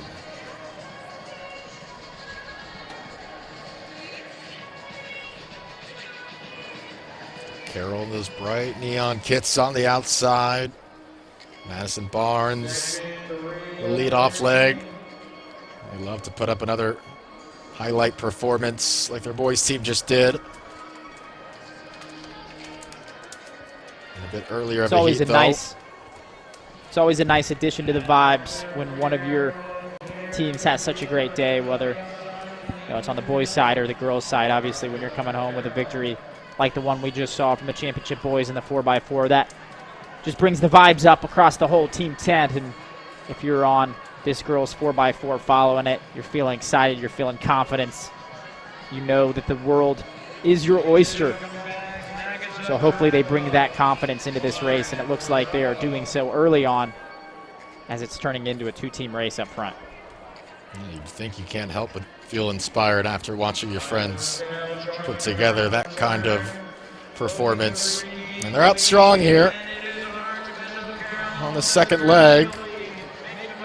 Naugatuck and Cynthia Singleton slide in right behind as Carolatu Diallo for Carroll holds the top spot.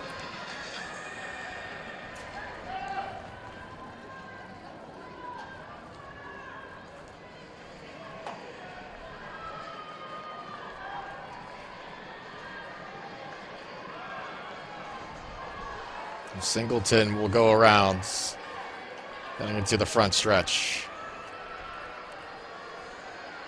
Really strong leg here from Singleton. Opening up a pretty big gap on Archbishop Carroll. Helps her squad go through the 800 and 157.12. Carroll a second and a half back. Jaskin Carr about 5 to 7 meters behind. As Karen Thomas leads.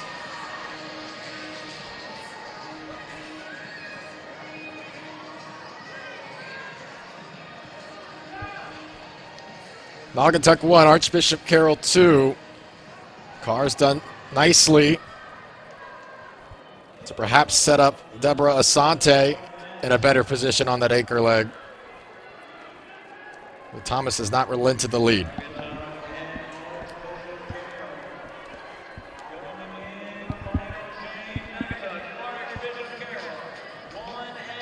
This third leg was staying mostly even, but Naugatuck perhaps extending the lead just a little bit in the last 50 meters. Going to be a lot of work for Asante of Archbishop Carroll if she wants to bring this back. Carroll's PB is 9 seconds faster than Naugatuck's this year. Jania Hart trying to win this third section. Here comes Carroll. Deborah Asante with 200 to go into the lead.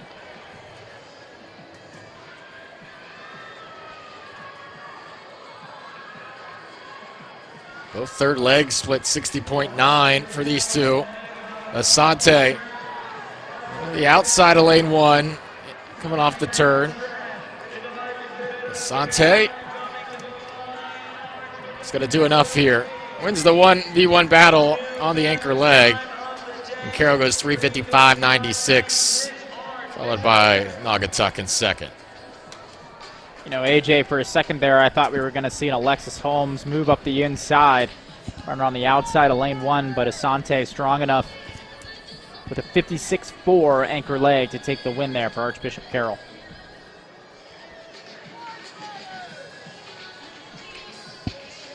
Yeah, little details perhaps to look on the tape moving forward. Don't want to concede the rail if you can help it off the turn, but it does not cost Carroll, who run a season best 3:55.96. And that'll be the top mark through 3 heats as well. Is heat 4 readies.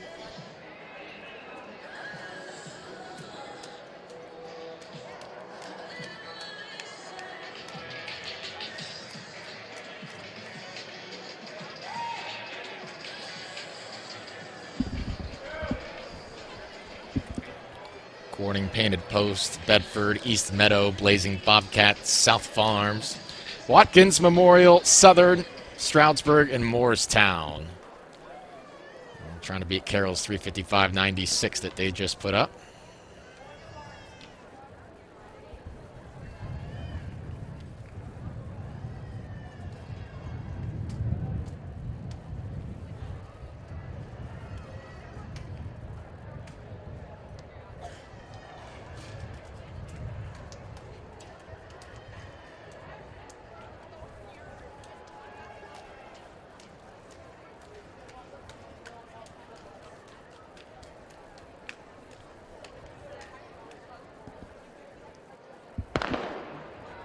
Track now, Corning, Painted Post, Bedford Track Club, East Meadow, the Blazing Bobcat, South Farm Track Club, Watkins Memorial, Southern Track Club, Stroudsburg, and Morristown.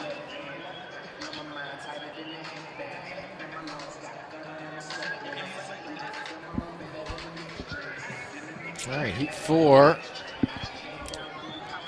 with Southern Track Club in 7. That's the top PB this year of 3:55.33. Isabel Grigg leading off for Southern. Morristown looking well with Armani Robinson out there in 9.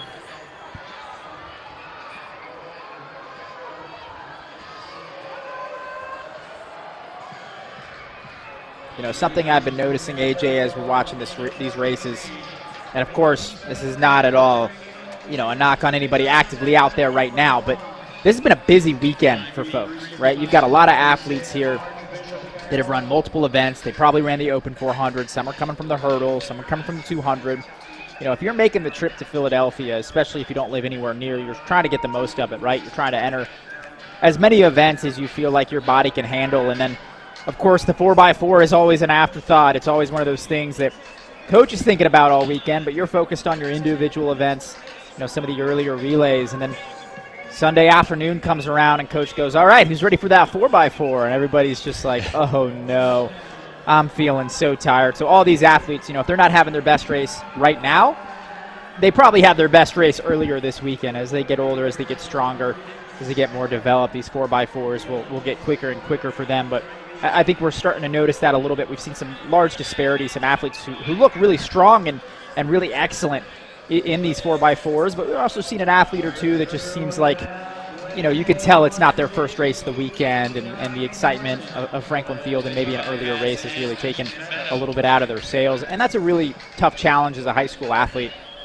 but certainly one that if you want to have a successful career in the sport that you want to continue working on, and especially in college, you want to be on that 4x4 team, because that's really the top 4 athletes on the team, and that's a really good indication that you're having success.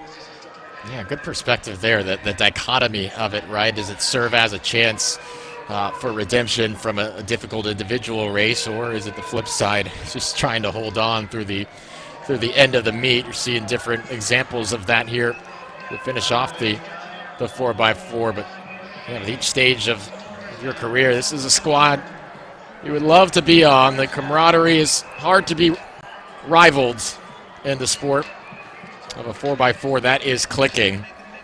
And right now, Morristown's 4x4 is clicking. Some good legs from Robinson, Dare, and Nor Rashid. It's Sophia DeFore after the 60-second split from Rashid, looking to close.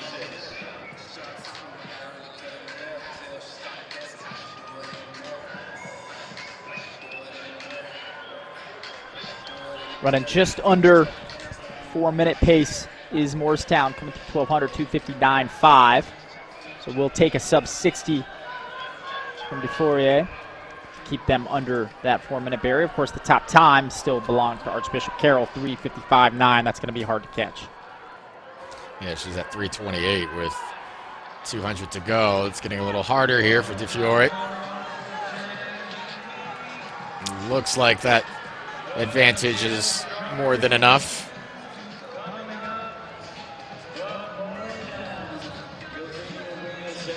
Indeed, does finish it off. Morristown goes 3:59.44.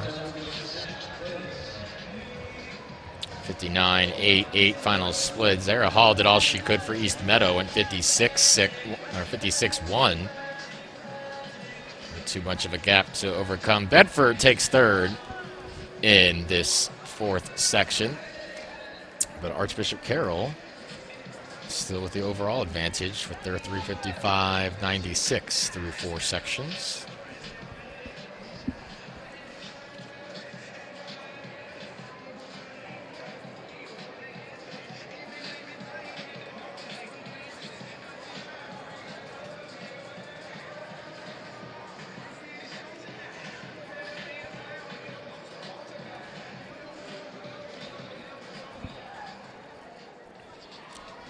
All right, section 5 of 13 now. Hughesville Distance Project.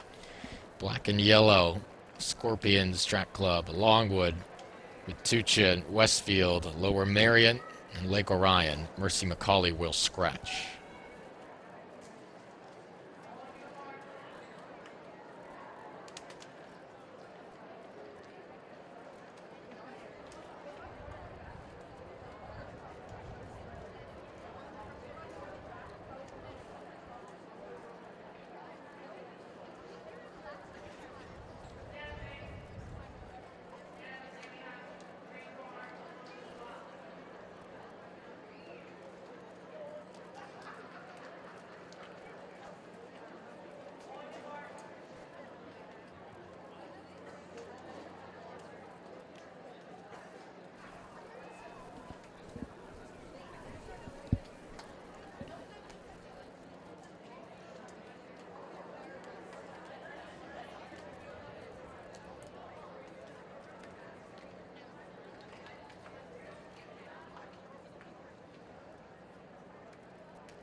Long hold there. Yeah, that one took a moment. Macaulay was going to start at 7, so nobody there in lane 7. Everybody else is ready to go. And it's Laura Marion making up the stagger quick. Viola Willent in the green.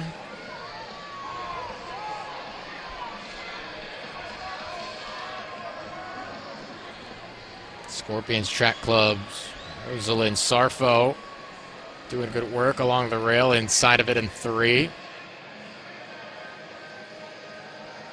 And hold on to that form. Swimming with the baton, but that's what a 400 will do. Heavy arms, heavy legs, and she hands off. I'm glad my 4x4 days are over, AJ. I'm sure you are as well. I much prefer coaching it from the sidelines rather than running it. No greater pain was ever had. You're the fool who decided to ever run it in the first place. I stuck with the distance items on the track, so that's your first mistake. You make it sound like it was a choice. Coach didn't make it sound like it was a choice when he asked me to do it, I'll tell you that. That's true. I did have a little free will in that regard. It seems you did not. You did not. Good start up here in 3. I think, yeah.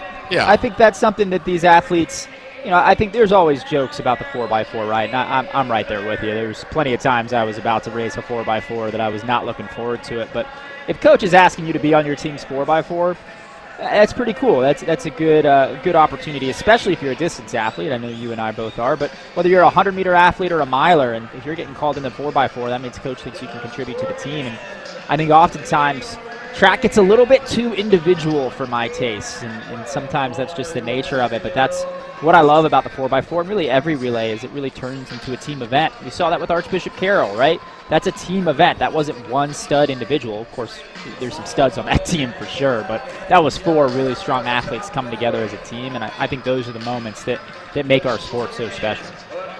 Yeah, I think any distance runner would tell you they would prefer to be a part of the 4x8s, and any strong sprinter, it's an accolade to be a part of that A team on the 4x4 or 4x1. Of course, 4x2 as well at times. Long Scorpions Track Club at 155.28 through their first 800.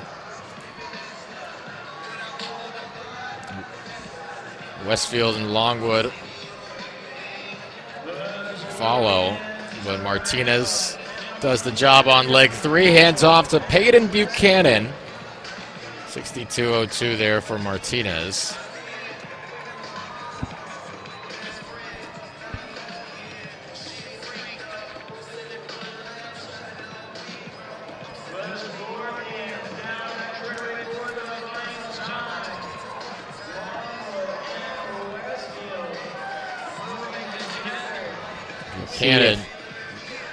Buchanan can take that 3:55 mark down. It's going to be close.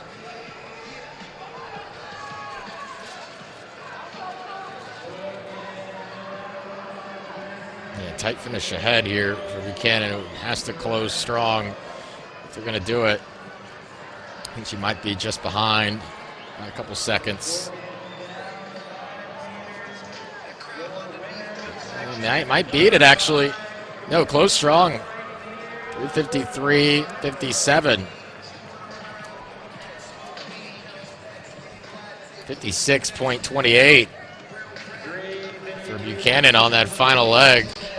Westfield not able to get under it, but Scorpions Track Club certainly does, and they will hold the top spot at that 3:53.57.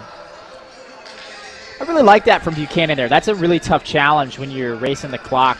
When you have a big lead, you know you're getting the baton, and as somebody who recruited college athletes, you like seeing that. You like seeing that full effort, especially at the end of a busy weekend. 56.2 from her when she's basically time trialing that up front, but knowing, hey, my teammates put me in a good position.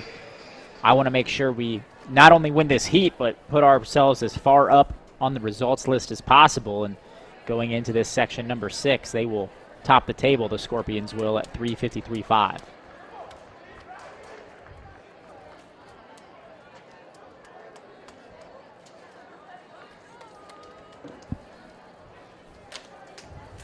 Section 6 of 13 on the track.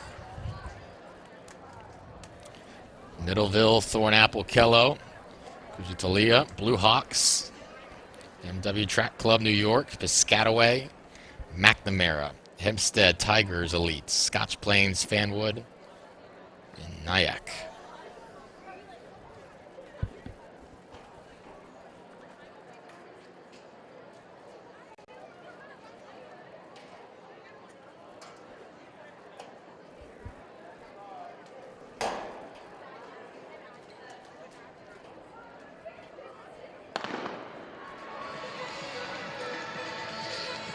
Underway, section 6 of 13.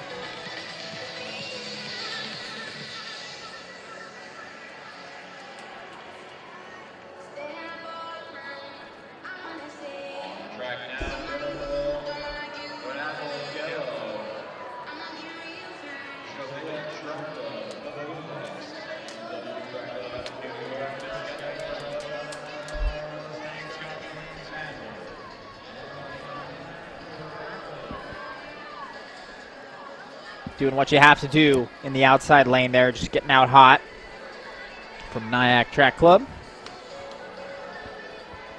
We'll see Some if good starts out in 9 in the 4x4. Yeah, Forrest there for Nyack, doing what she can. Yeah, this will turn into a pretty good leg 1, but that's always the challenge lane 4. It's so hard to gauge your effort. Starting on the outside lane, I mean, it's so hard to gauge your effort there. Just you blast that first 200 meters, you overcook yourself a little bit, especially on tired legs. It really turns into a walk in the last 100 meters, and we've seen that a couple times this weekend. But at the same time, you also can't start out too slow. It's too short of a race to really come back too much. So you got to balance those scales effectively, which is a hard thing to do as a high school athlete.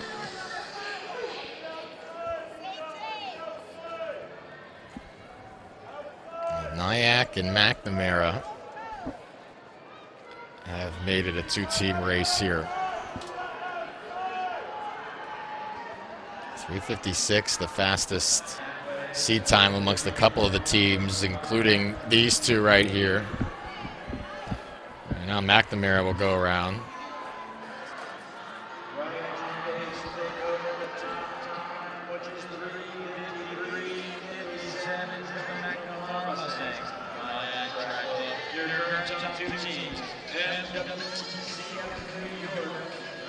So 156.9 and 157.5 for our top two teams through 800. Sky Simmons for McNamara, Layla Harrison for Nyack.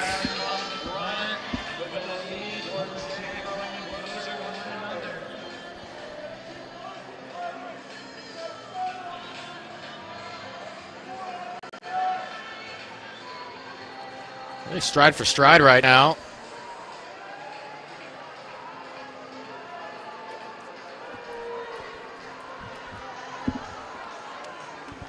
McNamara with the stronger of the two finishes on this front stretch as Tori Montgomery will take the baton. 59.83 on that third leg for Simmons, 61.06 for Harrison. It's about 2 seconds gained. Or excuse me, just over a second. And now on the anchor leg, Montgomery. Yeah, really starting to pull away here. Just put in a good position on the baton. Johnson's trying to do everything she can back there from Nyack, but this is a big gap. This is basically the same gap we saw in that boys championship final. It can come back if you make a mistake, but these athletes are experienced, and as I say that, Nyack's doing everything she can. Look at that move from Johnson.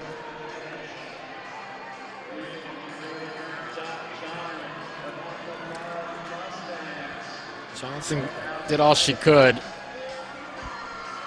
Montgomery, 58.5, is more than enough to secure the top spot for McNamara there. So 3:55.22 is good enough for second amongst the 6 heats. But Scorpions Track Club will maintain the top spot with their 3:53.57. Nyack second in the heat. Blue Hawks will take third.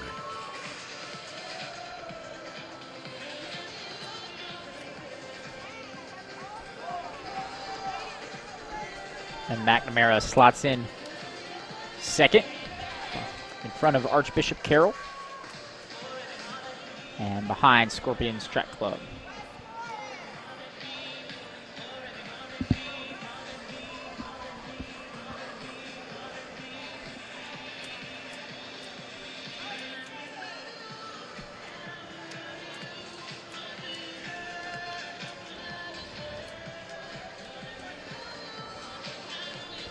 Section 7 on the track. Final moments before the gun. Western Carey, Warwick, Ridley, the House Union Catholics B team. CWIA, Wasiaco Technical Institute, Joel Barlow, and Potomac Panthers.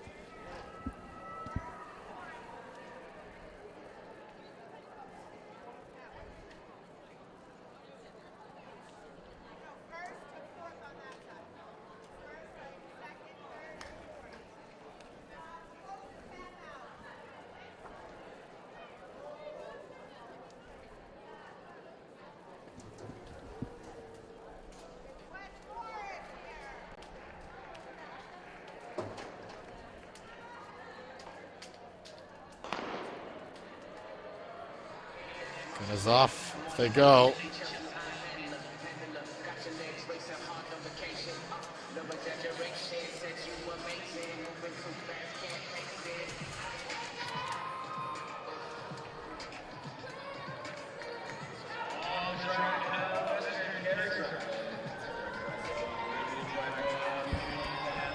For Potomac, that's Kayla McGrew out in 9.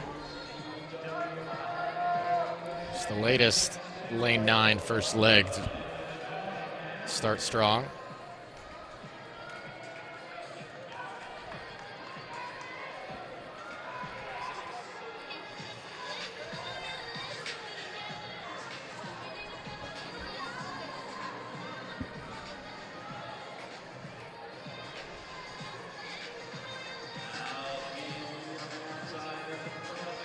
Potomac first to the exchange as McGrew hands off to Levine, Sydney Levine.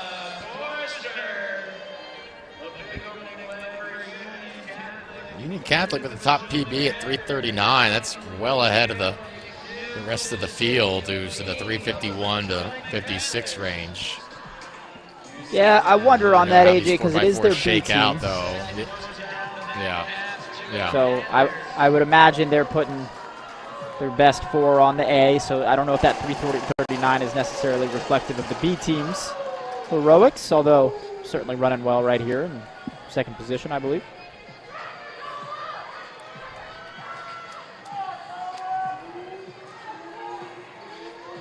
Yeah, that same time is listed for their A team, so no distinction between the A and B results on the start list. To clarify well there. All right, Potomac still in the lead.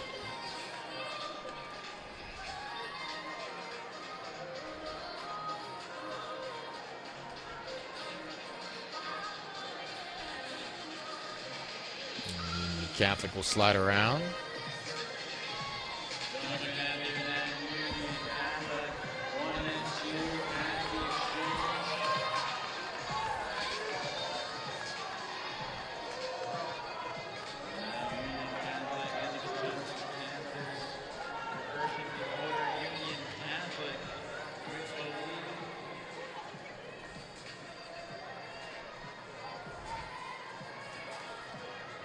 Huge gap opened up here on this third leg.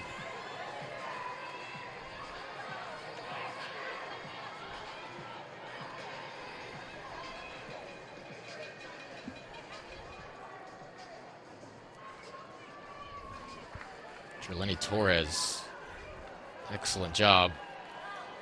58-78. Joel Barlow in the second spot. I think that 3:53 from the Scorpions is going to hold strong here. It's going to take a big leg here from Union Catholic to bring that 2:57 around in time. But you never know. We've seen some pretty strong legs from these ladies.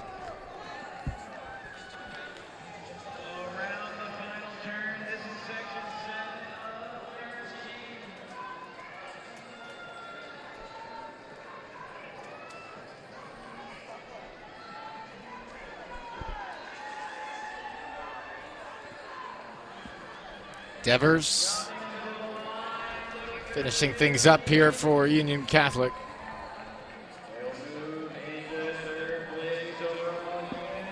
$57.97 for a 355.37. That'll be third amongst all the teams here through 7 heats now. Another iteration, AJ, of running hard in the early heats, even if you don't necessarily feel like you have top competition. Maybe you're not in the heat you want to be in. If you run fast, you can only work with what you got. So Scorpions, not dissimilar from Tiger Elite on the boys' side, doing well to perform well above their heat. And you can only do that with 4 athletes who run a complete race and really stay committed for a full 400 meters.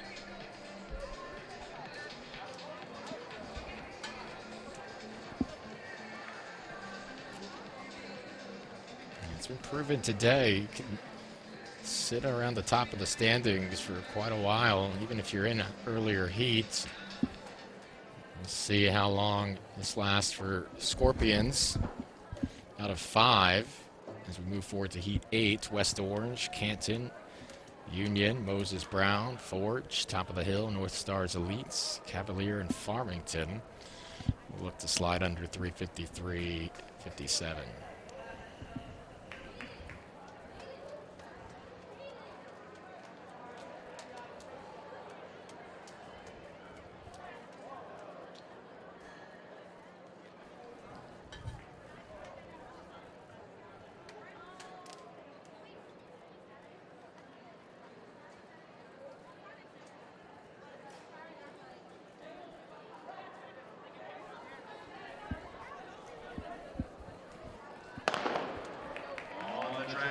North Stars, Union, and West Orange are the 3 that scratch. So just a 5-team heat here.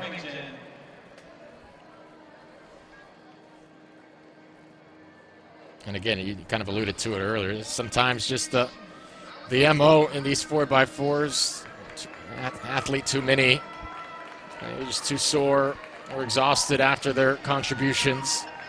And better to scratch, stay healthy, not force the issue in certain occasions.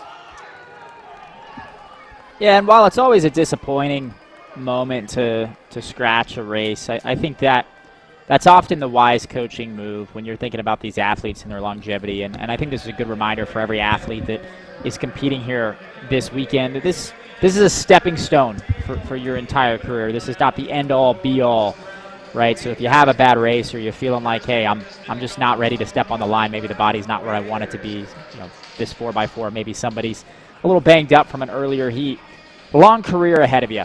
If you're competing at a race like this, you're going to have a very long career if you choose to have it. So being patient, listening to the body when it needs to take a break, I think is very, very important. The last thing you want to do is send an athlete into the summer injured after racing at Franklin Field. So making sure that you're keeping athletes healthy and continuing to train, continuing to enjoy the sport, that is how you have a really long and successful career. There's always hot shots like Quincy Wilson who come out of the gates and just have unbelievable starts to their career, but most professional careers, the story's a little different. They may not have been the best athlete on their high school team. They just consistently developed. They kept showing up, and if you can do that, if you can stay healthy, if you can keep the joy in the sport, a lot of these athletes will go on to have a lot of success.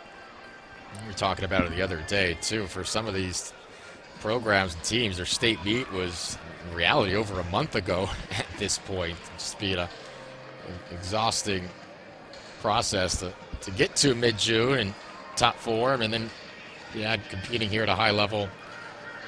Understandable. But most of these teams have been able to keep that 4x4. Moses Brown Quakers, 157.39. Followed by Top of the Hill and Farmington, 1-2-3 here in this 8th section of the 4x4. Rose Couteau, Kendra Satine, the first 2 legs. This is Amaya Felder on the 3rd leg for Moses Brown.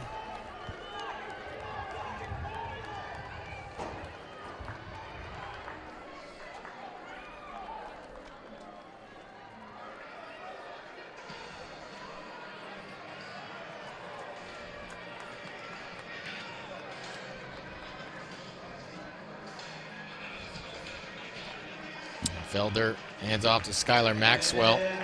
Top of the hill still very much in it if Cameron Horev can fight back. They did gain a second and a half on that third leg.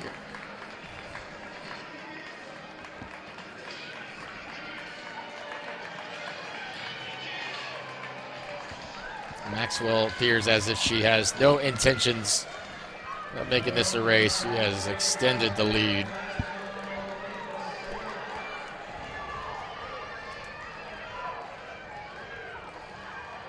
Yeah, they just put themselves in such a good position on that first leg. It's kind of a catch-22 because you're out in front, you're winning the heat, but you're also at the same time, maybe having to race yourself a lot more than racing this top competition here.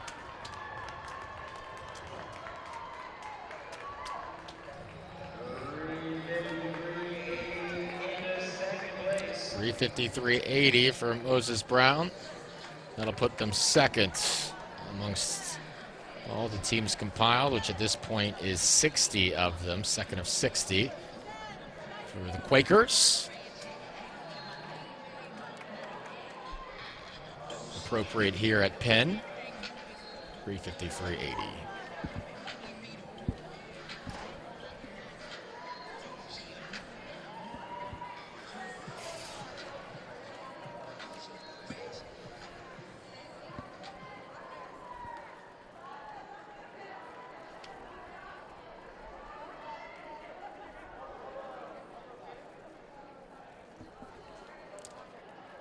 Heat now. GA, St. James Academy, Gulf Coast, North Penn Knights, Raider Track Club, Tiger Elite, Hamilton Heights, Wilberforce, Duxbury, St. James will scratch.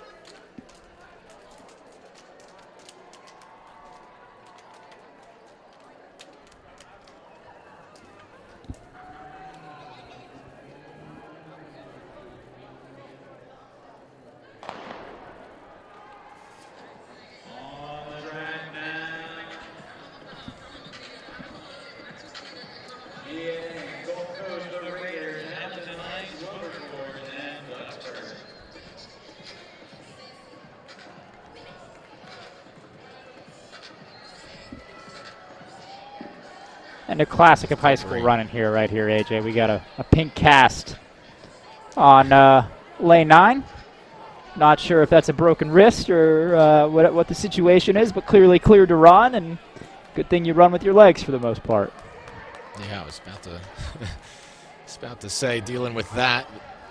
He's doing well here regardless. However, it's Hamilton Heights, Nora Reiger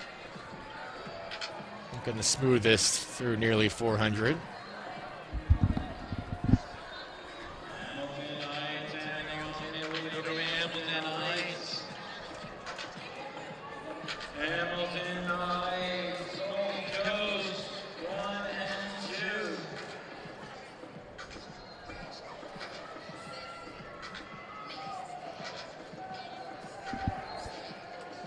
Reagan Van Kirk first to the cones. Section 9 of 13. Hamilton Heights enters with the PB at 3:54.45. Everybody at 54 and 55 seconds in this 9th section. Scorpions Track Club retains that top spot from heat number 5, 3:53. So that is the time that these ladies are chasing. Moses Brown Quakers, second position, 3:53.8. From heat number 8. They, of course, were the victors of that previous heat. Both those two teams come through in 155 and 157, respectively. Hamilton Heights coming through 156.9, so perhaps the race is on for a new top spot. Scorpions Track Club has been on the hot seat for quite a while now. We saw a similar dynamic in the boys' race. Of course, still some very, very speedy teams to come in this championship girls 4x4.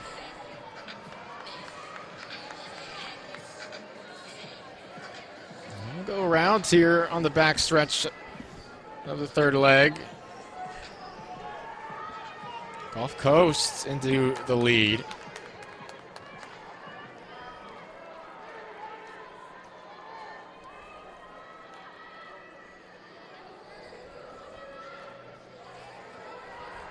Feels realistic for 4 teams still.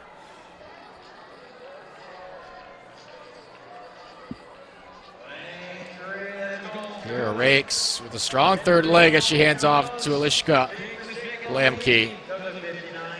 59.87. Raider Track Club is in good positioning in second. Hamilton Heights in striking distance as well. Still a lot of teams in this race down the back stretch.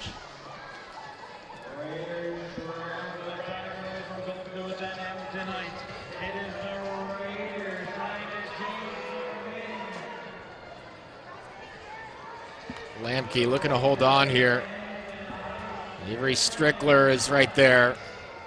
Strickler goes wide. Decisive move. Raider Track Club, Breslin, Finch, Hickey, and Strickler. Or Wooliver, excuse me, Hamilton Heights. 3:55.01 with Reiger, Van Kirk, Bortone, and Waverly Wooliver. 3:55.01. And that'll put Hamilton Heights at third of 65 teams overall. Nice finish there from Waverly Wooliver.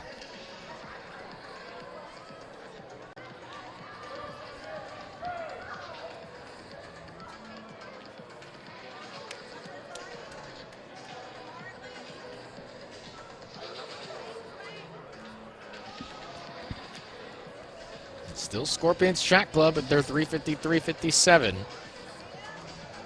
The top spot.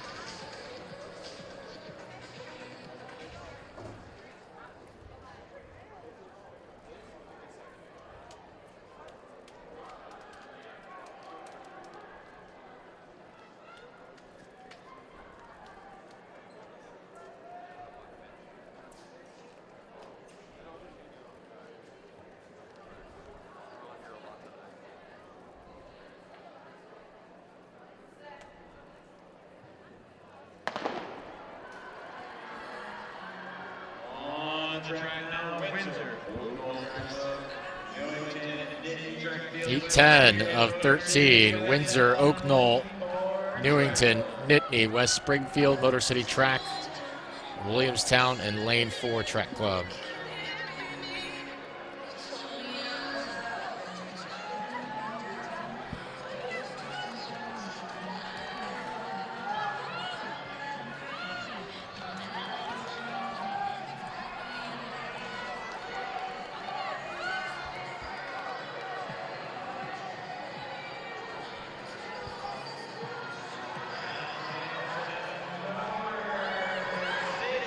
Lane 7 is Motor City Track. This is Brooke Petway competing.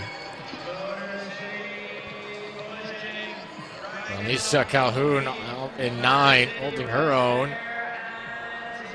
The cleanest exchange there by Motor City Track, but Jordan McNeely gets back in her lane, makes her way into the curve. Just a little bit under 60 for that first leg for our leaders. Dale cuts in crisply to trying to get to lane 4 first. McNeely immediately bounces wide. Usually see a bit more time taken to take that angle to the rail, but Dale was trying to cut off the angle. Good response by Jordan McNeely. She gains a good gap heading into the third leg. Yeah, really good and even run to put her team with about a 20-meter lead as they hand off the baton for third. Oh, and we have a stumble and a drop baton farther back. That's the downside of being farther back in the race here and having to deal with the traffic in the 4x4.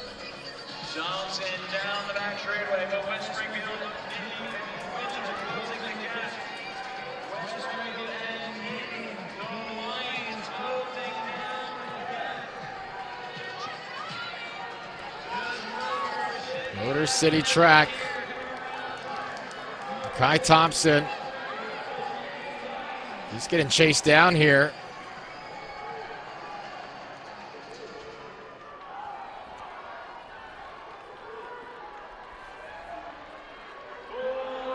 And reasserts herself. Brooklyn Chandler.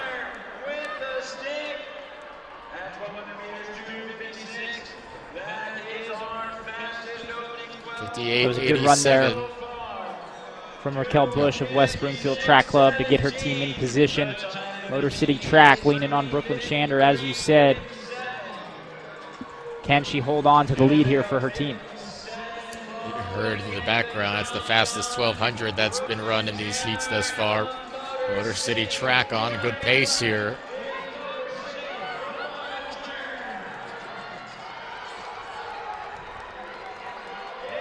Can they hold on? These four teams are closing in quickly. We've got a race heading into the front stretch of Heat 10. They're going to get overtaken coming out of the curve. And a real race to the finish here. West Springfield will hold on. Maeva Leona Bach, 57-34 on that final leg. Zion Buller went 55-24. But Bach does enough, and West Springfield takes the heat. Wow, what a great finish there. Bach coming around the corner with about 120 meters to go. Holds off Bullard on her inside, who also really had a very strong last 120 meters. Both young ladies get to benefit from having a great race on their shoulder. And Motor City Track Club falling all the way back to 4th place. Again, AJ, long weekend, lots of races. Hard to really have multiple good races here at Franklin Field over the course of a long, and let's note, pretty warm weekend here in June as well. Yeah. That is a skill that I'm sure these athletes will get to continue to practice as they move up into the college ranks. 3 more heats here at New Balance Nationals Outdoor. 11, 12, and 13 of the girls 4x4 to wrap things up. Webster Schroeder, Tangi Orange, Eagles, Track and Field, Easton Area, Fairport, William Penn Charter, Blazing Raiders, Benjamin Banneker on the scratch from Dudley.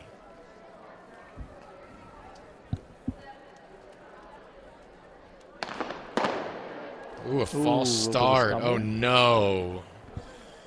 Oh, no. You saw it right on your screen there. Blazing Raiders, it looked like. You never want a false start in the relay, and we'll see what kind of card is given.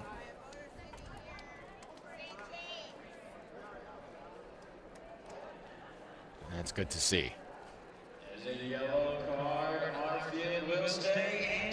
Yeah, I'm not so sure if that was a true false start, AJ. I mean, of course, by some definitions it was, but more kind of stumbled and looked like just kind of lost her footing in the, oh, yeah, maybe. Well, the yellow flag is up regardless, so we'll get to run it back. A reprieve there for Akin Lesotho. A fabulous start to make up for it. Yeah, usually the logic. Yeah, go ahead.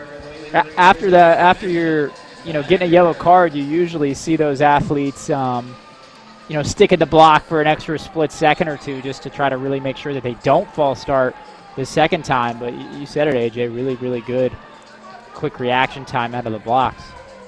I am glad that Akin Lesotho and Blazing Raiders able to stay in the race. You want to see athletes compete here at New Balance. But usually those yellow cards or green cards are given, maybe there's a bit of a shift on the weights of the foot, right? Or the sensor issue with that. I'd be interested in the explanation of that yellow. It looked a little more clean cut than maybe we thought initially. But I don't know. Do you have any perspective there? I mean, I'll say this. It's a postseason meet. Like you said, I think the officials are out here hoping to look to see any room they can to let an athlete continue to compete. So maybe the fact that she got the knee down, I don't know. The officials are being generous, but you and I have both seen plenty of officials that are not generous, so I'm very grateful to see one that is. I know you and I are on the same page when we want to see every athlete compete and have their fair shake, so glad to see them give her a chance there. No doubt about that. Let them run. And right here we've got a nice race up front. William Penn Charter and Benjamin Banneker, top two spots.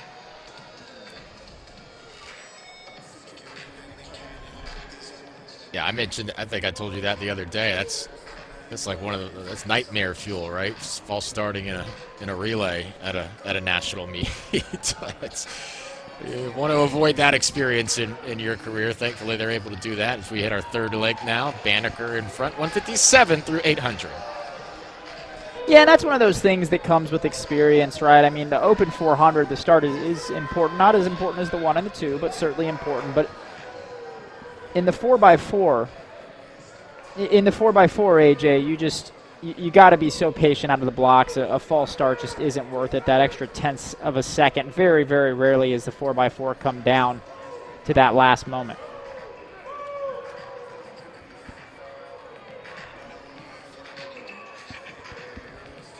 Tight right here, though, with Blazing Raiders. We got that reprieve. Out in front, can they take advantage of it? Banneker immediately making the pass is Kennedy Hutchinson, who went by Grace Cardbow. The Raiders a 56-1 split on that third leg from Shizu Onwukwe.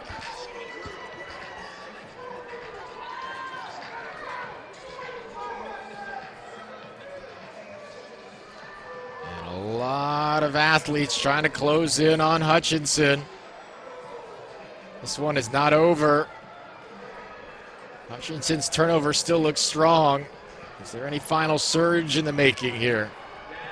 Hutchinson down the front stretch. Benjamin Banneker, they're going to win this heat. Hutchinson crosses the line. 55-53 on that anchor leg for Kennedy Hutchinson. 351.34 is good enough for first so far.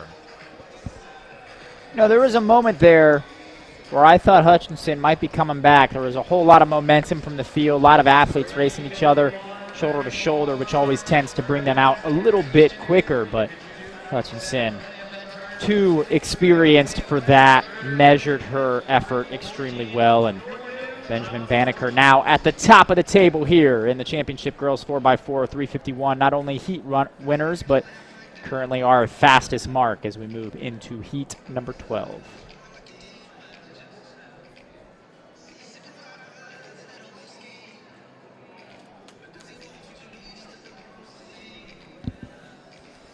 Kingsway Regional will scratch in 6. So we got Ford's Track Club, Winslow Township, Patriot, Upper Darby, Bartlett, St. Louis Tribe, Freedom Woodbridge, and Solon Track Club. 351.34, your time to beat from Benjamin Banneker.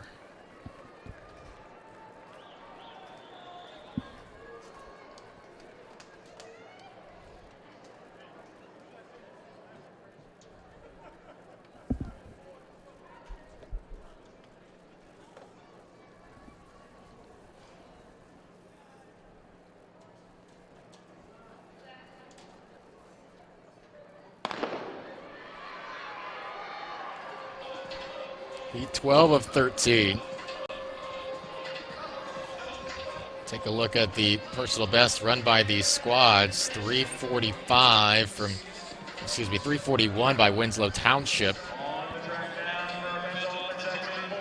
It's the top mark in this particular section. But no, that was probably their A squad in the next heat. This is more 349 range for most of these teams.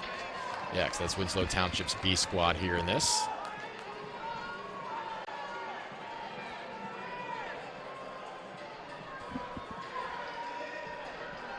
And as we get into the faster heats here, a reminder of the record board here. Reigning champions, Bullis School, 337.24. Meet record set back in 2024 by Montverde. 331.68 was also the high school national record. And, of course, the top time this year, 333 from Long Beach Wilson out in California. We'll see if we can get anything to challenge that here today at Franklin Field.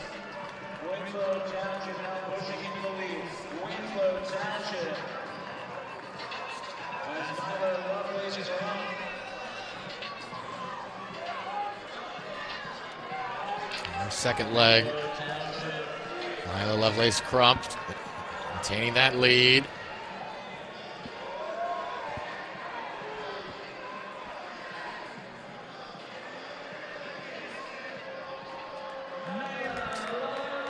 A little extra than she might have to. It was in lane 2 for the final 10 to 20 meters of that turn.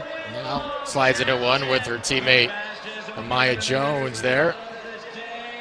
Tough handoff in second place there, so there was a shift from third to second. I think Forge Track Club got the better of St. Louis Tribe and moved into second position there.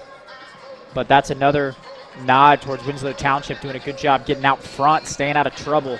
Don't have to deal with the traffic in the back.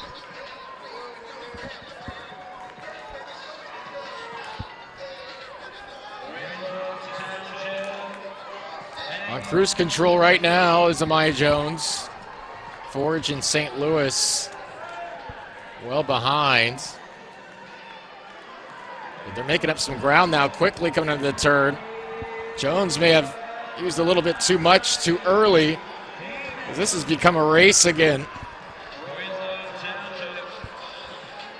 Forge, they might take the baton even. What a finish there from Kamaya Francis. We've got a race on the anchor leg here. 4 teams in it.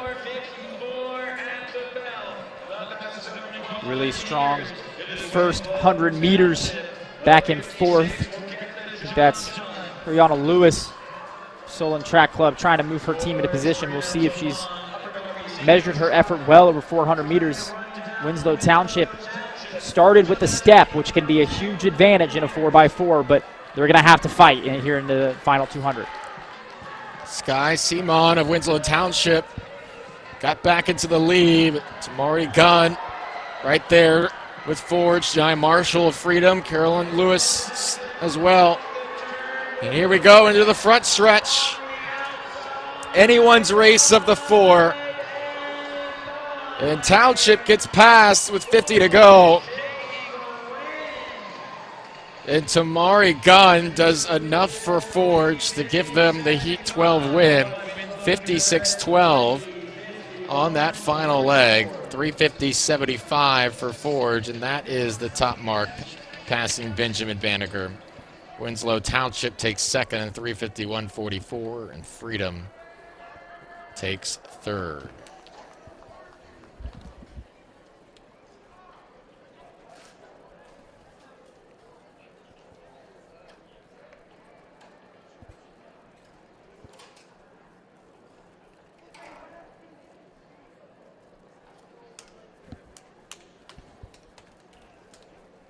Final events, final heats of New Balance Nationals here in the girls 4x4 on this Sunday evening. Time for Heat 13 to wrap everything up with an exclamation point. Introductions for the championship girls 4x4. There's Elizabeth Seaton featuring, Motor City Track. Elizabeth Seaton will scratch. Leah Thomas, Nevaeh Burns, Peyton Geet, Maria Jeffries, who have run 341.65 this year. Ben Saukin, Summer Schaefer, Hope Edwards, Olivia Dupree, Rihanna Rucker, they've gone 343.56. Union Catholic in 5. Rubitsky, Chadwick, Thompson, and Shepard. 339.02 mark to their name this year. Here's Long Beach Wilson with blue, Fowler, Welch, and Bernardo hoping to quiet their competitors here today.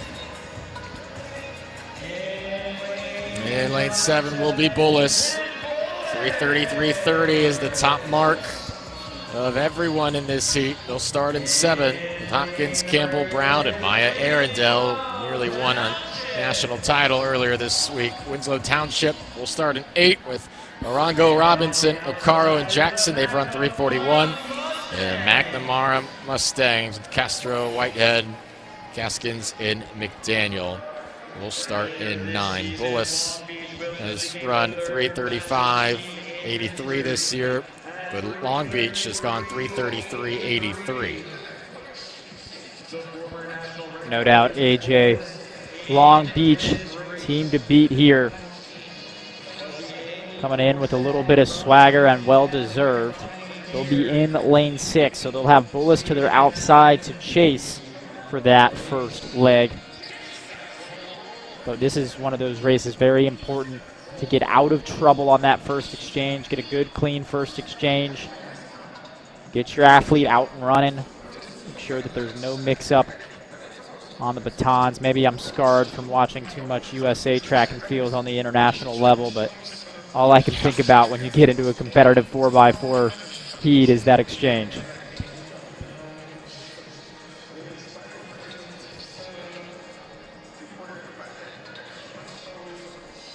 And of course, as we go into this race, we've talked about it a couple times throughout the weekend. You don't necessarily have to be in the final heat to win, so let's keep an eye on the top time coming in. Forge ran 3:50. Now, of course, the teams in this final heat more than capable of running faster than that on their best day, but relays are always interesting. Everybody's had multiple races under their legs. You have the extra variable of handoffs, little extra nerves on the final race here at Franklin Field. Got to keep that attention high, make sure you're running with effectiveness. We saw a couple legs from teams in the boys championship final heat of the 4x4 that weren't close to what they wanted them to be. So it takes not only a fast seed time coming in, but you got to be able to execute on the day if you want to walk away with a New Balance Outdoor Nationals championship here in the women's 4x4.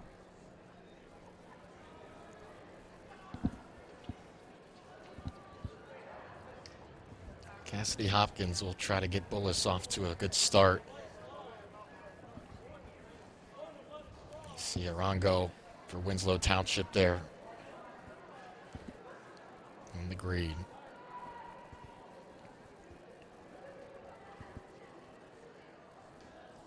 I wonder, will this be a race between Long Beach and Bullis and their 3:33 marks? The rest of the field, the 3:40s. Elizabeth Seaton, St. James Scratch. Final events of New Balance Outdoor.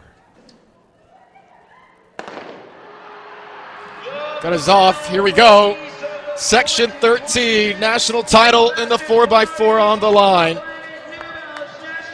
Are we set for a battle between Bullis and Long Beach? Will another one of these talented teams have something to say? Winslow Township in the green, quickly making up the stagger. Mira Arango. They're in 8. Bullis to her inside, out of her view. Bullis certainly starting very aggressively, but so is Union Catholic. A little bit to their inside in lane 5. That's a good leg 1 shaping up for them. Long Beach looking good with Brooke Blue. Starting things off for Long Beach Wilson to the inside immediately of Bullis. They're going to be the first to hand off as Blue gives it off to Fowler. It's Long Beach first heading into that curve of the second leg. You mentioned Union Catholic. They're inside of Bullis there. Abigail Rubitsky to Sydney Chadwick on the second leg. But it's Long Beach in the lead down the backstretch. Leg 2. As Winslow Township slides into 4th. 4 teams in this race right now. Still a lot of running to be had. Got to measure your effort effectively. Sometimes the last 50 meters here are the most telling to see if you can keep your momentum and get that baton off to your next leg. Brooklyn Fowler, strong second leg for Long Beach Wilson. Over on the 3rd fastest mark in the country this year. Union Catholic is right there with them. Abria Thompson, strong strides into the first turn. How smooth, how crisp can this first 200 be? Will she have anything in the tank on the back half of this 400? London Welch occupying this top spot for Long Beach. Long Beach Wilson right where they want to be. The baton up front. They've got one team on their shoulder that really seems to be challenging. I'd like to see the Union Catholic athlete. I would have liked to see her run that first 200 with a little bit more patience. You can see starting to struggle, but here comes Bullis. They're in 3rd place. Let's see if they can close the gap and give their anchor leg, Maya Arundel, a chance to run this down. Bullis certainly not out of it yet. What a finish here from Kennedy Brown. Flying down the front stretch. Puts Bullis right next to the lead. When they looked maybe out of it early on that 3rd leg. Bullis in 2nd. Long Beach still leads. Union Catholic is right there in it too. 3 teams vying for the national title. Sanaya Vernado trying to hold off Maya Arundel, who's been one of the most impressive athletes here this week for Bullis. Just a freshman. AJ, that was a 52-7 on the 3rd leg for Bullis to get them back in this race. Now 3 teams together into the final curve. Can Arundel make a move? Vernado along the rail. The national title is coming down to this here at New Balance. Bullis going wide. Arundel into lane 2. Arundel trying to go around. Vernado hanging, but will not be able to match the move. Arundel slips by Vernado, and Bullis takes the title. 3:34.12. Bullis is back. They've done it again. Wow. Not dissimilar from what we saw in the championship boys 4x4. It is a 4-person race. I've been telling y'all all weekend, you got to have 4 strong legs to make it happen, and Bullis does exactly that. Gets set up by their 3rd leg to put them in position, and Arundel closes the door and fights that last 50 meters to hawk them down. How good is Maya Arundel? How good is she going to be? The composure, a young athlete here in Philadelphia this week in different events, including the ultimate one here to finish off the competition, the 4x4 on Hawks Down, Long Beach for the win. Impressive, impressive stuff here. AJ, that was a 50.85 on the final leg. Of course, had to get put in that position by Kennedy Brown, but what an incredible anchor split from the freshman. And there's a look at it. Brown put him in position. And there's that final exchange. Brown came from very far back to put Arundel in fighting position, and sometimes that's exactly what you need to do. Just hand off to your anchor leg and give her a chance. Brown put Arundel right in that front mix, and Arundel did her job best she could, coming into the final straight away with Vernado of Long Beach Wilson on her shoulder, but it was Arundel who had the fight in the last 100. And, I mean, 50.8 to close out a 4x4. Unbelievable. I can't wait to see what this young lady's going to do with her career. I mean, the final 2 legs for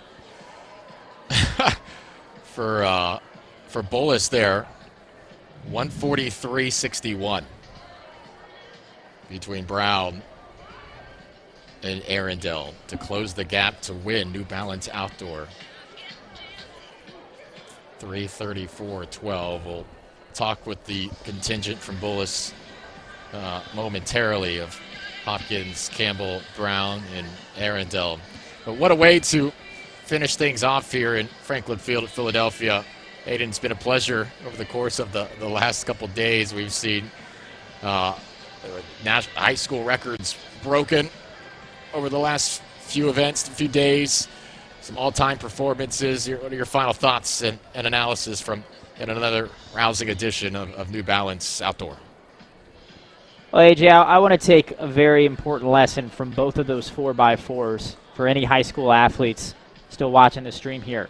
That is why you run the race. We saw a lot of favorites defend their titles, but in both those 4x4s, the favorite did not win. They got beat by a team that executed on the day. Now, that's not a knock at all on the favorites, but I think a lot of high school athletes, they look at the heat sheets, they look at the seed times, and they go, oh, well, that's where if I'm the 7th fastest, I should get 7th. Run your best race, and anything can happen, and that's what we saw in both of those championship 4x4s, and that's why Archbishop Carroll and Bullis walked away with championships here at New Balance Outdoors. Bullis had the pedigree, and today they had the right stuff, particularly in those final couple legs with the 52.7 and the 50.8. All right, let's send it down to the champions. Bullis, they are trackside.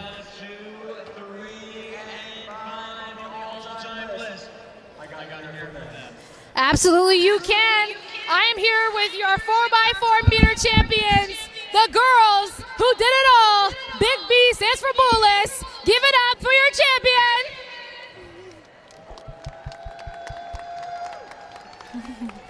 Maya Arundel, 50.8, a huge PR for you. Brought it home for the girls. How are you feeling about this win? I'm feeling amazing. I'm a little tired right now, but that doesn't mean anything. It's just the beginning for me. I'm just a freshman. 3 more years left. I just want to make my girls proud. And proud you did. Cassidy Hopkins, this was your last race, right? You're going to UCLA, right?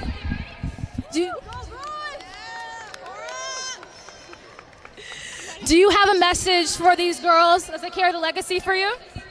Yeah, I would just say continue to work hard, continue to push each other, support each other through it all. And at the end of the day, iron shines iron. So keep on working.